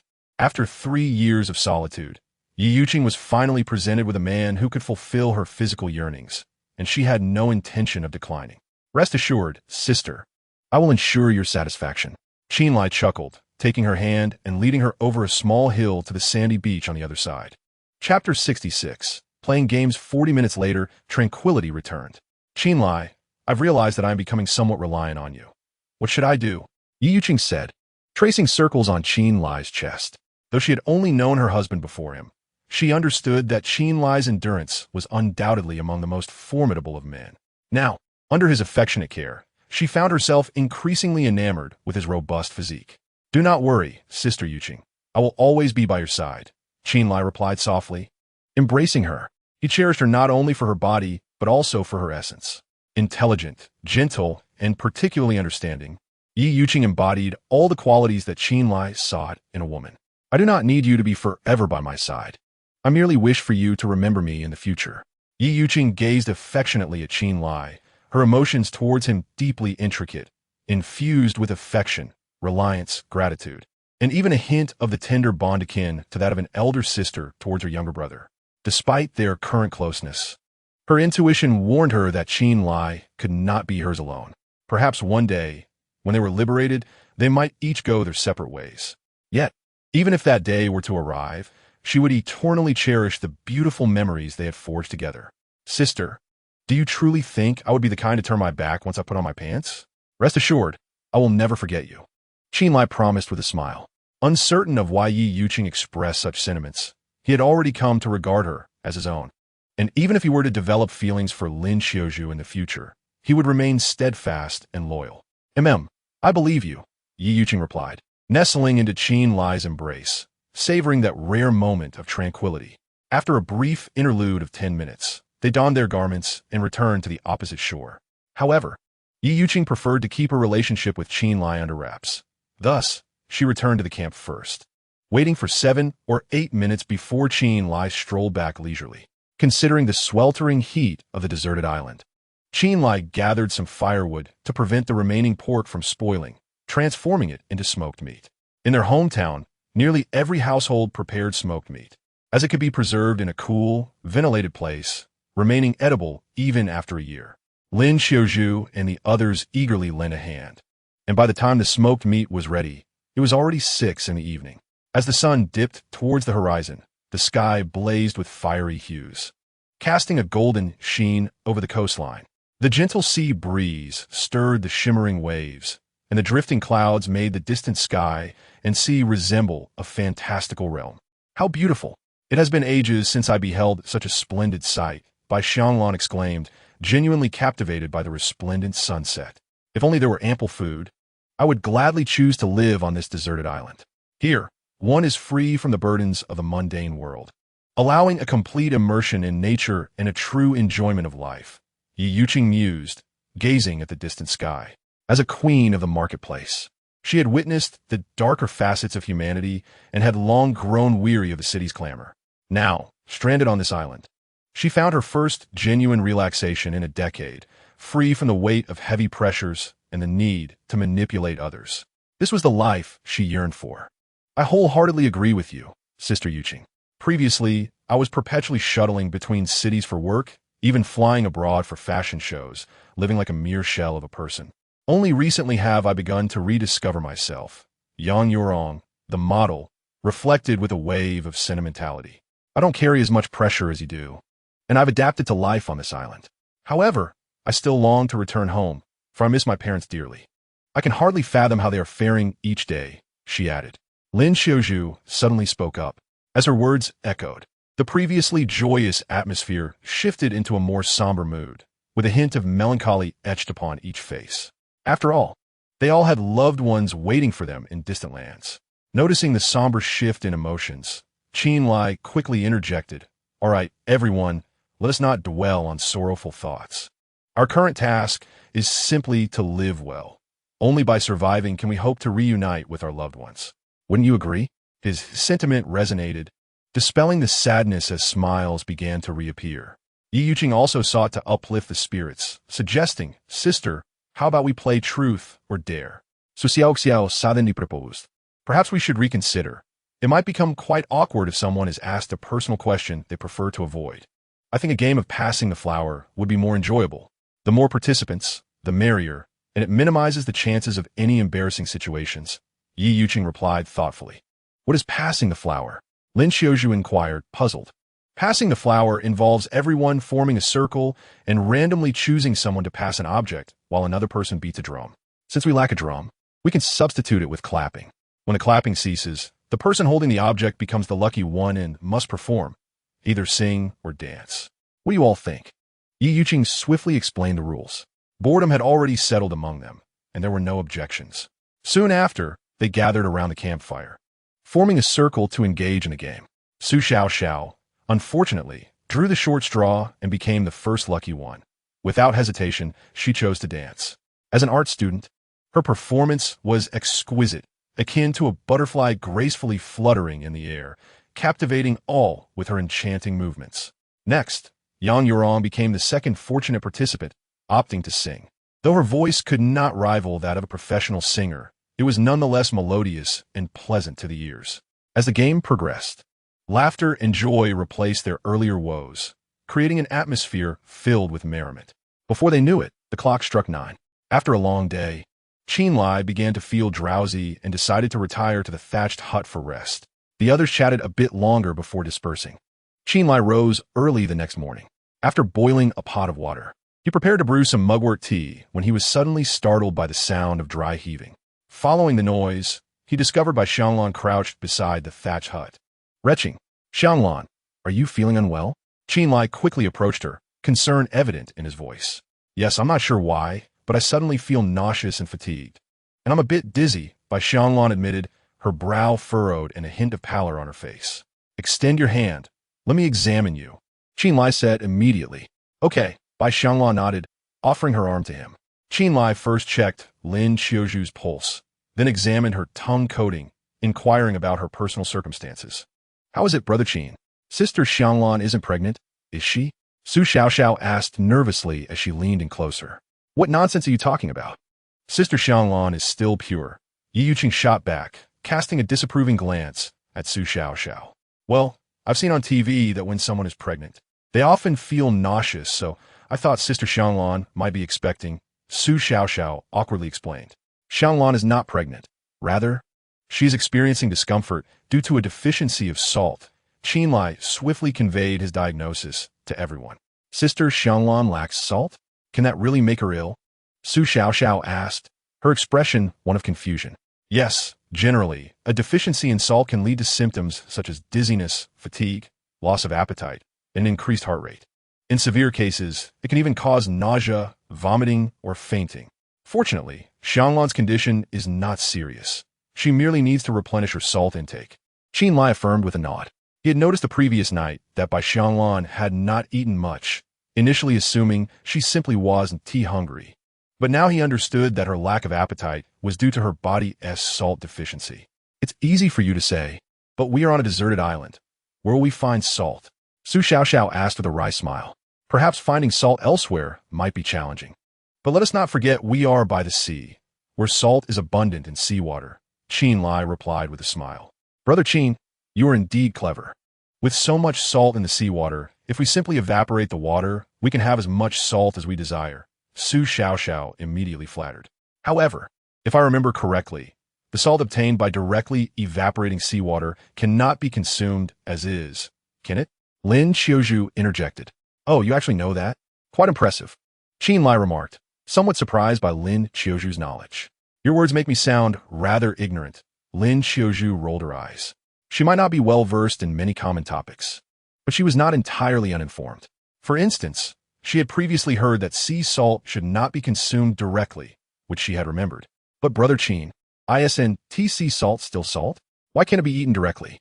Su Xiaoxiao could not help but voice her confusion, as she had no understanding of such matters. Due to the complex composition of seawater, which contains over 80 known substances, the coarse salt obtained by simply drying or boiling, it contains many harmful components and must undergo further processing before it is safe to consume. Otherwise, just the magnesium sulfate present could lead to severe gastrointestinal reactions, causing vomiting and diarrhea, and in severe cases, it could even be fatal, Chen Lai replied, his expression serious. Sea salt is sold in stores, but that is generally processed. Crude sea salt obtained directly from evaporation should never be ingested. I once read about a foolish online influencer who deliberately boiled seawater to make coarse salt for consumption, and nearly ended up in the morgue, he added. Brother Chen, you have bewildered me. It was you who insisted on using seawater to produce salt for Sister Xianglan. Yet now you claim that sea salt is inedible. Does this not create a contradiction in your statements? Su Xiaoxiao inquired, clearly perplexed. Indeed, the coarse salt obtained directly from boiling is certainly not suitable for consumption. However, I employ a method known as multiple crystallization, which allows for the production of edible sea salt. Chen Lai replied with a faint smile. Multiple crystallization? What kind of method is that? This time, not only Su Xiaoxiao, but all present, including Yi Yuqing, displayed expressions of curiosity, evidently eager for Chen Lai to elucidate. Without further ado, Chen Lai continued after a brief pause. If you have studied chemistry, you should understand that the solubility of dissolved substances in seawater is greatly influenced by temperature. Generally, compounds with lower solubility crystallize first. Among all known components of seawater, sodium chloride has a relatively high solubility. However, potassium chloride, Magnesium chloride and calcium chloride possess even higher solubility and are present in smaller proportions, thus crystallizing later than sodium chloride. Take calcium chloride as an example. Its solubility is approximately 1,140 times that of sodium chloride, and when heated to 75 degrees, its solubility increases to 1162, making it one of the first to crystallize before sodium chloride. Therefore, by judiciously utilizing this relationship of solubility and repeatedly allowing seawater to crystallize, the resulting crystals will predominantly consist of sodium chloride, thus yielding a sea salt that is indeed edible. Chen Lai endeavored to explain in clear and straightforward terms. Yet this knowledge remained somewhat esoteric for his audience, leaving them with only a partial understanding. Brother Chen, you possess such extensive knowledge. You must have been a top student in school, Su Xiaoxiao remarked with admiration. I cannot claim to be a top student. I merely have a penchant for exploring unconventional subjects. Chen Lai chuckled softly. During his school days, he had a pronounced inclination towards certain subjects. He excelled in mathematics and biology, achieving near-perfect scores, yet struggled with English and physics, barely managing to pass. Otherwise, he would have likely gained admission to prestigious institutions such as Tsinghua or Peking University. Enough of that for now. I shall proceed to produce the sea salt. Who among you can fetch some fresh water? I will need a substantial amount in a while. Chen Lai redirected the conversation. I, along with Xiao Xiao and Xiao Zhu, will go fetch the water. Yi Yuqing volunteered. Very well, off you go. I will commence the salt production, Chen Lai affirmed. With that, he began his task. He first collected a pot of seawater from the shore and placed it over the fire. As the water steadily evaporated, white crystalline formations began to emerge at the bottom of the pot. Once the water was completely boiled away, only a layer of white granular substance remained, which constituted the most primitive form of coarse salt. At first glance, this salt appeared similar to table salt, yet in reality, its composition was exceedingly complex, imparting a bitter and astringent taste that rendered it inedible. Following this, Chen Lai proceeded to boil a second pot of seawater, then a third, and a fourth. After diligently boiling 6 pots in total, he ultimately produced over 100 grams of coarse salt. Having been preoccupied by the fire for an extended period, Chen Lai was already drenched in perspiration, his garments practically wringing wet. Chapter 68. Rendering large Chen Lai. Allow me to wipe away your sweat. Observing Chen Lai's tireless efforts to produce salt for the entire morning, Bai Xianglan felt a surge of emotion and approached him with a cloth towel. Thank you. Chen Lai replied gratefully, not hesitating to accept her assistance. Bai Xianglan gently dabbed the sweat from his forehead, but given his proximity to the fire, he soon found himself perspiring profusely once more. Yet Bai Xianglan remained steadfastly by his side, embodying the essence of a devoted wife, continually wiping his brow. As the coarse salt neared completion, Chen Lai added fresh water into the pot and placed a freshly produced coarse salt within, initiating a second round of boiling. Unlike the previous attempt, he did not allow the water to evaporate entirely this time. Instead, when approximately 1/3 of the water remained, he poured it out and added new fresh water to the remaining crystals. This method effectively separated the substances with low solubility from the solution. In his pursuit of pure sea salt, Chen Lai repeated this process 5 times. Ultimately, over 100 grams of coarse salt dwindled to around 50 grams. Compared to the initial product, the grains of salt were now smaller and appeared more pristine. However, due to the artisanal nature of its production, some residual compounds inevitably lingered. Yet, after multiple rounds of separation and purification, the presence of these impurities became negligible, rendering the sea salt fit for consumption. Subsequently, Chen Lai procured a clean plastic bottle and carefully transferred the salt into it. He sampled a small pinch, discovering that its flavor was nearly indistinguishable from that of the household salt. Then, he placed some salt into a coconut shell bowl, added a bit of water, and offered it to Bai Xianglan. Xianglan, drink this water. It should alleviate your discomfort. Chen Lai remarked, aware that Bai Xianglan primarily suffered from salt deficiency, which could be remedied by replenishing her sodium levels gradually. Bai Xianglan nodded, accepting the coconut bowl and drinking the contents eagerly. Remarkably, within 5 minutes, the effects were immediate. Her dizziness subsided, and her stomach settled. Chen Lai, thank you. Bai Xianglan expressed her gratitude promptly. No need for thanks. It was but a small effort, Chen Lai replied with a gentle smile, devoid of any pride or boastfulness. By the way, let us prepare a bone broth for lunch today. Everyone should replenish their salt intake. Qinlai was acutely aware that living on this tropical island, where the heat was relentless, they all perspired profusely, leading to a risk of salt deficiency. He regretted having overlooked this matter previously. Otherwise, he would have commenced the production of sea salt sooner. Before making the bone broth, however, Qinlai placed the excess fat trimmed from yesterday's meat into the iron pot and began to saute it over low heat. As the temperature rose, the fats began to render slowly. Qinlai, are you really hoping to treat everyone to fatty meat for lunch? Lin Qiuzhu, puzzled by the sight of Qinlai frying the fat, couldn't help but inquire. Of course not. I merely wish to extract some oil, so that we can saute some wild vegetables later. I can't stand eating boiled vegetables every day, Qinlai explained with a smile. The idea of rendering fat into oil may be unfamiliar to Lin Qiuzhu, who had been raised in affluence, yet was a common practice for Qinlai. In rural areas, many impoverished families would purchase fatty pork at the market to render oil for cooking. Moreover, dishes cooked in lard are particularly aromatic, far surpassing those made with vegetable oil. However, since university, Qinlai had not indulged in lard-cooked meals for many years. Qinlai, you truly are a remarkable talent. Knowing you is the greatest fortune of my life. Yi Yuqing gazed at Qinlai with affectionate eyes. After narrowly escaping a perilous situation, she had felt despairing and anxious each day.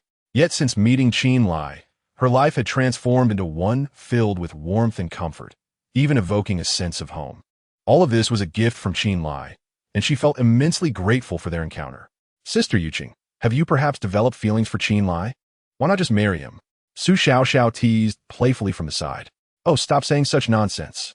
Yi Yuqing shot a glare at Su Xiaoxiao, her cheeks flushing crimson. Look, Sister Yuqing is blushing. I must have hit the nail on the head. Su Xiaoxiao continued to chuckle. You little imp, if you keep babbling, I might just sew your mouth shut. Yi Yuqing threatened playfully, adopting a fierce demeanor. Sister Yuqing, Qinggu is quite the catch on our island. If you don't make a move, I want to hold back. Chen Xiaoyu chimed in with a cheerful smile. Feel free to take him away if you wish. Yi Yuqing waved her hand dismissively. Qinggu, I wish to marry you. Will you take me as your bride? Chen Xiaoyu cast a flirtatious glance at Qinlai, leaving it unclear whether she was jesting or sincere. Qinggu, quickly agreed to Sister Xiaoyu. We shall prepare the wedding, and you can consummate the marriage tonight. Su Xiaoxiao encouraged with mischief in her eyes. All right, enough of this nonsense. Qinlai rolled his eyes in exasperation. We're not being frivolous. Sister Xiaoyu expressed her desire to marry you. Su Xiaoxiao said with utmost seriousness. But I do not wish to marry Xiaoyu. I wish to marry you. Will you agree? Qinlai teased, a playful smirk gracing his lips.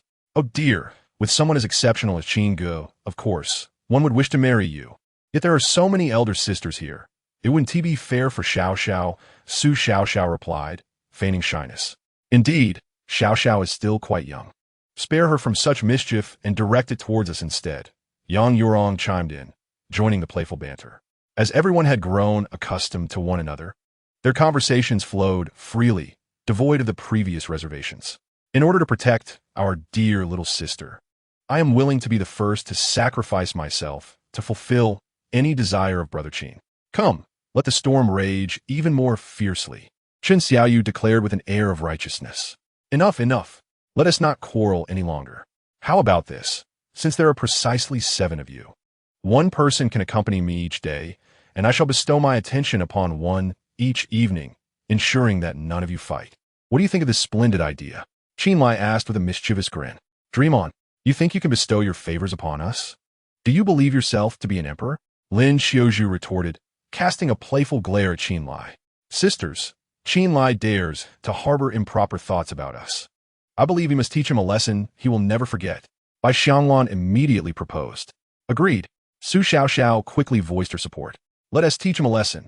Yang Yurong exclaimed, raising her petite fist and charging at Qinlai, while the others joined in, determined not to be outdone in the playful assault. Of course, the group merely engaged in a light-hearted scuffle. None truly intended to harm Qinlai, as they all understood he was jesting. Moreover, Qinlai's commendable character had already won everyone's affection, and none could bear to truly retaliate. Amidst the playful chaos, No one noticed Zhao Yuming lurking beneath a large tree nearby, akin to a venomous serpent, his eyes glinting with a cold, sinister light. Chapter 69. Zhao Yuming's Betrayal, a Pack of Wretches. Should you fall in my grasp, I shall ensure that you suffer unbearable torment. Zhao Yuming seethed inwardly, a torrent of jealousy threatening to consume his reason. It is worth noting that he, too, was a man, yet, in comparison to Chen Lai, their treatment was as disparate as heaven and earth. In the eyes of all the girls, Chen Lai was akin to a luminous star, surrounded by adoring admirers. And everyone treated him with such tenderness. Even his long-cherished goddess, Su Xiao Xiao, was engaging in playful banter with him. Yet he, Zhao Yuming, felt like a repugnant stone in a cesspool, completely overlooked. This ignited within him a desire to see Chen Lai suffer 1,000 deaths. Alas, when it came to combat prowess, he could only be subdued by Chen Lai. Therefore, despite his relentless bitterness, he could only bury his jealousy and resentment deep within, daring not to express it outwardly. Brother, are you feeling envious? Just as Zhao Yuming ground his teeth in frustration, a voice suddenly resonated from behind him. Turning around, he discovered that Yang Gang had approached him unbeknownst to him. What envy? I don't know what you're talking about, Zhao Yuming coldly denied. He dared not admit his inner turmoil, for if Yang Gang were to reveal it, he would undoubtedly find himself in dire straits. No need to deny it. I've been observing you discreetly for quite some time. You must feel discontented with Chen Lai leading us, correct? Yang Gang smiled slightly. Whether I am discontent or not is of no concern to you, Zhao Yuming retorted, his eyes narrowing. Enough, brother, there is no need for pretense in front of me. To be honest, I, too, am dissatisfied with Chen Lai being the leader.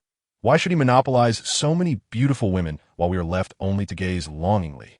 Yang Gang continued, a hint of coldness appearing on his face. Upon hearing this, Zhao Yuming couldn't help but furrow his brow. Are you speaking sincerely? Zhao Yuming inquired with a touch of skepticism. Of course, I have no reason to deceive you, do I? Yang Gang replied with a smile, glancing toward the direction of Chen Lai. Once he ascertained that no one was paying attention to them, he proceeded, Brother, there are some matters I cannot discuss here. Shall we step aside for a moment? All right. After a brief hesitation, Zhao Yuming acquiesced. The two then ventured deeper into the woods. Once they were certain that no one could overhear their conversation, Yang Gang got straight to the point. Brother Zhao, let me be frank with you. I am an undercover agent sent by Master San, with the objective of eliminating Chen Lai. If you cooperate with me, I can arrange for Master San to grant you Su Xiao Xiao as a reward. What do you think? Care to consider it? Upon hearing this, a look of astonishment crossed Zhao Yuming's face. Since Yang Gang had aligned himself with their side, he had always been taciturn, obediently following orders without a hint of complaint, embodying the image of a simpleton. Yet today, he audaciously revealed himself as an undercover agent, a deception so deeply concealed. Why should I cooperate with you? Zhao Yuming asked, after regaining his composure. Brother, you should know well that Chen Lai's faction possesses little actual combat prowess. Once Master San identifies the right opportunity, he will undoubtedly wipe them out entirely. At that point, whether it be Yi Yuqing or Lin Xiuzhu, they will all become Master San's concubines. If you assist Master San in eliminating Chen Lai now, you will earn significant merit, and Master San will surely reward you handsomely. However, if you wait until after Master San has seized control and then pledge your allegiance, the circumstances will be entirely different. Yang Gang furter entitet Zhao Yuming. Though Chen Lai remained oblivious to Yang Gang's true identity, he had always harbored wariness towards him, making a fatal strike difficult. However, if he could sway Zhao Yuming to his side, their chances of success would increase considerably. Otherwise, he would not bother with someone as ineffectual as Zhao Yuming. At this, Zhao Yuming's eyes flickered with contemplation, clearly intrigued by the proposition. Brother, if I were you, I would agree. Otherwise, you will never have a chance with Su Xiao Xiao. Yang Gang pressed on. Very well, I will cooperate with you, but you must ensure that both Su Xiao Xiao and her sister are mine once the task is accomplished. Zhao Yuming declared solemnly. He yearned for Su Xiao Xiao, yet he also coveted the beauty of her sister, Su Tian Tian. If he could secure both twins, he would be content to spend his life on this island. Ha! I didn't expect you to be so greedy, brother. But rest assured, I will promise you on behalf of Master San. Yang Gang chucklet. In reality, he was merely giving Zhao Yuming an empty promise, for once Chen Lai was dealt with, He would swiftly cast Zhao Yiming aside, as he too desired the twin sisters. By the way, does Chen Xiaoyu know about your undercover status? I have recently observed that she has been quite close to Qin Lai. I wonder if this troublesome individual will jeopardize our plans? Zhao Yiming inquired once more. Rest assured, Chen Xiaoyu is merely a smokescreen deliberately set up by the third master. She is completely unaware that I am his undercover agent, Yang Gang replied with a cold smirk. The scheme to embed an undercover agent beside Qin Lai to assassinate him was proposed by Zhou Ming that fateful night. To avoid arousing Qin Lai's suspicions, they intentionally allowed Chen Xiaoyu to escape with Yang Gang. Otherwise, it would have been impossible for her to elude the grasp of Dumaji. That's a relief. Zhao Yiming had already harbored murderous intent towards Qin Lai, and he certainly did not wish for their assassination plan to falter. Brother, I believe we can proceed tonight. After this, Yang Gang leaned closer to Zhao Yiming, lowering his voice to discreetly discuss his plan. Meanwhile, Qin Lai remained oblivious to the machinations of Yang Gang and Zhao Yiming, engaging in jovial banter with Lin Xiuzhu and the other girls while rendering the fatty pork into lard. Ultimately, Qin Lai produced enough lard to fill 3 mineral water bottles. He did not discard the pork cracklings either. Instead, he sprinkled them with sea salt and served them as a snack for everyone. Initially, Lin Xiuzhu and the others were concerned that the cracklings might be overly greasy, but upon tasting them, they discovered that most of the fat had been rendered out, leaving the remaining cracklings crispy, fragrant, and delectably light. By the way, Qin Lai, didn't you mention teaching us some martial arts? When will you start? After finishing the cracklings and licking her fingers, Lin Xiuzhu suddenly asked. During the hunting of a wild boar, Lin Xiuzhu had not only been unhelpful, but had also felt like a burden, which left her feeling quite uneasy. Thus, she wished to learn some martial arts, so that even if she could not slay a wild boar, she would at least not be so terrified. There is no time like the present. Let us begin now, Qin Lai replied, after some contemplation. He had mentioned wanting to teach the girls some self-defense techniques 2 days prior, but with the food consumed and his need to hunt, he had found no time. However, now that their food supplies were abundant and the thatched roof toilet was completed, it was indeed time to impart some skills to them. Chapter 70, Nourishing the Body. Splendid. Master Qin is finally going to teach us. Upon hearing that Qin Lai would instruct them in martial arts, Su Xiaoxiao was the first to clap in delight. Come, let's practice on the beach. As a man of action, Qin Lai did not hesitate and directly led Lin Xiuzhu and the others to the soft sands by the sea, where he began to teach them a very simple and practical set of punches. This martial art was learned from his grandfather, a retired soldier who, even at over 60, could effortlessly take down a robust young man in his 20s or 30s. Since learning martial arts from his grandfather, Qin Lai had also become a local street tough, with no one daring to provoke him. Although the punches were exceedingly simple, consisting of only a few moves, Lin Xiuzhu and her companions found it quite challenging due to their lack of a martial arts foundation. However, Su Xiaoxiao and her sister, having practiced dance since childhood, quickly learned the techniques and even began to assist Qin Lai in guiding Lin Xiuzhu and the others.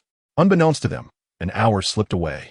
After countless repetitions, Lin Xiuzhu and her companions had barely managed to commit the moves to memory.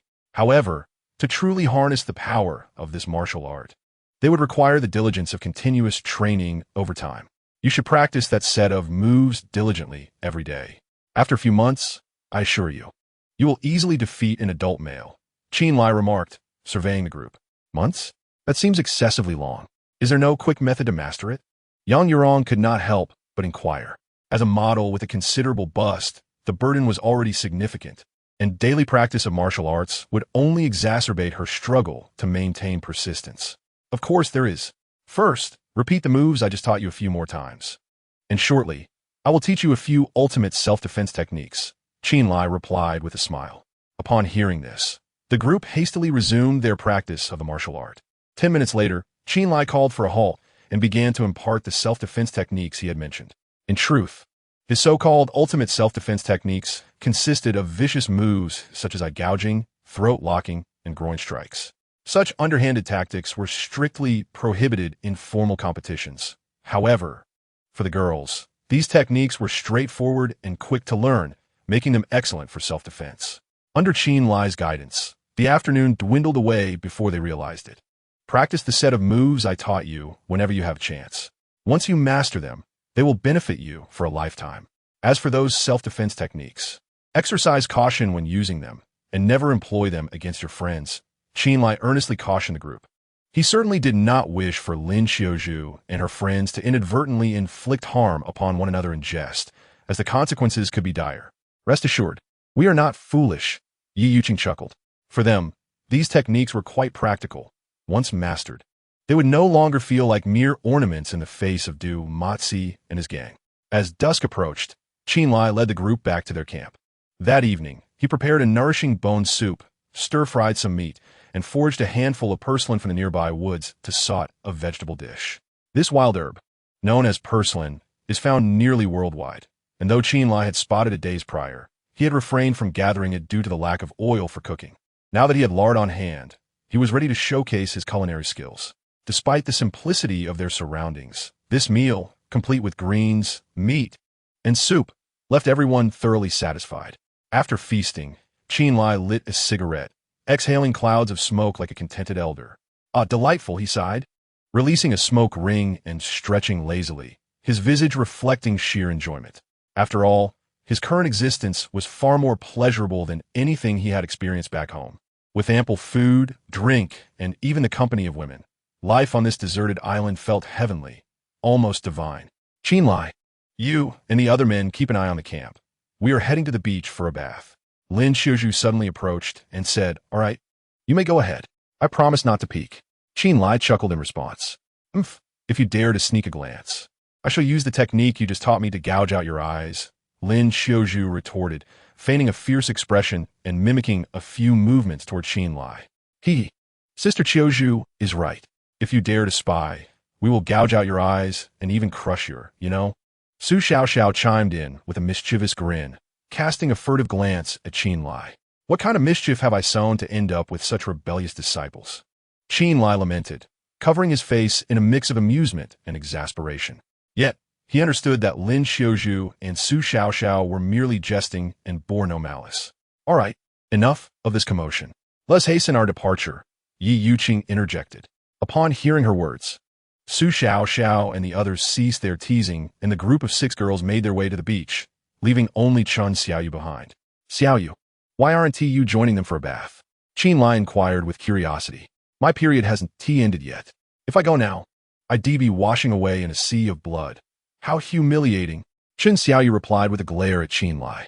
"Oh, I completely forgot about that," Chen Lai responded sheepishly. Feeling bored alone in the hut, Chen Xiaoyu settled by the campfire and began conversing with Chen Lai. Meanwhile, Zhao Yuming and Yang Gang excused themselves, claiming they were too tired, and returned to the hut to sleep. As a seasoned veteran, Chen Xiaoyu displayed a boldness far surpassing that of Su Xiaoxiao, effortlessly discussing various topics that left Chen Lai feeling somewhat embarrassed. "Brother Chen, if I'm not mistaken, you haven't yet indulged in a wild boar's whip and eggs, have you?"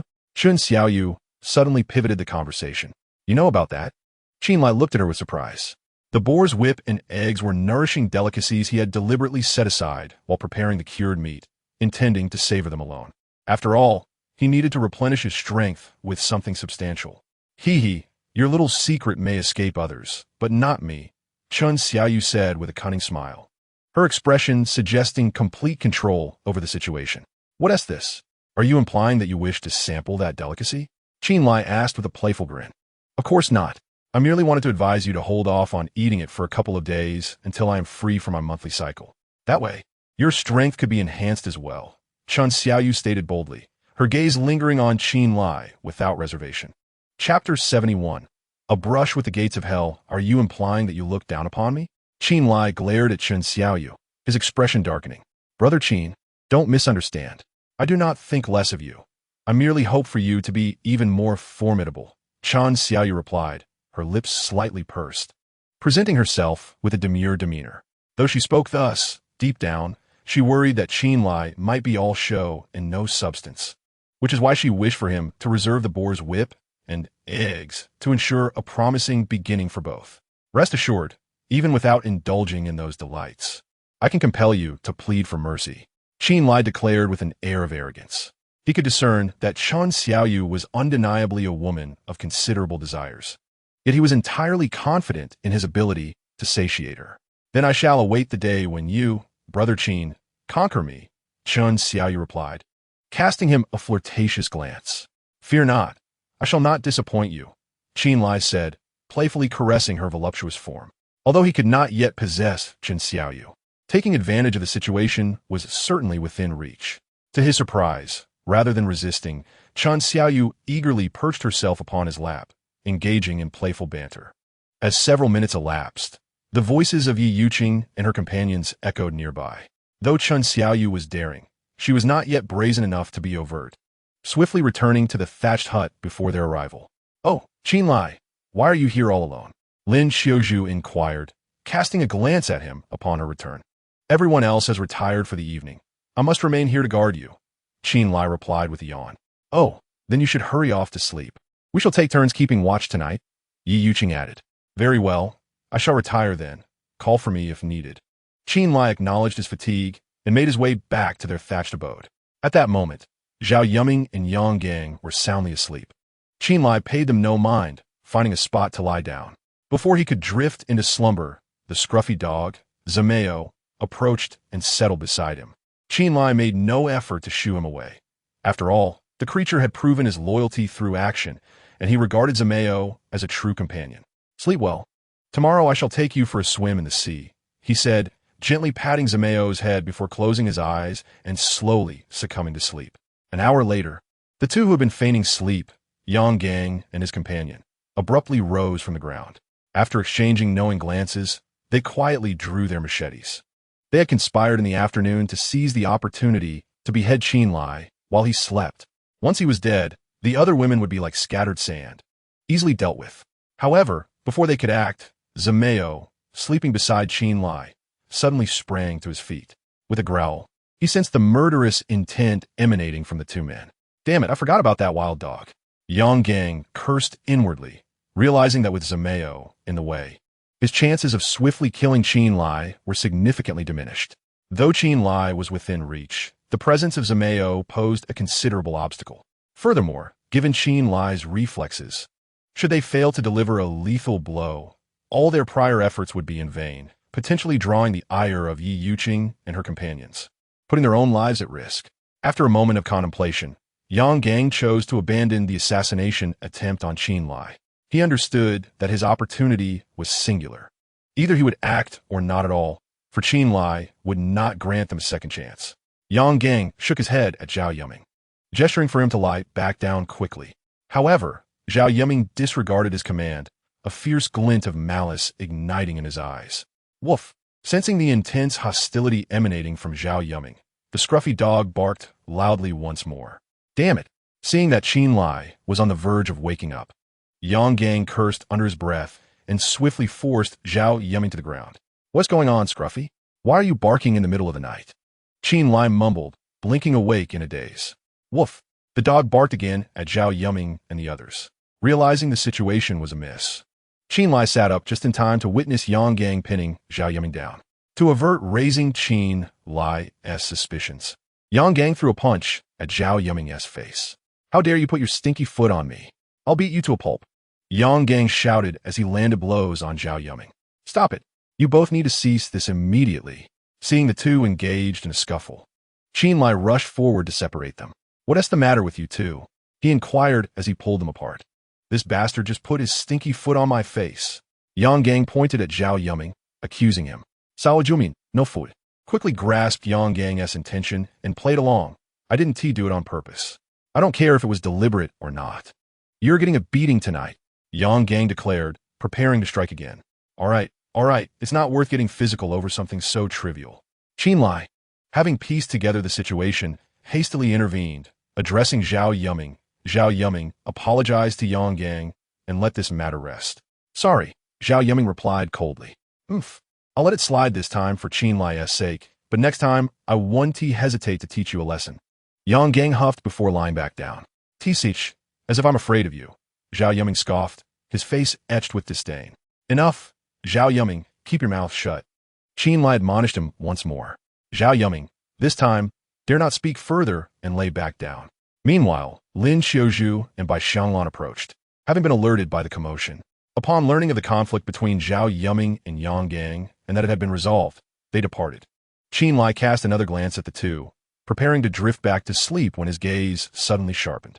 He distinctly remembered that Zhao Yuming's knife had been placed deep within the thatched hut, yet now it had inexplicably moved to Zhao Yuming's right side. Though this alteration seemed minor, it nonetheless piqued his vigilance. Moreover, Yang Gang, who had consistently exhibited a meek demeanor, had displayed an unusual volatility that night, engaging in a brawl with Zhao Yuming over a trivial matter, which raised further suspicions. Unbeknownst to Qin Lai, he had narrowly escaped a dire fate. Yet for the sake of his own safety, he resolved to exercise greater caution. Yang Gang, Zhao Yuming, hand over your knives to me, from now on. They will be kept securely with Sister Yuqing during the night, Qin Lai instructed them. Understood. Yang Gang felt a lingering sense of resentment.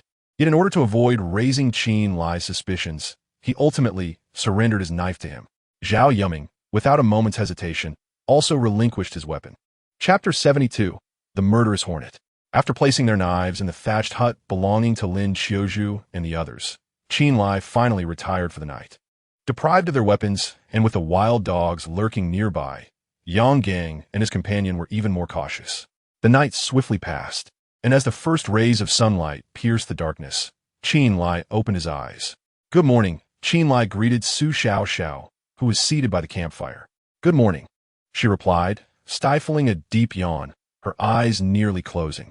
Quickly, you should go back to sleep, Qin Lai advised. With the dawn breaking, it was unlikely that Du Matzi would be foolish enough to launch a surprise attack at this hour. All right, I'll head to bed, Su Xiao yawned again, fatigue overwhelming her as she returned to the thatched hut and soon fell into a deep slumber. Qin Lai added some firewood to the blaze, boiled a pot of water, and then began preparing breakfast for everyone. Before long, Yi Yuqing and the others gradually awoke. Everyone, hurry and wash your faces before breakfast, Qin Lai called out. They responded in unison and went to the seaside to freshen up. In truth, Yi Yuqing and her companions hailed from well-off families and were accustomed to using facial cleansers in the mornings, followed by moisturizing creams, serums, and other luxurious cosmetics. However, since being stranded on the deserted island, they had adapted to washing their faces with seawater and for brushing their teeth. They used charcoal as a rudimentary method taught to them by Qin Lai. Fortunately, they were naturally beautiful, and even without makeup, they remained strikingly lovely. Breakfast was quite simple, mugwort tea and 2 pieces of roasted meat. After their meal, taking advantage of the cool weather, Qin Lai led Yi Yuqing and the others to the beach for an hour of boxing practice. Once the temperature rose, he allowed them to return to the campsite. After a brief rest, Qin Lai summoned Yi Yuqing, Su Xiao, Lin Xiaozhu, and Yang Yurong, and they ventured once more into the woods. This time, his purpose was not to hunt, but to search for wild vegetables and medicinal herbs, thus bringing along a few extra companions. To prevent Lin Xiaozhu and the others, who were inexperienced in foraging, from mistakenly identifying wild vegetables, Qin Lai specifically dug up several plants to serve as sample for them to follow. As Qin Lai meticulously searched for common wild herbs in the forest, he suddenly heard a shrill scream from Lin Xiaozhu's direction. Believing something might have gone awry, he hurried over. What happened? Qin Lai inquired, looking at Lin Xiaozhu. Nothing to worry about. There were just 2 large hornets buzzing around me. But I managed to kill them, Lin Xiaozhu replied. Oh, it was just a hornet? I thought you had encountered a venomous snake by Xianglan, who had rushed over out of concern for Lin Xiaozhu's safety, chuckled. Where are the hornets you killed? Let me see. Qin Lai pressed. Look, their bodies are over there. I smashed them. She gestured. Lin Xiaozhu pointed to the ground before her. Qin Lai walked over to take a glance, and his expression changed dramatically. Xiaozhu, this is no ordinary hornet. This is a murder hornet. Qin Lai exclaimed gravely. Murder hornet? Can this hornet really kill? Lin Xiaozhu asked, momentarily taken aback. Indeed, this species of murder hornet possesses a highly potent venom. A sting can result in nausea, vomiting, and difficulty breathing. In severe cases, it may lead to muscle spasms and acute kidney failure. Each year, individuals lose their lives due to attacks from murder hornets, Qin Lai stated solemnly, emphasizing that he regarded murder hornets with far greater trepidation than venomous snakes. My goodness, this hornet is that formidable? Upon hearing Qin Lai's words, Lin Xiaozhu was left somewhat speechless.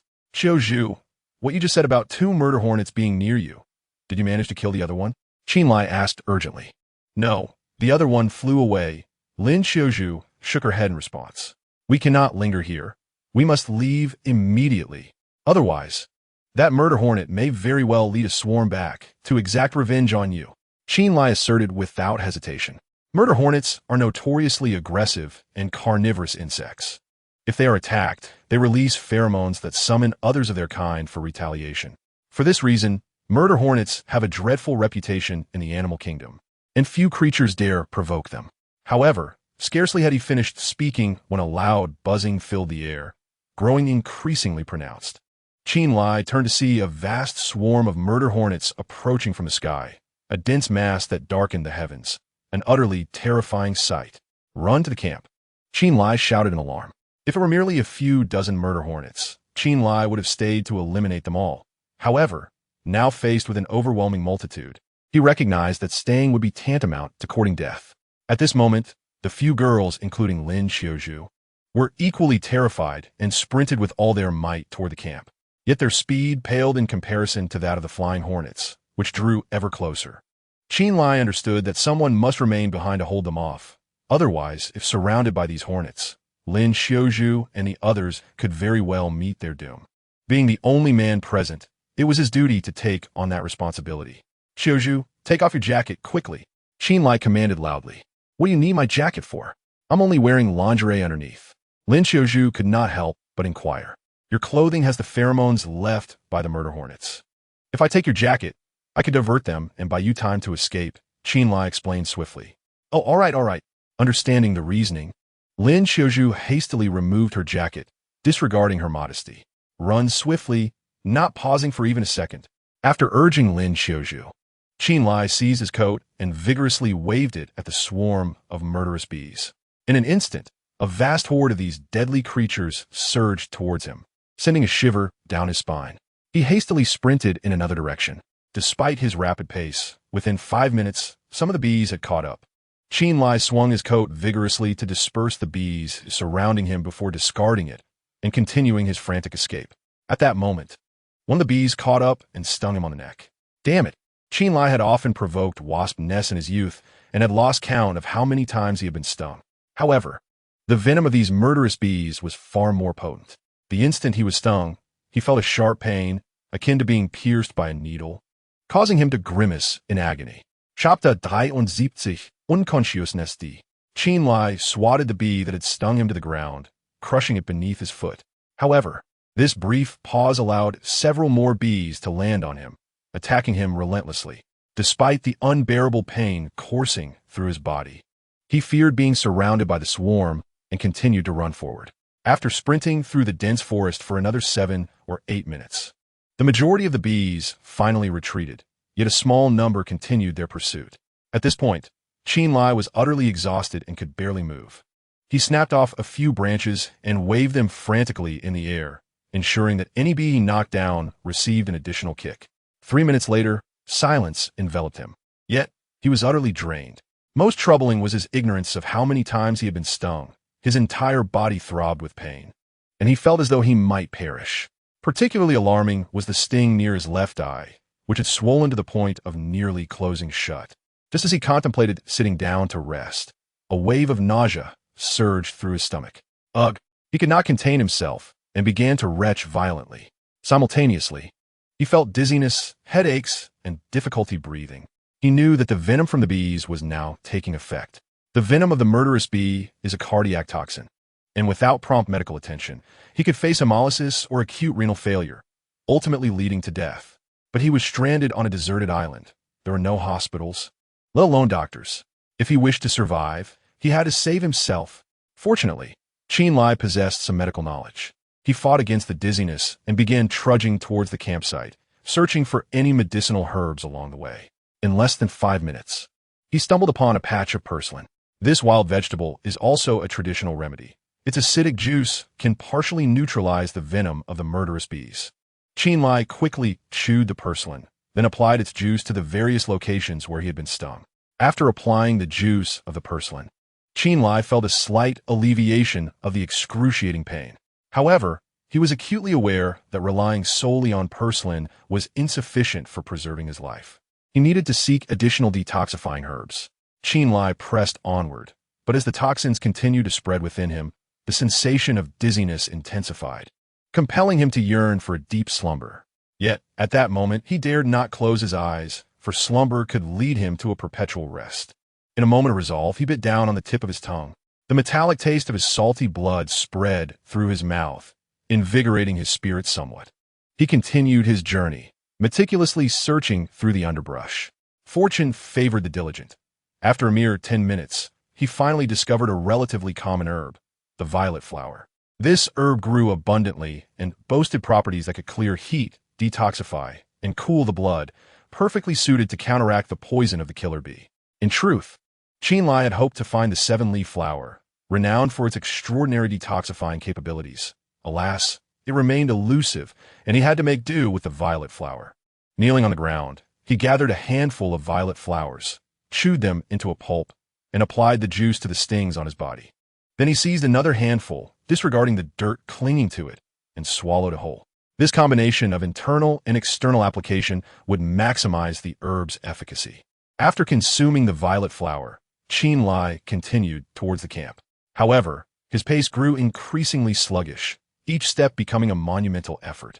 Eventually, his consciousness began to blur, and even biting his tongue could no longer keep him awake. After trudging a few more meters, he could endure no longer.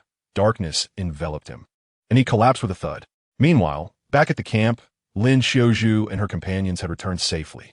Although Chen Lai had successfully diverted the majority of the killer bees, a few had still pursued them. Lin Xiaozhu and Su Xiaoxiao had each suffered a sting, while Yi Yuqing and Yang Yorong had escaped unscathed due to their swift feet. The pain from the stings brought Lin Xiaozhu and Su Xiaoxiao to the brink of tears, only subsiding slightly after several minutes. Sister Yuqing, why hasn't Brother Chen returned yet? Is he in trouble? As Chen Lai's absence stretched on, a deep concern began to gnaw at Su Xiaoxiao. Impossible. Chen Lai will be fine, Lin Xiaozhu exclaimed suddenly, though she too was engulfed in worry for Chen Lai's safety. She could only comfort herself with those words. Xiao Lai is smarter than any of us. He will surely be all right. Yi Yuqing echoed this sentiment, though her unease only deepened. After all, if they had struggled against a mere dozen isolated killer bees, the thought of Chen Lai facing a swarm of thousands was utterly terrifying. Yet, at that moment, all they could do was pray for him, as worry rendered them silent. Each face etched with gravity. As time passed, half an hour slipped away, yet Chen Lai had still not returned. At this juncture, Yi Yuqing could no longer remain seated. Everyone, prepare yourselves. We must venture out to search for Xiao Lai, she declared. Upon hearing her words, the group stood in unison. To avert further danger, Yi Yuqing instructed each member to arm themselves, and she also fashioned several rudimentary torches. These torches were primarily intended to fend off the murderous hornets. Should they encounter them again, having torches would prevent a hasty retreat. Once all preparations were complete, Yi Yuqing and her companions set forth towards the location where they had last parted from Chen Lai. Simultaneously, Lin Xiaozhu called upon Zimeo.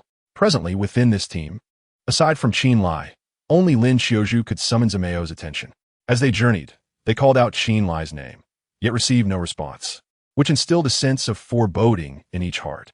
Suddenly, Zimeo, who was leading the way, barked wildly and darted ahead. The group hurriedly followed suit.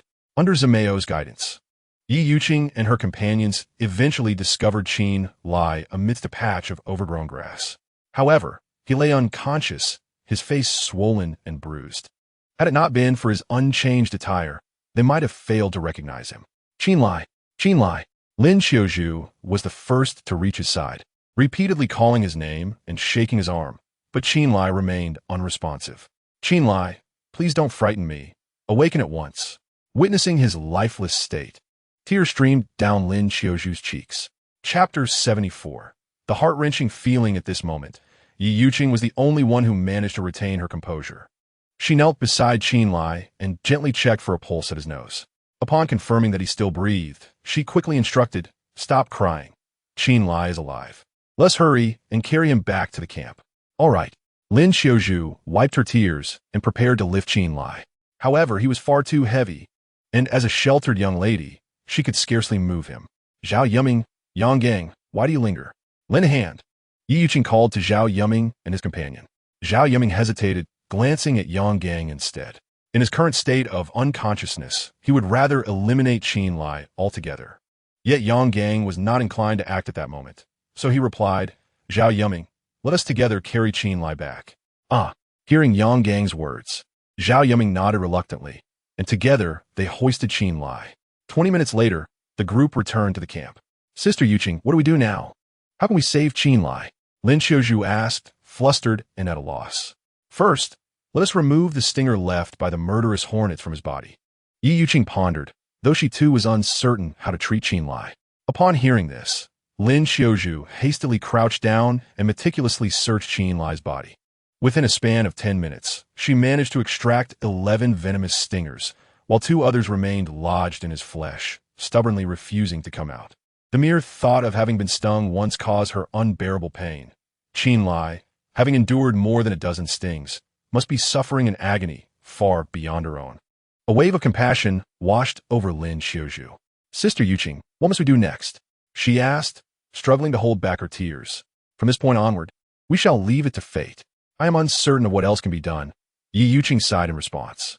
Lacking medical knowledge, she felt utterly helpless, left with nothing but prayers.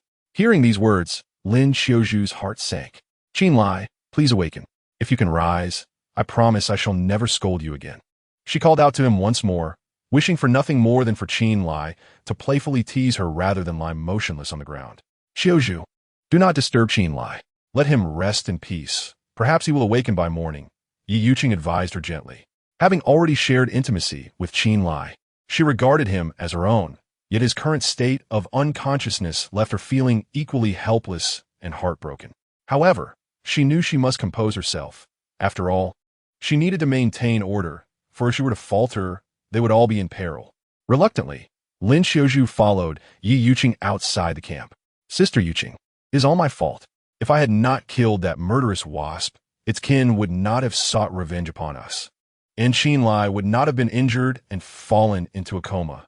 Lin Qiuzhu lamented, filled with self-reproach. You cannot blame yourself. It was not intentional. Ye Yuvink, Risusureter, Embranjink, Rinkyuzu. She understood that blaming her would only exacerbate her emotional burden, and it would be more beneficial to offer comfort and stability. Yet, guilt gnawed at Lin Qiuzhu, and in the blink of an eye, she was reduced to tears. After approximately 10 minutes, Lin Qiuzhu's emotions began to stabilize. She resolutely returned to the thatched hut and sat beside Qin Lai, determined to remain by his side until he awakened. Meanwhile, Yi Yuqing swiftly assigned tasks to the others. With Qin Lai in a state of unconsciousness, she felt compelled to protect their camp to the best of her abilities. Zhao Yuming and Yang Gang, the only 2 men remaining, were tasked with perimeter surveillance.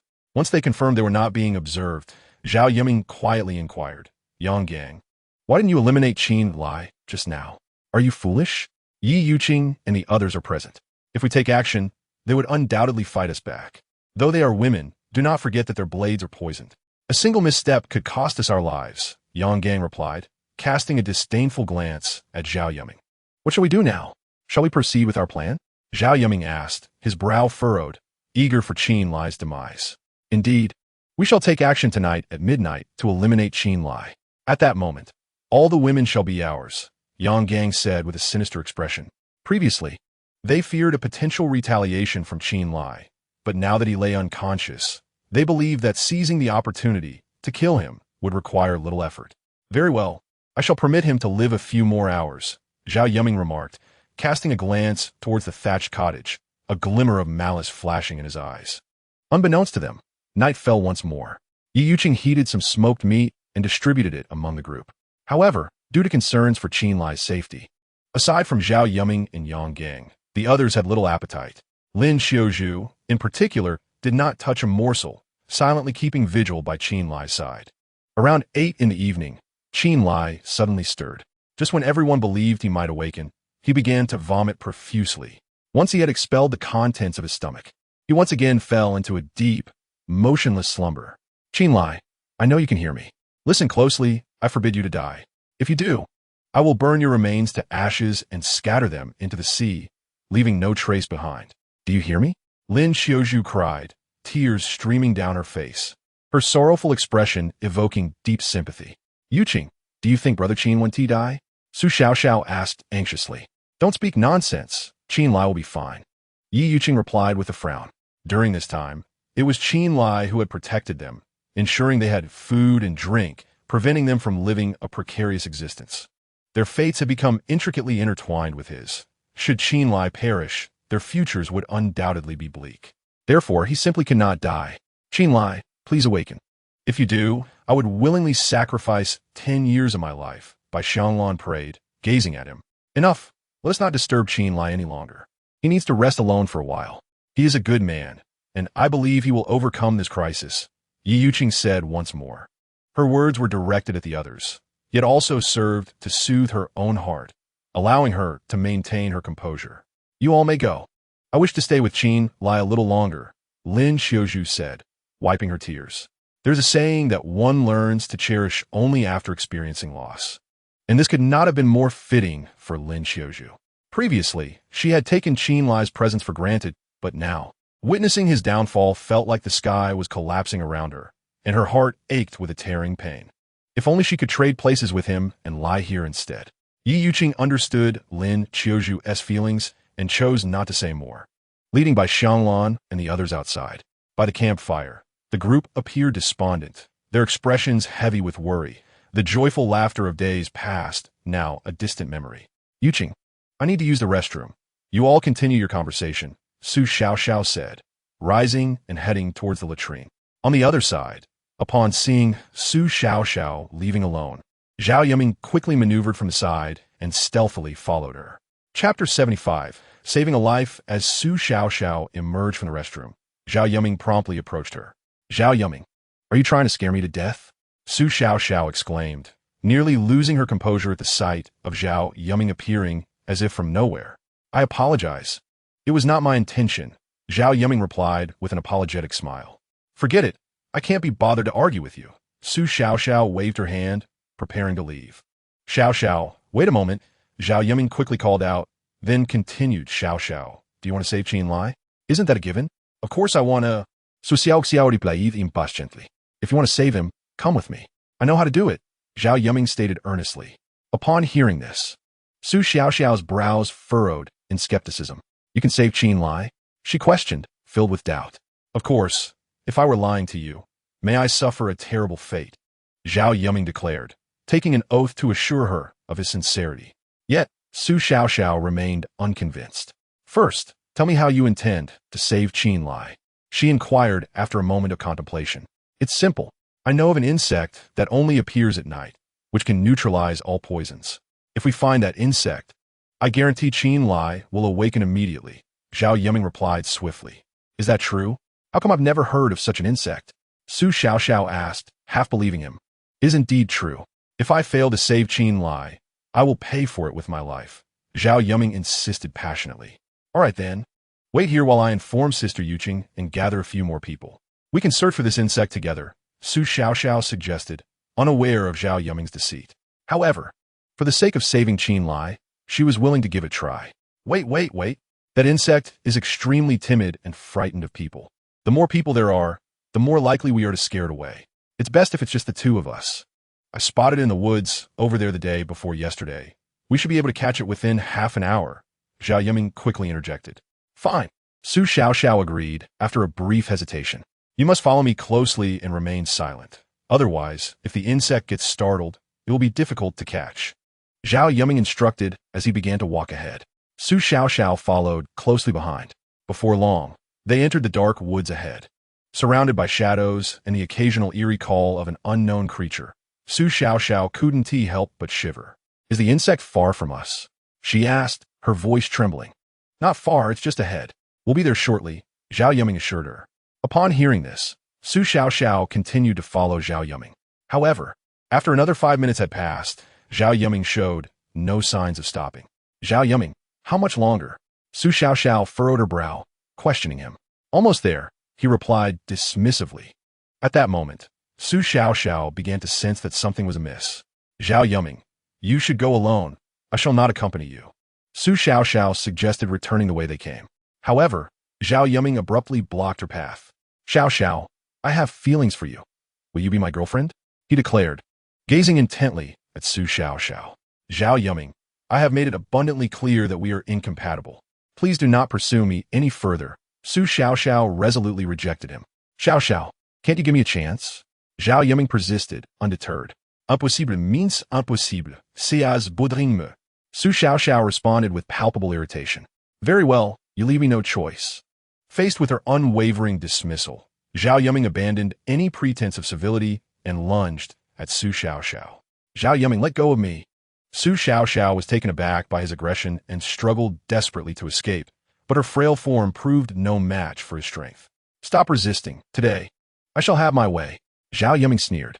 He had long coveted Su Xiaoxiao, and her indifference had infuriated him.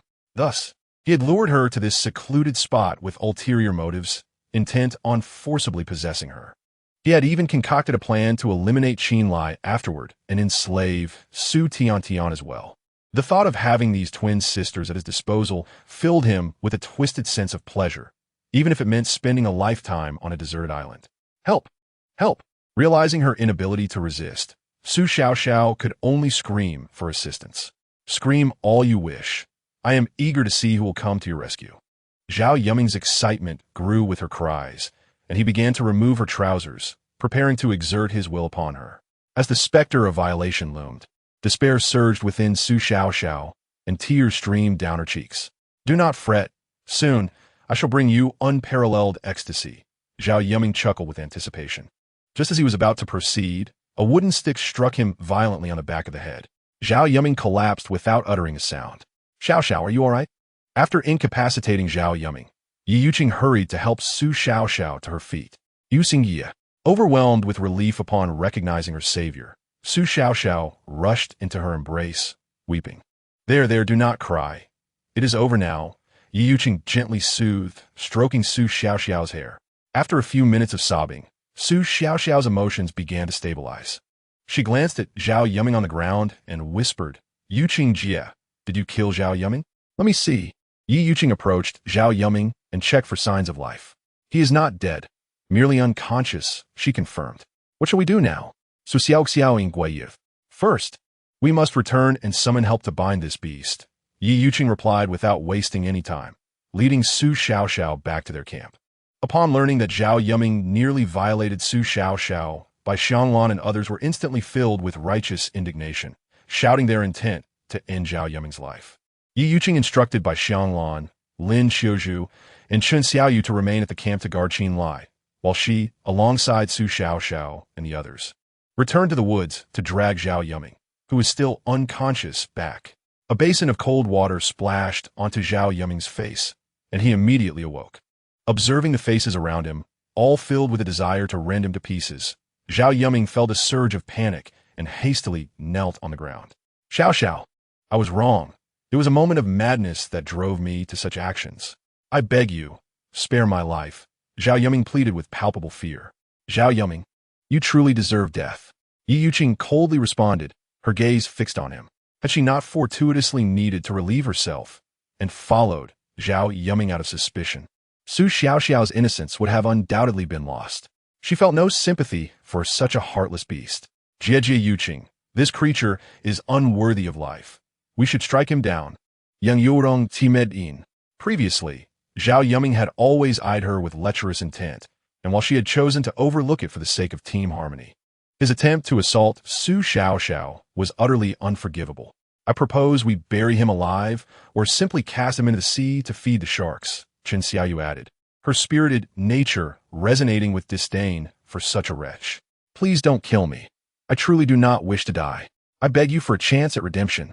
Zhao Yiming exclaimed, prostrating himself before Yi Yuqing and the others in desperation. For him, survival outweighed any semblance of dignity. Xiao, how should we deal with him? Yi Yuqing inquired, turning to Su Xiaoxiao, respecting her stance as the victim. Xiao, I implore you, considering our family's long-standing friendship, grant me this one pardon. I genuinely realize my error. Zhao Yiming wept, begging for mercy. Let us keep him for now. Once Brother Qin awakens, we shall allow him to decide his fate. In other circumstances, she might have forgiven Zhao Yuming, but given that he nearly sullied her purity, her heart held no room for compassion. Please, treat me like a passing wind, I beseech you, Zhao Yuming cried, tears streaming down his face, his countenance filled with the terror of impending death.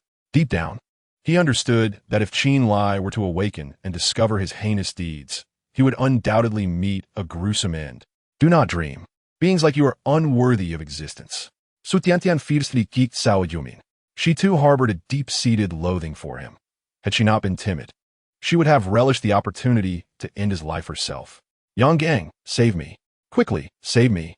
As everyone seemed unwilling to relent, Zhao Yuming found himself placing the last flicker of hope upon Yang Gang.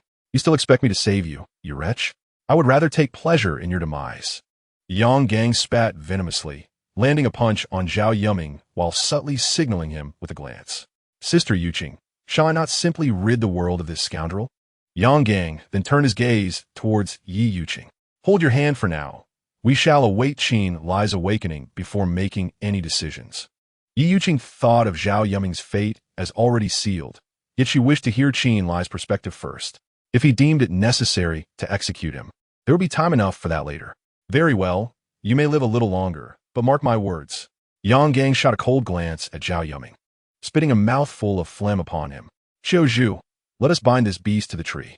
At her command, Lin Xiaozhu and the others promptly approached, dragging Zhao Yuming to a nearby large tree and securing him with ropes. To silence his cries for mercy, they stuffed a cloth into his mouth. Xiao Xiao, you were overly careless this time. Be vigilant in the future. Not everyone possesses the steadfastness of Chen Lai in the face of temptation, Yi Yuqing remarked by the campfire, her relief at saving Su Xiao purely a matter of chance. She was determined to prevent a repeat of such an incident. Indeed, I shall never be so gullible again. Su Xiao nodded earnestly. Her deception by Zhao Yuming stemmed not only from her naivety, but also from mistakenly considering him part of their team, never suspecting his bestial nature. Nonetheless, this ordeal served as a profound lesson, one she vowed to remember. You all must heed this as well. Be cautious and refrain from venturing out alone at night. Even for something as trivial as using the restroom, Yi Yuqing continued. Understood, they all nodded in agreement. Yuqing Jia, please continue your conversation. I feel rather fatigued and shall retire for the night. Yang Gang yawned. Very well, go rest. Yi Yuqing waved him off. With that, Yang Gang returned to their thatched dwelling. He created an opening in the branches on one side of the hut, casting a glance at Zhao Yuming, still bound to the tree, a cold smirk creeping across his face. What a worthless fool. Had you not served a purpose, I would have ended you already. Yang Gang had intended to carry out an assassination on Chen Lai that very night, yet he had not anticipated Zhao Yuming's lustful intentions towards Su Xiao, and the fact that he failed only fueled Yang Gang's ire. The assassination plot now lay in tatters. His only course of action was to rescue Zhao Yuming, allowing him to inform Du Matzi and orchestrate an ambush against Chen Lai. However, as Yi Yuqing and the others had yet to retire, Yang Gang found no opportunity to act, and thus feigned sleep. Time slipped by quietly, quickly arriving at 1 o'clock in the morning. At this moment, Yi Yuqing and the others had retired for the night, leaving only by Xianglan and Yang Yuran to keep watch. However, the two were engaged in hushed conversation by the campfire, paying no attention to Zhao Yuming. Noticing this, Yang Gang swiftly crept from the thatched hut to Zhao Yuming's side, using a knife to sever the ropes binding him. You must go find Third Master immediately and have him bring people to encircle this place. Yang Gang whispered urgently to Zhao Yuming. But I don't know where Third Master is, Zhao Yuming replied with a pained expression. Just follow this direction. If you continue walking until you reach the opposite beach, you will find Third Master. Yang Gang indicated toward the woods ahead. All right, I understand. Zhao Yuming nodded and quickly vanished into the trees. Yang Gang discarded the rope into the woods to eliminate evidence, then returned to the thatched hut to feign sleep once more. Half an hour later, Yi Yuqing awoke. She was about to rouse Yang Gang to switch shifts with Bai Xianglan when she casually glanced in Zhao Yuming's direction, only to discover he was missing. Xianglan, where is Zhao Yuming? Yi Yuqing inquired immediately. He is not here. How could he be gone? Bai Xianglan was about to mention that he was bound in the trees. But as she shifted her gaze, she was struck dumb. Yi Yuqing rushed to the large tree and scanned the area, ultimately confirming that Zhao Yuming had indeed escaped. "I'm so sorry, Sister Yuqing. It's my fault. I should have kept a better watch on Zhao Yuming," Bai Xianglan said, filled with remorse, as she had never anticipated that Zhao Yuming would flee. "It's my fault too. I insisted on chatting with Sister Xianglan," Yang Yurong added, equally guilt-ridden. "Enough. Now is not the time for blame. You both go wake up Qiu Zhu and the others so we can discuss what to do," Yi Yuqing said gravely. With Zhao Yuming having escaped, they needed to devise a response swiftly. Chapter 77. Do you mean what you say? Before long, Lin Qiuzhu and the others were all awake. Upon learning that Zhao Yuming had fled, they all regretted not having dealt with him more decisively earlier. However, given the circumstances, no one blamed Bai Xianglan and Yang Yurong for their lapse in vigilance.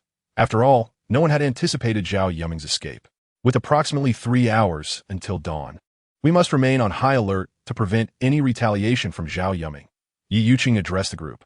Although Zhao Yuming could not be compared to a ruthless individual like Du Matzi, the old adage holds true: the king of hell may be fierce, but the little ghosts are troublesome. They needed to bolster their defenses to avoid falling prey to Zhao Yuming's schemes. "Sister Yuqing, do you think Zhao Yuming might seek refuge with Du Matzi?" Lin Qiuzhu asked, a hint of worry in her voice. "That possibility cannot be ruled out," Yi Yuqing pondered. "Should we not consider relocating?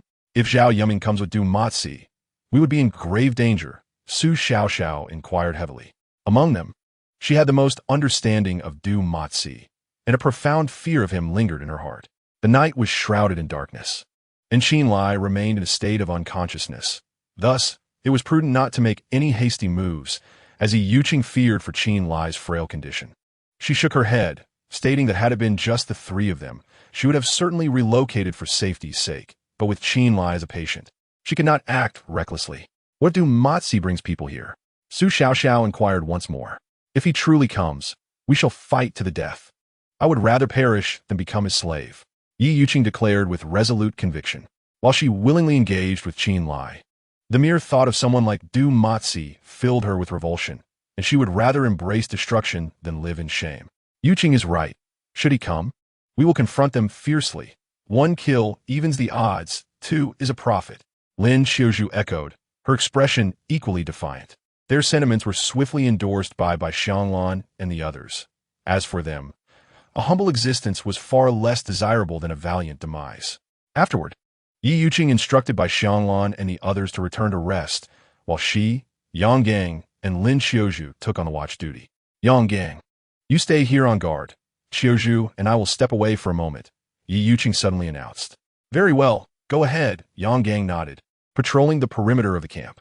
Once they reached the latrine, Yi Yuqing cast a glance towards Yang Gang's direction and lowered her voice. "Qiuzhu, keep a closer watch on Yang Gang. I suspect he was the one who let Zhao Yuming escape." "Huh? Yang Gang relativo Yuming? Why would he do that?" Lin Qiuzhu asked in astonishment. "I merely suspect he might have, but I have no proof at the moment, so I cannot ascertain if he is indeed guilty." "I could be mistaken," Yi Yuqing clarified. "Should we interrogate him?" Lin Qiuzhu suggested. "Absolutely not. We have no evidence. Even if he were guilty, he would deny it. Moreover, if I am wrong, such actions would only alienate him, and if Yang Gang were to leave in a fit of anger, our team would be considerably weakened." Yi Yuqing quickly cautioned. Zhao Yuming had been tied to a tree by Yang Gang himself, making his escape quite perplexing, which was why Yi Yuqing harbored her suspicions. Yet, as she had mentioned, without evidence, she could not voice her concerns, as it would only destabilize their group further. "All right, I will keep a close eye on him," Lin Qiuzhu replied, quickly grasping Yi Yuqing's intent. "No need to watch him overtly. Simply observe him discreetly for any unusual behavior without letting him notice," Yi Yuqing advised. "Understood." Lin Qiuzhu nodded, committing this to memory. The two then returned to the camp, maintaining a facade of normalcy in front of Yang Gang. Meanwhile, deep within the dark woods, Zhao Yuming was sprinting forward with unwavering determination. In his heart, a singular thought consumed him: to swiftly locate Du Matzi and then bring forth a band to eliminate Qin Lai, thereby truly claiming dominion over the Su Xiao sister. However, the darkness of the forest proved treacherous. Zhao Yuming stumbled over a branch and tumbled to the ground, rolling several times. When he finally regained his footing, he found himself utterly disoriented. Ultimately, Zhao Yuming was left with no choice but to arbitrarily choose a direction and run. Yet, As dawn approached, the beach still eluded him. He realized he was lost. In this primal jungle, being lost could very well lead to his demise. Fortunately, Zhao Yuming was not a fool. He forced himself to remain calm and began to run towards the rising sun. To him, the direction of the sun's ascent was eastward, and as long as he continued onward, he hoped to return to the beach. Meanwhile, in Qin Lai's camp, Yang Gang's frustration grew as Zhao Yuming failed to return with reinforcements. He cursed Zhao Yuming's lineage repeatedly. Had he known Zhao Yuming was so inept, he would have taken it upon himself to sound the alarm. Alas, with Yi Yuqing and the others awake, he had no opportunity to escape. Yang Gang could only suppress his anger and remain hidden. Xiaozhu, eat something, Yi Yuqing urged, offering freshly grilled meat to Lin Xiaozhu. I'm not hungry, Lin Xiaozhu replied, shaking her head. You haven't eaten since last night. You must eat something today, Yi Yuqing insisted. Jie Yuqing, you eat first. I truly cannot stomach anything right now, Lin Xiaozhu said with a furrowed brow. Though the aroma of the grilled meat was enticing, she felt no appetite. Very well, Yi Yuqing conceded, refraining from pressing further. Qin Lai, please wake up soon. If you do, I shall grant any request you make, Lin Xiaozhu implored, gazing at Qin Lai, who lay on the grass. Pale and motionless, her heart aching. She longed to bear his suffering in his stead. Just then, Qin Lai's eyelids fluttered, and moments later, he slowly opened his eyes. At the sight of him awakening, Lin Xiaozhu trembled, tears streaming down her cheeks once more. But unlike before, this time her tears were born of overwhelming joy. I knew you wouldn't succumb so easily, you rascal, Lin Xiaozhu exclaimed, embracing Qin Lai tightly, as if releasing him would mean losing him forever. All right, stop crying. See, I'm not dead, Qin Lai soothed, gently patting her back. Lin Xiaozhu wiped her tears, striving to regain her composure. Are you hungry? I will fetch you something to eat. No need to rush. I believe I heard you say that if I woke up, I could request anything. I wonder if that still holds true? Qin Lai asked, a mischievous smile playing on his lips. Of course. I, Lin Xiaozhu, am a woman of my word. Speak, and I shall do as you wish, she replied resolutely, prepared to go to any lengths for him. Chapter 78. The Devilfish. Very well. I shall indulge in the roast you prepare, Qin Lai remarked with a smile as he gazed at Lin Xiaozhu. Upon hearing the initial part of his statement, Lin Xiaozhu momentarily believed Qin Lai was alluding to something more intimate, causing her body to tense involuntarily. After all, she was still a maiden, and such matters weighed heavily on her mind. However, upon hearing the latter half of his comment, her expression darkened immediately. You scoundrel Qin Lai, are you toying with me on purpose? Lin Xiaozhu glared at him, her voice rising in indignation. What do you mean by that? Am I not allowed to jest? Or perhaps you wish for me to consume you? Qin Lai replied, a playful glint in his eyes. Bah, you insufferable rogue, Lin Xiaozhu retorted. Her cheeks flushed as she hurriedly exited the thatched hut, calling out, Sister Yuqing, Qin Lai has awakened. With a chuckle, Qin Lai observed Lin Xiaozhu's retreating figure before rising to his feet. In truth, he had merely been teasing her. His body remained quite frail, and even if Lin Xiaozhu were inclined to be affectionate, he lacked the strength to reciprocate. Nevertheless, good things come to those who wait, and from Lin Xiaozhu's demeanor, it was evident that she harbored feelings for him. In the future, he would have ample opportunity to win her heart. By the campfire, as they enjoyed breakfast, Yi Yuqing and the others, upon hearing Lin Xiaozhu's words, abandoned their meals and rushed towards the thatched hut. Upon seeing Qin Lai emerge, Yi Yuqing's eyes glistened with unshed tears. I knew you would be fine, she exclaimed, unable to suppress her emotions as she enveloped him in a warm embrace. Despite her outward calm, her heart had been more troubled than anyone else's. She could scarcely fathom the darkness that would envelop her life without Qin Lai. Fear not. I am quite resilient. Even the king of hell has no desire for my soul. Qin Lai smiled reassuringly. Brother Qin, you have finally awakened. We were all terribly worried about you, Su Xiaoxiao exclaimed, her excitement palpable. She had previously feared that Qin Lai might succumb to his injuries, but now all her anxieties were laid to rest as he stood before them, alive and well. I always knew Brother Qin would pull through, Yang Yurong added. Easy to say now. Who was it that tossed and turned all night in worry for Qin Lai? Bai Xianglan teased with a smirk. As the banter continued, Yi Yuqing suddenly recalled that Lin Xiaozhu was present, hastily releasing Qin Lai from her embrace. By the way, Qin Lai, are you hungry? Shall I prepare something for you? I still feel a bit queasy and am not quite ready to eat. I think I shall first brew some herbal tea, Qin Lai replied. Though he had narrowly escaped death, he could still sense the lingering toxins from the killer bees within him, necessitating a remedy of purple flower herb for detoxification. What herbs do you require? I shall fetch them for you. Yi Yuqing inquired eagerly. There's no need. I can manage on my own later. You wouldn't recognize them anyway. Qin Lai smiled gently. Then would you like some water? Yi Yuqing persisted. A bit would be nice, he replied. Last night, Qin Lai nearly emptied his stomach, and his body is now slightly dehydrated. In an effort to replenish his fluids, he joined Yi Yuqing and others by the campfire, where he prepared a bowl of warm water with a pinch of salt. After consuming the saline solution, a hint of color returned to his face. Qin Lai, did you know that when you lost consciousness last night, Qiu Zhu was inconsolable? If you hadn't awakened, her tears might have flooded our camp. Bai Xianglan teased with a smile.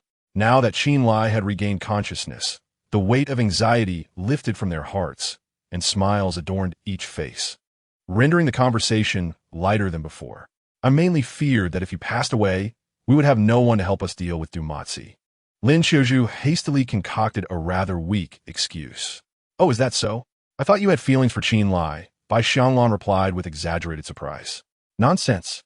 How could I possibly like him? Lin Qiuzhu vehemently denied. Though she harbored feelings for Qin Lai, she would never admit to such an embarrassing sentiment. All right, Sister Xianglan.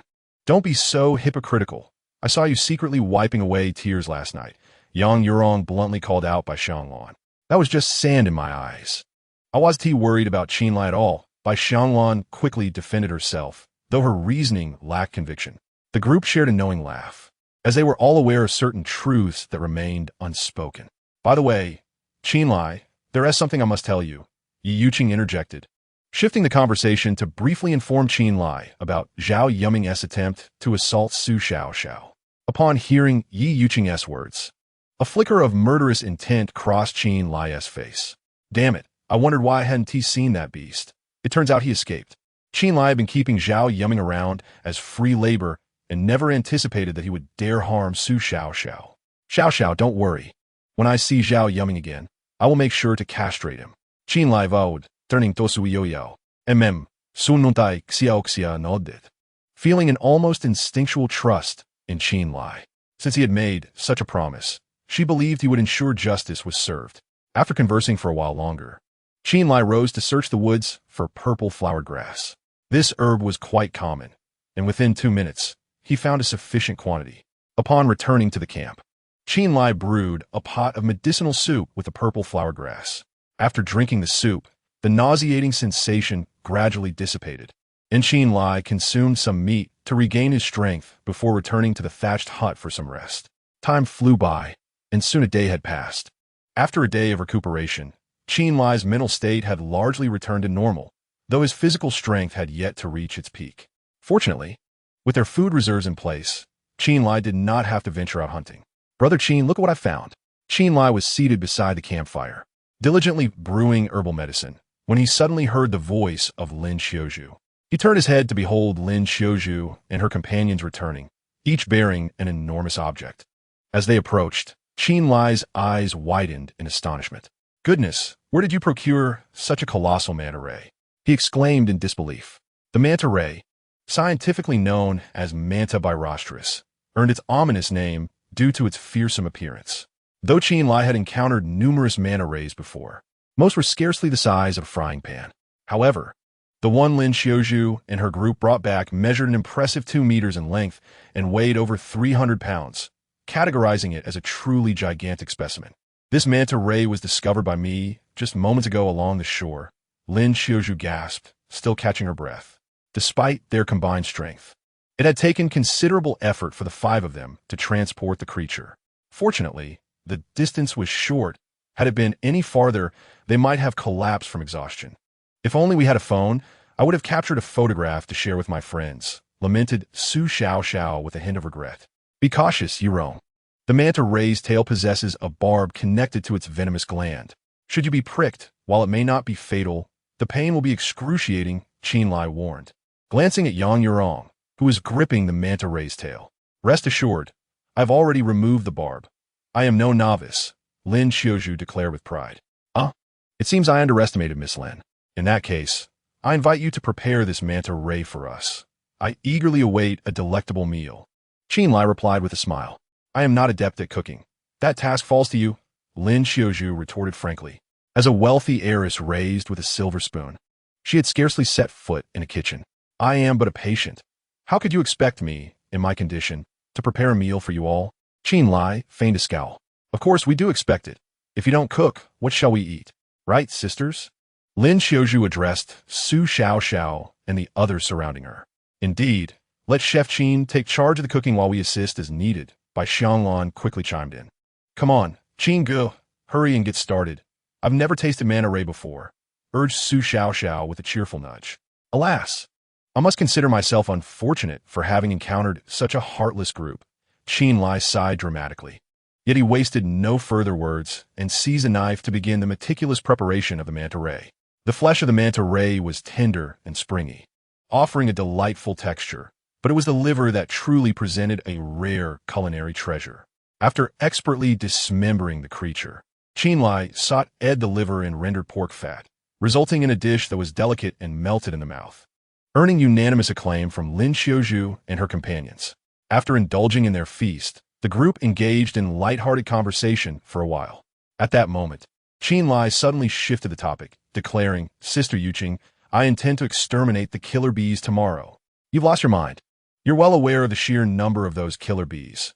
Seeking them out is tantamount to courting death. Yi Yuqing retorted immediately. Having barely awakened from his coma for less than a day, Qin Lai was already contemplating trouble with the killer bees, which was nothing short of foolishness. No, it was more accurate to say that he had forgotten the pain, even as the scars still lingered. It is precisely because I understand the terror those killer bees embody that I wish to eliminate them at the earliest opportunity.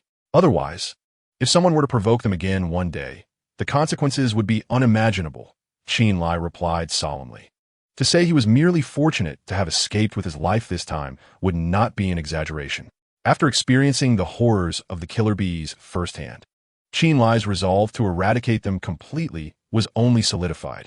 After all, their nest was likely not far from their camp, and he could not afford to harbor such an unstable threat nearby. Of course, Qin Lai's desire to eliminate the killer bees was also driven by a thirst for vengeance. The last encounter had nearly cost him his life, and now he was determined to eliminate them entirely. Qin Lai, you mustn't act impulsively. Those killer bees are no trifling matter. If it comes to it, we can simply relocate, Yi Yuqing implored once more. She bore psychological scars from the encounter and fervently wished for Qin Lai to avoid provoking them again. To put it bluntly, if Qin Lai were to be stung to death by the bees, she would be left to mourn alone. Sister, I understand your concerns. However, rest assured, before I take action, I will prepare thoroughly to ensure we can eliminate them in one fell swoop. Qin Lai declared with determination. He was not one to act recklessly without a plan. Seeing Qin Lai's unwavering resolve, Yi Yuqing reluctantly conceded her attempts to dissuade him. Very well, I will cease my persuasion, but you must guarantee your safety, she warned. Fear not, I have no intention of throwing my life away. I still have much to experience. Qin Lai replied with a smile. In his previous innocence, he had not wanted to die due to his inexperience with women. But now, having tasted the pleasures of companionship, he was even more reluctant to part with life. To ensure the success of his forthcoming extermination mission, Qin Lai began preparations early the next day. His first task was to create a bee-proof hat. In his homeland, such an item could be easily purchased, but on this desolate island, he had to craft one himself. Fortunately, a small mosquito net was found in the family suitcase he had previously scavenged, and after some modifications, it was successfully transformed into a bee-proof hat. Afterward, he fashioned a pair of gloves from his sleeves before retiring for the night. On the following morning, Qin Lai rose early. After a light meal, he returned alone to the spot where Lin Xiaozhu had dispatched the killer bee. He was acutely aware that it had not been long before the bees had swarmed out, indicating that their nest was indeed nearby. Qin Lai meticulously searched the vicinity, and within a mere 5 minutes, he discovered the nest of the killer bees located on a dying tree. This ancient tree had stood for at least 50 years, its core hollowed out, and it was precisely in this cavity that the killer bees had chosen to construct their hive. The nest was impressively large, measuring nearly 1.5 meters in length and about 30 centimeters in width, teeming with an alarming number of bees. Having pinpointed the location of the hive, Chen Lai refrained from taking impulsive action. Instead, he swiftly returned to the campsite, equipped himself with a bee-proof hat and gloves, and secured the cuffs of his trousers. Armed with melted lard, he returned to the vicinity of the killer bee's nest. After placing the lard on the ground, he began to gather dry grass from the surroundings, arranging it around the hive and encircling the entire tree. As Chen Lai approached their nest, a swarm of killer bees surged toward him. Fortunately, he was now fully armored, rendering him impervious to their attacks. "Let death come to you," he proclaimed, once he deemed that there was an ample amount of dry grass. He doused it with the melted lard and ignited the kindling with a match. The tinder, already dry and flammable, ignited instantly, and soon a roaring blaze engulfed the ground. The flames raged as one by one the killer bees emerged from their nest, only to be mercilessly consumed by the inferno before they could escape. Chapter 80. The Return of the Dumaji. Observing the killer bees falling like raindrops into the fiery abyss, Chen Lai remained unfazed. Perhaps for some, his actions were deemed excessively cruel, yet he felt no remorse. After all, they were stranded on a desolate island, where the primal law of survival of the fittest reigned supreme. If he did not eradicate these killer bees now, he could be certain that they would show no mercy should he inadvertently provoke them in the future. Thus, a decisive solution to eliminate the threat was the wisest choice. The flames blazed fiercely, causing the bodies of the killer bees to burst, producing a sound akin to crackling, accompanied by the tantalizing aroma of roasted flesh. Within a brief span of 5 minutes, nearly all of the killer bees lay dead, with only a few fortunate ones escaping the carnage. However, without the leadership of their queen, these scattered survivors would hardly pose a significant threat. Before the hive was fully consumed by the flames, Chen Lai hastily extinguished the fire. At this point, a few stragglers remained hidden within the inner walls of the tree cavity. Before they could take flight, Chen Lai brandished a prepared torch and incinerated them all. Thus, thousands of killer bees were nearly exterminated. Cautiously, Chen Lai extracted the hive from the hollow of the tree. Due to the intensity of the fire earlier, the front of the hive had been scorched, with certain areas even carbonized. Utilizing a knife, he meticulously cut away the charred portions of the hive. In the end, the once massive hive was reduced to less than a third of its original size. With a gentle squeeze of his hand, golden honey began to flow from the incision. Chen Lai quickly sampled a bit of the honey with his fingers. "This pure wild honey is simply delightful." Chen Lai smacked his lips, genuinely expressing his admiration. Although many vendors in the market claim to sell pure wild honey, in reality, their products are often merely concoctions of sugar, excessively sweet to the point of being cloying. However, this pure wild honey is different. It glistens with clarity, exuding a pleasant fragrance, and its texture is exquisitely smooth and delicate, sweet as nectar, with a lingering aftertaste that is refreshingly aromatic, never overwhelming. Notably, a subtle floral note intertwines with the honey, bestowing it with an indescribable, unique flavor profile. Furthermore, within the honeycomb, there are numerous unhatched bee pupae. Chen Lai has already decided that upon returning, he will extract these pupae and prepare a dish of fried bee pupae, thus allowing these killer bees to serve one final purpose. Without lingering any longer, Chen Lai returned to the camp with a honeycomb in hand. At the camp, Yi Yuqing and the others have been anxiously awaiting his return. Upon seeing Chen Lai arrive safely, their taut nerves finally relaxed. "So, have you dealt with those killer bees?" Yi Yuqing was the first to rush over and inquire. "Of course, I burned most of them to ashes," Chen Lai replied, then produced the honeycomb, beckoning everyone, come. Let us enjoy some honey, pure wild honey from killer bees, worth more than gold." Upon hearing this, the group immediately gathered around. Chen Lai was generous, slicing a small piece for each person. "My goodness, this honey is absolutely divine. I feel as though my soul is soaring," Su Xiaoxiao exclaimed, her face radiating sheer enjoyment. "We once bought exquisite wild honey for 2,000 a pound, but compared to the honey from these killer bees, it's like comparing heaven and earth." Lin Xiuzhu added, in admiration. "Brother Chen, may I have another piece? I crave more," Yang Yurong asked, still savoring what was in her hand. "No problem," Chen Lai chuckled, slicing another small piece for her.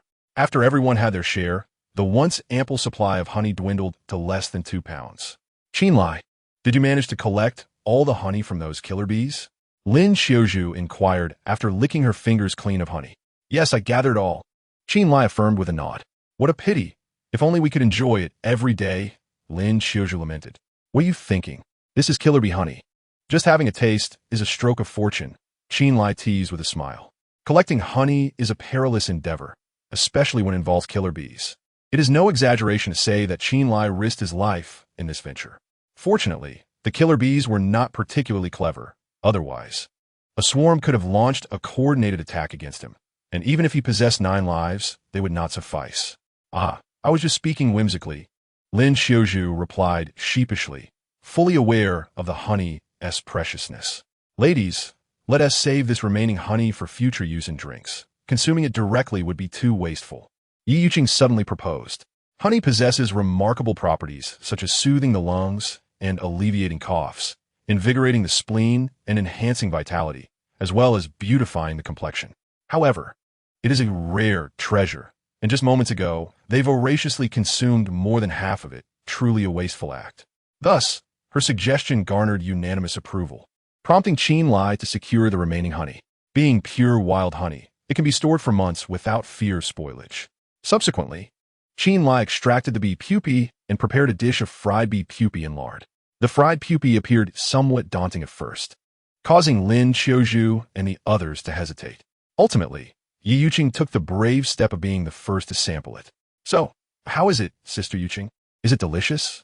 Lin Xiaozhu and the others looked up at Yi Yuqing, eagerly awaiting her verdict. It's delicious, truly delightful. You almost tried it once. Yi Yuqing promptly replied. Encouraged by her words, Lin Xiaozhu and the others mustered their courage to taste it.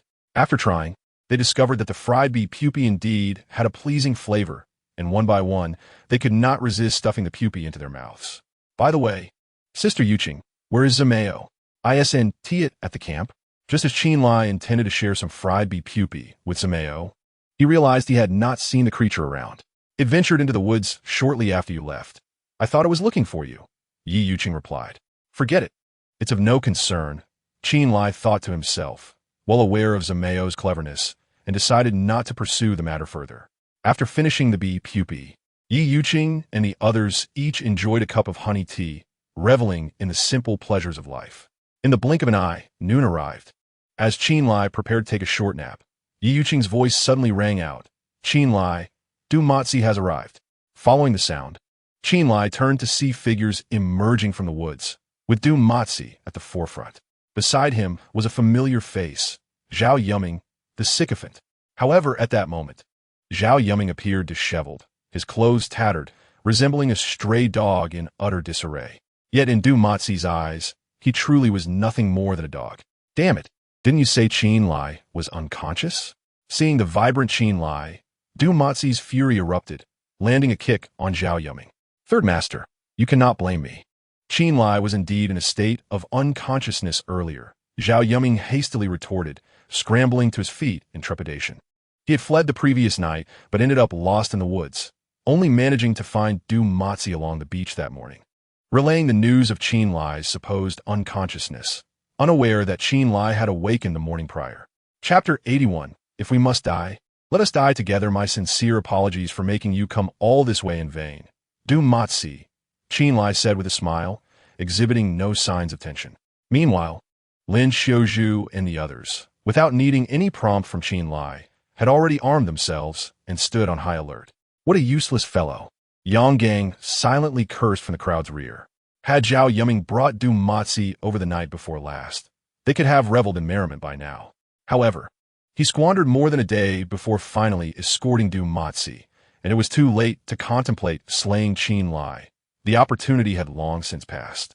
Qin Lai, do not revel in your triumph. Today marks your demise, Du Matzi declared, his gaze icy as it fixed upon Qin Lai.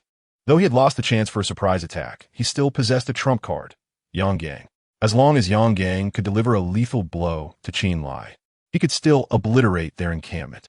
Haha, then do make your move. I eagerly anticipate witnessing your capability to slay me, Qin Lai bellowed, laughing unabashedly. Dis missing du Mazi et serait entièrement. Kill him, Du Matzi commanded, a flicker of murderous intent flashing in his eyes. At that moment, Yang Gang stood directly behind Qin Lai. Upon hearing the command, he tore away his disguise and brandished his knife, ready to plunge it into Qin Lai. Unbeknownst to him, Yi Yuqing and Lin Xiuzhu had been vigilant against his treachery. Upon realizing his intent to harm Qin Lai, the two simultaneously raised their knives and lunged at Yang Gang, urgently warning Qin Lai, "Be careful, Qin Lai." Though Yang Gang desperately wished to kill Qin Lai, he understood that should he strike, he might not succeed in slaying Qin Lai, but he would undoubtedly meet his demise at the hands of Yi Yuqing and Lin Xiuzhu. Stricken with despair, Yang Gang hastily altered his approach, parrying Yi Yuqing's strike before rolling away to evade their assault. "Yang Gang, you have deeply disappointed me," Qin Lai remarked, a chill creeping across his features upon witnessing Yang Gang's betrayal.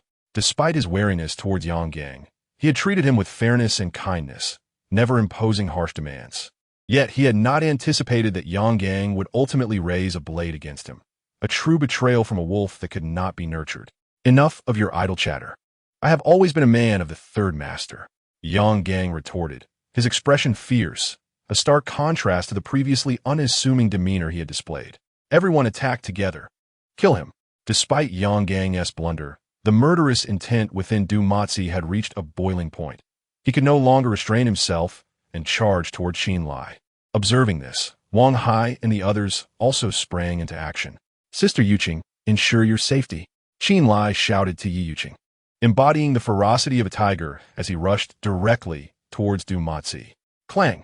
The clash of Qin Lai's blade against Du Matzi's echoed fiercely, causing Du Matzi's palms to throb painfully. Qin Lai had no intention of showing mercy, swinging his blade towards Du Matzi's head.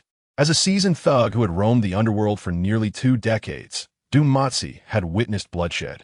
Yet the ferocity emanating from Qin Lai sent a chill down his spine. In this confrontation, Du Matzi had already lost the psychological battle. Although he managed to block the strike, Qin Lai swiftly raised a foot and kicked him to the ground. "Brother Qin, help!"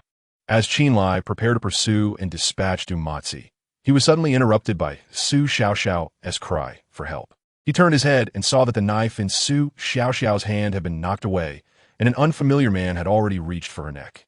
As for Yi Yuqing and the others, they were equally occupied with their own troubles. This was still due to the fact that they wielded knives. Had they been armed with wooden sticks like Du Matzi's men, they would have surely been overwhelmed. Qin Lai dared not hesitate and swiftly dashed towards Su Xiaoxiao, striking the back of the assailant with his blade. With a single blow, a gash appeared on the man's back, blood pouring forth. Seizing the opportunity, Qin Lai rescued Su Xiaoxiao. "Xiaoxiao, hurry back to the thatched cottage." After uttering these words, Qin Lai charged towards Yi Yuqing and her group, delivering several more strikes to temporarily repel those attacking them. "Sister Yuqing, everyone retreat to the thatched cottage and hold your ground. Leave them to me." Qin Lai stood resolutely before Yi Yuqing and the others, exuding an imposing aura akin to an undefeated deity reigning over the world. "All right." Yi Yuqing understood that remaining would only be a burden, and quickly led the injured Lin Xiuzhu and others back. Just as Wang Hai was preparing to pursue Yi Yuqing and her group, he heard Du Matzi shout, "First, kill Qin Lai. Those women will naturally be ours." "Yes." "Wang Hai Dao, sweeply Suao Qin Lai. Let us see which of you dares to become my first victim." Qin Lai sneered, his gaze piercing, as if it were Wang Hai and his men who were ensnared rather than himself.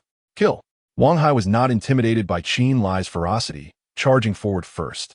Following him, Yang Gang and others simultaneously attacked from various directions.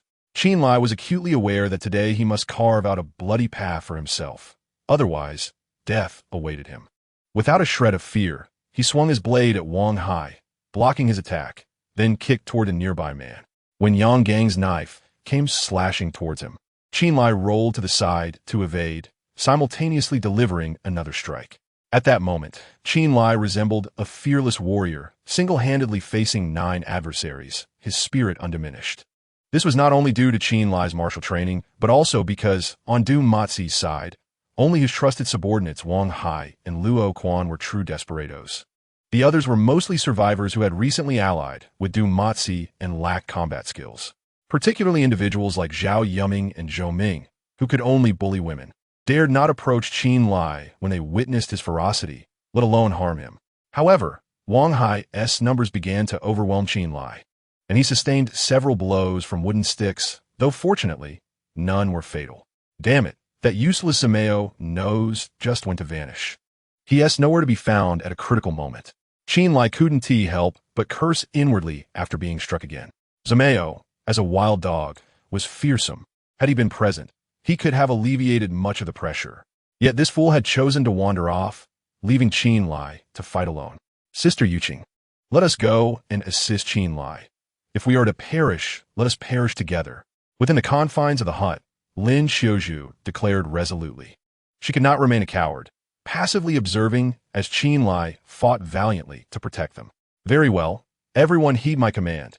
Dash forth and fight alongside Chen Lai, even if it means perishing alongside Du Matzi. Yi Yuqing's voice rang out with authority, and a sense of fatal determination ignited within her heart. Chapter 82. The first kill Sister Yuqing, let us charge. By Xianglan echoed. As women, Bai Xianglan and her companions felt an inevitable fear in the face of such peril. Yet, they understood that Du Matzi was no Chen Lai. Should they fall into his clutches, their suffering would be unbearable. Therefore, the path before them was clear. They must fight to the death. If victorious, they might reclaim their freedom. If defeated, at least they would die rather than live as Du Matzi's slaves. Charge! With a powerful shout, Yi Yuqing was the first to leap into action. Following her lead, Lin Xiaozhu and the others also rushed out, unafraid, their expressions resolute. Although they had only practiced martial arts with Chen Lai for a mere 2 days. In a one-on-one confrontation, they would be no match for their opponents. However, their collective advance instilled a significant sense of threat among Du Matzi's men. After all, figures like Zhao Yuming and Zhou Ming were cowardly and did not dare to confront Lin Xiaozhu and her comrades directly, retreating in haste. In that instant, the encirclement around Chen Lai by Wang Hai and his men was shattered, plunging the group into chaos. Seizing the opportunity, Chen Lai swiftly launched a counterattack. With one swift strike, he wounded an adversary and then immediately confronted another, delivering a powerful kick that sent him sprawling to the ground. Meanwhile, Yi Yuqing and her companions fought with the ferocity of those willing to fight to the bitter end, brandishing their swords and knives. Though none of them landed a blow, they successfully distracted numerous foes. No longer concerning himself with Yi Yuqing and her companions, Chen Lai directed his blade towards Yang Gang, the nearest opponent. Clang, clang, clang. Chen Lai's 3 successive strikes were parried by Yang Gang, yet his movements were too swift. Before Yang Gang could react, the 4th strike was unleashed. Yang Gang attempted to evade, but his reflexes faltered by a fraction of a second, and the blade found its mark on his thigh. With a cry of agony, Yang Gang collapsed to the ground. Please don't kill me. Feeling the icy malice emanating from Chen Lai, Yang Gang was instantly engulfed by profound terror. He opened his mouth to plead for mercy, but Chen Lai's blade descended mercilessly, severing his head. In an instant, blood sprayed forth, drenching the ground. Yang Gang's severed head rolled away, his eyes wide open, refusing to close even in death. Who else wishes to meet their end? Step forward.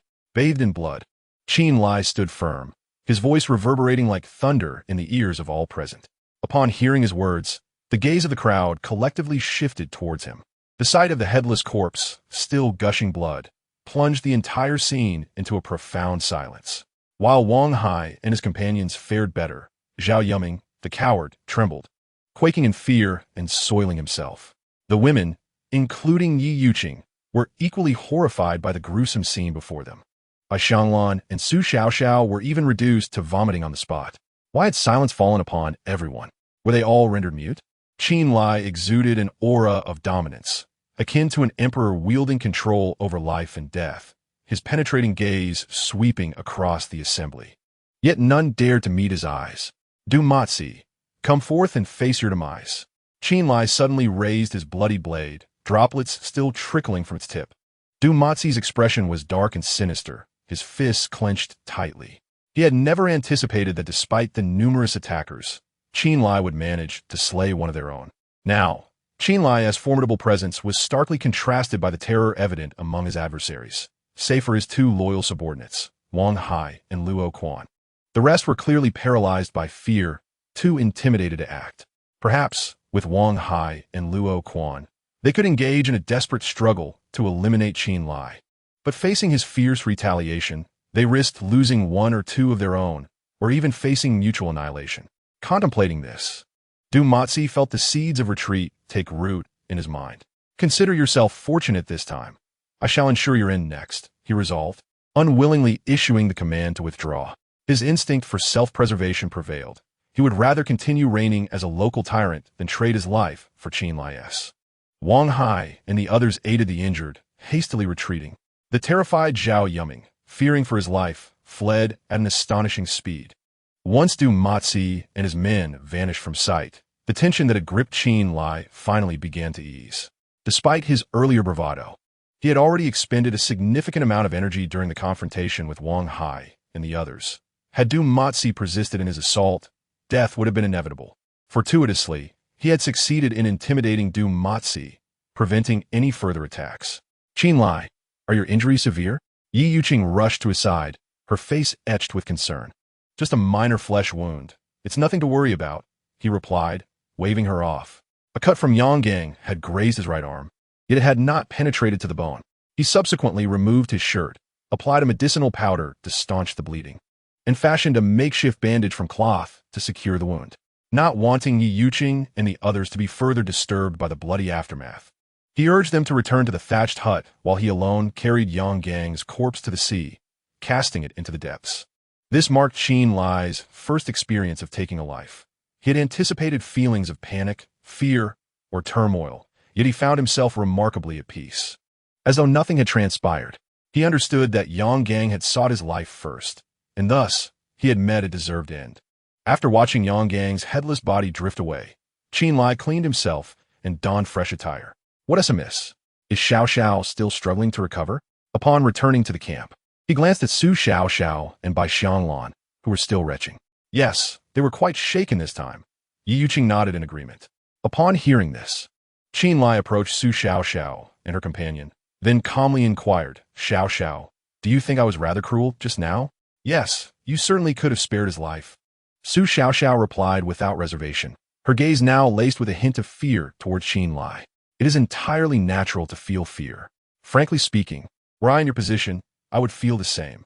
However, you must understand that this is not a civilized society. There are no laws to bind us. Had I not eliminated Yonggang, it would have been us who faced death today.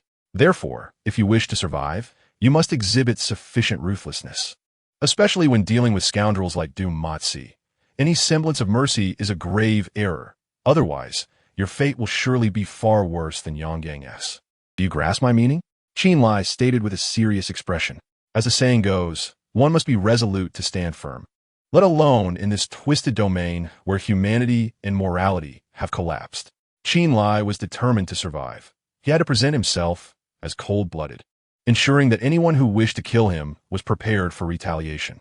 Brother Chen, I understand your point, yet I still feel so frightened, Su Xiao Xiao confessed, resembling a startled fawn as she rushed into Chen Lai's embrace, sobbing uncontrollably.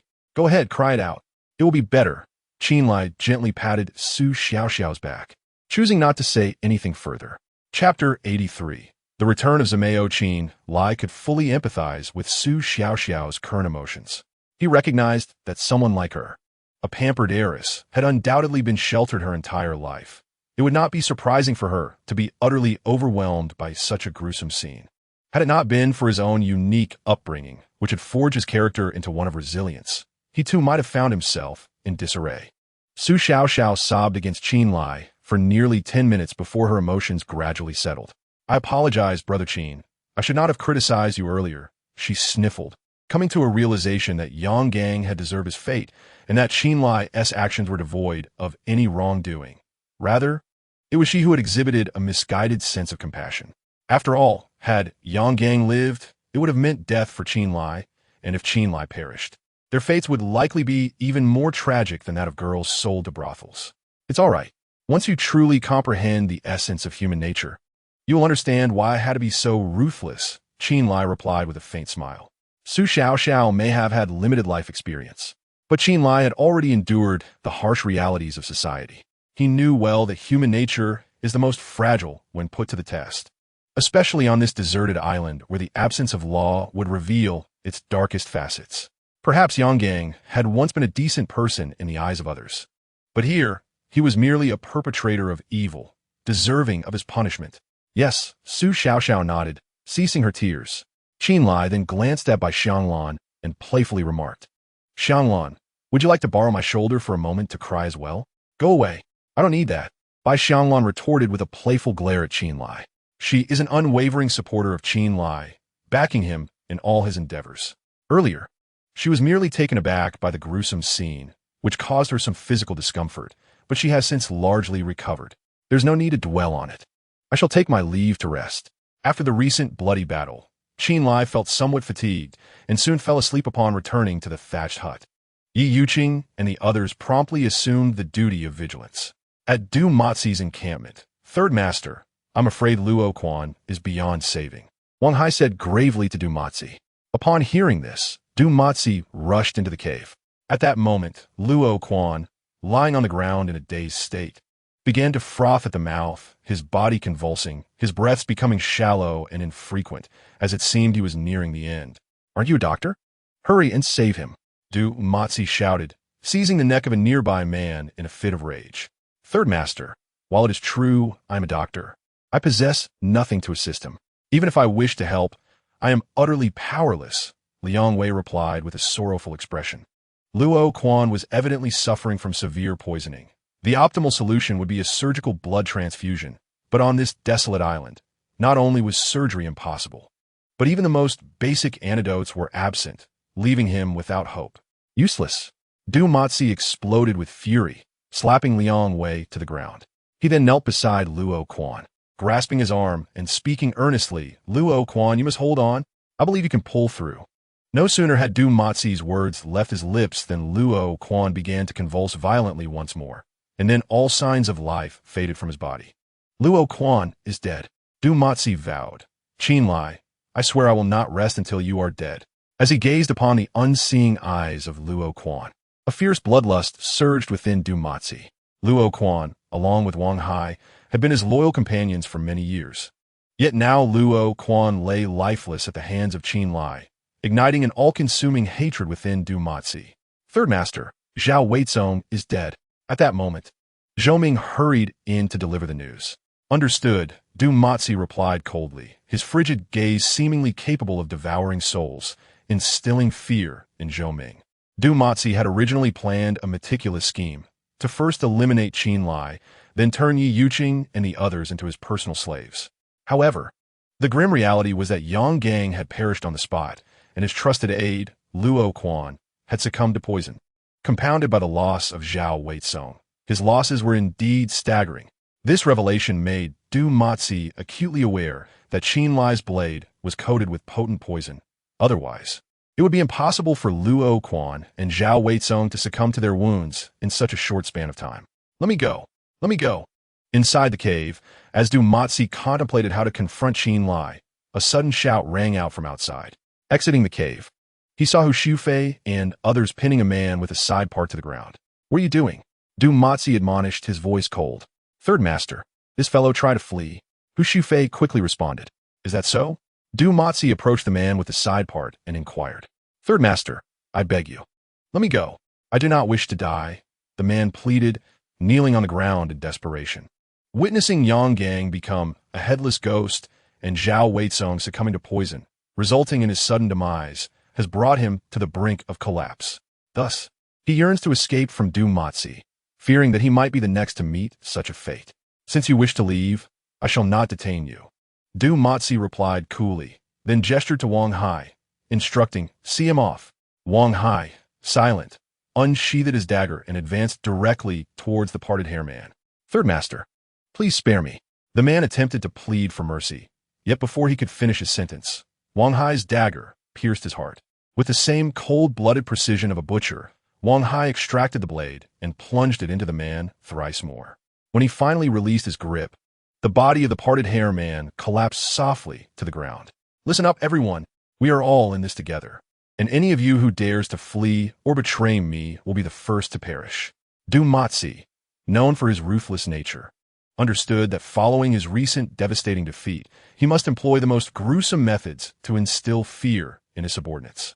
Otherwise, the moment one individual escapes, others would surely follow suit, leading to the inevitable disintegration of his team, and he would lose his comfortable reign as the local tyrant. Having made his point, Du Mozi's icy gaze swept across each individual present, and others, upon witnessing the brutal death of the parted-hair man, fell silent, too afraid to utter a word. Satisfied that his demonstration served its purpose, Du Mozi refrained from further bloodshed and, alongside Wang Hai, retreated into the cave. As the sun descended in the west, casting radiant hues of twilight, Qin Lai and his companions began their dinner. Suddenly, a rustling sound emerged from the woods. Qin Lai initially assumed it was Du Mozi returning with more men, instantly on high alert. However, he soon realized that the newcomer was not Du Mozi, but rather the scruffy dog. Yet, at this moment, the dog was covered in blood and bore numerous wounds, clearly having just survived a fierce battle. "You rascal! Who did you get into a fight with this time?" Qin Lai exclaimed, somewhat exasperated at the sight of the bloody dog. The scruffy dog barked in response and lay down beside him, evidently seeking assistance for its injuries. Qin Lai retrieved a gray pouch and sprinkled the medicinal powder onto the dog's wounds. Fortunately, the injuries were superficial, sparing the bones from harm. Afterward, Qin Lai offered the scruffy dog some roasted meat. The creature, likely starved, devoured the food ravenously. "Xiao Lai, should we tie the scruffy dog up to prevent it from wandering off?" Yi Yuqing suggested as she approached. "No need. Let it roam freely. I do not wish to restrict its freedom," Qin Lai replied, shaking his head.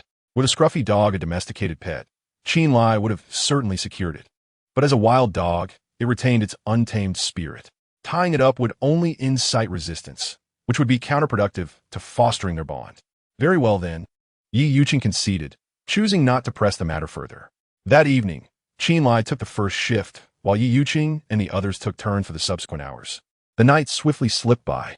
Upon rising the next day, Qin Lai proceeded, as per his routine, to inspect the seaside. The conditions of the sea remained unfavorable, with waves crashing relentlessly. Additionally, due to an injury on his arm, he refrained from attempting to fish. After returning to the camp for breakfast, Qin Lai engaged Lin Xiaozhu and the others in an intensive training session that lasted 2 hours. The previous day's confrontation with Du Mozi made it abundantly clear to Qin Lai that Lin Xiaozhu and her companions were woefully inadequate. Had they been even slightly more capable, he might have been able to annihilate Du Mozi and his gang in one fell swoop. Thus, the necessity of this specialized training to enhance their strength was urgent. Lin Xiaozhu and her companions understood that Qin Lai's intentions were for their benefit, and despite enduring considerable hardship, no one uttered a single complaint. As time flew by, 3 days passed in tranquility. During this span, Du Mozi had not appeared before Qin Lai again. However, Qin Lai remained acutely vigilant, fully aware that Du Mozi was vengeful and, having suffered a significant setback, was likely concocting a more insidious scheme. Throughout these days, Qin Lai busied himself not only with training Lin Xiaozhu and the others, but also with exploring the primal forest on several occasions. In the forest, he not only unearthed a wealth of medicinal herbs, but also discovered various spices such as mountain pepper, nutmeg, and mountain ginger. With these spices in hand, the flavor of his roasted meat reached new heights, nearly rivaling that of a hotel chef, much to the delight of Lin Xiaozhu and her companions. On a particular day, after completing the special training, Qin Lai took up his spear gun and ventured into the sea once more. Meanwhile, Lin Xiaozhu and her companions, having worked up a sweat, opted to swim and frolic in the water. In stark contrast to the tumultuous waves of previous days, the sea today was remarkably calm, with a cloudless sky and splendid weather. The visibility underwater was several meters, allowing Qin Lai to easily spot schools of fish swimming about. However, due to the crystal-clear water, the fish darted away before he could take aim. After half an hour of fruitless attempts, Qin Lai contemplated a change in strategy and swam toward the distant coral reefs. These areas were teeming with fish, yet the inhabitants were equally astute. Fortunately, Qin Lai possessed great patience. He refrained from taking impulsive action until the moment a larger fish let its guard down, at which point he would strike with his spear gun. After 8 unsuccessful shots, he finally succeeded on the 9th attempt, hitting a red snapper weighing a substantial 5 to 6 pounds. Qin Lai secured the snapper to a rope around his waist and continued his search beneath the waves. Shortly thereafter, a large lobster came into his view. Just as he prepared to capture it, the lobster seemed to sense his presence and began to swim away. Chen Lai could not allow such a prize to escape, so he swiftly pursued it, and at the moment the lobster was about to evade him, he thrust the spear gun into its body. Gazing upon the succulent lobster before him, Chen Lai felt a surge of joy within. Just as he prepared to surface for a breath of fresh air, his gaze suddenly sharpened. He held his breath and swiftly swam forward 3 meters. To his astonishment, it was indeed red coral. Hidden among the seaweed, a magnificent red coral tree partially revealed itself, igniting excitement in Chen Lai's heart. However, having reached the limit of his breath, he surfaced to take a gulp of air before diving back down. Once Chen Lai cleared the seaweed away, a colossal red coral tree lay before him. Without a moment's hesitation, he drew his short knife from his waist and carefully severed the coral from the reef. Goodness, this is remarkably heavy. Estimating its weight, he figured it must be around 50 to 60 pounds, yet he did not relinquish his hold and gritted his teeth as he dragged the coral towards the shore. "Brother Chen, what on earth have you got there?" Yang Yurong, who was gathering oysters, hurried over to inquire. "This is red coral, exceptionally rare. I reckon this specimen alone could fetch at least 20 million, Chen Lai replied with a proud grin. "Really? Is it worth that much? You're not pulling my leg, are you?" Yang Yurong's face displayed a mix of surprise and skepticism upon hearing Chen Lai's words. "If I wanted to deceive you, I could simply pick up a rock from the shore rather than exerting myself to drag this up from the depths," Chen Lai replied, rolling his eyes. Red coral is one of the world's 3 great organic gemstones, often referred to as the spirit of the sea. Its growth is exceedingly slow. A mature red coral can take several hundred, even thousands of years to form. The more vibrant and pure the color, the more precious the coral becomes, thus giving rise to the saying, "A 1,000-year coral, a 10,000-year red." Chen Lai recalled how, during his childhood, merchants often visited their village to procure red coral.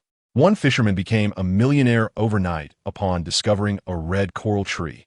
Given the rarity of red coral and the increasing number of fortune seekers scouring the waters, the nearby reef had been devoid of red coral for over a decade. The specimen Chen Lai had found today, both in size and quality, was exceptional. If placed on the market, it would undoubtedly be worth a fortune, easily fetching 1 or 2 million. Wow, such a large and exquisite piece of red coral. "Where did you find it?" approached Yi Yuqing, her expression reflecting astonishment upon seeing the coral in front of Chen Lai. "I discovered it while catching lobsters just now." Chen Lai smiled, responding, "Sister Yuqing, judging by your tone, you seem knowledgeable. Why don't you appraise this red coral?" "Well, I can't claim to be an expert, but I happen to have a friend who deals in red coral. Under her influence, I've gained some insight into it," Yi Yuqing replied before meticulously examining the coral tree. "The red coral you found is delicately textured and as warm as jade. Most importantly, a coral tree of this size is exceedingly rare. If it were to be auctioned directly, I estimate it could fetch at least 30 million. If we could find a master to transform this coral tree into exquisite jewelry, selling it for an additional 10 to 20 million should pose no challenge," analyzed Yi Yuqing. Currently, red coral enjoys considerable demand in the market. High-quality specimens are sold by weight, often surpassing the price of gold. In the past, her friends had shown her numerous pieces of red coral. Even the most affordable videos of them were valued at hundreds of thousands. The colossal red coral tree that Chen Lai discovered, coupled with its superior quality, could easily fetch tens of millions. If it were to be auctioned, the price could soar even higher. Indeed, this was a genuine windfall. Initially, Chen Lai estimated its worth at 20 million, but Yi Yuqing informed him it could be sold for at least 30 million, igniting a spark of excitement within him. "Brother Chen, don't get too carried away. If we cannot return to the civilized world, this treasure may hold less value than a mere fish," remarked Yang Yurong with a smile. Upon hearing this, Chen Lai felt as though a bucket of cold water had been poured over him, instantly calming his heart. "Couldn't you let me indulge in my fleeting dreams of wealth for just a moment?" Chen Lai replied, his expression darkening. He understood that Yang Yurong spoke the truth. If they remained stranded on this desolate island, the exquisite red coral would indeed be rendered worthless. Nevertheless, Chen Lai resolved to safeguard the coral tree. Should they ever be rescued, this remarkable piece, along with the treasures he had unearthed, could transform him from a mere pauper into a billionaire. In that eventuality, He would be able to fulfill any desire with a mere wave of his hand, no longer needing to bow and scrape for a meager monthly salary. As noon approached, Chen Lai decided against further diving and carried the red coral back to the camp. After a hearty lunch, he returned to the thatched hut, intending to take a brief rest. However, scarcely had he laid down, barely closing his eyes, when Chen Xiaoyu appeared. "Brother Qin, having feasted well, wouldn't you care for some exercise?" she inquired, leaning closer with a flirtatious expression. "Perhaps we should postpone until evening. It wouldn't be appropriate during broad daylight," Chen Lai replied, fully aware of the implications of her suggestion. Although he entertained the thought, the risk of being seen by Yi Yuqing and the others deterred him. What is inappropriate about it? We both consent, and even if Sister Yuqing found out, what of it? Chen Xiaoyu provocatively licked her lips as she spoke. Observing her alluring demeanor, Chen Lai felt as though he were being roasted over a fire. "If I don't seize you today, I might as well not be human," he fervently exclaimed within himself, unable to withstand her bold advances any longer. He felt compelled to demonstrate his prowess to this enticing woman. "Xiaoyu, do tell, where shall we indulge in this exercise?" Chen Lai asked, rising to his feet. "Let's south go to the place you often visit with Sister Yuqing." Chen Xiaoyu replied with a playful smile. Have you seen me and Sister Yuqing there?" Chen Lai inquired, a hint of embarrassment coloring his cheeks. "I'm not sure if you've noticed, but as a woman myself, I could discern much from the subtle changes in Sister Yuqing's expression," Chen Xiaoyu cheerfully remarked. She had observed several times before how Yuqing returned with a flushed complexion, and coupled with the fact that Yuqing's health had noticeably improved lately, it was evident that she had received the attentions of a man. In their little group, there was only one man, Chen Lai. Thus it was easy for her to surmise what had transpired between them.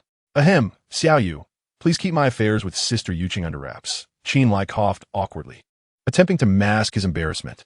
"Rest assured, I am not the type to indulge in idle gossip," Chen Xiaoyu replied with a smile. "You go on ahead to the beach. I shall join you shortly," Chen Lai continued. "Very well, I shall head over first. Do remember to consume the pig's whip and those 2 eggs. Oh, and don't forget to bring along the intimate apparel you've hidden away. I'll model it for you later." With a playful wink, Chen Xiaoyu swayed her hips and departed from Chen Lai's thatched cottage. "Goodness, what a vixen," Chen Lai muttered under his breath, watching her retreating figure. It was astounding how, after such a brief encounter, he felt utterly overwhelmed.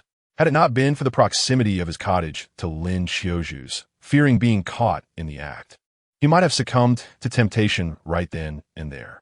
5 minutes after Chen Xiaoyu left, Chen Lai finally rose to exit the cottage. Confident in his prowess, he chose not to partake in the smoked pig's whip, but instead retrieved his hidden suitcase from the woods to take to the beach. After meeting with Chen Xiaoyu, he led her to the neighboring beach, stopping at the spot where he frequently shared passionate moments with Yuqing. "Brother Qin, please turn your head. I need to change," Chen Xiaoyu said bashfully. "What is this?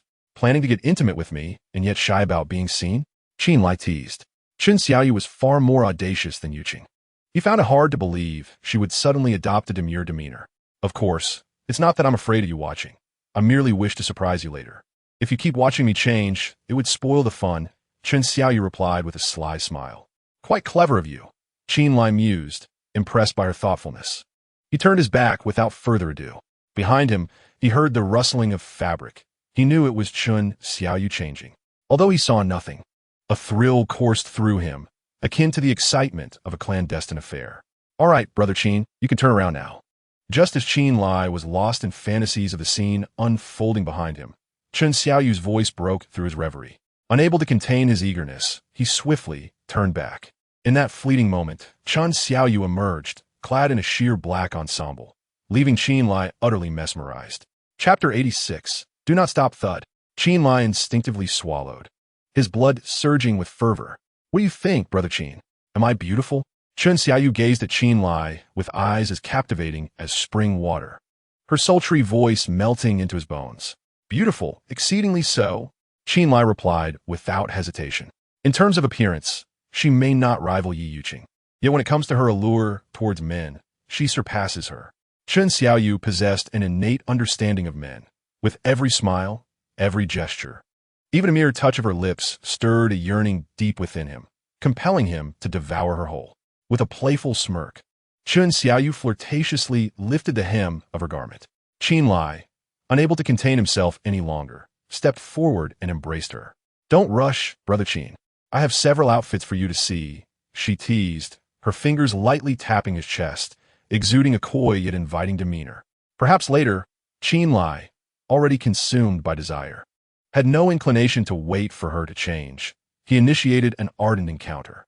Chen Xiaoyu, showing no resistance, skillfully reciprocated his advances. The sound of crashing waves and trickling water harmonized, creating a melodic backdrop. Nearby, a few seabirds chirped merrily from the branches, indulging in the spectacle of this rare, living tableau reminiscent of springtime painting. An hour later, Chen Xiaoyu lay utterly exhausted, resembling a puddle on the ground, devoid of the strength to rise. Chen Lai, however, remained relatively composed, lighting a cigarette. It must be said, Chen Xiaoyu's prowess was remarkable. They had explored nearly every possible experience together. Resting her head on Chen Lai's lap, she spoke softly. With a mischievous grin, he inquired, preparing for another round of conquest. No, no, no. I was wrong. Please spare me, Brother Chen. Chen Xiaoyu quickly pleaded. She had initially feared that Chen Lai might be all looks and no substance, but he had far surpassed her expectations, leading her to peak countless times, leaving her nearly spent. Thus, despite the exquisite sensations, she dared not continue, for she feared that before she could drain Chen Lai, he would utterly exhaust her. Chen Lai, reveling in his triumph, decided against further provocation. They nestled together, resting for nearly 20 minutes before Chen Xiaoyu regained her composure. By the way, Xiaoyu, I forgot to put on a raincoat earlier. Is it a matter of life and death? Chen Lai asked urgently. He had prepared with precautions, yet in their fervor, they had neglected this important detail. It's fine. I'm in my safe period. The odds of conception are quite low, Chen Xiaoyu replied with a smile. Is this safe period truly reliable? Chen Lai questioned, skepticism lacing his tone. He had often heard discussions about it, and had even researched online, discovering that the so-called safe period refers to the days leading up to menstruation and the days following, during which the chances of pregnancy are minimal. However, Chen Lai had never experienced such matters, so he still harbored a degree of skepticism. Rest assured, the effectiveness of contraceptive methods during the safe period is quite reliable. Generally, unexpected occurrences stem from menstrual irregularities. My cycle has always been exceptionally regular, and the success rate of contraception is at least over 90%. Of course, if this were to happen, I could only say that, Brother Chen, your luck is truly extraordinary, Chen Xiaoyu explained with a smile. That settles it. Upon hearing this, Chen Lai finally relaxed. After all, his luck had never been good. The odds of such an occurrence happening to him should be quite slim. Brother Chen, you must have had quite a few girlfriends in the past, right? Chen Xiaoyu suddenly inquired after putting on her clothes. Why do you ask that? Chen Lai was taken aback. Because I perceive you to be quite experienced, and you know how to make girls happy. You strike me as someone seasoned in the realm of romance, Chen Xiaoyu replied with a smile. You're the first to say that. To be honest, I've only had one girlfriend throughout my life, and we merely held hands. We never even kissed. As for those techniques, I learned them by watching films from that island nation, and it was only during my first real experience with Sister Yuqing that I put them into practice.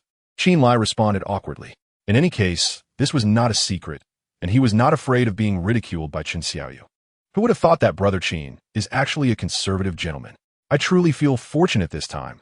Chen Xiaoyu gazed at Chen Lai with affectionate eyes. Upon learning that Chen Lai was not a seasoned player in the realm of romance, her fondness for him grew even deeper. By the way, Xiaoyu, you must have had your fair share of boyfriends, right? Chen Lai hesitated before countering. Chen Xiaoyu was quite open, and he estimated that she must have had at least 3 boyfriends. Should I even say? I'm afraid that if I do, you might think less of me. Chen Xiaoyu pouted, her earlier boldness replaced by a hint of bashfulness. If you don't wish to share, that's perfectly fine. I won't press you, Chen Lai replied. Although he was curious, he recognized that this was Chen Xiaoyu's private matter, and if she didn't want to divulge it, he would not pursue it further. Well, I suppose I'll tell you since I don't want to keep it from you. Chen Xiaoyu hesitated slightly before continuing. I have had a total of 6 boyfriends, and I've been intimate with 4 of them. Upon hearing this, Chen Lai finally understood that Chen Xiaoyu's prowess was entirely honed through experience.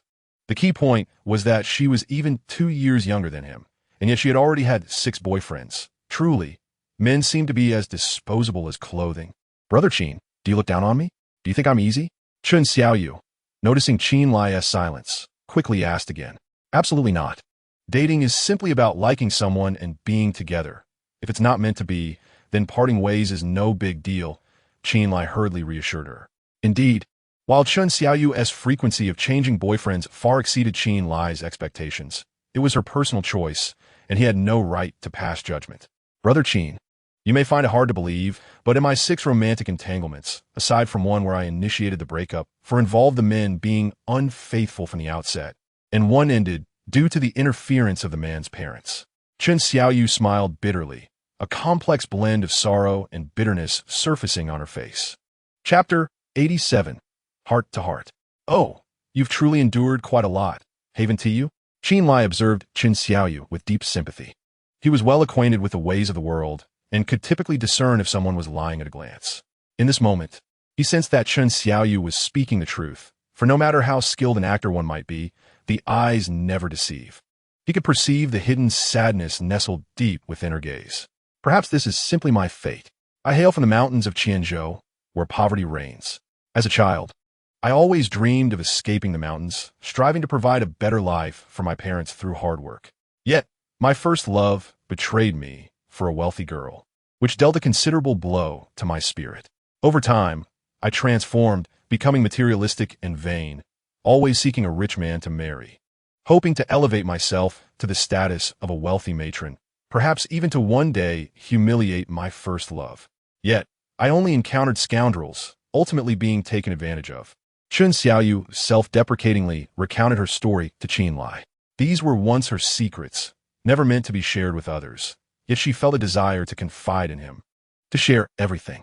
Given all this, you must have approached me thinking I was a rich heir, right? Chen Lai could not resist asking. You are not mistaken. That is indeed one of the reasons I was drawn to you, Chen Xiaoyu replied candidly. You might be disappointed to learn that I am not a rich heir.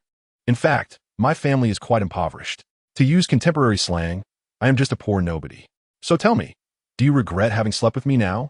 I wish to hear your honest thoughts. Chen Lai gazed at Chen Xiaoyu, intrigued by her reaction to the revelation of his lack of wealth and background. In the past, I might have regretted it, but through my time with you, I have come to realize that you, Brother Chen, are a genuinely good person. Not only do I not regret being with you, but if you would have me, I would gladly bear your children, Chen Xiaoyu declared resolutely. As she spoke, Chen Lai maintained his gaze upon her eyes, recognizing the sincerity reflected there, which was sufficient evidence that she spoke truthfully. Ahem, what you say is quite flattering. How could I ever look down upon you? Chen Lai coughed lightly. He was far from a wealthy heir himself, and, in terms of family background, might even be less fortunate than Chen Xiaoyu. Thus, he would never consider herself inferior. Moreover, the societal norms of today differ vastly from those of the past. In earlier times, individuals led conservative lives, enduring marriages devoid of love.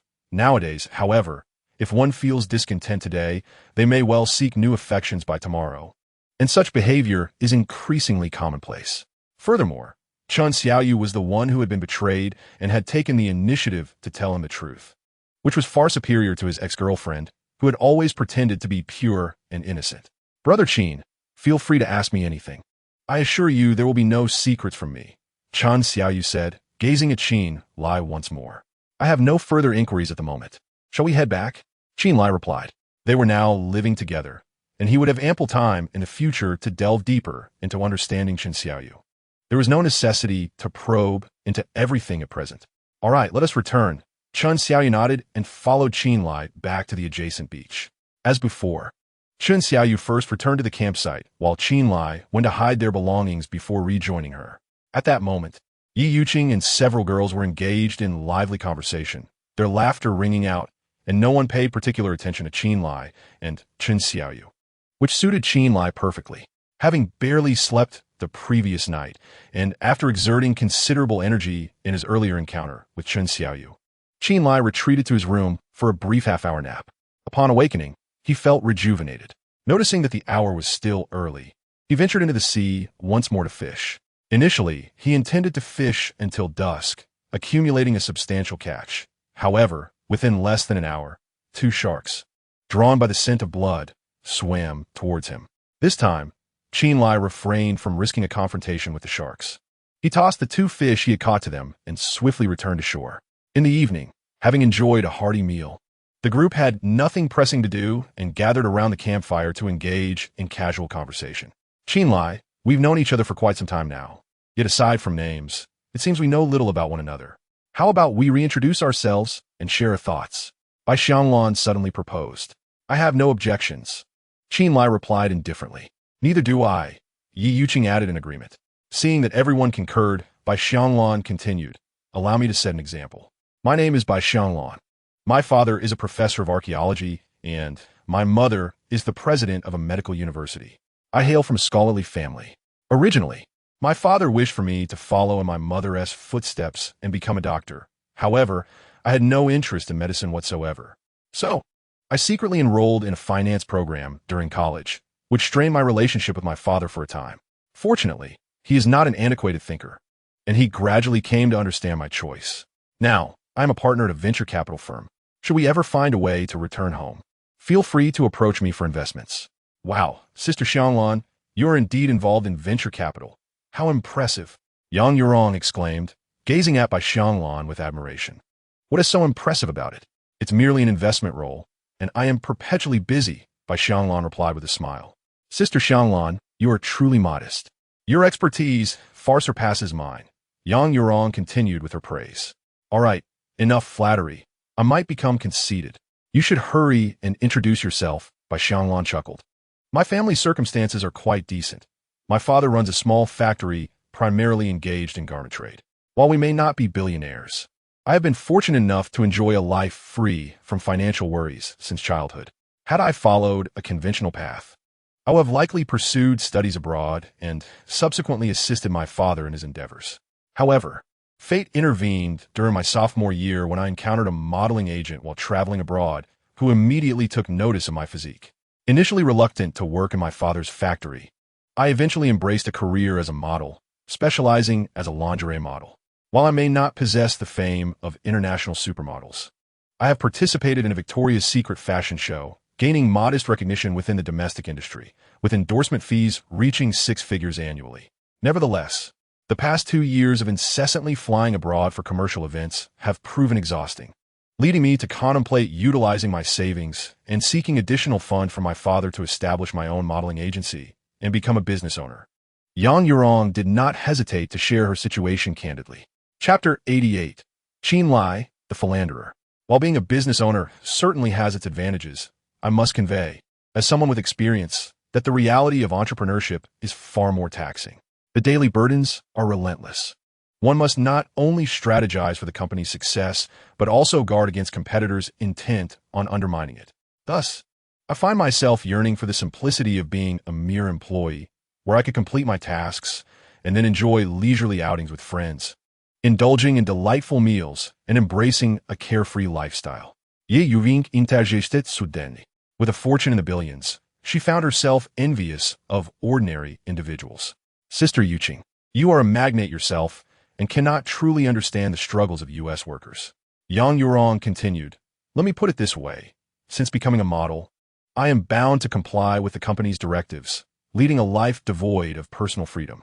My diet is strictly monitored, and I am even prohibited from dating, leaving me utterly oblivious to what having a boyfriend entails. Yang Yurong's grievances poured forth as she spoke. I can understand the company's control over your diet. It is surely to maintain your physique. But why the restriction on dating? Isn't that a privilege reserved for stars? Lin Xiaozhu inquired curiously. The ban on dating is also to prevent any alterations to my figure. According to my agent, my body type is exceptionally rare, perfectly suited for lingerie modeling. Once I enter a romantic relationship, intimacy inevitably leads to changes in my shape, jeopardizing my career. While I recognize that their intentions are well-meaning, I cannot help but feel envious when I see other couples expressing their affection. I long to experience love myself, Yang Yurong lamented. It seems your agent truly cares for you. Yi Yuqing couldn't help but laugh after hearing Yang Yurong's explanation. As someone who had traversed a similar path, she understood all too well that a woman's body often undergoes transformations following romantic involvement. Yang Yurong's figure was already quite ample. Should it develop further, she might resemble a papaya, rendering her unsuitable as a model. Oh dear, Sister Yuqing, please don't mock me. Quickly, share your own story. You must be an extraordinary woman, right? Yang Yurong chided Yi Yuqing with a playful glare. Indeed, I'm the chairwoman of Yuhai Group, with a fortune amounting to billions. My husband passed away in a car accident 3 years ago, and now I single-handedly manage the company. To the outside world, I appear to be living a glamorous life, surrounded by admirers wherever I go. Yet the pressures I endure are beyond anyone's comprehension. I confess there were times in the past 2 years when I broke down, hiding under the covers in tears, even contemplating giving it all up. However, upon reflection, I realized that thousands of employees depend on me for their livelihoods, which compel me to persevere. Like before, my personal life has been virtually non-existent. My days are consumed by work or the commute to work. This sojourn on a deserted island has been the most leisurely and relaxing period I've experienced. Hence my remark that living here for a lifetime would be inconsequential. To others, Yi Yuqing resembles a regal queen, someone to be admired from afar. Yet, she bears the weight of burdens that few can fathom. Despite her immense wealth, she finds little joy in life. I never anticipated that the wealthy also grapple with such dilemmas. However, to be candid, I still aspire to be affluent. Chen Xiaoyu chimed in. Xiaoyu, isn't your occupation quite commendable? And surely, the salary is not insignificant? Yi Yuqing inquired regarding Chen Xiaoyu. Well, being a flight attendant does seem glamorous, yet we face various forms of harassment daily and must remain composed. Otherwise, a single complaint could result in a salary deduction. There's a saying that comes to mind. Men should avoid marrying 3 types of women: flight attendants, kindergarten teachers, and bank employees. I had initially thought that becoming a flight attendant would lead me to marry a wealthy man and live as a lady of leisure. But I have been cheated on multiple times, and now I see men as nothing but fickle-hearted rascals. Chen Xiaoyu sighed. Her profession is envied by many, yet she alone understands the challenges it entails. Were it not for the generous salary, she would have long since abandoned it. Do you believe Qin Lai is one of those fickle-hearted rascals? Lin Xiaozhu asked, pointing at Qin Lai. Brother Qin is genuinely a decent person, perhaps in the past. He was a faithful man. However, I can assure you now that he is likely to become one of those rascals. Yet, his brand of fickleness is far superior to that of a typical cad who is easily swayed, Chen Xiaoyu remarked after glancing at Qin Lai. Why has Brother Qin turned into a fickle-hearted rascal? Su Xiao Xiao Ingguiye perplexed. Well, it's because of us. Aside from me, who among you isn't a stunning beauty? Faced with such an array of exquisite women, if Qin Lai were to remain devoted to just one, that would indeed be a rarity, Chen Xiaoyu replied with a smile. Both she and Yi Yuqing had secretly formed bonds with Qin Lai, while he occasionally engaged in flirtations with Lin Xiaozhu. Furthermore, with Yang Yurong, the innocent lamb, in the mix, it seemed that Qin Lai was poised to bask in the affection of 4 enchanting women. Thus, it is destined that he cannot be solely devoted to one person. Brother Qin, may I interview you briefly? Do you agree with what Sister Xiaoyu has said? Su Xiaoxiao inquired with a mischievous look of delight. Nonsense. How could I possibly be that kind of person? Qin Lai immediately denied it. Whether or not this will become evident in the future, dear sisters, do be cautious. Do not allow Brother Qin, the romantic, to steal both your hearts and affections. Suiyoyo continued toist. What are you babbling about, you little imp? Qin Lai shot Su Xiaoxiao a glare, his expression darkening. You're the little imp. I'm already of age, Su Xiaoxiao retorted, puffing out her chest defiantly. Qin Lai glanced at her chest, and then smirked, saying, Apologies, I misspoke. You're certainly not small at all. Sister Yuqing, did you hear Brother Qin? He is clearly teasing me. Su Xiaoxiao pouted and turned to report to Yi Yuqing. If he is teasing you, won't you teach him a lesson? Let us see if he dares to tease you again afterwards. Yi Yuqing laughed. Let us team up. I can't take him on alone. Su Xiaoxiao proposed. Excellent. Let us use Qin Lai as our target to test the results of our training over the past few days. Yi Yuqing smiled subtly, readying herself for action. No. I admit my fault. Seeing the malicious glances from Lin Xiaozhu and the others, Qin Lai quickly conceded. After all, following his specialized training, Yi Yuqing and the others were no longer mere novices. A group assault would be quite the challenge for him. Sisters, let us all go. Let us see if Qin Lai dares to act lewdly in the future. Bai Xianglan shouted, preparing to strike at Qin Lai. Just then, Wang Kai, who had been feigning sleep on the ground, suddenly sprang up and began barking furiously at the distant beach. Qin Lai and the others turned to see 2 men and a woman approaching from afar. Chapter 89. S.J. Sakura upon noticing the trio making their way toward them. Chen Lai and his companions immediately grew vigilant. Before long, the three individuals reached their vicinity. The faces of these three were unfamiliar. They were not from Du Motzi's group, and were evidently survivors of the same tragic air disaster. Chen Lai was not surprised by the presence of other survivors. According to Chun Xiaoyu, there were 473 individuals on that flight, including crew members. Even if only 1/10 survived, there should still be dozens of survivors, albeit scattered in different locations, which is why they had not encountered one another. After all, this deserted island was vast, and they had merely explored a minuscule portion of it. Among the trio, the girl possessed the visage of a first love, appearing quite charming. With an appealing figure that resembled Su Xiaoxiao's, she belonged to that youthful beauty type that compelled one to steal glances. On either side of the girl stood a man. The one on the left appeared to be in his 20s, while the one on the right seemed to be around 50. However, the two men appeared to be in a dire state. Their garments were tattered and stained with splatters of blood, indicating that they bore injuries. Moreover, the young man in his 20s wielded a kitchen knife. Astonishing. The girl first bowed respectfully to Chen Lai and greeted him in Japanese. A Japanese? Upon hearing the language, Chen Lai's brows furrowed. His village had suffered greatly from the atrocities committed by the Japanese army, leading him to harbor a deep-seated aversion towards this island nation. Are you of Huaxia descent? The girl then inquired in Huaxia, surprising Chen Lai. Indeed, he replied nonchalantly. Greetings. I am Aoki Sakura. This is my father, Aoki Hiroki, and this is my father's bodyguard. Fujita Jun, she continued in Huaxia. You have studied Huaxia? Chen Lai regarded Aoki Sakura with a penetrating gaze. My mother is a Huaxia native, and I learned from her. Additionally, I lived in Huaxia for 6 years, so Huaxia is almost my second language. Aoki Sakura replied respectfully.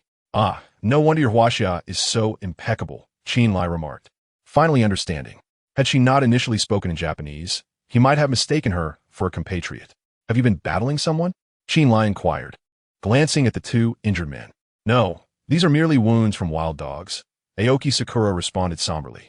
We were originally 7, but one woman suffered severe injuries during a plane crash and died that very night. We noticed smoke from your direction and began to make our way here, but encountered a giant python in the woods, which swallowed one of our companions whole. Last night, while we slept, another companion was bitten by a venomous insect and succumbed within 5 minutes. This morning, we faced a pack of wild dogs, and one was torn to shreds. Only the 3 of us were fortunate enough to reach this place. Aoki Sakura recounted gravely. Upon hearing this, Chen Lai could not help but inwardly lament their misfortune. Although he had yet to encounter a giant python, he had previously faced those wild dogs. It was well known that wild dogs were exceedingly vicious and adept at hunting in packs. Had he not frightened them away with a display of bravado, he might not have survived to tell the tale. What is your purpose in coming here? Chen Lai asked after a brief pause. We hope to unite with you, as it would enhance our chances of survival on this desolate island. Aoki Sakura replied, her eyes filled with hope as she gazed at Chen Lai. They had endured too many perils, and with their numbers diminished by more than half, merging with Chen Lai's group would significantly increase their chances of survival. I apologize, but our team is already sufficiently large, and we will not be accepting new members at this time. Chen Lai rejected Aoki Sakura without a moment's hesitation. The first reason is that he is utterly unaware of these individuals' true intentions. Should they harbor malicious designs and covertly seek to harm him, would he not be inviting danger into his very abode? After all, the recent lesson learned from Yang Gang's misfortune is still fresh in his mind. He would not be so forgetful. The second reason lies in Chen Lai's inherent aversion towards the islanders. He has little interest in expending time and energy on nurturing these individuals. Please, sir, allow us to join you. We are capable of performing any task. Sakura Aoi pleaded softly, her tone submissive. I have made my position abundantly clear. You should take your leave. Do not provoke my ire.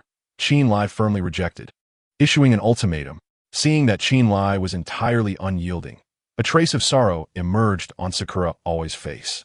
Observing this, Fujita Jun, who was nearby, inquired about her.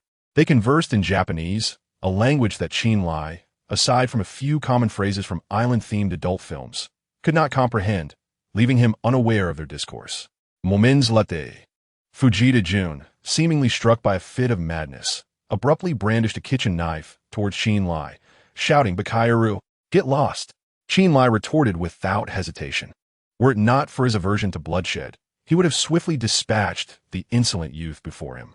Fujita Jun's eyes widened as if he intended to say more, but he was halted by Sakura Aoi. "I apologize on behalf of Fujita Jun, esteemed sir," she quickly bowed. "Enough, just leave," Chen Lai gestured dismissively, choosing not to dwell on the matter. "Excuse me, sir, could we perhaps purchase some food from you? We haven't eaten in a day." Sakura Aoi hesitated before negotiating with Chen Lai. "Do you think money holds any value on this island?" Chen Lai responded with a hint of derision. "This is not a civilized world. There is nowhere to spend money here." Upon hearing this, Sakura Aoi fell silent. Knowing full well that Chen Lai's words rang true, money was utterly useless in this place. "Chen, we are all survivors here. Let us give them something to eat." Yi Yuqing interjected, unable to contain herself. Setting aside past grievances, she felt a twinge of sympathy for Sakura Aoi. After all, they shared a common plight. Under the circumstances, she could not bring herself to be heartless. "Brother Chen, I believe Sister Yuqing is right. Let us offer them some food," Su Xiaoxiao chimed in, urging him. "I merely stated that money is useless. I did not imply that we should withhold food from them." "Surely, you do not believe me to be devoid of compassion?" Chen Lai rolled his eyes. As Yi Yuqing pointed out, they were all survivors and ought to assist one another. However, having been frightened by Yang Gang's experience, he was reluctant to trust others easily. Nonetheless, helping them a little would pose no issue. "I knew Brother Chen had the kindest heart." Su Xiaoxiao immediately praised him. "All right, enough flattery." Chen Lai waved his hand dismissively, slicing off approximately 4 pounds of smoked meat, which he then began to roast over the fire. Once the meat was cooked, Chen Lai cut it into small pieces and handed them to Aoi Sakura. "Thank you. Please accept this money as a token of my gratitude. Though it may seem trivial, I sincerely hope you will take it," Aoi Sakura said, retrieving a stack of cash from her backpack and offering it to Chen Lai. Chen Lai glanced at the stack, which consisted entirely of $100 Australian notes. The total was around 10,000 Australian dollars, equivalent to approximately 50,000 Chinese yuan.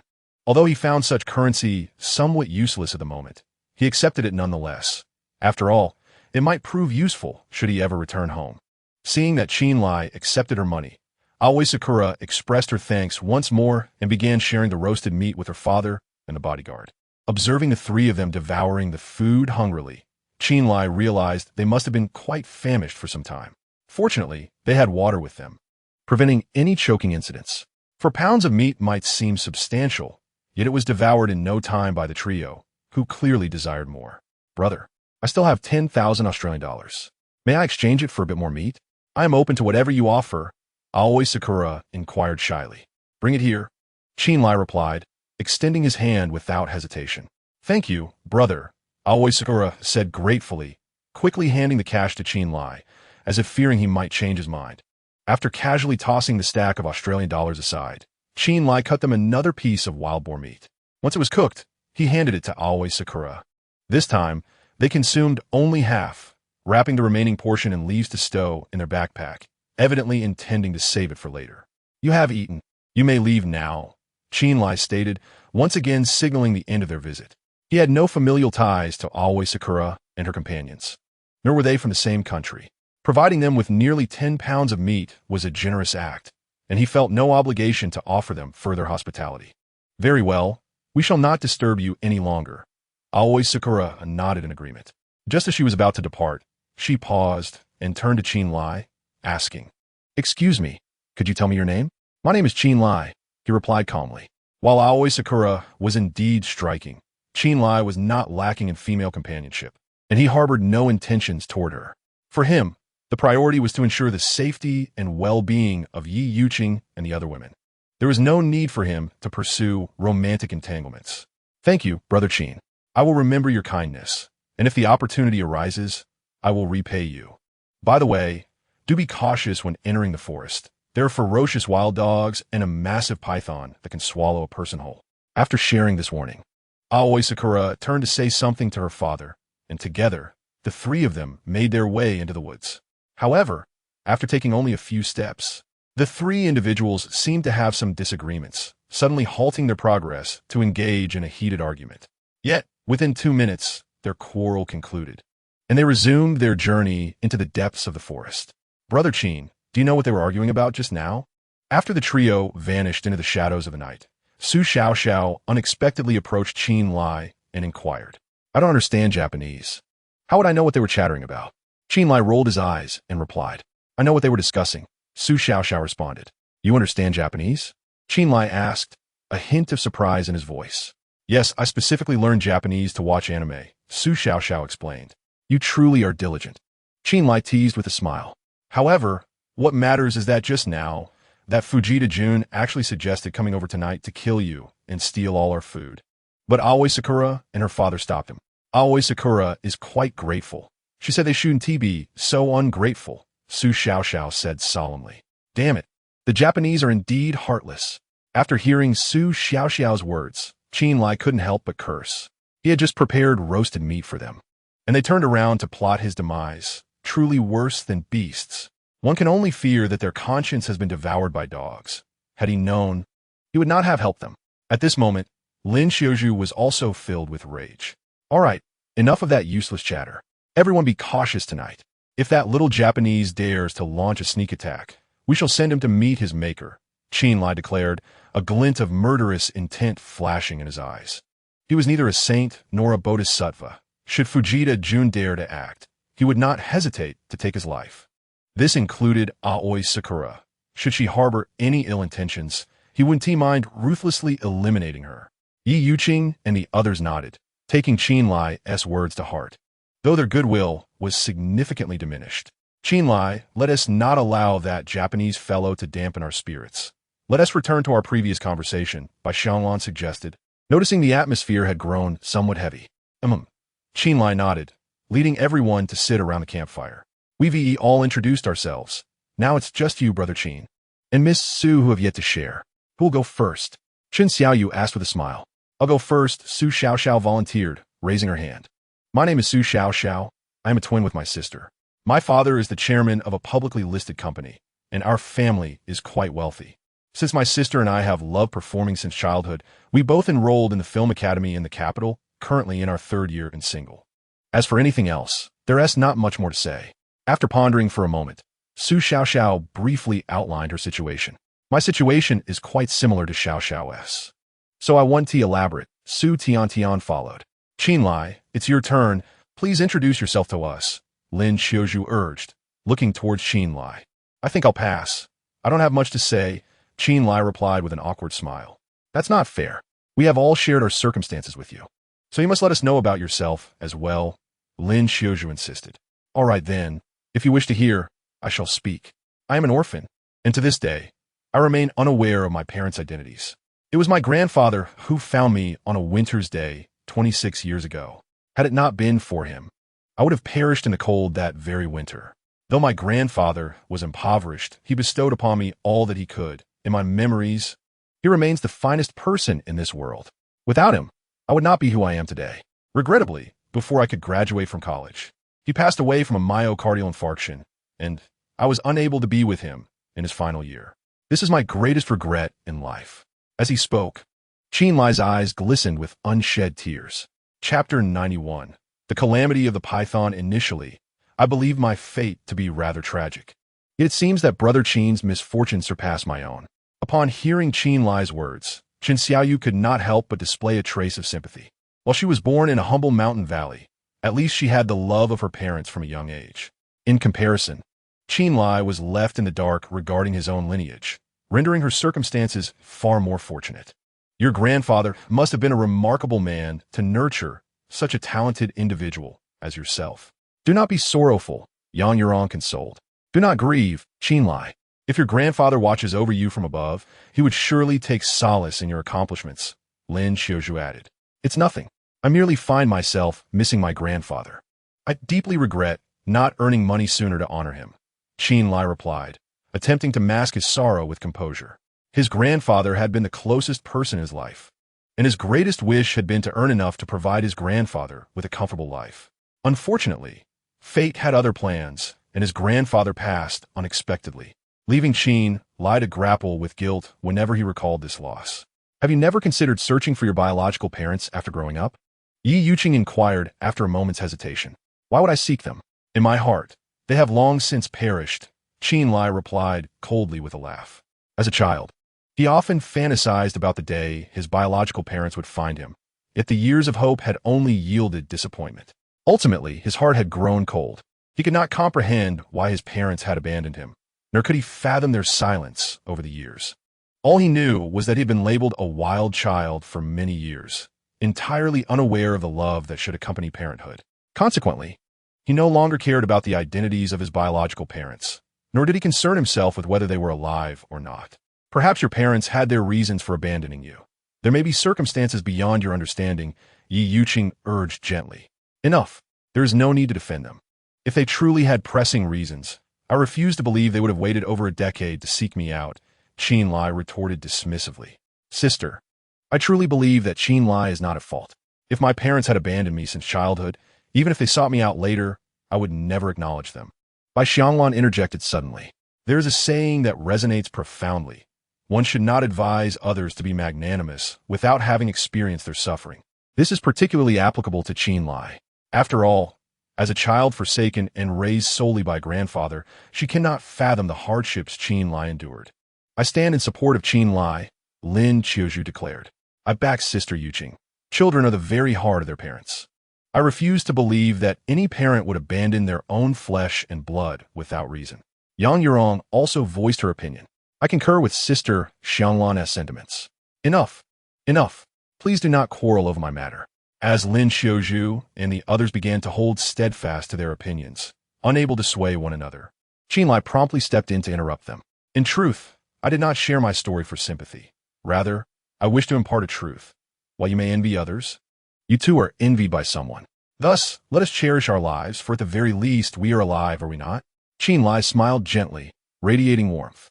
Over the years, he had long come to terms with the situation. The absence of parents meant little, for he could still thrive. Brother Chen is correct. For the sake of our splendid lives and the fact that we are still here, I propose we toast with water instead of wine, Su Xiaoxiao swiftly suggested. Indeed. Let's raise a glass together. Lin Qiuzhu immediately agreed. Others followed suit, gathering coconut shell bowls to fill with water, and they clinked their cups in unison. To enliven the atmosphere, Yi Yuqing and the others then engaged in a game of passing the flower. Before they knew it, the clock struck 10 in the evening. To avert any surprise attacks, Chen Lai and his companions heightened their vigilance that night. Fortunately, all remained calm, and by the time the sun rose again, they had encountered no anomalies. After breakfast, Chen Lai resumed, training Yi Yuqing and the others as before. His expectations were modest. As long as each of them possessed a quarter of their combat capability, he could rest easy in the future. However, progress would not come swiftly. It would take at least a month or two to observe tangible results. Time passed swiftly, and by afternoon, their water supply had dwindled to nothing. Sister Yuqing, please guard the camp while Autumn Bamboo and I fetch water, Chen Lai instructed Yi Yuqing. Brother Chen, allow me to accompany you. Let Autumn Bamboo take a moment to rest, Chen Xiaoyu eagerly volunteered. Her desire to join Chen Lai in fetching water stemmed primarily from a wish to find an opportunity for them to be alone, allowing them the freedom to engage in joyous activities reserved for only men and women. Very well, you may accompany me. Autumn Bamboo, please gather some firewood upon your return. Chen Lai discerned Chen Xiaoyu's intentions through her eyes and consented. Once arrangements were made, Chen Lai and Chen Xiaoyu set off towards the water source. Along the way, they exchanged playful banter, and soon they arrived at the water source. Brother Chen, it is still early. Why don't we find a place to rest for a while? Chen Xiaoyu gently suggested, playfully wrapping her arm around Chen Lai after quenching her thirst with a sip of water.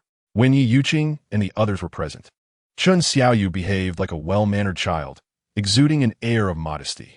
However, when they found themselves alone, she transformed into a seductive temptress, her innate allure igniting a desire to cherish her fervently. With such an enchanting invitation, it would be uncouth for Chen Lai to refuse. He flashed a charming smile and swept Chen Xiaoyu into his arms, striding toward a nearby clearing. After a brief interlude of tender moments, he was about to gallop away when Chen Xiaoyu, suddenly filled with terror, pointed behind him and exclaimed, Brother Chen, look out! At the sight of the fear etched on her face, Chen Lai swiftly turned to see what lay behind him. To his horror, barely 2 meters away, a colossal python emerged from behind a tree. This creature dwarfed any serpent he had ever encountered, its girth surpassing that of a barrel, and its length exceeding 10 meters. With eyes gleaming with a predatory hunger. Most alarmingly, it had already opened its massive jaws, clearly regarding Chen Lai as its next meal. Chapter 92. A narrow escape by the heavens. Chen Lai gasped, abandoning any thought of intimacy with Chen Xiaoyu. He sprang up to retrieve the short knife lying on the ground. Yet, the python was swifter. It coiled around him with lightning speed. With a resounding crunch, the python's muscles constricted violently, intent on suffocating him. Chen Lai exerted every ounce of strength to escape, but against such a formidable foe, his efforts felt futile. The overwhelming sensation of asphyxiation enveloped him, and he sensed the chilling presence of death approaching.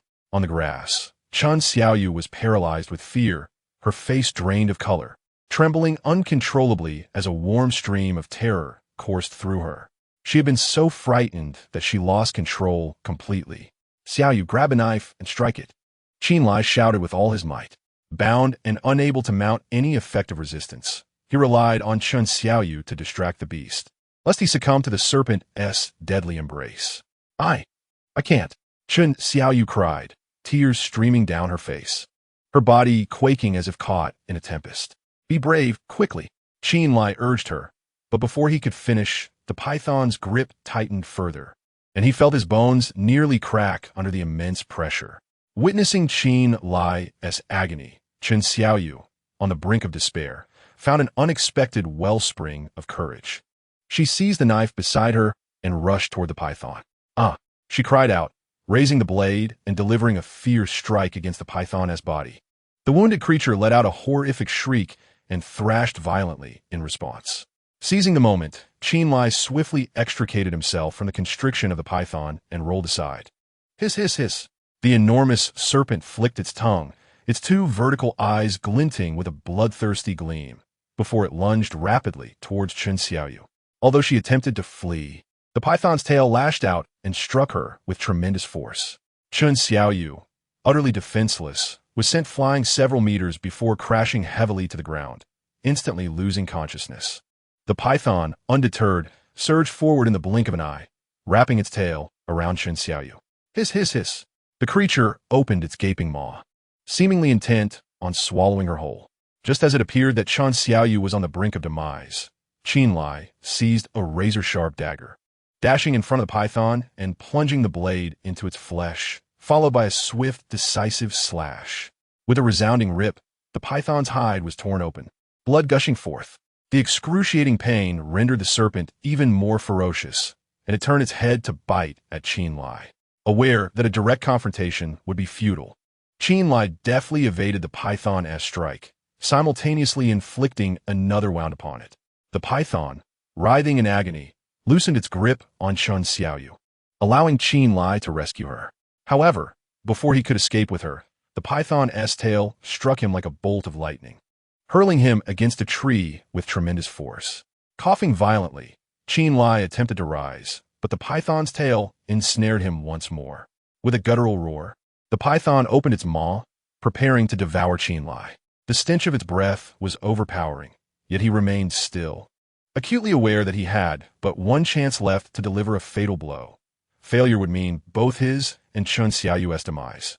As the python's cavernous mouth drew perilously close, merely 10 centimeters away, Chen Lai struck, driving the sharp tip of his dagger into the creature's right eye.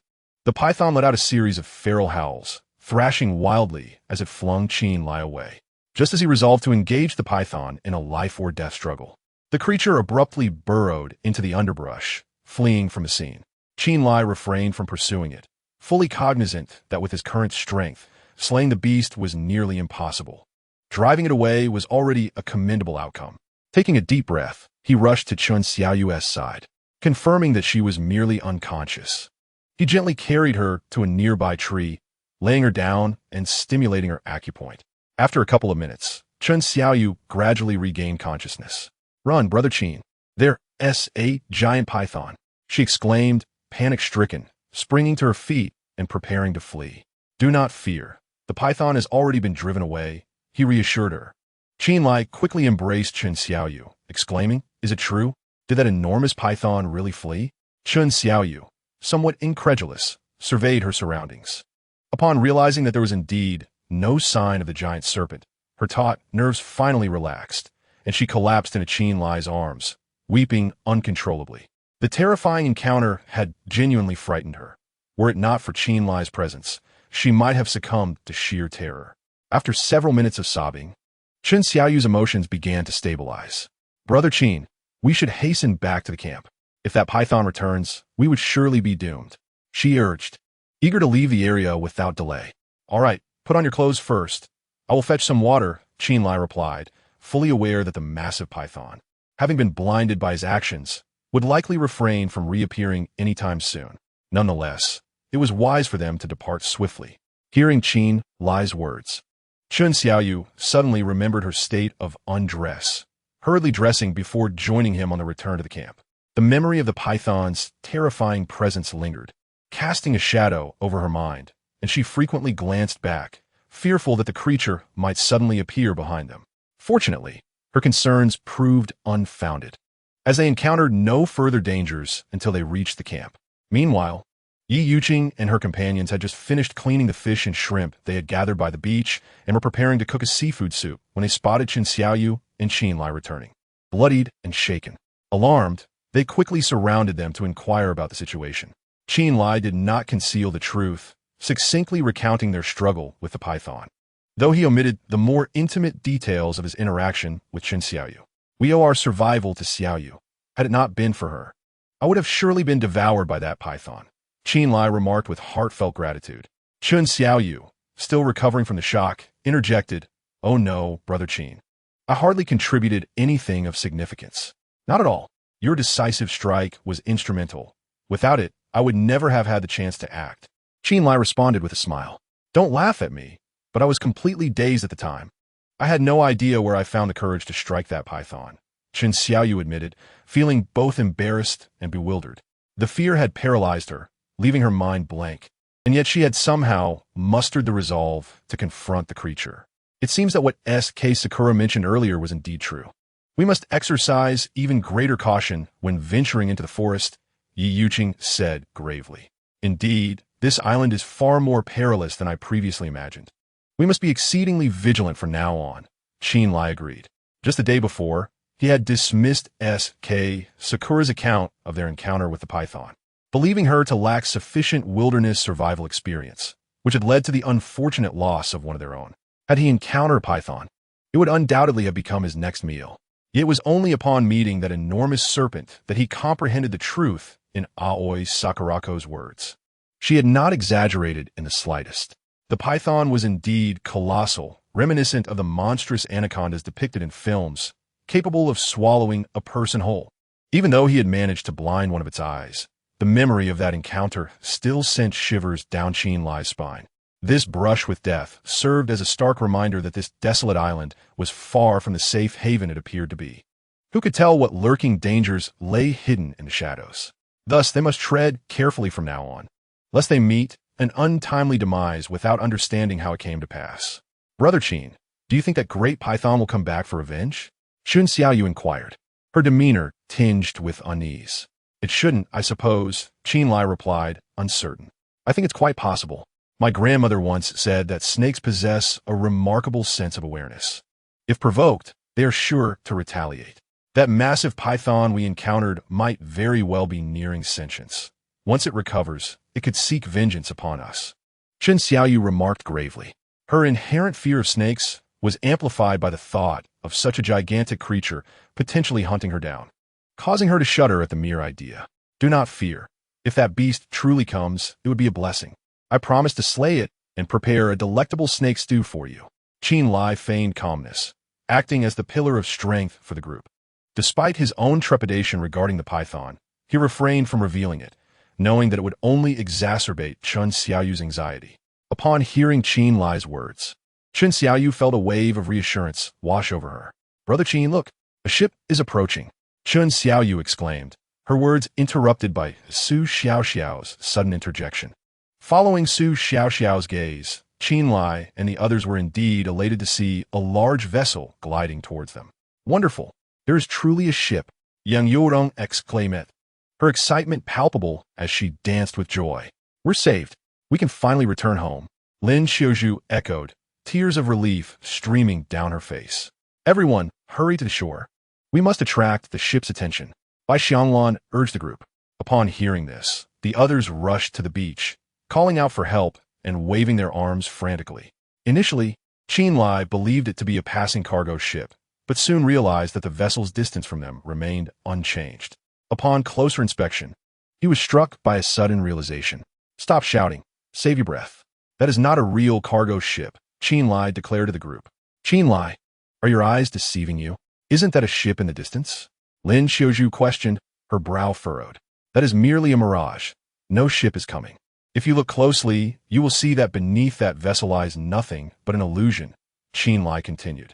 The moment he first laid eyes on the vessel, something felt amiss. Upon closer inspection, he realized that it was merely a mirage, leading Lin Xiaozhu and her companions to face an empty disappointment. After listening to Qin Lai's words, Lin Xiaozhu and the others scrutinized the distant ship once more, only to confirm Qin Lai's assertion. Indeed, it was merely an illusory shadow, lacking any real existence. Alas, what a futile hope! I truly thought we might be rescued, sighed Su Xiaoxiao, a hint of despondency crossing her face.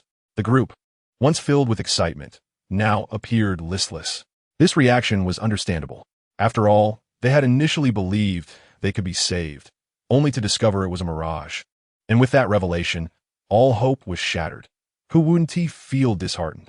Enough of this mournful demeanor. As long as we are alive, there will come a time when we can be rescued, Qin Lai reassured the group. Of course, his words were merely an attempt to uplift spirits. He was uncertain whether any rescue would indeed arrive. Qin Lai is right. Let us uplift our spirits. Tonight, I shall prepare seafood soup for everyone, suggested Yi Yuqing, who, apart from Qin Lai, maintained a remarkably optimistic outlook. For her, the possibility of rescue was inconsequential, as she had already resigned herself to the thought of spending the rest of her life on this desolate island. Understanding Qin Lai's intentions, Lin Xiaozhu and her companions ceased their lamentations and followed Yi Yuqing back to the camp, where smiles gradually returned to their faces. After all, compared to those who perished in air disasters, they were indeed fortunate. They were still alive, and as long as there is life, there is hope. The following morning, Qin Lai arose early. Sister Yuqing, I am stepping out for a bit. I shall return shortly, he informed Yi Yuqing. Were you off to this early? She inquired with curiosity. You'll find out when I return, Qin Lai replied with a slight smile, deliberately maintaining an air of mystery. Shouldn't I accompany you? That way, we can look out for one another, Yi Yuqing suggested after a moment's contemplation. Given that Qin Lai had recently encountered a giant python, she was understandably reluctant to let him venture alone. There's no need. I can manage on my own. Qin Lai waved his hand, declining her offer of companionship. And armed with a knife, he ventured into the woods alone. Yi Yuqing remained anxious about his safety, but to her surprise, within approximately 40 minutes, Qin Lai returned. Qin Lai, did you really go into the woods just to fetch that thin branch? Yi Yuqing asked, unable to restrain her curiosity as she gazed at the twig in his hand. Indeed, I sought this very branch, Qin Lai confirmed with a nod. There are plenty of branches around here. Why venture deep into the woods for one? Yi Yuqing questioned, puzzled. Sister Yuqing, this is no ordinary branch. It is a Zishan wood, and there are none of this kind in our vicinity, Qin Lai explained with a smile. Zishan wood? What makes this tree so special? Yi Yuqing possesses a profound understanding of the commercial realm, yet when it comes to the flora and fauna, she finds herself rather unfamiliar, particularly with the Taxus chinensis, commonly known as the Chinese yew.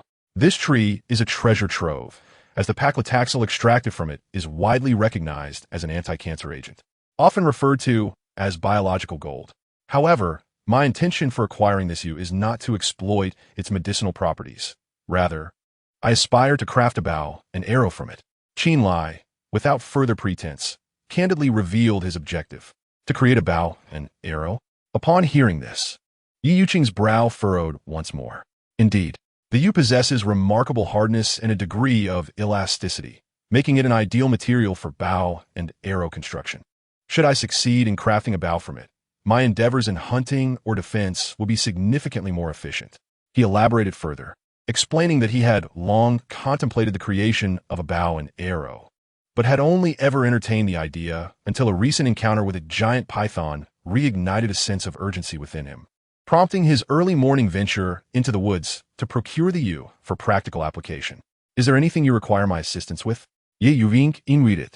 Simply prepare breakfast for me. I can manage the rest on my own. Given her lack of knowledge in bow and arrow crafting, Chen Lai felt that her assistance might even hinder his progress. Very well, I shall prepare breakfast now. Call for me if you need anything, she replied before departing.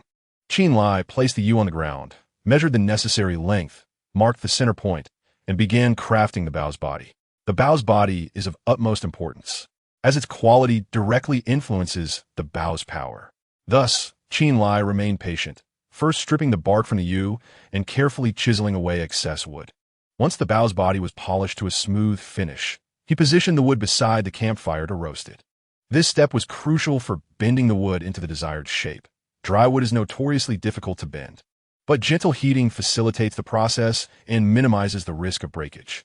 After achieving the desired curvature, Chen Lai cut a piece of bamboo to serve as the handle, which he adhered to the inner side of the bow's body with resin. This step also aimed to enhance the bow's strength. Ideally, the best handles are crafted from fine horn, but lacking such materials, he resorted to bamboo as a substitute. Once the handle was secured, Chen Lai melted the resin he had gathered in the woods over the fire and thoroughly coated the bow's body. This resin application serves to create a protective layer, safeguarding against moisture and decay. Completing this step, he carved 2 crescent-shaped notches on either side of the bow's body and affixed a string fashioned from cloth strips he had woven the previous day. After a brief respite, Chen Lai quickly fashioned several bamboo arrows and affixed a feather to the rear with resin, as the feather's purpose is to stabilize the arrow's flight, ensuring it remains true to its target. At last, a set of bows and arrows was successfully completed. Chen Lai, the meal is ready. Shall we eat first? Yi Yuqing approached with the grace of a devoted wife. You all go ahead. I will test the prowess of this bow and arrow, Chen Lai replied, taking the bow and setting out in search of a target. Ultimately, he chose an empty coconut shell. He placed the shell on the ground, approximately 10 meters away, then drew the bowstring and released the arrow in one fluid motion.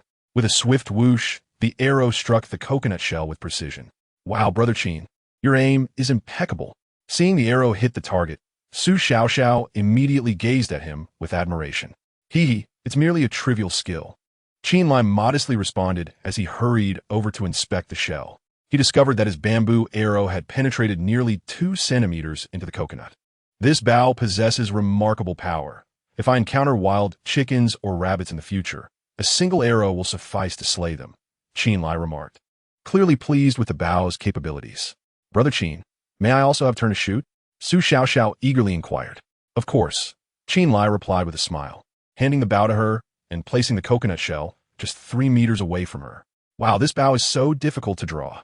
Su Xiaoxiao, having observed Chen Lai draw the bow effortlessly, soon realized how heavy it was. She exerted all her strength to pull the bowstring, but before she could aim, she lost her grip and released the arrow. Whoosh! The bamboo arrow veered away from the coconut shell and flew past Chen Lai's cheek. What on earth? Are you trying to murder your husband? Chen Lai exclaimed, glaring at Su Xiaoxiao. That arrow, had it deviated just 2 centimeters to the left, would have surely struck him in the eye. I'm so sorry, Brother Chen. I didn't mean to. Su Xiaoxiao explained, her face flushed with embarrassment. She had not anticipated her shot would veer so far off course. Never mind. Archery is not suited for you. It's best you refrain from it. I wouldn't want to meet my doom at your hands, Chen Lai reassured her, knowing she had not intended any harm. However, for safety's sake, he retrieved the bow, as he had no desire to meet his end due to his companion's poor aim. Chen Lai, may I have a turn as well? At that moment, Lin Qiuzhu approached, her eyes sparkling with interest in archery. If you wish to try, go ahead, but wait until I am at a safe distance. I don't want to be a casualty of your aim. Chen Lai, still shaken by Su Xiaoxiao's previous shot, handed the bow to Lin Qiuzhu and quickly moved away. Lin Qiuzhu possessed slightly more strength than Su Xiaoxiao, but she too struggled to draw the bowstring. Once she aimed at the coconut shell, she released the arrow. As Chen Lai anticipated, Lin Xiaozhu's shot also went wildly off course. Chapter 95. Cannibalism and Madness. Xiaozhu, your aim is terribly inaccurate. Allow me to take over. Bai Xianglan interjected immediately. Wait, let me try again, Lin Xiaozhu said, believing her lack of success was due to unfamiliarity. She released several more arrows, but alas, none found their mark, leaving her arms sore from the exertion. Subsequently, Bai Xianglan took the bow, her focus set on the coconut shell. Although her shot was less erratic than Lin Xiaozhu's, it was still a case of the pot calling the kettle black. Neither demonstrated prowess in archery. Following Bai Xianglan, Yi Yuqing and the others took turns attempting their shots. Regrettably, their archery skills left much to be desired. Even when Qin Lai positioned the target a mere 2 meters away, they failed to hit it. Qin Lai, why is your aim so accurate while ours is so off the mark? Lin Xiaozhu could not contain her curiosity. She had thought archery would be straightforward. Yet the practice proved far more challenging than she had anticipated. I used to shoot arrows every day as a child, so of course, I became proficient. When you have leisure time, practice more, your skills will surely improve, Qin Lai replied with a smile. As a child, he had often crafted bows and arrows to hunt wild chickens or rabbits, earning him the affectionate title of Little Arrow God among his peers. Though he had played less with bows in recent years, and his skills had waned somewhat, he could still boast of hitting his target within 20 meters with remarkable consistency. Perhaps you could craft us a couple more bows. That way, we can practice whenever we have time, Lin Xiaozhu suggested, her interest in archery piqued. Certainly, I have just enough materials left. I will make 2 more shortly, Qin Lai readily agreed. Let us not delay the bow making. We should eat first, Yi Yuqing promptly urged. All right, Qin Lai responded, leading Lin Xiaozhu and the others back to breakfast. Their morning meal consisted of roasted meat, fish soup, and stir-fried purslane, quite a sumptuous feast amidst the desolation of the island. After satisfying their hunger, Qin Lai selected a piece of purple sandalwood, preparing to craft another bow. Suddenly, the scruffy creature resting nearby sprang to its feet and began to howl loudly towards the woods. Qin Lai was well aware that despite the creature's lazy demeanor, its alertness exceeded their own. He turned his gaze to the forest, and after a couple of minutes, a disheveled figure emerged, sprinting from the thicket. To his astonishment, it was the Japanese woman, Sakura Aoi, whom he had encountered previously. At that moment, she appeared utterly haggard, her face etched with palpable fear and panic. Spotting Qin Lai, she rushed towards him and, with a thud, fell to her knees. What does this mean? Qin Lai was taken aback by her sudden prostration. Brother Qin, I beg you, please save my father. I implore you. Sakura Aoi cried, tears streaming down her face. What has happened to your father? Qin Lai inquired, his brow furrowing in concern. My father has been captured by Du Sanyi, who threatened that if I do not appear by noon today, he will kill my father and even consume his flesh. Sakura Aoi sobbed. Do not weep just yet. Recount the events to me clearly. How did you draw the ire of Dumazi? Qin Li inquired in a grave tone. After wiping her tears and regaining her composure, Sakura Aoi recounted the sequence of events to Qin Lai. It transpired that after being dismissed by Qin Lai the previous evening, she and her companions ventured deeper into the forest. By the next morning, they fortuitously arrived at Du Mazi's camp. Observing the number of individuals present, they expressed their desire to merge with Du Mazi's group. To their astonishment, Du Mazi welcomed them with open arms, showering them with hospitality and an abundance of meat. Sakura Aoi, believing she had encountered a benevolent figure, was blissfully unaware that this was merely Du Mazi's faade. As night fell, his true nature was revealed. He coerced Sakura Aoi into sharing his bed, threatening her with death should she refuse. Naturally, she resisted, yet was forcibly taken into a cave, in a bid to shatter her resolve.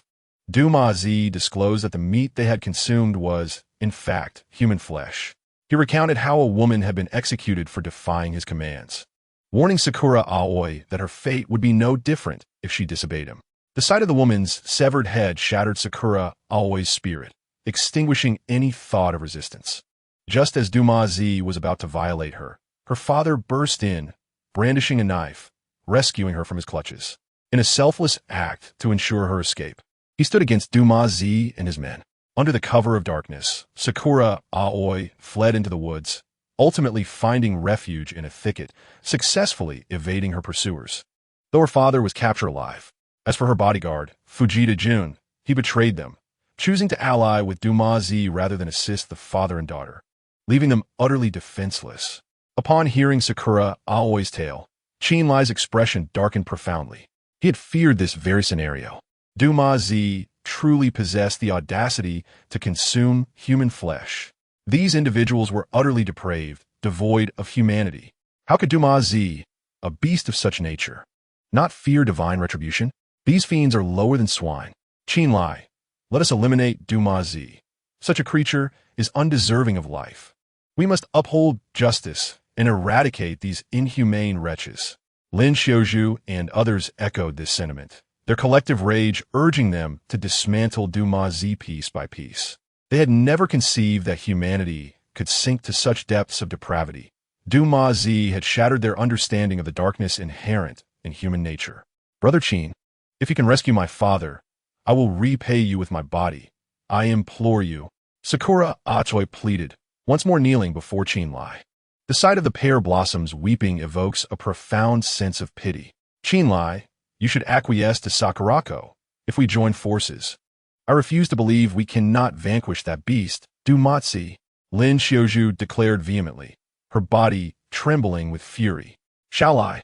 Come here for a moment. I wish to speak with you privately. Before Qinlai could respond, Yi Yuqing interjected. Chapter 96. Qinlai, you are a coward, please wait for me. I will return shortly. After informing the others, Qinlai followed Yi Yuqing to the beach. Once assured that Lin Xiaozhu and the others could not overhear their conversation, Yi Yuqing turned to Qinlai and asked, Xiaolai, do you think Sakurako Aoi might be playing us for fools? Playing us for fools? What do you mean? Qinlai raised an eyebrow. I have two concerns. First, I fear Sakurako Aoi may be fabricating a story to deceive us. She could be an accomplice sent by Duma Zi, intending to ensnare us all. Second, I worry she might be exaggerating her plight to provoke us into rescuing her father. After all, the sea teems with fish and shrimp, making it difficult to believe that Duma Zi and his ilk would resort to cannibalism. While Sakurako was present, Yi Yuqing refrained from voicing her thoughts, but now, with only Qinlai beside her, she felt no need for restraint. Upon hearing Yi Yuqing's words, Qinlai fell into contemplation. After 2 minutes, he spoke again.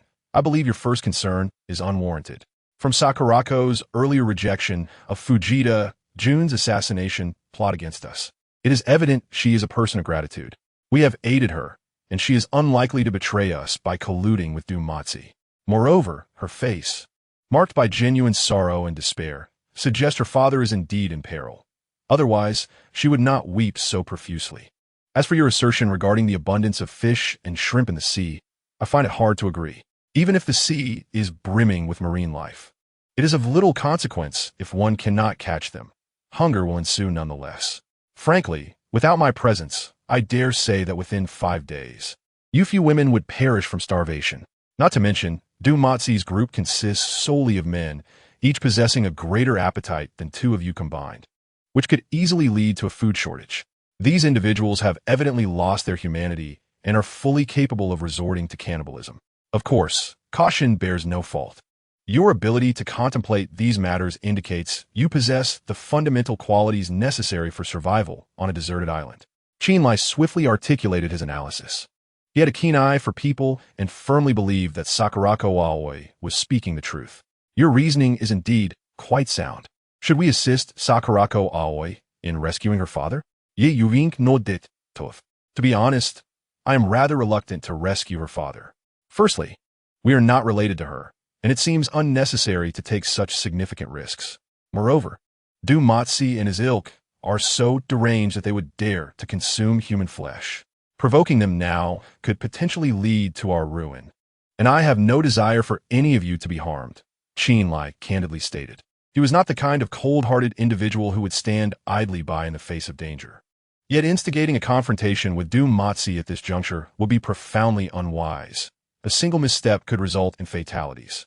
Upon hearing this, Yi Yuqing couldn't help but furrow her brow slightly.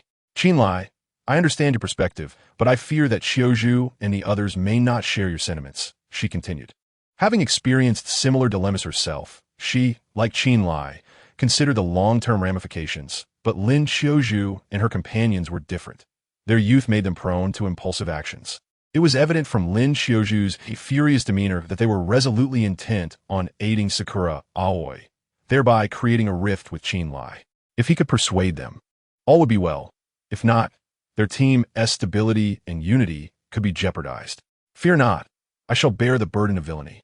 I cannot allow you to risk your lives for someone unrelated, Qinlai declared solemnly. Come, I shall assist you in persuading them. With that, Yi Yuqing accompanied Qinlai back to the camp. Qinlai, we are all prepared. When shall we set forth to confront Du Matzi? Upon Qinlai's return, Lin Xiaozhu rushed over eagerly. Qinlai glanced at Lin Xiaozhu and her companions, noting that they were all armed, resembling soldiers poised for battle, awaiting his command. Brother Qin, let us depart swiftly. Delay may cost us the chance to save Sakura's father, Su Xiaoxiao urged impatiently. Everyone, please quiet down and allow me to speak. Qinlai gestured for silence. Once the group settled, he continued, Du Matzi is cunning and malevolent. To charge and recklessly would be utterly irrational. It is highly likely that we would lose our lives before we could rescue anyone. Thus, I believe we should deliberate more carefully. What do you mean by that? Are you suggesting that we abandon the rescue of Sakura's father? Lin Xiaozhu inquired, her brow furrowing. It is not that we will not attempt to save him, but rather that I do not wish to sacrifice 2 or 3 of our own in the process, Qinlai replied bluntly. He was no martyr, unwilling to jeopardize lives for a stranger. Qinlai, I once thought you to be a towering hero, yet today I see you as nothing but a coward. I disdain you, Lin Xiaozhu scolded, pointing an accusatory finger at him. Brother Qin, you have truly disappointed me. I no longer wish to converse with you. Su Xiaoxiao equit het disillusionment. Brother Qin, how can you stand by while others suffer? You're no different from Du Matzi and his crew. Yang Yurong began to castigate Qinlai as well. Let us refrain from berating Qinlai. He acts in the interest of us all. Although we are numerous, engaging in combat with Du Matzi's group will be tantamount to courting death. Yi Yuqing swiftly defended Qinlai. Qinlai is the only man she acknowledges aside from her ex-husband, and thus, her unwavering support for him remains steadfast, regardless of the circumstances. Sister Yuqing, you need not defend Qinlai. He fears me, but I do not fear him, Lin Xiaozhu declared, turning her gaze towards the other girls. Sisters, who among you wishes to accompany me to rescue Sakura's father? Sister Xiaozhu, I will go with you. Su Xiaoxiao was the first to voice her agreement. Count me in. Yang Yurong followed suit, raising her hand. After a moment's deliberation, Bai Xianglan also stepped forward. I am afraid of death, yet I'm still willing to stand shoulder to shoulder with you. To Qinlai's astonishment, Qin Xiaoyu surprisingly sided with Lin Xiaozhu as well. Seeing the support from all, Lin Xiaozhu felt a surge of gratitude. Sisters, let us depart. Lin Xiaozhu raised her weapon, ready to lead the group to rescue Aoi Sakura's father. Stop right there. Qinlai bellowed, halting their advance. You all seem quite deluded. Do you truly believe that your meager skills could defeat Du Matzi? Qinlai glared at Lin Xiaozhu and the others, astonished by their audacity. Chapter 97. A desperate stand, even if we cannot defeat Du Matzi. At least we will have done our utmost. I will not regret it, even in death. Lin Xiaozhu replied resolutely, embodying the spirit of a valiant warrior, devoid of any hint of fear. Sister Xiaozhu is right. At worst, what? Su Xiaoxiao began to agree with Lin Xiaozhu, but was abruptly interrupted by Qinlai's forceful retort. Can you all employ a modicum of sense? It is not that I look down upon you, but with your skills. You are hardly distinguishable from uselessness. Seeking out Du Matzi is akin to striking a stone with an egg. Qinlai scolded them without reservation. Even if we are striking a stone with an egg, it is still better than your cowardice in clinging to life. Lin Xiaozhu retorted defiantly. Cowardice? Huh. If I were truly afraid of death, I would not have risked my life to protect you from Du Matzi. If I were afraid, I would not have fought a wild boar to save you. If I were afraid, I would not have single-handedly diverted a horde of killer bees, nearly sacrificing my life. Qinlai exclaimed, anger turning to a sardonic smile. He was never one to act selflessly, yet for the sake of protecting Lin Xiaozhu and the others, he had exerted himself to the brink of death. To be labeled a coward now truly infuriated him. After hearing Qinlai's words, Lin Xiaozhu found herself momentarily speechless, for his deeds spoke volumes, proving that he was anything but cowardly. Iopoludisa, kinli, imispuka. I offer my sincere apologies. Lin Xiaozhu bowed deeply, her attitude earnest. I understand you act for our benefit, but have you considered that sometimes living requires faith? If we turn a blind eye to death now, that faith will crumble. And even if we survive, we will merely exist as soulless husks. With heartfelt sincerity, I implore you to join us in rescuing Sakura's father, Lin Xiaozhu reiterated. Brother Qin, please assist Sakura. Her mother and brother have already perished in this tragic accident, and should her father also meet the same fate, she may truly lose all will to live. Su Xiaoxiao beseeched with a grave expression. Upon hearing these words, Qin Lai furrowed his brow, torn between his convictions. He was not a saint, nor did he wish to be seen as one. Yet under the current circumstances, persuading Lin Xiaozhu and the others to reconsider seemed nearly impossible. Just as Qin Lai wrestled with his indecision, Aoi Sakura unexpectedly seized the knife from Chen Xiaoyu's grasp. Initially, Qin Lai feared Sakura intended harm. However, she pressed the blade against her own neck. Brother Qin, I beg you, save my father. If you do not, I shall take my own life before you. Aoi Sakura's resolve was unwavering, the knife already drawing blood from her skin, clearly indicating her seriousness. Sakura, do not act rashly. Brother Qin will undoubtedly help you. Su Xiaoxiao hurriedly urged, anxious at the thought of Sakura succumbing to despair before their eyes. Qin Lai, please agree to help Sakura, Lin Xiaozhu implored, nearly in tears. Perhaps we should assist Sakura. At that moment, Yi Yuqing also began to persuade Qin Lai. Initially aligned with him, she now found herself swayed by Lin Xiaozhu's steadfastness and Sakura's desperate measures. If Qin Lai continued to refuse aid for Aoi Sakura's father, their team would likely fracture, and there was a real possibility that Sakura might take drastic action, a scenario Yi Yuqing wished to avoid at all costs. Very well, put down the knife. I will help you rescue your father. Faced with such desperation, Qin Lai had no choice but to relent. After all, both Yi Yuqing and Chen Xiaoyu were significant to him. He could not bear to witness them march toward death. Thank you, Brother Qin. I bow to you. Upon hearing Qin Lai's agreement, Aoi Sakura was overwhelmed with joy, kneeling once more to express her gratitude. Rise. There is no need for such gestures. Qin Lai quickly assisted her to her feet. I knew Brother Qin was the bravest man in the world. You would never abandon someone in need. Su Xiaoxiao, ever the sycophant, eagerly praised him. Enough, be silent. Qin Lai shot a glare at Su Xiaoxiao. Brother Qin, please do not be angry. I was merely impulsive earlier, and I trust you will forgive me, Su Xiaoxiao said, pouting and gazing at Qin Lai with doe-like eyes. Faced with her adorable demeanor, Qin Lai found himself both exasperated and amused. You truly are impossible. I forgive you. He waved his hand dismissively, realizing that Su Xiaoxiao was simply too endearing to stay mad at. Brother Qin, does this mean you forgive me as well? Yang Yurong Askid Eshaye. Having also spoken harshly to Qin Lai moments prior, this time, I shall not hold it against you. However, should you dare to oppose me again in the future, do not blame me for reckoning both old and new grievances. Qin Lai addressed Yang Yurong, his words equally directed at Lin Xiaozhu and the others. Rest assured, Brother Qin, from now on, I shall heed your every command. If you bid me go east, I will not venture west. If you instruct me to work, I shall not succumb to slumber. Yang Yurong immediately vowed with fervor. Enough of such trivialities. Let us return to the matter at hand. During this operation to rescue Su Xiaoxiao's father, you must all follow my orders without question. Anyone who dares to act independently will find my wrath unforgiving. Qin Lai stated with a serious countenance. Rescuing Songjing Ingzi's father would not be a simple task. Meticulous planning was essential before any action could be taken. Otherwise, if Lin Xiaozhu and her companions acted recklessly, it would surely lead to their demise. Rest assured, we will follow your lead, Su Xiaoxiao was the first to declare. And you all? Qin Lai then turned his gaze towards Lin Xiaozhu and the others. We are all in agreement, Lin Xiaozhu and her companions quickly replied. They understood well that, without Qin Lai, their collective efforts as young women would pose little threat to Du Matzi. Thus, the rescue mission relied heavily on Qin Lai's capabilities. Now, I shall outline my plan. Pay close attention.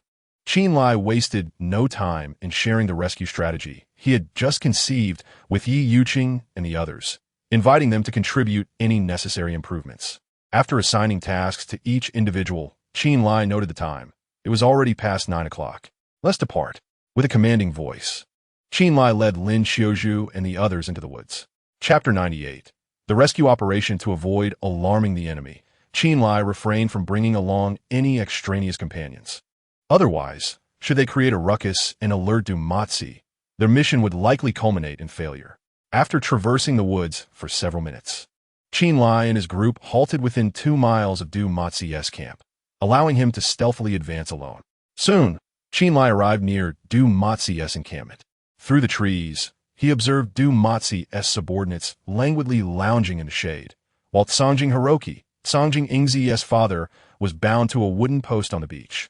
Exposed to the blazing sun, bloodstains marred his body, indicating he had recently endured a severe beating. A quick scan of the area revealed Fujita Jun, who was engaged in conversation with a balding, portly man. The man appeared to speak Japanese as well, and they seemed to be enjoying an amicable exchange. After committing all positions to memory, Chen Lai returned to the hiding place of Lin Xiaozhu and the others. Tsangjing Ingzi's father is on the beach when we act. We must be swift and decisive, avoiding any prolonged engagement. We rescue him and retreat without delay. Understood? Chen Lai reiterated his instructions. Understood. The group nodded in unison. All right, let us proceed. With a wave of his hand, Chen Lai took the lead once more, followed closely by Lin Xiaozhu and the others. In the dim confines of the cave, Du Matsi rose from Sun Xiaohong after concluding yet another act of conquest. At this juncture, Sun Xiaohong had become their sole outlet for release. Under the relentless torment inflicted by Du Matsi and his ilk, she had long since succumbed to numbness. She understood all too well that if she wished to survive, she must endure humiliation and serve Du Matsi and his companions dutifully. Otherwise, her fate would mirror that of Lu Xiaona, who had met a cruel demise at Du Matsi's hands, ultimately reduced to a mere morsel of human flesh. Fetch me some water, Du Matsi commanded with a wave of his hand, exuding an air of imperial authority. Yes, Sun Xiaohong replied, her head bowed in submission, too fearful to exhibit any sign of dissent. Shortly thereafter, she approached with a bottle of water. Du Matsi donned his garments, took a sip, and glanced at the golden Rolex adorning his wrist. It was already 11 o'clock. Prepare some hot barbecued meat for me. I shall return shortly to partake, he instructed before rising and striding towards the cave's entrance. As she watched his retreating figure, Sun Xiaohong harbored a fleeting desire to seize a nearby fruit knife and end his life. Yet, after a moment's contemplation, she refrained from taking action. Upon exiting the cave, Du Matsi surveyed the scene of Wang Hai and others lazily sprawled beneath the trees, his brow furrowing in disapproval. What are you all doing? He barked, prompting them to spring to their feet. Third Master, Wang Hai rushed to Du Matsi's side. Did I not instruct you to capture that Japanese girl? Are you so audacious as to disregard my orders? Du Matsi's voice dripped with cold disdain. Please, Third Master, do not be angry. It's not that I do not wish to search, but the woods are vast. Finding that woman is akin to searching for a needle in a haystack. It will be wiser to wait here. As long as she seeks to rescue her father, she is bound to return and walk into our trap. At that point, capturing her will be as easy as pie, Wang Hai hastily explained with a sycophantic smile. And what if she decides to abandon her father? Du Matsi comptait sharply. Wang Hai was momentarily rendered speechless by this retort. Let this one slide, but henceforth, my orders must be executed without question. Do you understand? Du Matsi warned icily. Yes. Wang Hai pomtili hapfim. Now, take your men and call out her name into the forest. See if you can entice her back. If she has not appeared by noon, we shall execute her father and feast upon him, Du Matsi stated impassively, though he still had Sun Xiaohong to satiate his base desires. The monotony had begun to wear on him. In contrast, Saito Sakura was not only youthful and beautiful, but her figure was exquisite, and most enticingly, she was Japanese. Capturing Saito Sakura would provide a welcome change of pace. Third Master, you should rest. I will gather the men and shout for her. Wang Hai, ever the loyal sycophant, hurriedly complied with Du Matsi's orders, calling out into the woods in unison, Saito Sakura, come out quickly, or we shall slay your father and roast him. Sakurako-ai, I will give you one last 10 minutes. If you do not come out, I shall take your father's life. Wang Hai and his companions repeatedly shouted threats into the woods, their faces adorned with evident grins, as if the act of killing and consuming flesh were as commonplace to them as slaughtering pigs for meat. Sakurako, you must emerge now to divert their attention. I will seize the opportunity to act, Qinlai instructed her from behind a thicket. Understood. The impatient Sakurako swiftly dashed from the forest. Do not harm my father, she cried out to Wang Hai as she emerged. Ah, I never expected this little girl to be so foolish, Wang Hai remarked with a sardonic smile upon seeing Sakurako. Had she remained concealed in the woods, they would never have captured her again with just their numbers. Yet, Sakurako had willingly walked into their trap, and without the cover of night, she was left with no escape. If you release my father, I shall spend the night with Third Master, Sakurako implored once more. Come to me, and I shall set your father free, Wang Hai beckoned her. No, release my father first, otherwise I shall take my own life right here, and you will only have my corpse, Sakurako resolutely retorted, brandishing a dagger at her neck. This was, of course, a tactic Qinlai had taught her. She alone would not have the wit to devise such a plan. Wang Hai's expression darkened at Sakurako's threat of suicide. Their primary objective was to capture her alive for their prolonged indulgence. He did not wish for her demise before them, for even if they could seize the moment, there would be no future opportunities for pleasure. However, Wang Hai refrained from making any unilateral decisions and turned his gaze towards Dumatsi. Dumatsi, without uttering a word, picked up a knife and approached Hiroshi Aoi, plunging the blade into his thigh. Hiroshi Aoi, already on the verge of unconsciousness, let out a wretched scream. Throw down the knife and kneel before me, or I shall systematically carve away your father's flesh before your very eyes. Dumatsi collit traitant Sakurako. He understood that since Sakurako had dared to return after having the chance to escape, it indicated her profound affection for her father. Thus, as long as he held her father as leverage, Sakurako had no room to negotiate. Please do not harm my father. Upon witnessing her father's injury, Sakurako immediately fell to her knees in distress.